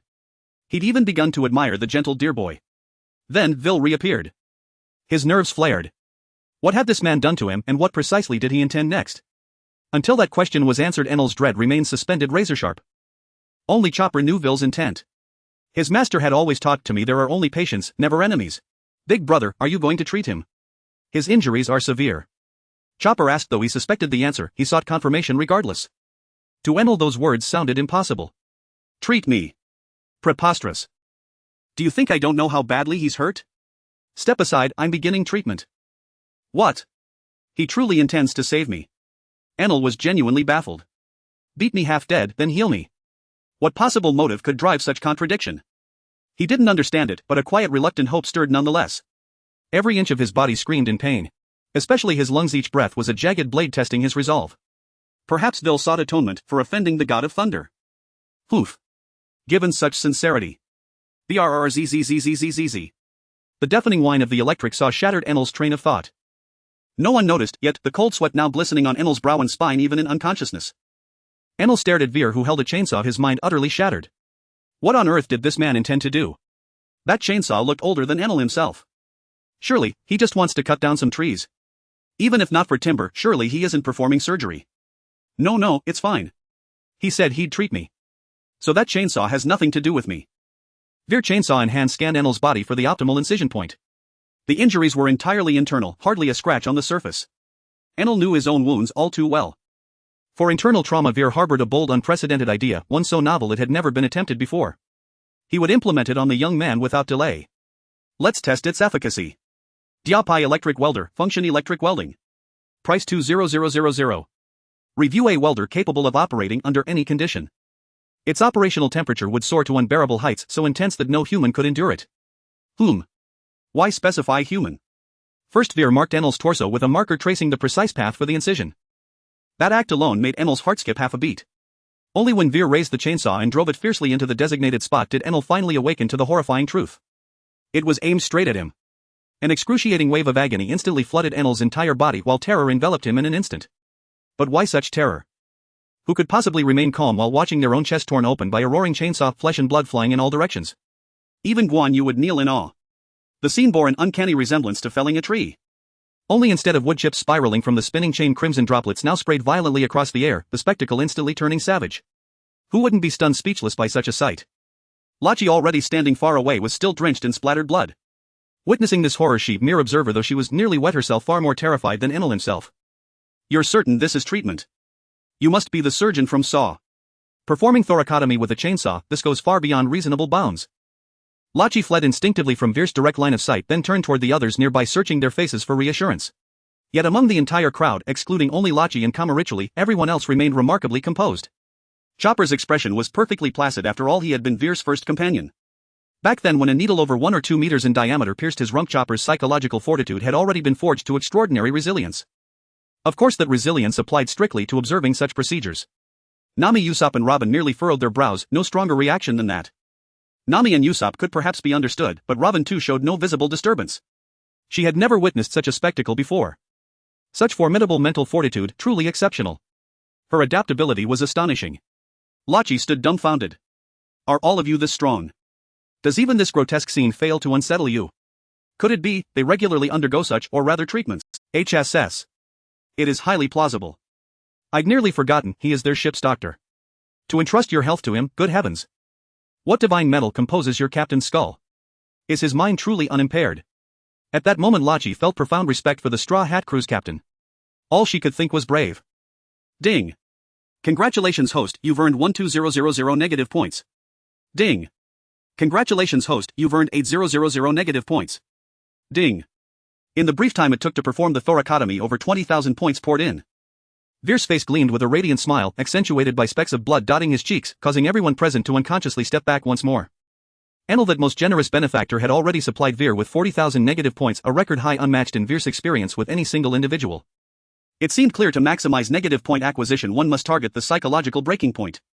Enel's arrogant godlike demeanor, combined with Veer's uniquely calibrated zero empathy approach, had forged this spectacular outcome. Henceforth treatment and combat must be precisely tailored. Strategies must be selected according to each patient's distinct personality. This insight would dramatically amplify negative point yield. As Veer paused, those nearby finally exhaled in relief. Their thoughts converged strangely. Surely Veer wouldn't produce anything stranger now. Typically his treatments were most alarming at the outset. Now that the chainsaw thoracotomy was complete, surely only routine inspection, bone realignment and wound suturing remained. Surely. At that moment Enel was already seething. Fine, using a chainsaw to open his chest was one thing. But without anesthesia. Can you imagine such torment? Watching yourself being mutilated yet unable to move. Fine. At least administer anesthesia. It's not expensive. If you absolutely refuse, I'll pay out of pocket myself. I'll bring it from home. This ordeal nearly killed him. At last that grating ear-splitting whine of the chainsaw ceased. Was it over? Just as he assumed the procedure would now involve simple thoracic repair, bone repositioning and wound closure. Veer moved again. His gaze locked onto the rib embedded deep within Enel's lung, and he reached in attempting to extract it. Yet his first effort failed. Enel's rapid regeneration had already sealed the rib completely within fresh flesh, yet that single tug sent Enel into such agony he longed to dash his head against a wall. In his consciousness he roared, uncontrollably desperate to vent the unbearable pain. It hurts. I am a god. Stop. Just as he began recovering from that wave of torment and shifted his awareness back to the external world, a massive boot descended toward his face. Simultaneously Veer's hand clamped once more upon the protruding rib. Watching Veer adjust his stance and prepare to exert force, Enel felt his sanity shatter entirely. It hurts. It hurts. It hurts. Then, with a sickening pop, the rib finally came free. Enel now adored Veer, adored him. He swore that once restored he would electrocute the man until he was charred crisp outside and molten within. Veer immediately reached into his small toolbox and withdrew something large and imposing. Upon seeing it clearly, every onlooker wore expressions of pure bewilderment. Veer immediately reached into his small toolbox and withdrew something large and imposing. Upon seeing it clearly, every onlooker wore expressions of pure bewilderment. It melts or softens iron using extreme heat, then fuses separate pieces together with molten metal ejected from the welding rod. Hearing Robin's explanation, everyone grasped its function, yet none grasped Veer's intent. They understood what it did, but not how Veer meant to use it. Was this truly a medical instrument? It was built solely for metal. Just as confusion-mounted realization struck them all at once. Veer possessed, did he not?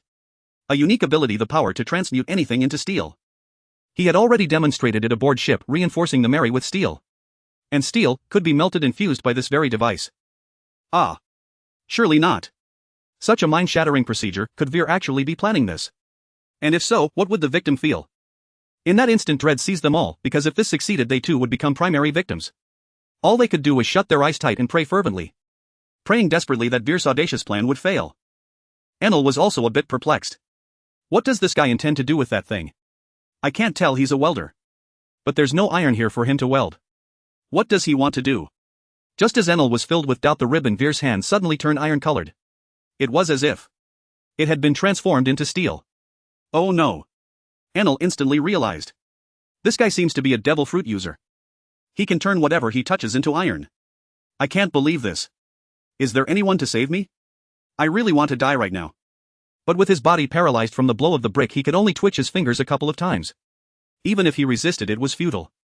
Indeed, that was Veer's plan. To turn broken bones or damaged wounds into iron. Then he would use his skilled welding technique to repair them.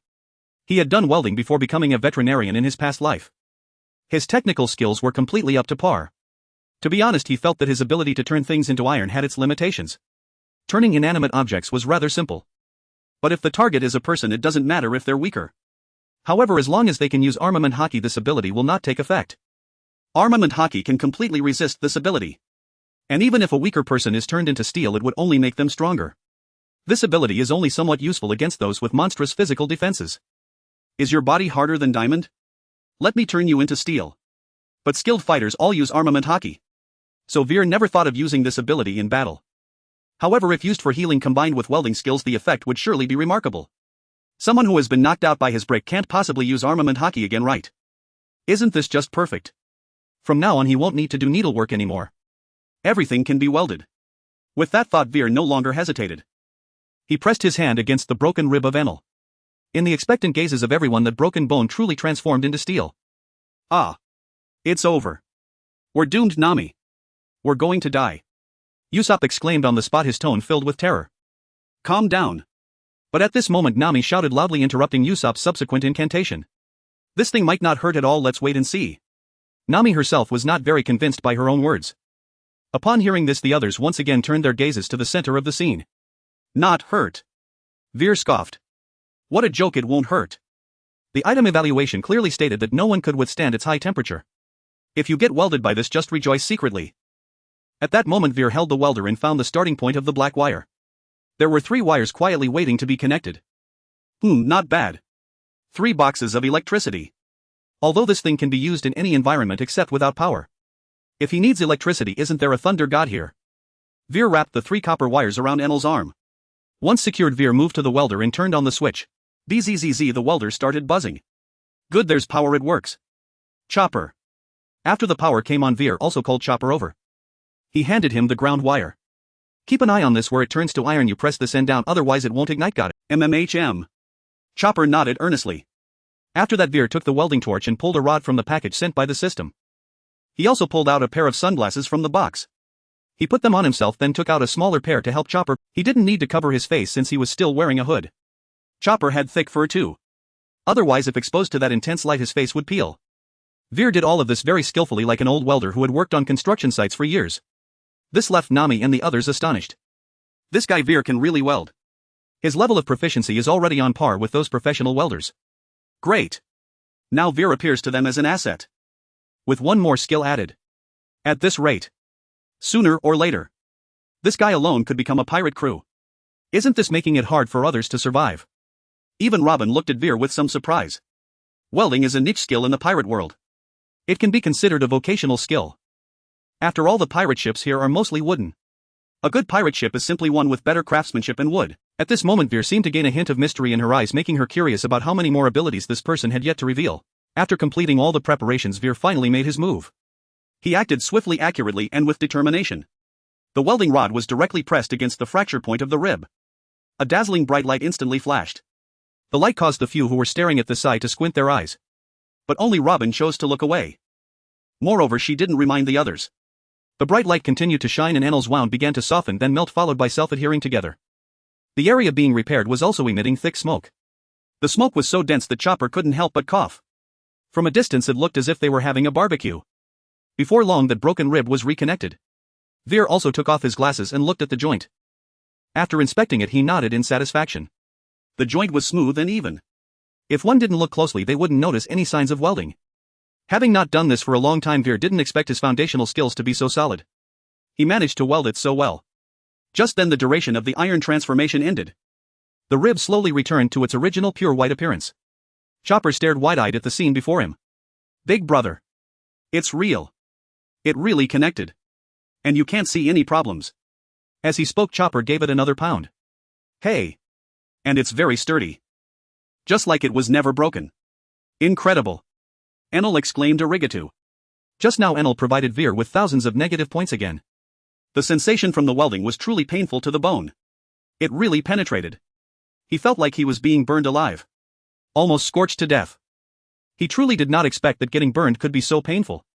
It could also be due to the burn being internal. In short, it took his life away. Enel had long since cursed Veer's ancestors in his heart. And his noble pride as a god had long been thrown aside. He just wanted this dreadful situation to end quickly. This place is too dangerous. He no longer wanted to stay here. But his lamenting had no effect at all. Soon Veer began to act again. The bright light started to shine continuously. Negative points continued to come in without pause. Enel was also screaming in despair. The entire process lasted about 20 minutes. The rising thick smoke finally stopped. Ding! Congratulations, host, you have gained the ability Control Thunder. Control Thunder can generate and manipulate lightning. TSK. Here it comes. It was worth all that effort. After all this hard work. Hey Nami. It was too bright just now, I didn't see clearly. Will it hurt or not? Usopp asked Nami beside him. If the limbs of an unconscious person are twitching continuously, that's a normal reaction. Then it should mean it doesn't hurt, right? Nami replied, her tone a bit shaky. Chopper. Excellent work. Your first attempt is already remarkably skillful, your aptitude is truly impressive. Wei Er praised Chopper, who stood wide-eyed before Enel's chest. Having spoken, he began packing away his instruments. Chopper meanwhile stood awestruck by this miraculous healing technique. Upon hearing Wei Er's words, he froze momentarily. Then. You jerk. Even if you praise me like that, I'm certainly not going to be pleased. Chopper twisted his body playfully as he replied, his expression radiant with cheerful embarrassment. What? He's already healed. Raki voiced her disbelief, her voice trembling slightly. The preceding moments had been too harrowing, her mind had briefly gone blank, suspended in shock. Now that calm had returned, she finally processed what had transpired. Not only was she astonished by Wei Er's swift, efficient and ruthlessly precise treatment, but she was even more stunned that Enel, the being whom the entire Skypiea regarded as taboo, whose very name none dared utter aloud, had just been he is thunder itself. The incarnation of lightning. Even if every soul on Skypiea united their strength, they might not so much as graze a single hair upon his body. Yet here he lay, this invincible entity, defeated in mere moments. Truly defeated. If Enel somehow survived, he would likely never dare approach this place again, not for fear of physical harm but for the deep indelible psychological scars now etched into his spirit. Raki shuddered inwardly. Had she endured what Enel just suffered, she might have perished outright from sheer agony. Her remark stirred the others into sudden realization as well. Indeed. This resolution came far too swiftly, and far too effortlessly. Is this Wei Er? A figure both awe-inspiring and utterly dependable. Wei Er was simply too formidable. Not only had he vanquished Enel, who had effortlessly felled Zoro and Sanji, but he had also subjected him to simultaneous torment of both body and soul. Was this the inevitable fate awaiting Wei Er's enemies? Truly terrifying beyond measure. What's wrong? Are you a physician too? No one could treat this wound better than I can. Within a day this fellow will be leaping about full of vigor. Wei Er pulled a rotting apple from his medical kit and took a bite, glancing at Raki with genuine confusion. He assumed she was questioning his medical prowess. Please, this is professional-grade expertise. With Enel neutralized, no threat remained anywhere across Skypiea. His objective had been achieved, the lightning ability successfully acquired. Now all that remained was to wait 1 or 2 days for the log post to fully recharge its magnetic charge before departing. Their next destination was a marine fortress. Under normal circumstances, the Mary would land precisely at its center, forcing the crew into a frantic escape afterward. Yet that location held little appeal. There was nothing there worth his attention, no formidable warriors, no rare or extraordinary abilities. To go there would be pure unadulterated waste of time. He'd find a way to retrofit the Mary so it could bypass the fortress entirely. Such a modification would save considerable time. Beyond the marine fortress lay Long Ring Long Land, the true target. Foxy's slow fruit ability. Equally absurd in its power. Equally indispensable. Wei Er sensed the system would amplify its absurdity further, perhaps even bestowing temporal stasis. Time stop. Tisk tisk tsk. Even if not absolute stasis, the effect would surely be nearly identical, undoubtedly a power intrinsically tied to time itself. Time. Merely brushing against its domain guaranteed transcendence beyond mortal limits. Acquiring such an ability meant certain ascension. Once the Mary was retrofitted, there'd truly be nothing left to do. He'd spend the waiting hours developing thunder mastery. Meanwhile, Raki, upon hearing Wei Er's words, tensed instantly and hastily waved her hands in denial. No. No. Your medical skill is unquestionably the finest in the world. I'm merely astounded by how rapidly he recovered. Raki feared Wei Er might misinterpret her reaction as defiance and retaliate with a brutal beating followed by a healing session that she felt would be worse than death itself. Cough, cough, cough, cough. A fit of coughing echoed from behind the group. Turning toward the sound, they saw Gonfall slowly rising to a seated position. He had been the first struck down by lightning, but thanks to his Pegasus absorbing much of the blow, he awoke before Zoro and the others. As the former god of Skypiea, his willpower remained unbroken. Scarcely regaining consciousness, he strained against his trembling limbs, determined to stand. All the while he turned his head, searching desperately for Enel's form, until scanning the area he finally spotted him lying motionless at Wei Er's feet. But Enel appeared lifeless, sending a jolt of terror through Gonfall. Enel is dead. Impossible. Just then a faint shallow rise and fall stirred beneath Enel's chest. Proof he still clung to life, though barely. Critical injury. Unconsciousness. Gonfall recognized it instantly. Enel had clearly been defeated by someone. How long had he been unconscious? Who had overcome him? His heart pounded with urgent, desperate need for answers. Enel was simply too powerful. Gonfall couldn't imagine who among them could possibly stand against him. Gazing at the assembled figures, his voice trembled faintly as he asked. Did you defeat him? No sooner had the words left his lips than the air erupted in commotion. Whistling projectiles pierced the sky and silhouettes began arriving in rapid succession. Most were the Shandia warriors who had arrived with Wiper. Others were Enel's divine soldiers, his personal guard force. These soldiers had once served under Gonfall himself, only coerced into loyalty to Enel through intimidation and fear. Enel's inner circle consisted solely of officers. Those officers were men he'd brought from his homeland. And now most lay dead or grievously wounded. Lord! You've returned. It truly is you.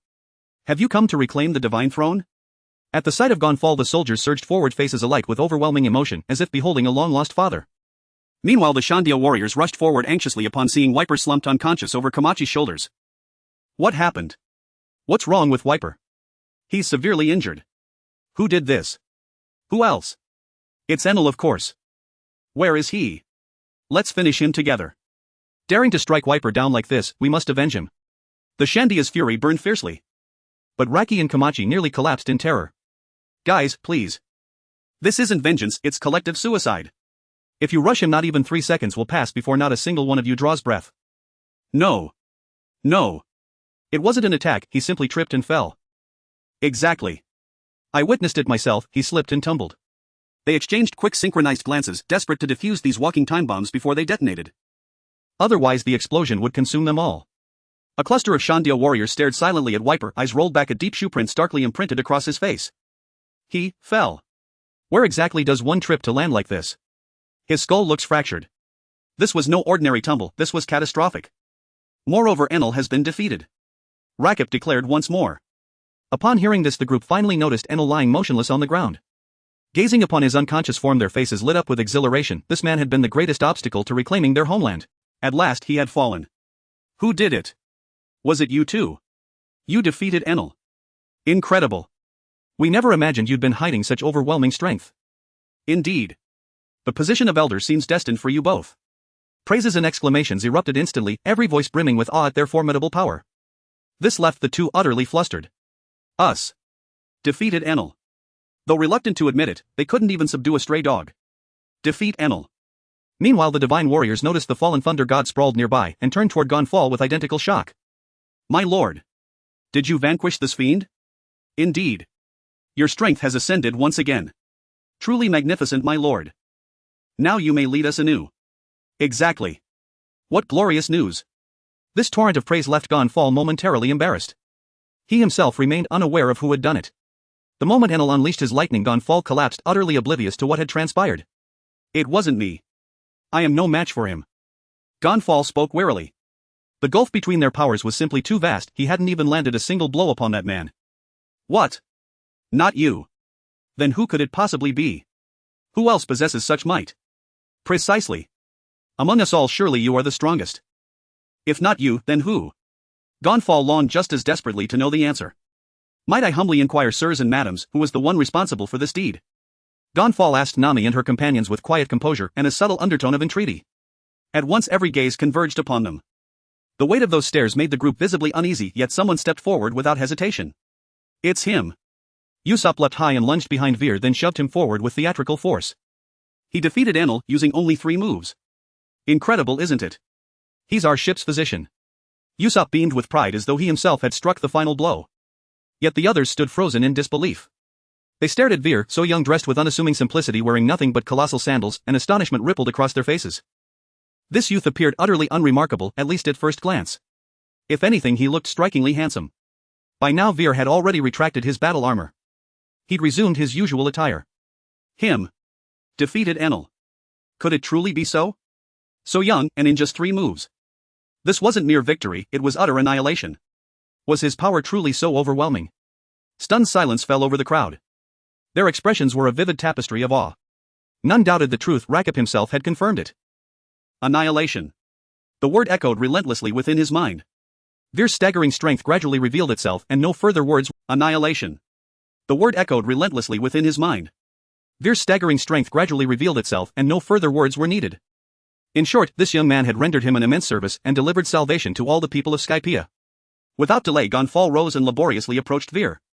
Veer sighed inwardly, he recognized this scene all too well. Oh, come on. Please, don't. This was mortifying. Just as Gonfall prepared to kneel on one knee, he caught sight of Veer's exasperated expression and halted mid-motion. Swiftly he pivoted into a deep bow. Young sir. My deepest gratitude for your service to all of Skypiea. Only then did Veer's expression soften slightly. He dreaded nothing more than spontaneous kneeling, it was deeply awkward. Indeed. Veer, elder brother, now that Enel is defeated, the Shandia may finally return home. Rakip spoke sincerely. Enough, you're all talking non-stop. You go gather all the gold from your homeland and deliver it to me. Nami, you'll oversee this entirely. And you collect seashells for me and bring them to the altar. Also carry these two men there as well. With that, Veer took Chopper's hand and strode toward the ship. Robin smiled faintly and followed in his wake. He still needed to refit the vessel, no time for prolonged exchanges. His words left everyone utterly speechless. Captain. Should we obey? A hesitant voice broke the stunned silence. Rakip, still dazed, finally snapped back to awareness. She glanced toward the direction Veer had vanished and shook her head wryly. Obey. Why wouldn't we? Do you fancy experiencing arc welding firsthand?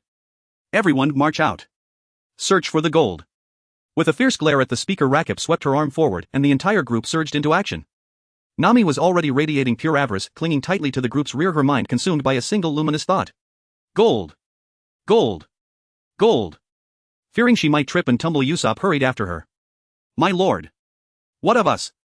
Meanwhile, the priests turned to Gonfall. Go find them.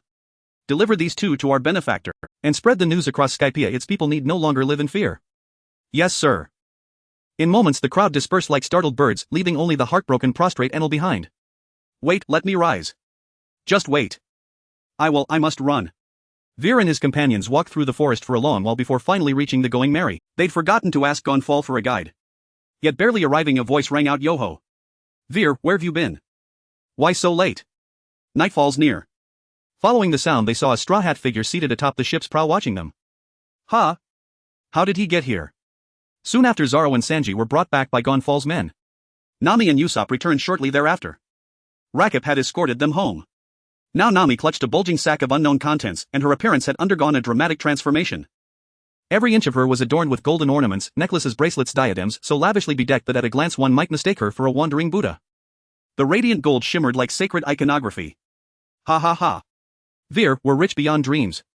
Can you believe how much? An absolute mountain. I'll collect more tomorrow.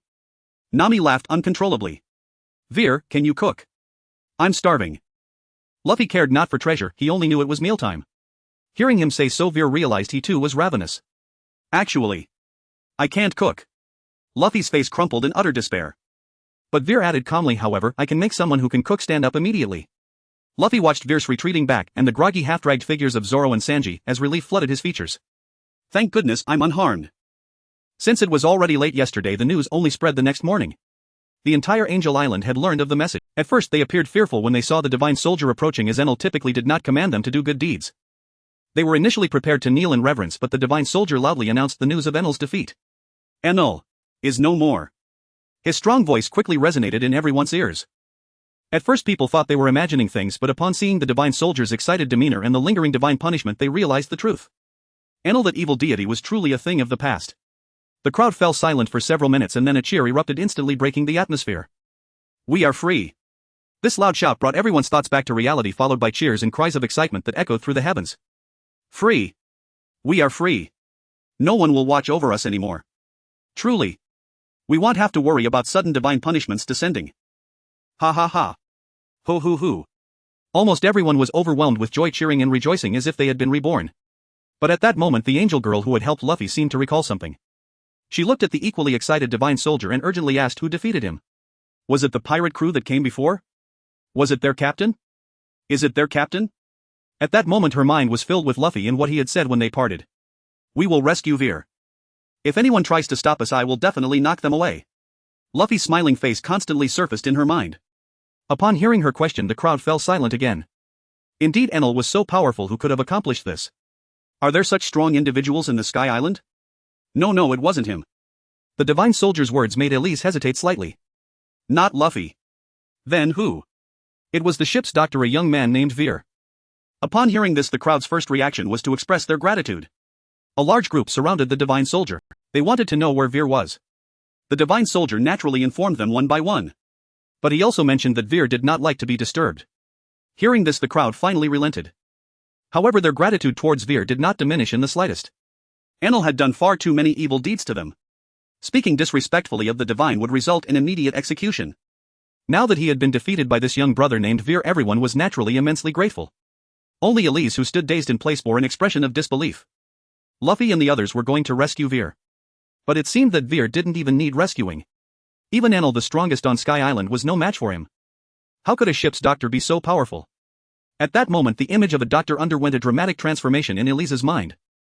Hey Zoro. Sanji. What are you two doing sitting here? Let's go on an adventure together. Luffy looked at the two brothers sitting side by side and smiled as he extended the invitation. But the two had expressions of utter disinterest, their faces clearly displaying wanting to die, not wanting to pay attention to you. Yet Luffy didn't care at all. He directly swept the two up with his arms. In the blink of an eye they had vanished from where they stood. Nami had already taken Usopp out early. There was still a pile of gold waiting for them over there. What they had taken yesterday was just a fraction. As they left, Usopp still looked reluctant, having carried too much yesterday. He was nearly exhausted. And in his reluctance he instinctively spoke his classic line. I've contracted a disease that makes me die as soon as I step onto the island. Just let me stay on the ship. His weak voice spoke in fits and starts. But just as he finished a voice rang out. Who? Who is sick? Veer, who was watching the principles of winged flight nearby, instantly raised his head. His eyes shone brightly. He fixed his gaze firmly on Usopp. That gaze was filled with intensity. Seeing this, Usopp forgot about his supposed illness, even senility seemed to have disappeared. He quickly picked up Nami and fled without a trace. While running he shouted, I'm fine. My illness is divine doctor. Thank you so much. Don't go. Let Veer take care of you. From a distance Nami's teasing voice echoed faintly. Robin found the scene somewhat amusing. On this ship one could not afford to fall ill casually. Soon only 2 people and a deer were left. At this time Robin also expressed her desire to see those ruins, asking Chopper to accompany her. She also invited Veer, but he declined. He still had plenty to do. Once the two left, only Veer remained. Looking at the book in his hand he felt a moment of enlightenment. Winged flight is indeed impressive. But I choose a glider. One must admit that operating wings is far too complex. Veer also abandoned the idea of self-inflicted hardship. He planned to use the gold brought back by Nami to make a golden glider. Once equipped on the Mary, it would certainly be stable. After helping Sanji and Zoro heal their injuries last night, the system once again granted him 2 abilities. One was Sanji's cooking ability and the other was Zoro's drinking capacity. To be honest, this truly opened Veer's eyes. It seemed that when one person is overly favored they tend to receive some useless abilities. But it didn't matter, there would be plenty of opportunities in the future. Last night Veer tested his newly acquired lightning abilities. All one could say was that it was immensely powerful. The abilities were exactly what one would expect from a normal thunder fruit user, except he could not elementalize. Veer's original goal was to obtain the power of lightning. Not only could he discharge electricity, but he could also enhance his attacks with it. Both damage and speed would see significant improvements. Moreover, the key point was that after acquiring this ability he felt a clear affinity with the lightning elements around him. This seems to be redundant. Which natural type ability user can't control elements? But he had a very high elemental affinity. This was crucial. If Enel could unleash 100 million volts of lightning to deal 10 points of damage, then Veer could deal 17 or even 18. The difference in this regard was not trivial. And this was not just in attack. Speed, range, paralysis and penetration would all see significant enhancements. For minor skills the differences might not be apparent, but for those types of massive area attacks or incredibly strong single target damage, the disparity would be stark. After last night's research, Veer successfully developed a powerful single target attack. A technique that could compress a large amount of lightning and then instantly unleash it in a straight line. Clear, powerful and immensely effective. If this move were to be combined with his triple damage amplification, the damage dealt would be simply incalculable. It is worth mentioning that lightning significantly enhances the observation color. It is an enhancement of overall quality. It allows Veer to not only hear the sounds emitted by the opponent's body but even to discern what the enemy is thinking. He can easily perceive the electric waves emitted by both the body and the brain. Brainwaves are also electricity. Veer's sensitivity to electricity has reached a terrifying level. As he gazes at the flickering arc of electricity on his fingertip, a desire to experiment rises within him. Yesterday he had only conducted a small-scale experiment. He didn't exert himself at all. Now is indeed a good opportunity. With that thought, Veer began to compress the lightning on his index finger. As time passed, Veer's index finger grew increasingly bright. However, his brow furrowed involuntarily. Such brightness. Anyone could tell he was about to attack. This won't do, he needs to find a way to conceal this brilliance. While contemplating this, the compression of lightning was already complete. It took almost 8 seconds. At this moment, terrifying fluctuations enveloped Veer. Ripples appeared in the air. That is a sign of excessively high temperatures. As it reached its peak, Veer no longer hesitated. He pointed casually at the enormous vine in the distance.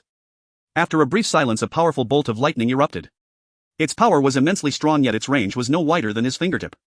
However, as the distance increased, the range seemed to expand as well. Under the massive vine, Enelu, who had been lying there for a day, finally opened his eyes. His injuries and the effects of the anesthesia had completely worn off. As soon as Enelu opened his eyes, he prepared to leave quickly, but just as he raised his head, a fierce bolt of lightning grazed his face and struck the vine behind him. Feeling the dominance and power of that lightning, Enelu was momentarily stunned. 3 seconds later. Boom! A loud noise echoed. Enelu stared blankly at the massive vine that had fallen before him. He glanced at his slightly burned nose and the singed hair, his expression gradually shifting to disbelief. What is happening? Who unleashed such a powerful electric strike? That towering vine, which was at least 100 meters thick, was actually reduced by a significant length from that one hit. But that wasn't the most astonishing thing to him. What shocked him the most was the lightning. Hurt him. He is the embodiment of lightning. But now he was injured by lightning. How could this be possible? Who is it? Enelu instantly activated his mind network. He looked towards the direction from which the attack had come. He saw that his nightmare was blowing on his smoking fingertip. Him. It was him. He could actually control lightning. And he is even stronger than I am. How? How is this possible? At that moment, Enelu felt a bit of a breakdown. What on earth is Veer made of? No. I can't stay here any longer. I must leave quickly. With this thought, Enelu transformed into lightning and vanished from the spot. He rushed towards the spaceship he had been working on for years. Right now he just wanted to take off as soon as possible. Veer observed the distant disappearing figure of Enelu and the significantly reduced massive vine, nodding in satisfaction. The power of this move must be equivalent to that of a mid-ranking general. However, it does use quite a bit of stamina. Moreover, in an evenly matched battle it could only be used once. Because the enemy won't give you time to gather strength for compression. But when to use it, that is up to him. It could serve as a trump card or be used for a surprise attack during a fight. Both options are very useful. As for why he could injure Enelu, naturally it is due to elemental affinity. Veer felt quite pleased after experimenting with his abilities. Although this lightning ability was the biggest gain this time, there were other rewards as well. For instance, the 40,000 negative points in his pocket, along with a chainsaw and a welding machine. Aside from these, there wasn't much to mention. The 40,000 negative points, while it sounds like a lot, is actually quite little. At least it feels very little to Veer right now. Because the situation he is about to face is quite severe. With him around, the naval fortress is impossible to approach. The next stop, Long Chain Island, is not just home to the exceptionally powerful Foxy. Let's not forget that Guy Akiji will also be drawn there by Robin's scent. He is an admiral. What does an admiral represent? Veer's overall strength is at most comparable to that of a mid-ranking general. He might be slightly stronger, but not by much. If he encounters an established admiral like Akiji, he absolutely has no chance of winning. The best outcome would be to be pinned down and rubbed against the ground, then thrown into prison. Although he had no malicious intent in the original story. But one cannot always rely on the original. Now that he has taken down Old Sand, that guy might not be pleased with him and want to capture him back. He could also choose to evade. By leaving for a while, he wouldn't be on the ship and thus wouldn't encounter Akiji. But if he did that, wouldn't it be a bit of a loss? Why would it be a loss? An admiral. TSK. After finishing the matter with the merry, he'll focus on exploring the marketplace. He must find something affordable that can counter Akiji. As long as he can find it. This is an opportunity given for free. With this thought, Veer took out a detailed introduction to gliders. After quickly glancing through it, Veer roughly understood the principles and basic structure. That was sufficient. Veer started experimenting with the gold that Nami brought back yesterday. He decided to make a small one first. As Veer continuously adjusted, a gliding device that looked quite decent soon took shape. Seeing that it was not much different from the one in the book, Veer nodded in satisfaction. When he goes down, there will be an octopus hot air balloon, and when it deflates, he can directly mold the larger one. Quite simple. Just as Veer was feeling proud of his craftsmanship, a sudden voice echoed. Hello. This voice was ghostly. It appeared without any warning. The sudden sound startled Wire. He instantly tensed up. Sparks crackled wildly in his eyes, and the lightning in his hands was already poised to strike. As soon as Wire's thoughts stirred, the lightning would instantly tear the enemy to shreds. He quickly turned his head to look in the direction of the sound. However, upon seeing the figure, he not only refrained from attacking but also let out a sigh of relief. The lightning in his hands dissipated and his tense body relaxed. Not far away on the deck stood a small ethereal figure. It wore a cloak with a large hood that obscured its face, but it was clear that it was smiling. This was undoubtedly the spirit of the Mary. Its entrance was simply too frightening. Wire was somewhat startled as well. In his incredibly powerful observation Haki range, there had been no anomalies, but suddenly a sound came from behind. Who wouldn't be startled? Seeing it was Mary, Wire naturally relaxed. He knew that the Mary now had a spirit. But he didn't know that such beings couldn't be perceived by observation Haki. He truly thought there was a ghost just now. Wire looked at the small figure in front of him a bit amazed. This was the first time he had encountered such a being. You are the spirit of Mary Wright. What are you made of? Are you silent when you walk? Wire, who was startled, shouted while circling around the little creature. He looked left and right like a rustic country bumpkin who had never seen the world. However, his words surprised Mary. He actually knows me. What an impressive companion. At that moment it only felt joy and completely ignored the latter part of Wire's sentence. Yes. You actually recognize me. Mary laughed even more happily, as if it really liked the feeling of being recognized. Wire turned around a few times and found that the spirit indeed looked quite similar to what he saw on TV. Very ethereal. It seemed almost insubstantial. Seeing Mary so happy, he also put aside the thought of dissecting this spirit that had startled him. It seemed that spirits like this never actively reveal themselves. Mary's appearance before him this time must mean that something was up. Do you have something to discuss with me? Little Lee. After thinking for a moment, Wire finally uttered such a name. And Mary's appearance was indeed to ask Wire for help. Yes. Mary replied happily, as if it felt delighted that someone understood what it wanted. Mary then expressed its thoughts. I can feel that I am reaching my limit. Upon hearing this, Wire instantly understood. Mary had discovered that its shaping ability could be effective against it, so it wanted to ask him to repair it. At most I can only carry everyone to 2 or 3 more islands. By then I can only sink to the bottom of the sea. But I still want to keep sailing with everyone. So I want to ask you. Could you fix me up and make me a bit sturdier? That way perhaps I can accompany everyone to the end. Mary spoke with a tone full of pleading. It truly wanted to accompany everyone to the end. However, its hardware simply wouldn't allow it. But during this time it had seen hope. It had noticed that Wire could easily repair the damaged parts. Even when fighting on the ship, it would transform a small part of itself into steel to prevent damage from enemies. These abilities were truly remarkable. It also gave it hope to continue sailing on the sea. That was why it revealed itself and spoke these words to Wire. At that moment Wire looked at the little creature in front of him, which was on the verge of tears, and felt somewhat helpless. Although he couldn't see Mary's eyes, he could sense it was looking at him with tearful eyes. Can it be repaired? The answer was definitely yes. Having stayed on the Mary for so long, to be honest, he also had feelings for it. If he could make up for the regret of the Mary sinking forever, he would be more than willing to help. But can he really repair it? The answer was no. At least not at the moment. The Mary could not possibly carry everyone all the way down. Although he could do some patchwork, he couldn't change its hardware. Yes, it could turn into steel. But that ability has a time limit. The duration is quite short. Does he have to keep an eye on the Mary 24 hours a day? This was obviously unrealistic. And in the new world, restoring such a fragile wooden material would mean destruction in an instant. The waters there were not as gentle as the first half. Changing ships is necessary. But with him around, Mary would definitely not meet the fate of sinking. He could shrink it and place it on the sunny behind. The spirit would not disappear either. Wouldn't that count as accompanying everyone to the end? So right now it can be repaired. But there's no need. It would be better to wait until Mary truly couldn't hold on anymore before he intervenes. Otherwise Mary would be fine and no one on board would agree to change ships. Thinking of this, Wire helplessly said, I can't repair you. As soon as he said this, the little spirit that had been so excited before suddenly froze. The brim of its hood visibly drooped lower. The corners of its mouth involuntarily bent down. A sense of disappointment was clearly conveyed. Just as Mary was about to cry from sadness, Wire spoke again. I really can't repair you, but I won't let you sink to the bottom of the sea. As soon as Wire's words fell, little Mary froze again. You can't fix me but won't let me sink into the ocean. Does that mean him to die alone on some nameless island? Thinking of this, Wire helplessly said, I can't repair you. As soon as he said this, the little spirit that had been so excited before suddenly froze. Ha! What? Did I hear that right? Mary froze again. Those few short sentences nearly overloaded its CPU. It really couldn't quite understand. Can't be repaired yet can follow. How is that possible? Does it mean using another ship to tow it? But once it completely breaks down, it wouldn't even be able to be towed. What does Wire mean by this? Does he have another way? If so, that would be fantastic. Really? Really, Wire? If it's possible. That would be wonderful. But can this really be done? Mary excitedly took a few steps forward, looking at Wire with a face full of excitement.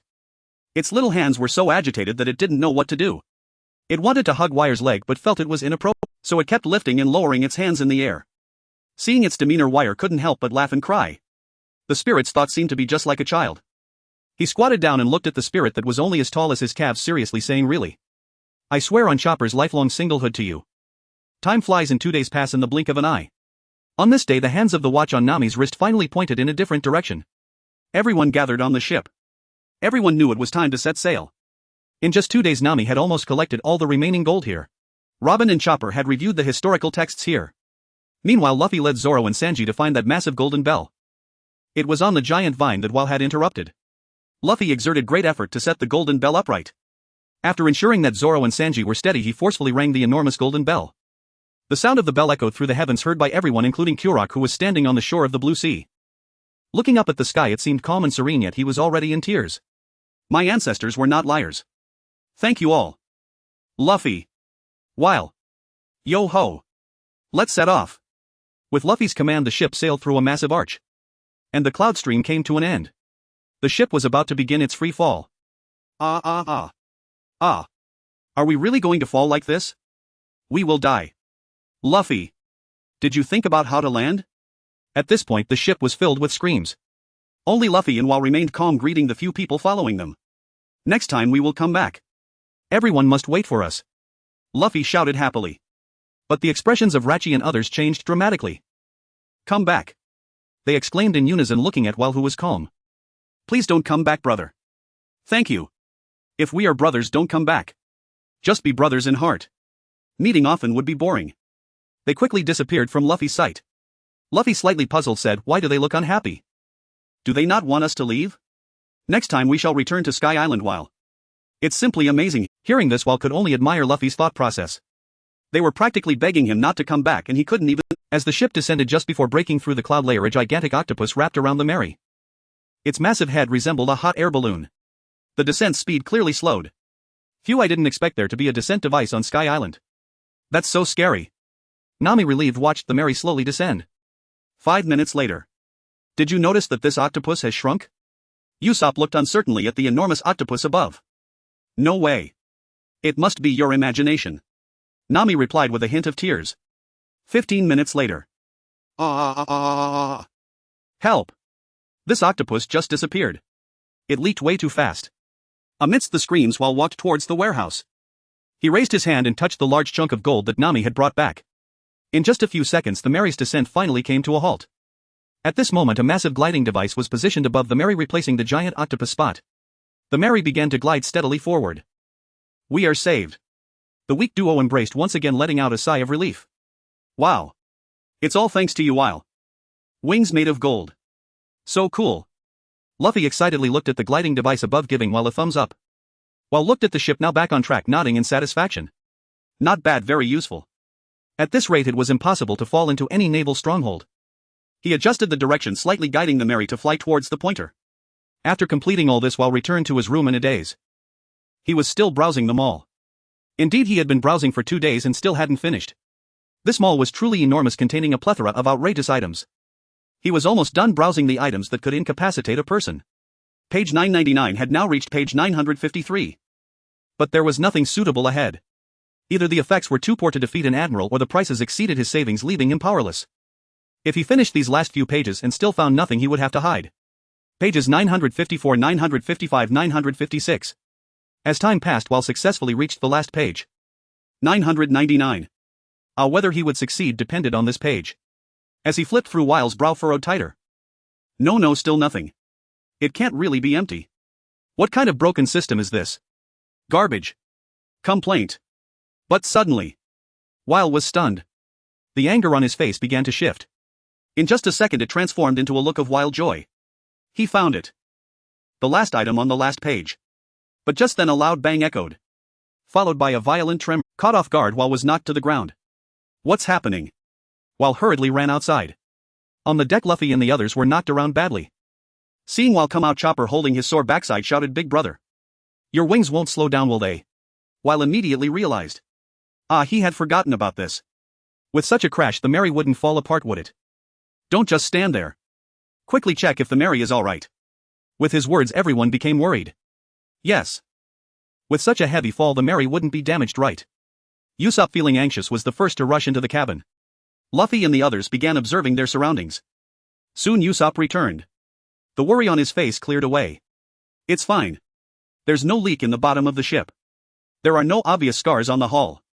Everything here is normal. I'm fine too. As everyone reported one by one, the anxiety in their hearts finally eased. But only Weil sensed something. The keel must still be damaged. He felt the pain from the ship. Forget it, he could only wait until they reached Water City to check. He wasn't a professional shipwright, so he didn't understand these things too well. After turning the enormous gliding device back into normal gold and tossing it into the warehouse while returned to his room. The ship was fine, and under Nami's command everyone quickly got the ship sailing in the right direction. Meanwhile, Wal looked at the items in the mall, a smile unconsciously appearing on his face. Soul Confusion Incense. Price 45000. Function: the scent it emits can put people into a coma. Note: the stronger the individual, the shorter the coma duration. Evaluation: a necessary item for every flower thief in the martial arts world. Are you sure you don't need it? No kidding. This is the one. The moment Wal saw this item, he thought of a plan. The stronger the individual, the shorter the coma duration. No problem. He would just add some strong medicine later. Not seeking to make Akiji comatose indefinitely. Just hoping to make him faint for a moment. As long as he enters a comatose state. A brick will teach him how to behave. Anesthetic brick function: a powerful hit to a person without the ability to resist can put him into a narcotic state. Narcotic state: consciousness awake, body paralyzed. A person without the ability to resist is not just someone who has been defeated. Falling into a coma will also be judged as having no ability to resist. As long as he gets hit. Wouldn't it be great to give him a welding package? I wonder how Akiji, that admiral, handles this psychologically. Can he withstand this little combo? Indeed. In just a few seconds, a complete and reliable plan had already formed in Weir's mind. He even figured out the specific steps to execute it. Robin is the key. Akiji is targeting Robin. Therefore, all he needs to do is tamper with Robin, and he is sure to bring that old guy down. The most critical issue right now is that he still lacks some negative points. 45,000, just enough to exceed all his savings. He is just short of 2,000. This is quite troublesome. He can only wait until he reaches Longchain Island to gather the 2,000 while treating Fukushi. For now, Weir is preparing to study the ingredients and properties of the hypnotic incense. These details are all listed in the item descriptions in the shop. Weir wants to see if he can replicate it. If he succeeds, that would save him 45,000. A significant amount. Although there are no items to enhance one's strength in the shop, there are plenty of abstract items. If used well, they can definitely be life-saving. He should save on negative points if possible. His potion-making skills are quite high now. Perhaps it is indeed possible to achieve it. Thus Weir began to take out various items from his medical box. He took out various herbs that closely resembled the ingredients of the hypnotic incense and started experimenting with different combinations. His figure gradually became busy. Time quietly passed. The sky gradually darkened. Night quickly deepened. The noise outside gradually subsided. The banquet celebrating the safe end of the Sky Island journey finally concluded. Everyone returned to their rooms to sleep. Some walked alone, some carried others, and some were carried. With a creak, Weir's door was pushed open. However, Weir, who was still engrossed in his research, paid no attention. Chopper and Robin glanced at the cold food on the table and exchanged looks, shaking their heads. Weir was so focused that he even neglected to eat. It was as if he was possessed. After reheating the food, they both returned to their rooms to sleep. Chopper slept on the bed behind Weir. Robin then walked into Weir's operating room. Although it was called Weir's operating room, it had now also become Robin's bed. Robin did not change the layout of the room much.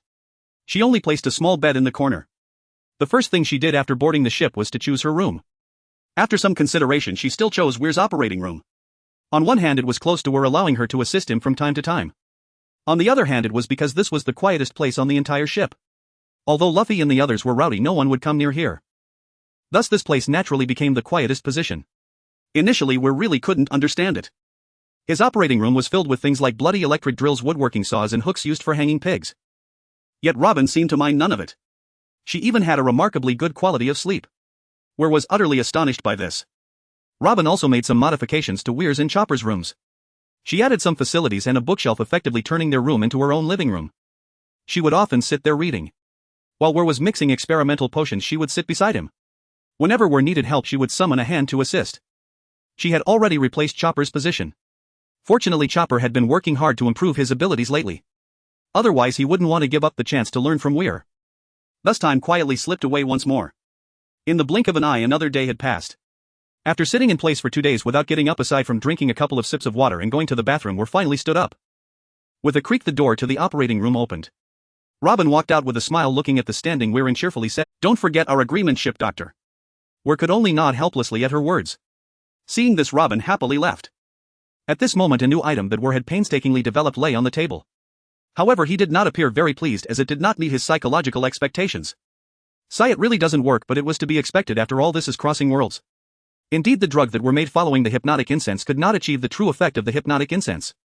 Moreover, the difference was quite significant. Thus we directly threw it into the trash can. What lay on the table now was the second generation of the hypnotic drug. The first generation couldn't even fade Takiji. After trying it, he found it couldn't even put Robin to sleep.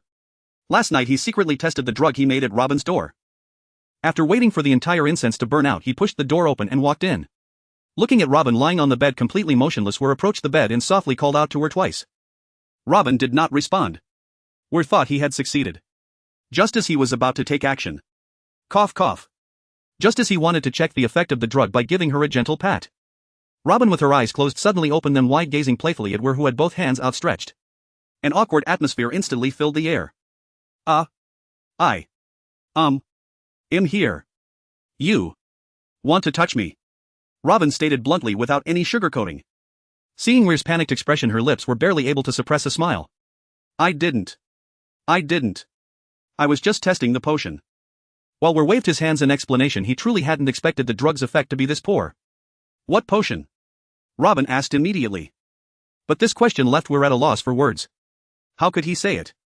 If he did, it would only confirm the fact that he was a perverted man. Absolutely not. Wait. I'm not a perverted man. It's a potion for promoting sleep. I came in to see how well you were sleeping. To check the effect. This thing has different effects on deer, so I wanted to experiment with you. But those words made Robin laugh aloud. Hey, your sleep-promoting potion works by choking people to death, right? After saying this, Robin looked at Weir with a mischievous expression. Hearing Robin's teasing, Weir could only awkwardly scratch his nose. Ship doctor, you wouldn't want others to know you're a pervert, would you? Ah. Upon hearing this, Weir immediately knew he was in trouble. It seems like he had messed up. Trash potion. It has ruined me. I can never experiment on Robin again. Why not just find Luffy? It's much easier. I could just release smoke, then walk in and slap him twice, saving a lot of trouble. I am so stupid. Wait, Luffy might not work. With him, even slapping him twice might not wake him up. It's not related to the potion. If you don't want to, then please teach me how to use armament. Haki, ship doctor, Robin said happily, but Weir felt as miserable as if he had eaten dung. I am truly shameless. In light of the failure of the first generation of sedatives, Wall has summarized his experiences and developed the second generation of sedatives, which is the bottle currently on his desk. The primary function of the second generation sedative is not to cause unconsciousness but to enhance the effects of the enchanting fragrance. Since I couldn't create it, I might as well not bother. However, after a busy day, it would be too much of a loss to have no gains at all. Therefore, while based on the experiences gained from the first generation, created a second generation that can enhance the effectiveness of the sedative. While negative points cannot be saved, at least this action will be more secure. It won't be a complete waste of effort. The second generation can at least double the effectiveness of the enchanting fragrance. However, if used alone, it has no effect. It can only enhance other sedatives. Now all that is left is to subdue Foxy and acquire the enchanting fragrance. Glancing at the sandwich prepared by Chopper on the table, Wall picked it up and took a bite. He was genuinely hungry. Chopper is quite considerate. Stepping out of the room, a bustling scene came into view. Almost everyone was exercising. Chopper led the way and everyone followed suit. Wild's presence had invigorated the entire Straw Hat crew. The ship was filled with various large exercise equipment, making Mary struggle to keep afloat. They should be arriving soon.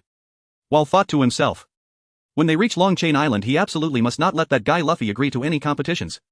That would be utterly foolish. They have no leverage to gamble with you, yet they want to bet. In this situation, only that fool Luffy would agree.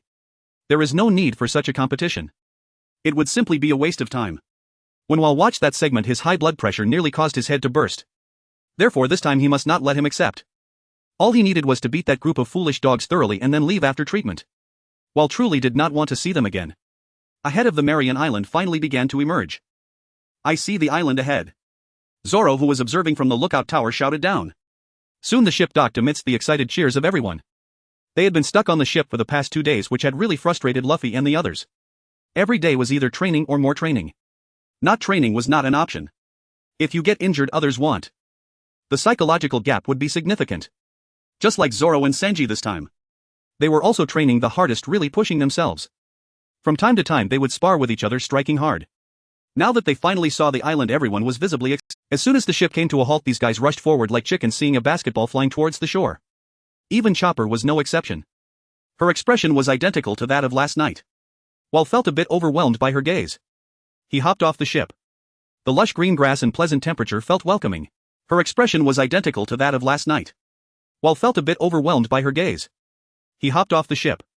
The lush green grass and pleasant temperature felt welcoming. This made Wal understand that this was the island where the story takes place. However, this time they arrived about a day early. He wondered if that group would still come earlier. This made Wal understand that this was the island where the story takes place. However, this time they arrived about a day early. He wondered if that group would still come. They should come, it was just a matter of when. However, there was no need to rush. The compass would gradually gather its magnetic force. Time to eat and drink. After all, he had his heart net. As long as someone came, they could not escape Wal's watchful eyes. He found a large rock, jumped on it and sat down. Now there was one crucial point. If Foxy was not considered a devil fruit user, his strength could be said to be quite weak. Moreover, he wasn't an important character. Under normal circumstances, the negative points gained from him should be minimal. This was not good news. If he couldn't even gather 2,000 points, it would cause more trouble. However, Wal vaguely remembered that this guy couldn't stand others commenting on his face. Perhaps he could use this to his advantage. With that thought, Wal also bought a megaphone from the shop. That's right. It was one of those street vendor megaphones. Looking at the megaphone in his hand, which looked no different from what he remembered, Wal nodded in satisfaction. This thing will definitely play a significant role. Just how significant depends on how much Foxy can't stand being called ugly. At that moment, a shadow fell over him. As Wal looked up with the megaphone in hand, Robin's figure appeared before him once again. "Doctor, you need to fulfill your promise now," Robin said softly. Originally, she didn't have much desire to grow strong. She was already considered strong within the Straw Hat crew. However, after witnessing Chopper's strength on Skypiea, her perspective began to shift. But it was only a slight shift. It wasn't until she saw Wal in action that her thoughts completely changed. As for why, there could be many reasons. In any case, she now wanted to work hard to become stronger. This was actually a good thing. However, after the incident with the sedatives last night, her gaze towards Wal became bolder. Originally, if it was just teaching her armament Haki, Wal had no reason to be shy. She had helped him a lot in the past, but after she had something to hold over him, her gaze towards Wal always felt strange. This also made Wal quite troubled. Looking at Robin, who had already sat beside him and was attentively listening, Wal rubbed his temples. If he didn't say something today, it seemed she wouldn't let it go. Wal organized his thoughts a bit before he began to speak. Armament Haki is an innate energy that everyone possesses. Everyone has it in their bodies, just varying in quantity. As he spoke, Wal raised his palm. With a thought, a streak of black energy appeared in his palm. What we need to do is gather that ability just like I do. Robin nodded thoughtfully. She had a rough understanding of what armament Haki was. However, when she tried to sense it herself, she found nothing. Why can't I? Why can't I feel anything at all? Robin asked, puzzled. You can't feel it because the quantity is too small, so small that you can't detect it. To increase that quantity, you must train more. This is actually related to physical fitness. Physically stronger individuals will find it easier to sense these energies and mobilize them. As for why, it's simply because the energy increases. When the energy increases, it becomes easier to perceive. Therefore, strengthening your body is key. That's all I can say. The rest is up to you. After Wal finished speaking, a hint of understanding appeared on Robin's face. After trying a few more times, she could faintly sense the energy Wal was talking about. But it was just a faint perception. She knew that the road to successfully using it was still long. But as she thought about it, she reacted. She looked up at Wal in surprise. This startled Wal. Hey, you're not coming up with another bad idea, are you? To be honest, Wal was genuinely a bit afraid of Robin now. However, Robin was just surprised. Surprised by Wal's strength. How can Wal, who is so young, use such powerful armament Haki? How did he manage to do that? Robin felt the gap between herself and Wal once again. At that moment, Wal suddenly looked towards a direction. About 10 kilometers away on the coast, a large ship was slowly docking. At the same time, on the other side of the island, a tall, thin man pedaling a bicycle successfully reached the shore. He seemed to sense something and raised his head to look around. Seeing this, Wal hurriedly withdrew his heart net. At this moment, the corners of his mouth curled up slightly as he muttered to himself, "They really do come when they smell something." Robin vaguely heard something but could not make it out clearly. She looked at Weir in confusion, but he did not respond. In a flash, he disappeared from his spot. Robin was startled. At the place where Weir had just stood, only a few flickers of electric arcs could be seen. She couldn't even detect the direction in which Weir had gone. This speed. Robin was once again astonished by Weir. She turned to look in the direction Weir had just been gazing at but found nothing. Only a faint sense of foreboding lingered in her. She wasn't sure if it was just her imagination, but she felt the weather had grown a bit cooler than before. Captain, I see the Straw Hat cruise ship. They are on this island. Faye. Finally caught up with them. Good job, Pochi. On the massive and alluring Foxy ship, the incredibly ugly Foxy smiled brightly at Pochi. They had been chasing the Straw Hat crew for a whole day. Today they had finally caught up. Foxy had long set his sights on the excellent crew members of the Straw Hat crew. He wanted to take all of them away through the Davy Back fight competition. They currently maintained a terrifying record of 920 consecutive victories. Of course this was also thanks to their exceptional cheating methods. Almost everyone on the ship had won their place. With our strength, as long as we can get that straw hat Luffy to agree to the match, we've already won. A guy who looked like a giant gorilla chimed in. Fei. Well said, Hamburger. Our strength is beyond their imagination. Foxy never considered that the enemy would refuse or that they might lose. Captain, if we win the first game, can we get that little deer? That little pet is just too cute. I want to catch it and train it. Pochi eagerly requested. Foxy certainly wouldn't refuse. After all, in the end everyone would be part of their crew. The order of acquisition didn't matter at all. No problem. I'll get it for you to play with. Fei. Thank you, Captain. Let's go. I'm also eager to get those two beautiful crew members. Fei. Foxy said, waving his hand, and everyone followed. At this moment, where having changed his demeanor stood quietly on the deck observing the scene. These dogs are definitely up to no good. They even want to train Chopper. What audacity. I haven't even trained. Cough. My dear. These people truly have big guts. And that Foxy. He's hideously ugly. When it comes to fighting, I must first disfigure his face. Otherwise it would be really unappetizing. Not a single person on this ship is pleasing to the eye. TSK. Just as Ware was about to take action and deal with this group of fools, a familiar voice suddenly rang out. Hey! Have you seen Sherry? She's a horse. The voice carried a strong hint of foolishness and Ware immediately recognized it. Damn it! How did this guy end up here? Luffy! Why are you running around? What if you get lost? Another voice followed, leaving Ware utterly speechless. Looking up, he saw that his expectations were met. They were all here. The one who had just spoken was Zoro. Yes, that's him. And he said it with great confidence. Well then. Since that's the case, let's see if Luffy can truly handle this guy's glass heart. He could also step in directly afterward. Just as long as Luffy doesn't agree to any competition. As soon as he dares to speak, he'll directly strike him with a lightning bolt. Forget it, let's just give him a punch the size of a sandbag. At that moment, Foxy looked at the suddenly gathered Straw Hat crew with a look of surprise. I hadn't even come looking for you, but you came knocking at my door. How considerate. As for Sherry. Of course I saw her. And I even caught her. This foolish hat is so easy to deceive. Just right to trick him into agreeing to the competition. I saw her. And I've already caught her. She's now my trophy. Do you want to save her? Foxy said with a sly grin. What? You caught her. Of course I want to save her. By the way, Uncle, your hairstyle is way too ugly. Luffy initially reacted with anger but couldn't help but tease Foxy's hairstyle. Foxy was overjoyed to hear Luffy's first half of the statement. Just as he was about to explain the game rules, he heard the latter half of Luffy's words. Instantly he deflated. With a thud, he knelt on the ground. You guy. How can your words be so hurtful, damn it? I must win everything you have. Want to save Sherry? Then accept the most honorable competition between pirates. Win your opponent's crew through the outcome of the match. What do you say? Do you want to save Sherry? She's now one of our companions. Foxy shouted louder and louder until he was practically roaring. However, upon hearing the words win companions, Nami and the others immediately sensed something was off. Chopper quickly exclaimed, Luffy, don't agree to him. But just as Chopper spoke, Pochi couldn't take it anymore. What a cute little pet. I want to get you so much. This immediately made Chopper explode. The implication of those words was very dangerous. Chopper instantly retorted him, the big brothers. Big brother won't let you succeed. Big brother. Are you talking about that Weir? Pochi asked back. That's right. Chopper straightened his back unconsciously as he spoke. But instead of being frightened, the opponents laughed uproariously. Ha.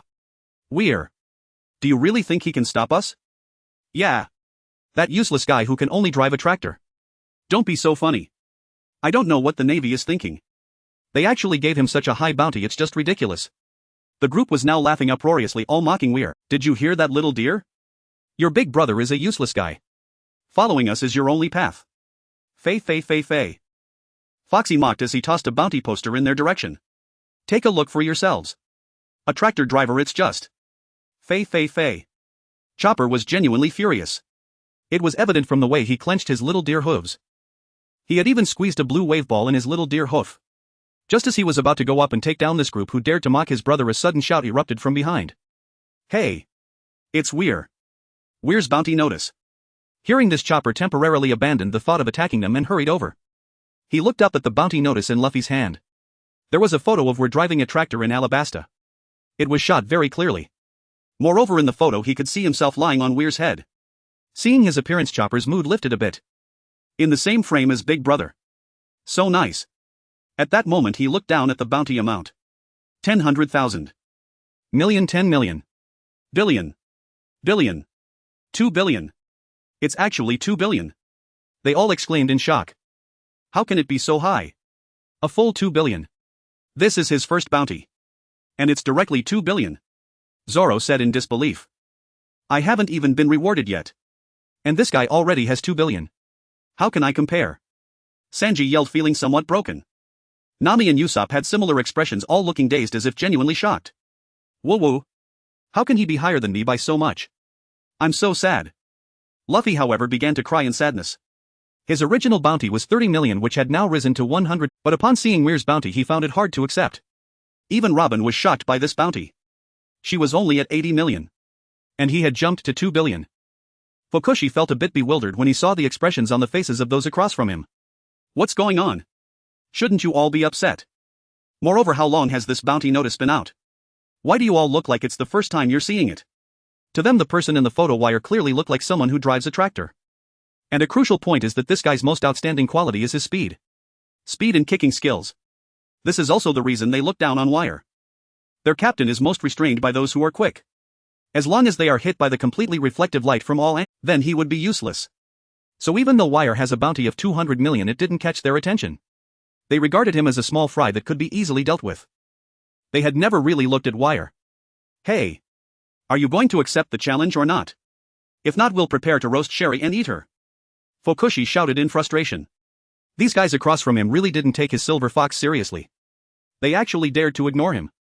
Luffy, who was kneeling on the ground and crying, instantly stood up upon hearing this. Compared to the bounty, Sherry was clearly more important. This time Luffy and the others didn't encounter that old man. They only came across Sherry, who was taking a stroll alone. What? Absolutely not. Sherry is our companion. Luffy shouted earnestly. So are you going to agree to our match or not? After Fukushi finished speaking, Luffy prepared to agree without a second thought. He couldn't let Sherry be roasted. The others also noticed that this guy definitely wanted to agree. Don't agree to him. Luffy. He must be tricking you. Don't trust people so easily. Idiot. They shouted while rushing towards Luffy, preparing to subdue him first. But just as they managed to hold him down, rubber balloon. Luffy suddenly inflated, bouncing everyone away. I agree. Just as Luffy was about to shout out, a figure inexplicably appeared in front of him. A fist rapidly grew larger before his eyes. Luffy's mouth was wide open at that moment. That fist instantly smashed into his mouth. It even made a bulge at the back of his head. Oh yuck! After a strange sound, the force of that fist fully impacted Luffy. His head flew straight back. Bang. A loud sound. Zoro covered his head, looking utterly miserable. Luffy lay on the side groaning. This punch nearly knocked his voice out. If it weren't for Luffy's fast recovery, he would have definitely thrown up everything he just ate. They tricked you. Sherry isn't even here. The suddenly appearing Wire said expressionlessly. What? They actually tricked me. How detestable. I trusted them so much. They actually tricked me. Let me go. I want to beat them up. Luffy might not believe what others said, but he was a bit stubborn. But if it was Wire, then it was different. What he said was all true. The Silver Fox Pirates crew turned green with anger upon seeing this scene. They were on the verge of success. Damn it, that tractor driver. Ruining my good fortune. No, I must try again to see if I can salvage it. Perhaps I can still persuade that straw hat wearer. Fukushi thought of this and said to Wire, who was standing in the front, get out of the way. You sycophant. Don't interrupt the captain's conversation. Fukushi completely disregarded Wire. Naturally, he spoke without any reservations. He had dealt with those guys swiftly, if not 100 then at least 80 of them. It was evident that those guys had no power to resist before him.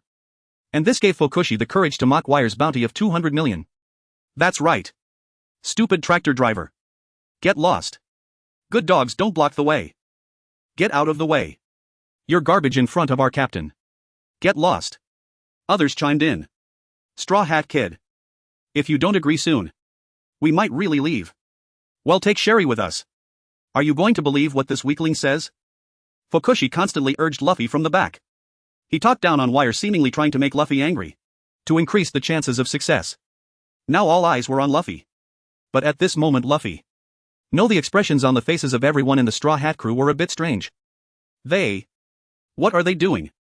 Have they gone crazy? A few of them exchanged glances, their faces showing incredulity. Are they cursing Wire? Luffy asked uncertainly. If our ears are working fine, then that should be it. Zoro, whose head was buzzing momentarily, forgot the pain. Have these people always been this brave? Sanji quietly nodded while lighting a cigarette. The scene when Wire got angry last time was still fresh in their minds. At that time, Crocodile had his waist blown apart. And according to Robin, Wire later found the seriously injured Crocodile and treated him. The most terrifying aspect of Wire is that he doesn't just beat you up or kill you. The biggest difference between him and others is that he can make you wish you were dead. In short, Crocodile was utterly miserable. And these people have already chosen the path to death. At this moment, Wire looked at the arrogant Fukushi before him and roughly understood their thoughts. They want to use slow light to deal with him. Just based on that painfully slow light. It's already ridiculous that it can hit anyone, and they actually want to use it against him. Good. Just based on this point, being so arrogant really makes one uncomfortable. Do you think you can win against me? Wire said expressionlessly as he looked at Fukushi. The few people behind knew that these people were finished upon seeing Wire like this. Wire seemed to be angry. But Fukushi and the others, upon hearing this, were momentarily stunned and then burst into laughter. Ha ha ha. This fool. He still thinks he can win against the boss. Exactly. If he dares to get close, he'll just get hit by a blast of slow light. He thinks he's a master. Fukushi laughed so hard he couldn't stand up straight. After a while, he looked at the expressionless Wire and said leisurely, "Don't say I didn't give you a chance. Come. If you have the guts, come and kill me." He. But just as he finished speaking, Wire had already disappeared. Fukushi was startled. This speed. Quite fast. Where did he go? Didn't see clearly. But it's okay. As long as he dares to appear. As long as he is hit by his slow light, no matter who it is, they will kneel. At this moment, a figure appeared before him like a ghost. In his hand he held a lightning sword that shimmered with electric light. Fukushi was startled. He raised his hand ready to unleash the slow light. But just as he was about to raise his hand, whoosh. A sword light flashed by. Clap. Two hands fell to the ground. The scene instantly fell into silence. Everyone couldn't help but widen their eyes. At this moment, Wire's lightning sword slowly dissipated and he looked at Fukushi, whose hands had been severed, with a joyful smile. Now do you think you can still defeat me? After Wire finished speaking, both Fukushi and the Silver Fox pirates were frozen in place. Fukushi even temporarily forgot the pain in his hands. They only knew that their hands were severed. The light couldn't be released. Does that mean? At that moment, Wire's 200 million bounty reappeared in their minds. But the psychological impact it brought was completely different. 200 million. They could never be opponents. What was that speed just now? How could it be so fast? There wasn't even a chance to react. In an instant, their hands were chopped off. This guy's speed seems to be completely unaffected by slow light. Because you can't even hit him. But realizing this now is already too late. Wire had already taken out pliers and a burning stick. He looked at the grotesquely ugly Fukushi with a cheerful smile and said, "I can cure your foul mouth for free. 5,000 words today. I've been reviewed again. I'm also quite speechless. Everyone wait a bit, I'm already revising it. This segment review contains my tragic experience. What's happening? And what on earth is going on? And what speed is this?" Just a flash, something vanished in the blink of an eye. And there was no then at all. Even their leader hadn't managed to unleash his light technique. Ni's hand was severed before he could act. And they were utterly terrified. And had that man targeted them instead, they'd have been whisked straight to heaven in an instant. This is bad, something serious has just happened. And Weave clearly kicked a steel plate. And meanwhile, Luffy and his crew watched the scene unfold, equally stunned. Vil appears even stronger now. And that speed just now. And even they barely caught it, only a faint streak of lightning flickered across their vision. And that thunderblade, NIS, this yet another new ability of Vil's. It's simply astonishing. And such velocity places him among the world's absolute elite. Foxy, his hands severed, finally wore an expression of raw fear. In staring at Vil, grinning brightly, standing mere inches away, he collapsed to his knees with a heavy thud. "Big brother. Please spare me. That was all just a joke. I deserve death. I truly do. We'll leave immediately, please show us mercy."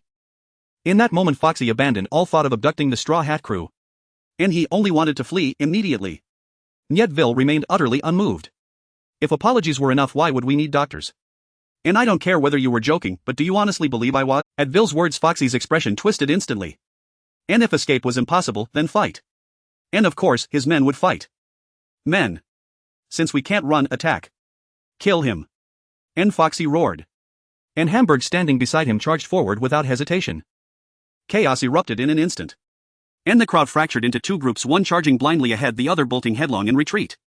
Luffy and his crew moved to intervene until Robin stepped in to stop them. And if we join in, we'll only get caught in the crossfire. He's perfectly capable of handling this himself. Her words struck home, their group fell silent then nodded in agreement. And Vil's strength was beyond anything these underlings could comprehend. And they decided to watch and let the spectacle unfold. Let Vil vent his frustration, and at that moment crackling lightning surged around him. With a casual wave of his hand, torrents of electricity flooded the entire area. Every member of the Silver Fox Pirates was instantly enveloped. A sharp sizzling hum filled the air, and the entire crew froze rigid where they stood. Each trembled violently like sieves shaken by fury. And the loudest braggarts now convulsed, most wildly, smoke curling from their scorched forms. And Bowie no longer even dreamed of capturing Chopper. She had been Vil's primary target, and now hovered on the edge of electrocution. And soon a chorus of thuds echoed across the field, none but collapsing bodies one after another. Within seconds Foxy alone remained upright and standing amid a sea of fallen comrades. And the terrifying current had deliberately spared him. Yet all around him figures twitched and sparked uncontrollably. And dare he move? And Foxy was genuinely terrified now. And what is this infernal thing? If you're this strong, you should have said so earlier. And would I have walked here to die if I'd known? Nan, those Marines don't issue bounties unless you can do it properly. And posting a photo of someone driving a tractor, what are you trying to deceive? Foxy had reached his breaking point. And Vil's power utterly shattered every expectation he'd held. And regret now consumed him completely. Had he known this beforehand, he'd sooner die than set foot here? But Vil cared nothing for such lamentations. And gazing upon Foxy's shattered composure, not a trace of pity softened his expression. Clutching a simple fire poker, he paused, then chose not to strike. And this weapon delivered purely physical force, and its effect would be minimal at best. And shall I try another method? And Foxy, noticing Vil suddenly freeze in place, dared hope perhaps fortune still smiled upon him. But then Vil reached into his medical kit and withdrew a brush. And not just any brush. How did Foxy know? And the stench nearly knocked him unconscious. It was unmistakably a toilet brush. And what on earth did this man intend? Foxy truly panicked, yet panic availed him nothing. And Vil planted a foot squarely upon his chest, pressing him down immobile into the earth. Talk too much, do you? And then I'll make you stink even more. And poison against poison. And Foxy clamped his mouth shut tighter than a clenched sphincter. None word, and that foul-reeking brush would invade his very throat. Did he need to think? And if that truly happened, it would be far worse than death itself. And refuse to open your mouth. And was that truly a challenge for Vil? A jolt of electricity surged, and Foxy's jaw wrenched wide open in involuntary spasm. And with his mouth forced open, Foxy's spirit shattered entirely. Vil showed no mercy. And with a sharp decisive motion, "And you think I'm going to scrub your mouth? And no. And I am performing gastric lavage on this old fool. Ding. Congratulations, host, you've earned 300 negative points. And ding. Congratulations, host, you've earned 100 negative points." And as Vil scrubbed vigorously, Foxy writhed, screaming, sobbing, tears flooding his face, while Vil regarded him with undisguised contempt. Truly trash. And these points are pitifully few. And had Foxy heard Vil's thoughts in that moment, he'd have spat a lungful of phlegm straight into Vil's face. Do you have any idea how excruciating this agony is? And yet you dare utter such words. Foxy was nearing death by toilet brush. His stomach churned violently, not testament to the sheer force behind Vil's tiny hands. At first only food remnants emerged, but soon crimson gouts began erupting. Blood sprayed forth in thick rhythmic bursts. All Foxy longed to scream was, "Dad, stop. I'm sorry." But he couldn't speak, only endure silently and desperately. And Vil, judging the prelude complete, prepared for the main event. He withdrew the toilet brush. And Foxy responded with another violent arterial spray of blood. Gasping raggedly, Nay greedily gulped fresh odorless air, believing for a fleeting second that it was over. And Vil swiftly disabused him this was only the beginning. Stowing the brush, Vil retrieved his anesthetic brick, and brought it crashing down onto Foxy's dazed, bewildered face. What? You say he's still resisting? And that anesthetic brick failed? And no matter, just keep striking until he's unconscious. Might as well improve his appearance while we're at it. And so thinking, Vil began delivering measured rhythmic blows across Foxy's grotesque visage. 80. And blow after blow, and onlookers behind clenched their brows tightly. And privately they swore never ever to provoke Vil to such fury. Even Robin felt a chill of retrospective dread at her own earlier boldness. And from now on discretion would be her guiding principle.